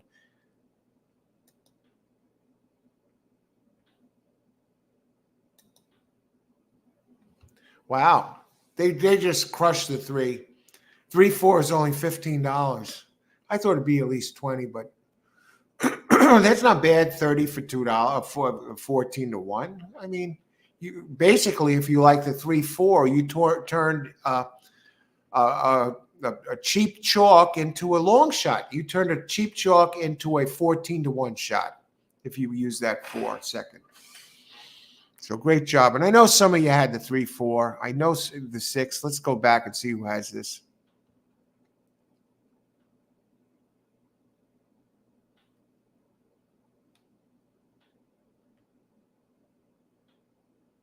Hiliberto.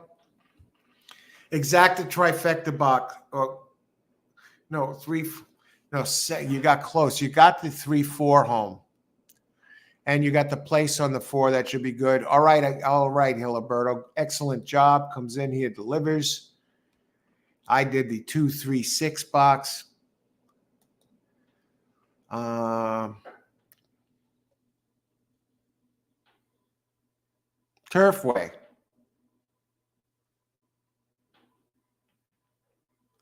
Sean, I think you got the 3, 4, 5 there.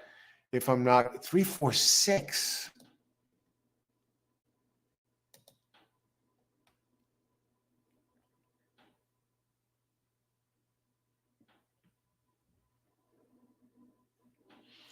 Christopher did deliver the exacta, so a good job there. That waters it down a little bit.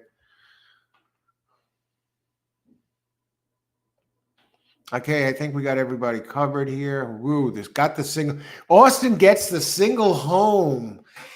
And we are going to race 8 and 9. I want to bring up Austin's pick 4 here. He's did complete the pick 4 a couple of days ago on the show. Again, I want to get Austin's pick 4 up there so we can see what we can root for in the final legs. Have to go back a bit. I want to thank everyone for being here. And there's watching, viewing, being part of the show. Much appreciated. Great crew here. And pick 4 time. You got Austin home with the 12. Gets the 5-1 home. He singles 3 here. And then he goes 8-10 in this race. And then he has 5 shots to get it done. And I'm going to write this down just so we can follow his plight. 8-10 with 1. If he gets 8-10 home, it's going to get really exciting in the last leg, considering you got the 5-1 home in the first leg. 1, 5, 8, 10, 12. Good luck, Austin. Okay, what do we got here now? Where are we? To use your phrase, Coach, that 3 is a gift. That's as close to, yeah, that's a gift. That's for sure. Even at 4-5, that's a gift. A skinny race. Oh, you put it up here for us here, Austin. Thanks. I jotted it down. Lloyd. That long shot hit first, much higher percentage for them than to win in claims.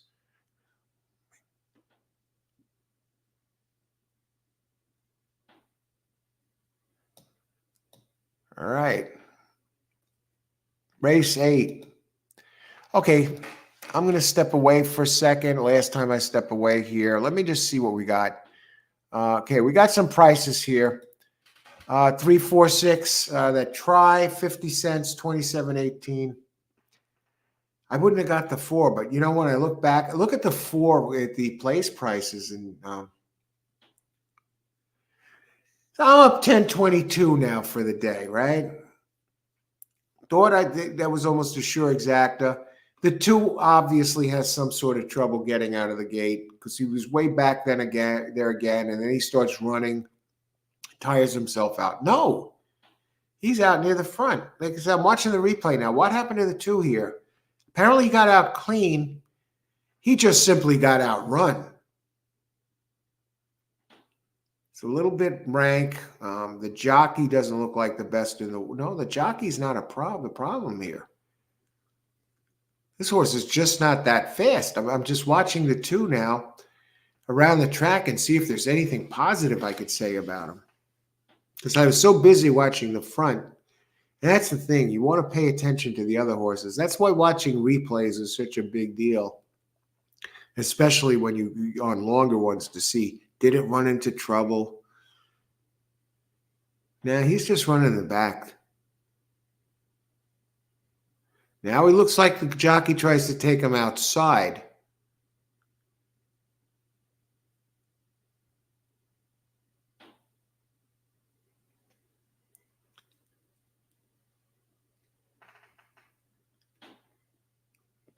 He's simply just not as fast as the other horses. I don't see any trouble encountered here.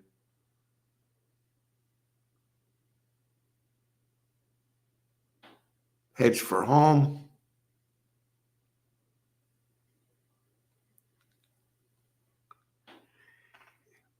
Now he's trying to run a little bit.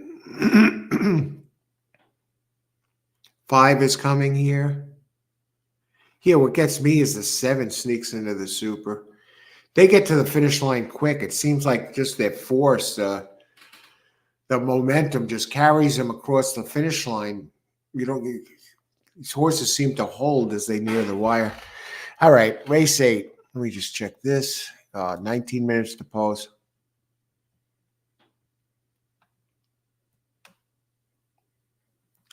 Eight.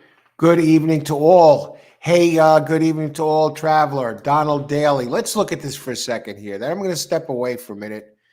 Lily Poo 2-1. Okay, let's see.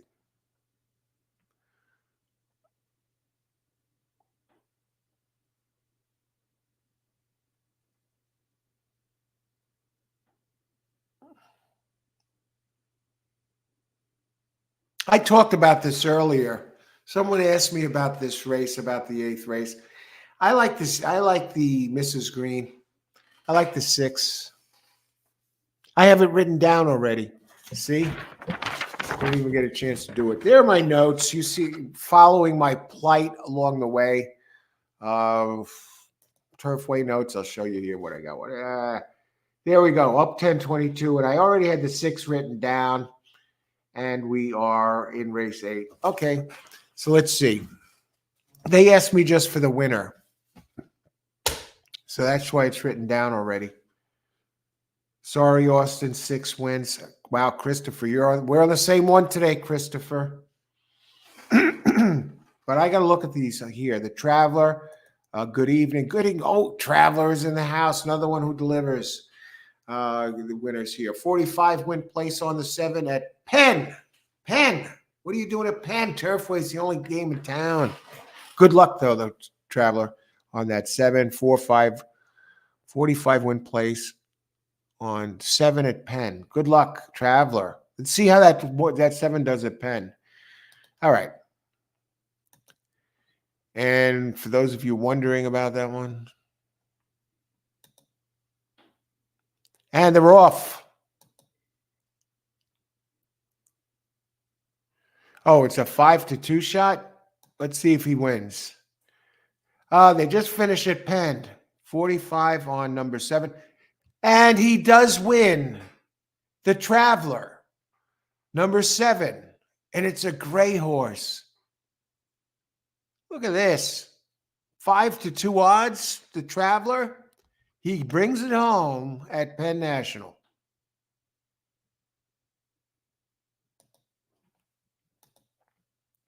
Great job, Traveler. 45 win place on the 7. It was 5-2, but you're going to more than double. 2.5 times your 45, and also whatever the place price was. Tremendous, tremendous, Traveler. He's done it again. The other Cassie. Okay, let's look at this.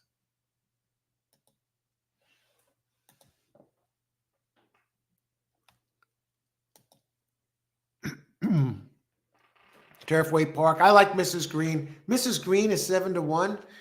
Lily Pooh is good too. Don't get me wrong. Michael McCarthy, Axel Concepcion. As far as the pace goes in this race,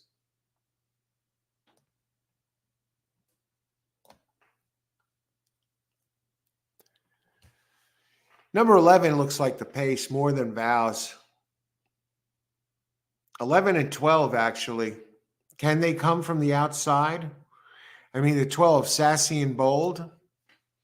Let's talk about it. And we'll look at the odds on the board. Sassy and Bold and 11 more than Vows.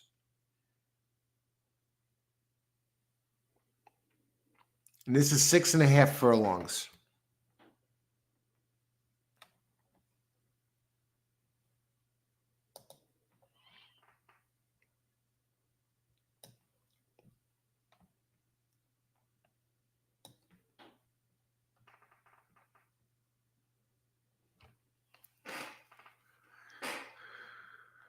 Seven is going to be tough. 6 is going to be really tough this race.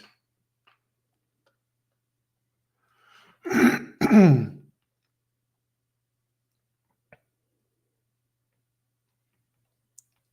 mean, 8 is good too. Don't get me wrong. The trainer is 23% on synthetic. And the 8 has been running in G3, G2 company. Finished 3rd. And the only thing that concerns me is this, is the 6 has been running at Woodbine, so it had to ship in for this for Mark Cassie.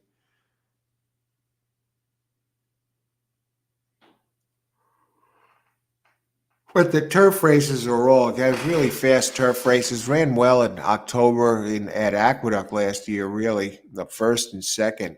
Won by a nose one race and finished 2nd by a head in another.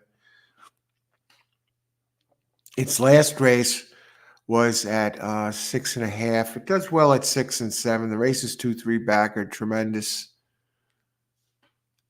I think the 8 is coming in light. That's going to help its cause.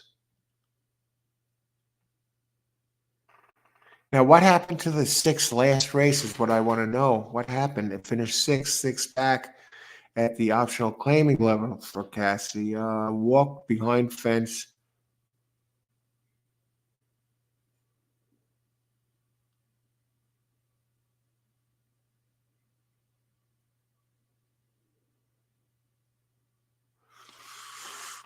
I gotta use the 8. I gotta use the 6. If I have a 3rd horse this race.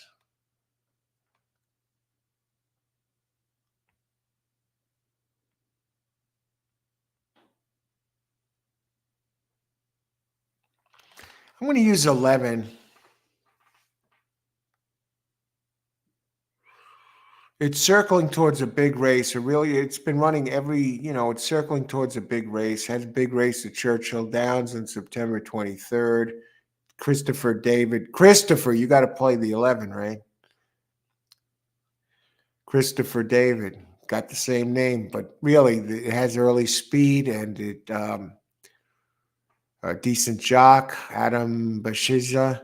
15% here. The jockey trainer together. The trainer at Turfway is 18%. The jockey trainer 13%. I got to use the 11 with the speed. 6, 8, 11. Maybe I'll use a. What are the odds on 11 more than Vows? 16 to 1. Oh, okay. Mrs. Green is not good on the board right now. Let me look at Sassy and more than Vows. How is this possible? I got to think the 11's coming down.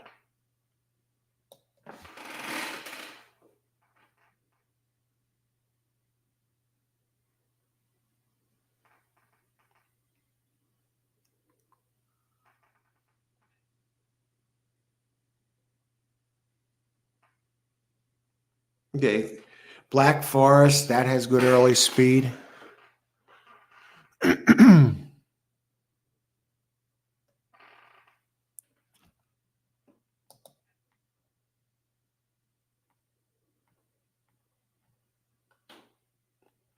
Okay, 11 minutes to post.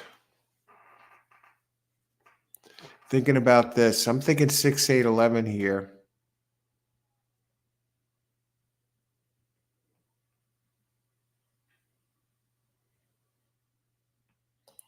Traveler, I announced it for you. I saw the end of the race. Great job. You called 7. I don't know if you were here when I mentioned it, that you hit that race.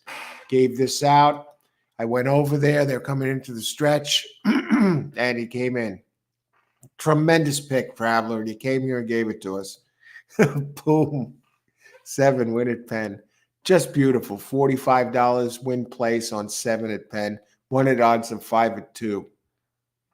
He does. Donald Daly, he looks dangerous. The only thing that scares me about the 6 is he's a shipper from Woodbine. And let me just bring something up here about that horse. Okay, hang on. We're going to elaborate on this.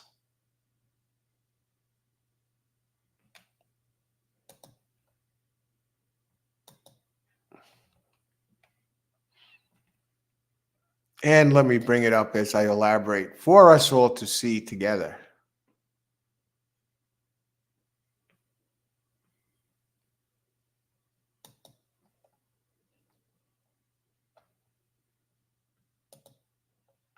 Okay, we're going to bring this up. Let's make it a little bit bigger so we can all see what's going on. We still got some time to post.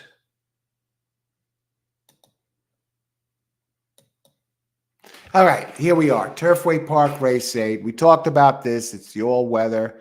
For fillies and mares, 3-year-olds and up, which have never won 3 races. 3-year-olds, 120. Older, 122. Non-winners of a race of 9,500 twice since September 28th or 3 months ago. Allowed an extra 2 pounds. Okay, but we'll go a step further here. We're going to go down to... let me see if I can make this a little bit bigger without losing the picture. Yeah, we could always scroll. We'll see the main gist of what we're looking for here. The Donald, okay. Okay. We're talking about the weight. We're talking about the performances. We have 8 minutes to post. So let's take a deeper look at this 8th race. We see number 1, Black Forest, has been a front runner here, ranked 8th, the Brisnet Power Rankings. At Turfway Park, no record. 2, nothing to write home about either. No great works. Did work Belsara, a bullet at Penn, bullet 102.2. That's not that quick.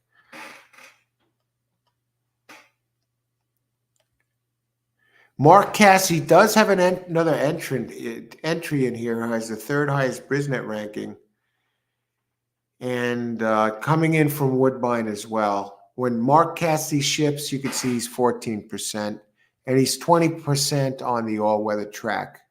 And he gets De La Cruz the jock up.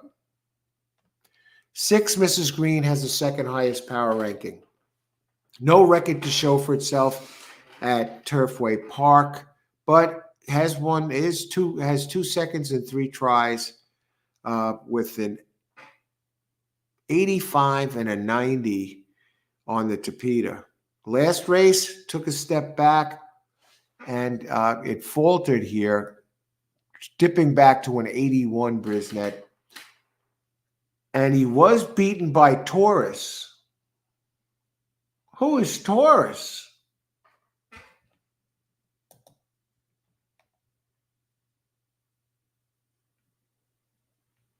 Number 5 horse. So Taurus beat him. The 5 beat him last race. Whoa! Okay, let's take a look at Taurus.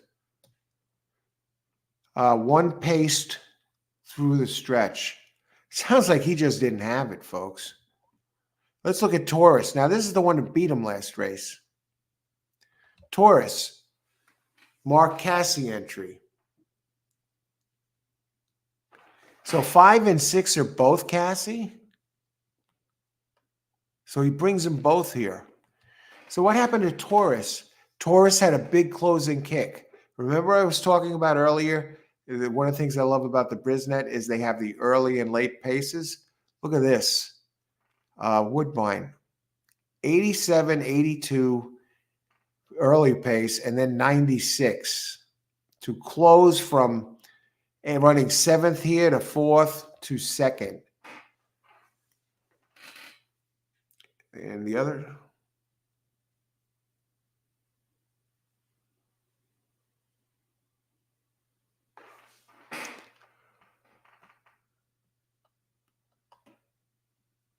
You see, I'm wondering if these races this guy is still trying to recover from this. 6 went off as a big favorite there, and he 2-1, 2 out of the last 3, and he's burning money. He's been a favorite of all the last 3. 8 is a money burner, folks. I'm starting to wonder if maybe I got to play against this one. 6 is scratched. So much for that. Thank heaven. So I'm going to use 5 here. I'm going to use 11 here. And I'm going to use 8 here. 5, 8, 11 exacta box. 4 minutes to post. I'm putting it in. Race 8. 5, 8, 11 box. Exacta box.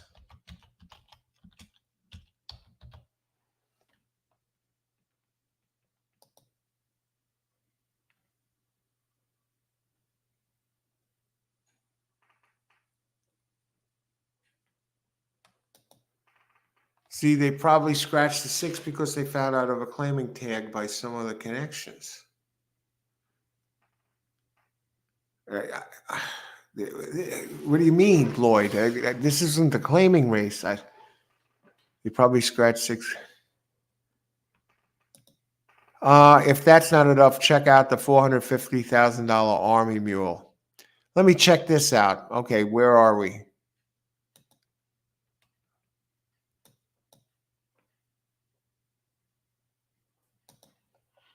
Okay. Is Army Mule in here?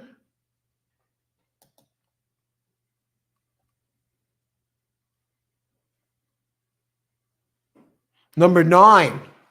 15-1 bet down to 7-2. Let me cancel this stupid bet. Let me just...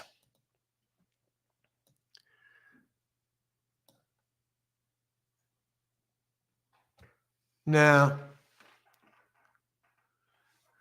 that's race 8.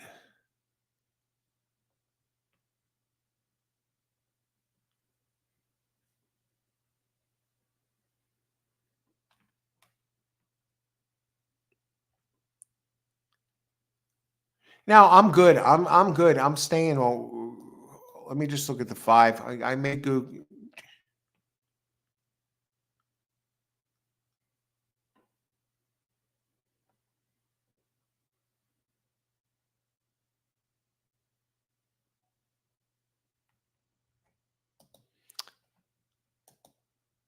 All right, good luck. Canceling my bet. 2 minutes post. Canceling the 5-8-11 box. I got to rethink this. I put that in a little recklessly. If it hits and I don't have it, I don't have it. Gotta tighten up a little bit here. All right. Okay, Laloy 598 98 and 12 10 cents. I gotta think the 8 is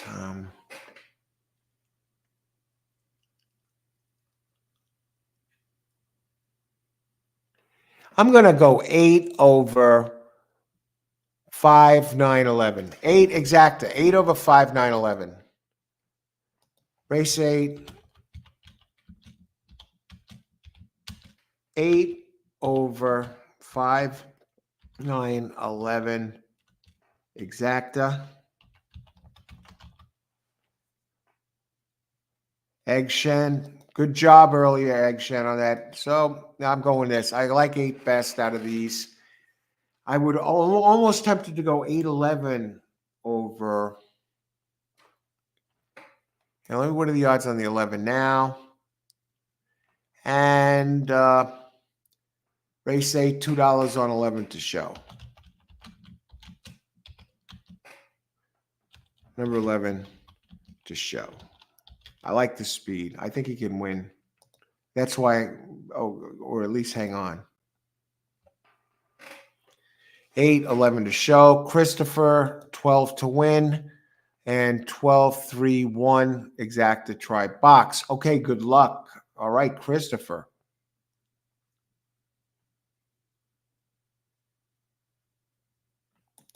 Al, allowance optional claim, okay, was in the race because Cassie put him in for a claiming price. Oh, he did?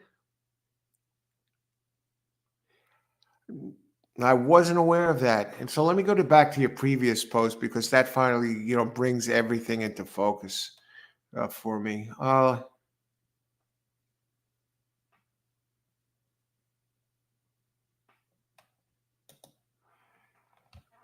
They found out of a claiming tag. They can have. You mean they could find out down the road if the horse was claimed? I think I see what you mean, but all right. We're getting close to starting time. Let me get this PP out of here. Okay, Donald Daly. Okay, 6 is exacta key. The 6 has been scratched, Donald. Sean, 5, 8, 9, 11. All right. Good luck, Sean. We both got try box. Okay. Circling the wagons here. Good luck, everybody. Enjoy the race. Race 8 of 11 here at Turfway Park. Holy cow. I love the background at this place. If anybody knows the color, what is the color of that scoreboard there? It's not brown, obviously. It's not orange. Pumpkin? I don't know what color it is. Anyway, I'm just curious. The track, like gold. I never saw such a shiny gold track. I think 11 has such early speed that it should just run away from this group. So I got 8 over 5.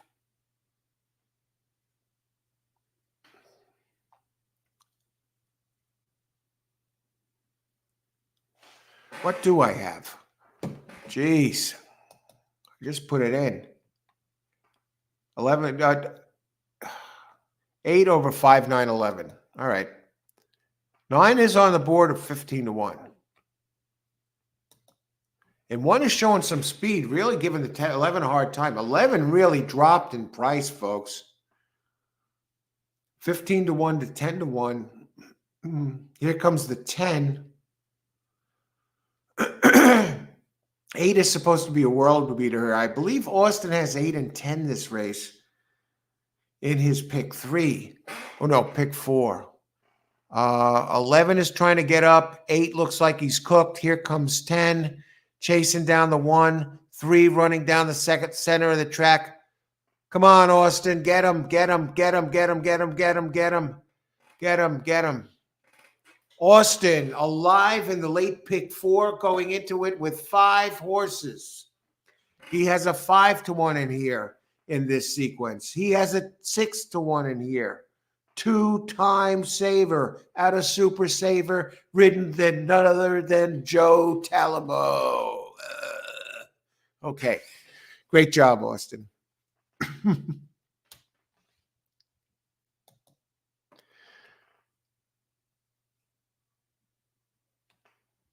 Okay. So did 11 get in the sneak in the show? No, I'm up $5.22 heading into race 9. Let's see what we can do with that. Another day like this.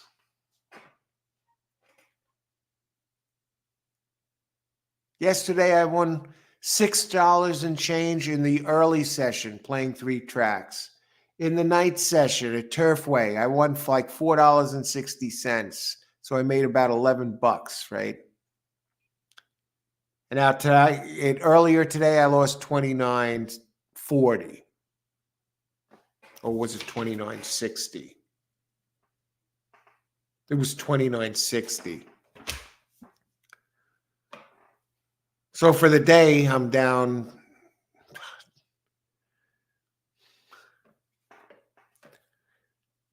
$24.42. $24.42 yesterday. Hey, I'm just treading water here, folks. But at least I did have a decent hit today to come back because I was down 34 already. So that makes a difference. 10-1 Black Forest. This is going to be nice exacta. 6-12. I mean 10-1. For those of you who had it, I hope some of you did. The big news is Austin has 5 cracks here in the last race. And that 10-1 exacta for $1, $131. This place pays.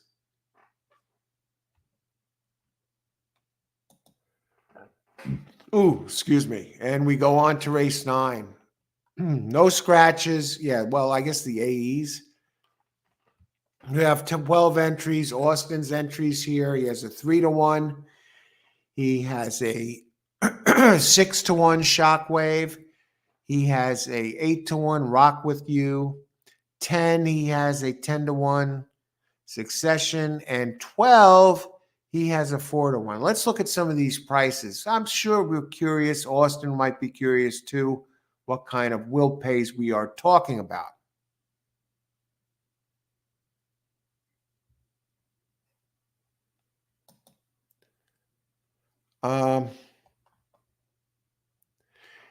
I can't go here yet because the board's not open at that level. Okay.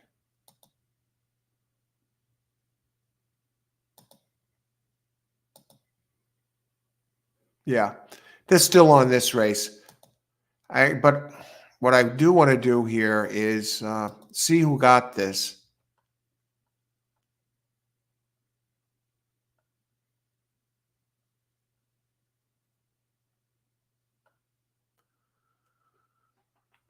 I closed the website by accident. No problem. I'll just open it again.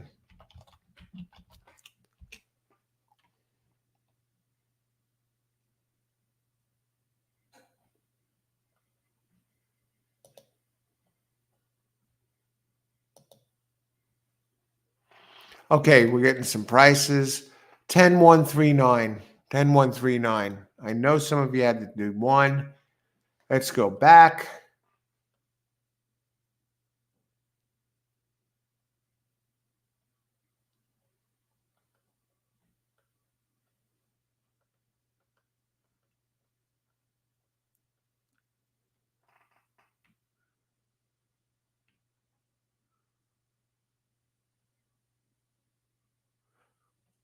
Look at this. Egg Shen 6, betting number 10, win place, last wager of the night. That is how it's done. Egg Shen 6, yeah, I know you turned in. I'm just giving you a shout out here. Great job on that 10 horse.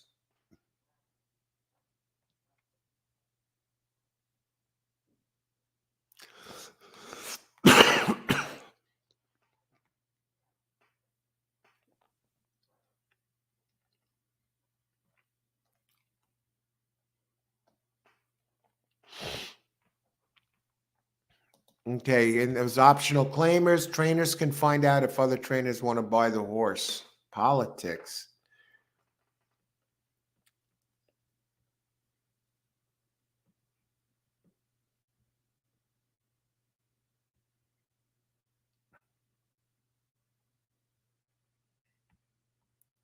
Dan H.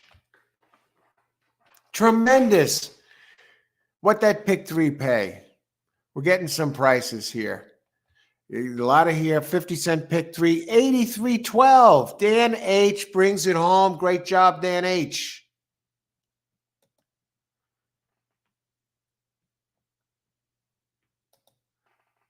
Let's see. That's why I harped the last couple of days. Conditions. That's the first thing I look at a very big deciding factor on how to construct your tickets. Okay. Oh, thanks for sharing that, passing that along, Lloyd.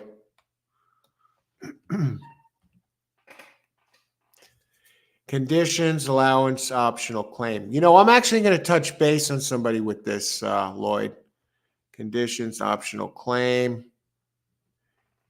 A personal friend of mine is John De Silva. He's the track official. He actually puts together the cards over there at Parks now. He used to be the line maker, and he wrote for the New York Post for 19 years as the lead columnist and analyst for the horse racing department, which they unceremoniously let the whole department go a few days before the Belmont Stakes. Oh, about 12 years ago, 11, maybe 12 years ago or 11 years ago. And but anyway, he's now a track official at Parks, and he puts together these races and these cards. He contacts the owners. He knows all the trainers, personal friends with people in the business, all walks, jockeys. He's been a jockey agent at one time between, when they laid him off at the Post, and but he's involved in putting together these cards.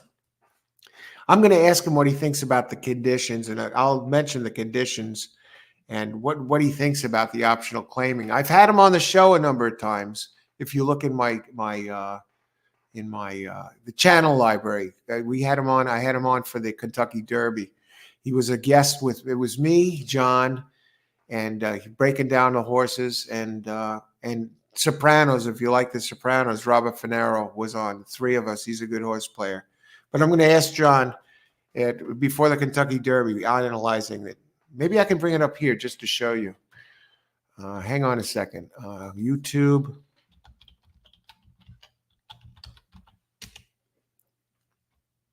I'm going to ask him. Anyway, I'm going to ask him about this, Lloyd, about the conditions. And I'm sure he'll have some stories to tell. Okay, but let me bring this up.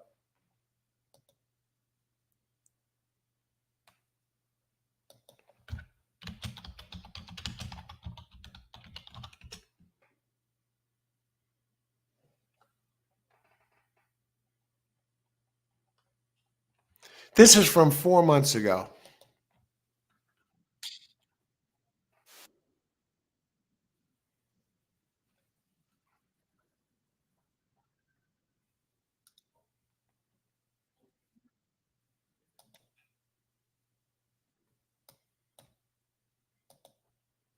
All right, let me share this. This is the guy I'm going to ask.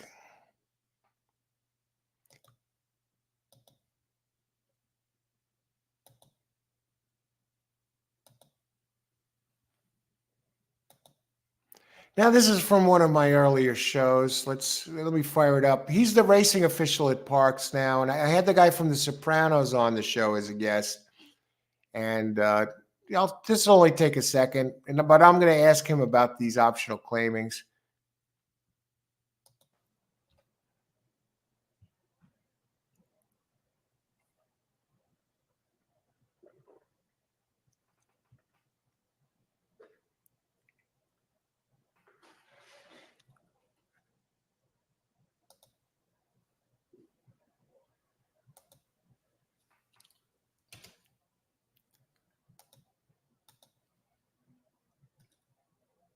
Welcome to All Horse Racing All the Time. Travers Day today, the big crown jewel of the Saratoga meet. We'll be covering the Travers here. And I'm joined by guest analysts today. To my right, Parks racing official, John De Silva. He wrote for the New York Post, the lead analyst for 19 years, giving us his selections for the NYRA circuit, New York's most read newspaper. And from there, he worked for a few years as the line maker at Parks. So when you're breaking out the daily racing form in the morning and you're playing Parks, opening odds you see there for Parks, John was making those lines, and now he is a racing official at Parks, and he's involved in the placing judge and that. Just a question, John, placing judge, do you have anything to do with the DQs or that, takedowns or? Only posting them. Where we're located at, we're right next to the stewards, so I get to hear the conversations. I get to hear all the lies that the jockeys give, all the excuses, why they shouldn't be DQ'd. And a lot of the times you do take it with a grain of salt because they say one thing, we're looking at it, it's like, really? Come on, we ain't that stupid. But no, that's the only thing I do is we just change the numbers on the board and on the screen. Other than that, we don't have nothing to do with taking down the horse. Okay. What about a missing face in this race, Angel of Empire? I was kind of looking for the rematch with Forte, but I guess Cox is going to give this one a bit of a rest. And you're involved in the putting together these cards. Fantastic card Monday and Tuesday over at Parks, all the stakes races this week. And so you contact the owners, the trainers. You're involved. Everybody on and off the field in racing on a personal level. And Brad Cox, any chance of coaxing Angel of Empire into the Pennsylvania Derby, or is this one going to be laid up for a while? Zero chance. He's laid Zero up. Chance. Zero chance. I mean, after that last race, Brad knew that he needed a break. And this is a horse who's still developing. If you look at him, he really doesn't have speed. So he has to work hard to get to where he was. Look what he did last time. He worked hard, but then just hung. And that's a can. Anyway, I can't get rid of it. Wait. Anyway, I'm going to ask him about this claiming thing because I'm sure he knows a lot about it. And now I'm hearing this for the very first time from you. So I think that's pretty interesting. And okay, what do we got here? Thanks, Dan H. Thanks. See earlier post thanking Austin too. Yeah, great job, Dan. Tremendous.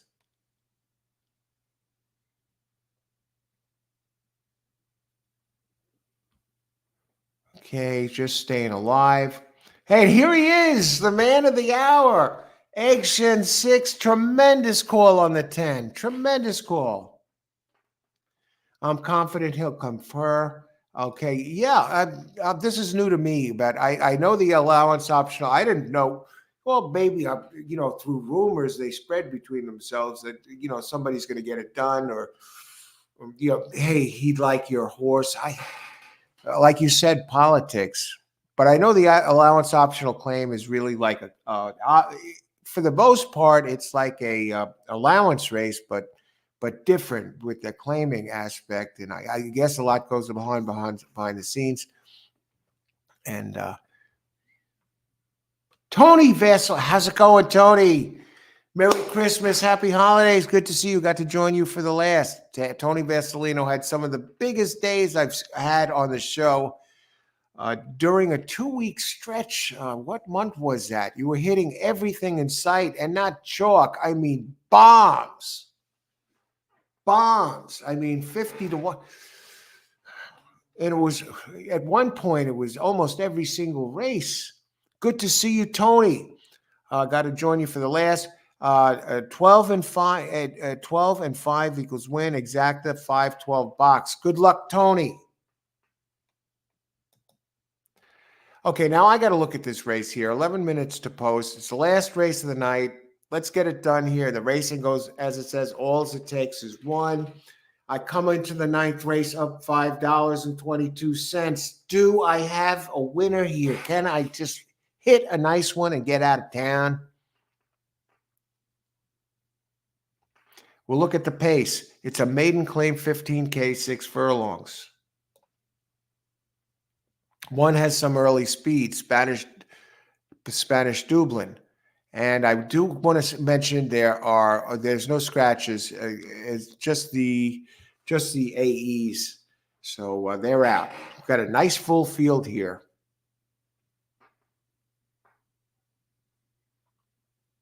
One, 10, and 12 are the speeds. 8 has a little bit of speed. So I'm going to start from the outside in. 12 Run for Reagan definitely has the speed to get over. Not quite the big early speed on Tapeta that it has on regular grass, though. So 10 might have a couple, and we'll go to Succession. It's another Joe Talamo. Joe Talamo got Austin home in the last race. Wouldn't it be something if Joe wins the last 2 races for Austin? Joe Talamo, he has real legit early speed. He's on regular dirt, though. Only 1 career race. And now we're looking at the speeds. We're working this way down. I think it's going to come down to a speed winning this race. That Curlin horse, that 12 out of Curlin, really hung on, showed that the speed can hold. And from what I'm seeing here, Rock With You, the 8 did demonstrate that early speed. And if you take into account the Tapeta with the run-up time, ran a 21.94 opening quarter. Some might wonder, what do you mean by the run-up time? Well, the run-up time is this. They have a beam when they time the fractions, first call, whatever, out of the starting gate. There is a laser beam that goes across the track, and there's a laser beam, whatever, goes across the track, and when the horse passes it, the clock starts running to time that opening quarter. But that laser beam can be sometimes more than 100, 200 feet from the starting gate, or sometimes it's less, but it's never just directly in front of the starting pace. It's the run-up. So they get running, they hit the laser beam, and the clock starts ticking. Well, considering this is when I say including the run-up time, number 8 is flying when you include the run-up time, that it actually is running an opening quarter in 21.94 seconds. That means it's lightning out of the gate. Now, if you want to consider the run-up time of the other horses, I'm talking about 8, Rock With You, the run-up time. We'll go back to the 12. 12 with the run-up time, Run for Reagan, 22.29. Okay, that's not bad. That's quick, but it's not 21.94. And you go to Succession, the 10, 22.80. So 8's going to be way out front by then, 21.94. Now, what about the Hawaiian horse, number 7? Last race, he had a run-up time of 24.28 on a wet track, though. On a dry track, on turf, 23.55. No. The other one, 4, Shockwave, run-up time, 22.85. Number 1, 22.96. So 8 is going to get the jump on these. And last race was on Tapeta. So now let's go look at the opening odds, and then we'll start talking about I think 8 is a nice show horse considering that run-up time, but we got to see what the numbers look like. Or maybe use them in an exacta underneath. Let's see. Race 9. I want to look at the 8. 8 did win last race.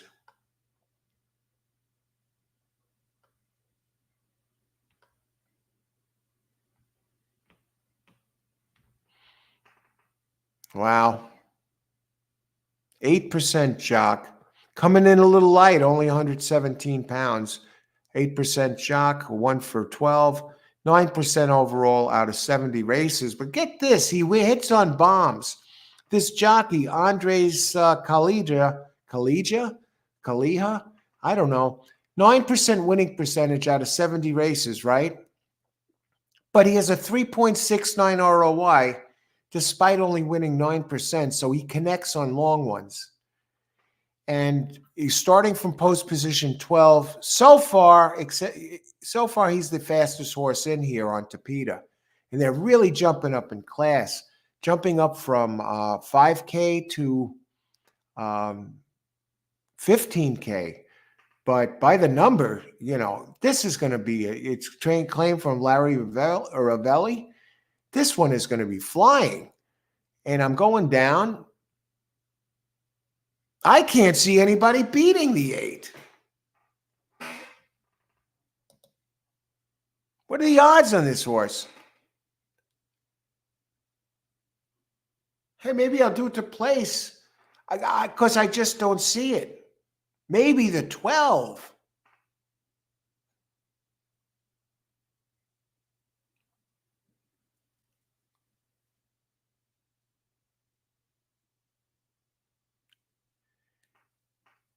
I don't know. Let me just look at the tote board here. He's 10-1 on the board now. I think they're trying to hide this thing. It's out of commissioner. Let's see if he's like one of the cheap ones in the doubles. He's 10-1 now. Let's see what this freaking will pays show.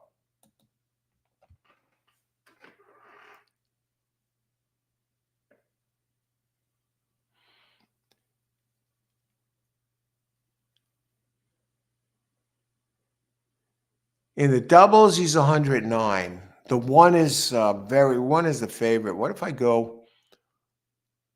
Is one really deserving? How about the pick 4? Austin with the 1 coming in, 304 for 50 cents. With the 5 coming in, 767. With the 8 coming in, 1,516. With the 10 coming in, 1,290. With the 12 coming in, 623. I got to think the 8's going to come down. Let's do it. All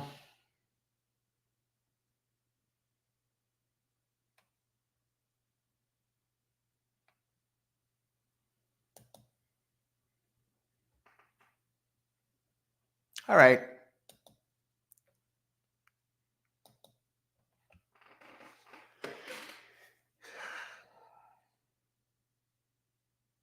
All right.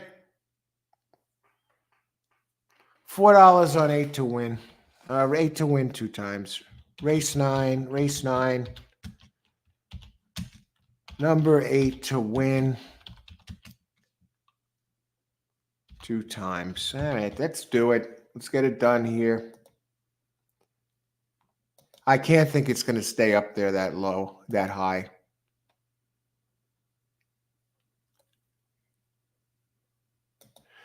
All right, let's see where everybody has. Where are we? Where's my PPs? Okay. I gotta open the screen again.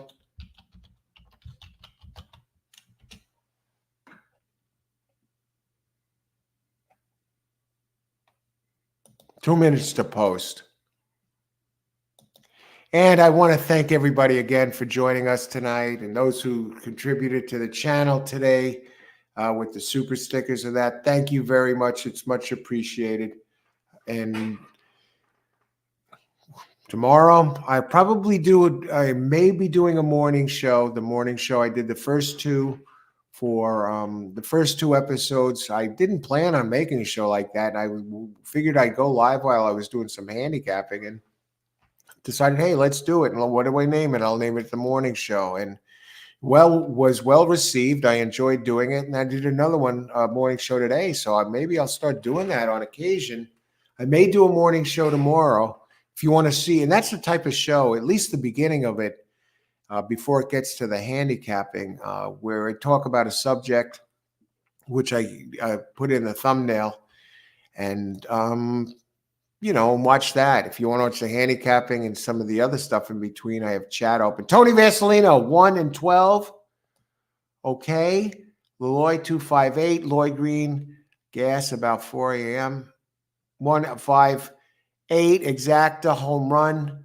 All right, go get him. I can't believe the 8 is so high, and the 8 is actually going up. I got $4 on the 8, 9 to show. I was tempted to do the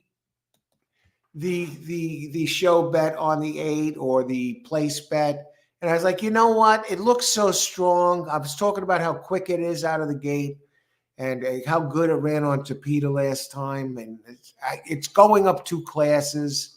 I know it's up against it, but this looks like I have a shot to hit this win bet. So number 8, 12 to 1.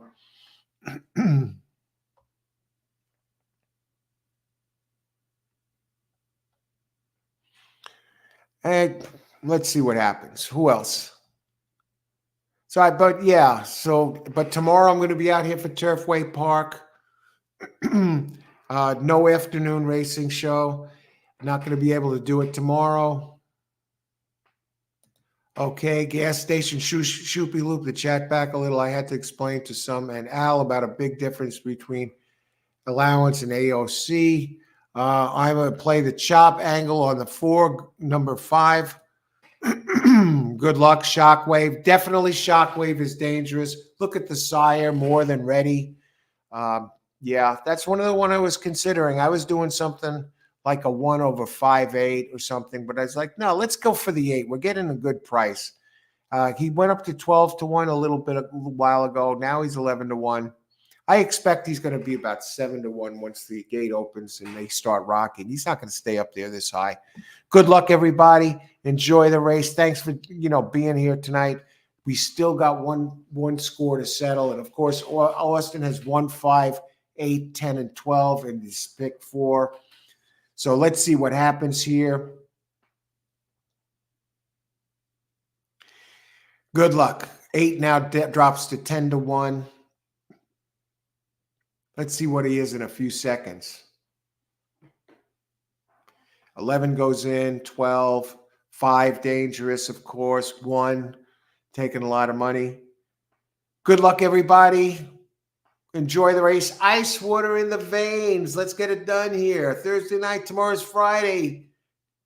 Life is good. Let's get it, folks. Best of luck and bring it home. And they're off. Let's see that 8 move. Show that speed. Go to the laser beam across the track. What are the odds on the 8 now? Last shown 10 to 1. I'm not even afraid that others are there with him. I think he's going to start to extend. And this thing 8, 12, up to 12 to 1. Are you kidding me?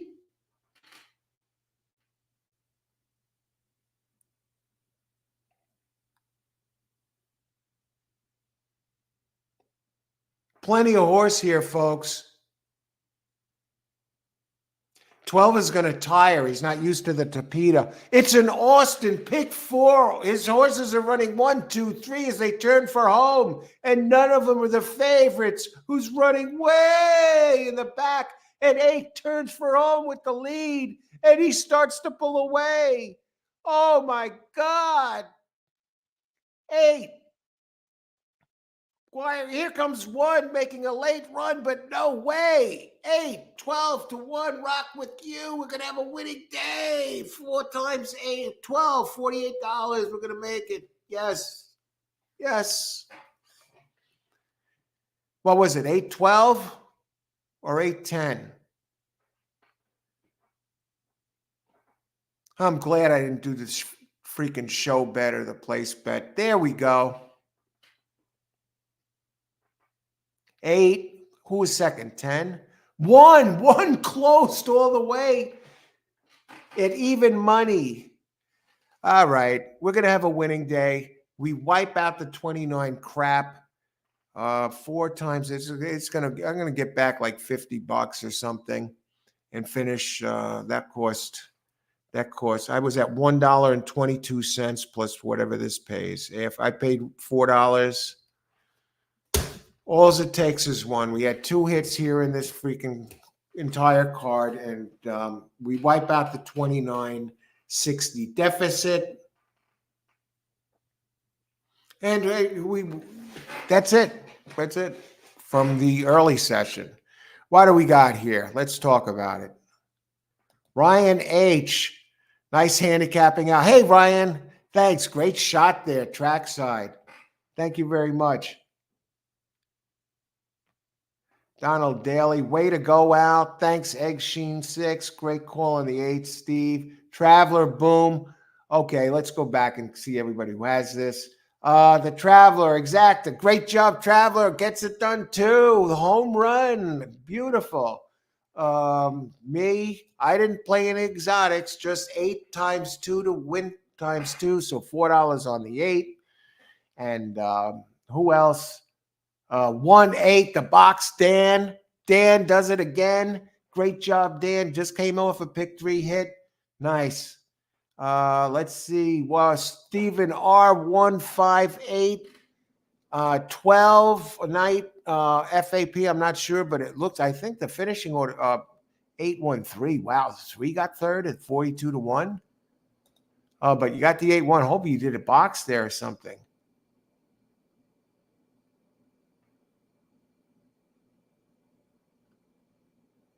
All right, I think we got everybody here. I just want to see the payouts for a second since I actually hit the stupid thing. Great call on the 8. Way to go, Al. Steve, great call on the 8. Thank you, there. Nice call, sir. Thank you, and great job, Traveler. You had a 2 there, getting it done. That Exacta. What's that Exacta going to pay? Probables, Exacta. 8-1, 46 to 1 Exacta. Beautiful. 45 to 1 Exacta. Beautiful. We're gonna get some prices. It's still not official. I love Turfway, no chalk. Great Dale, just starting to heat up. Yeah, came up. Actually, it's a start, because you take off the 29.40. I'm going to be up 20 something for the day. So thanks to a couple of hits. Congrats all, Sean. You had some great hits here, Sean, too. Got the 3 to show. Steve, great job on this show.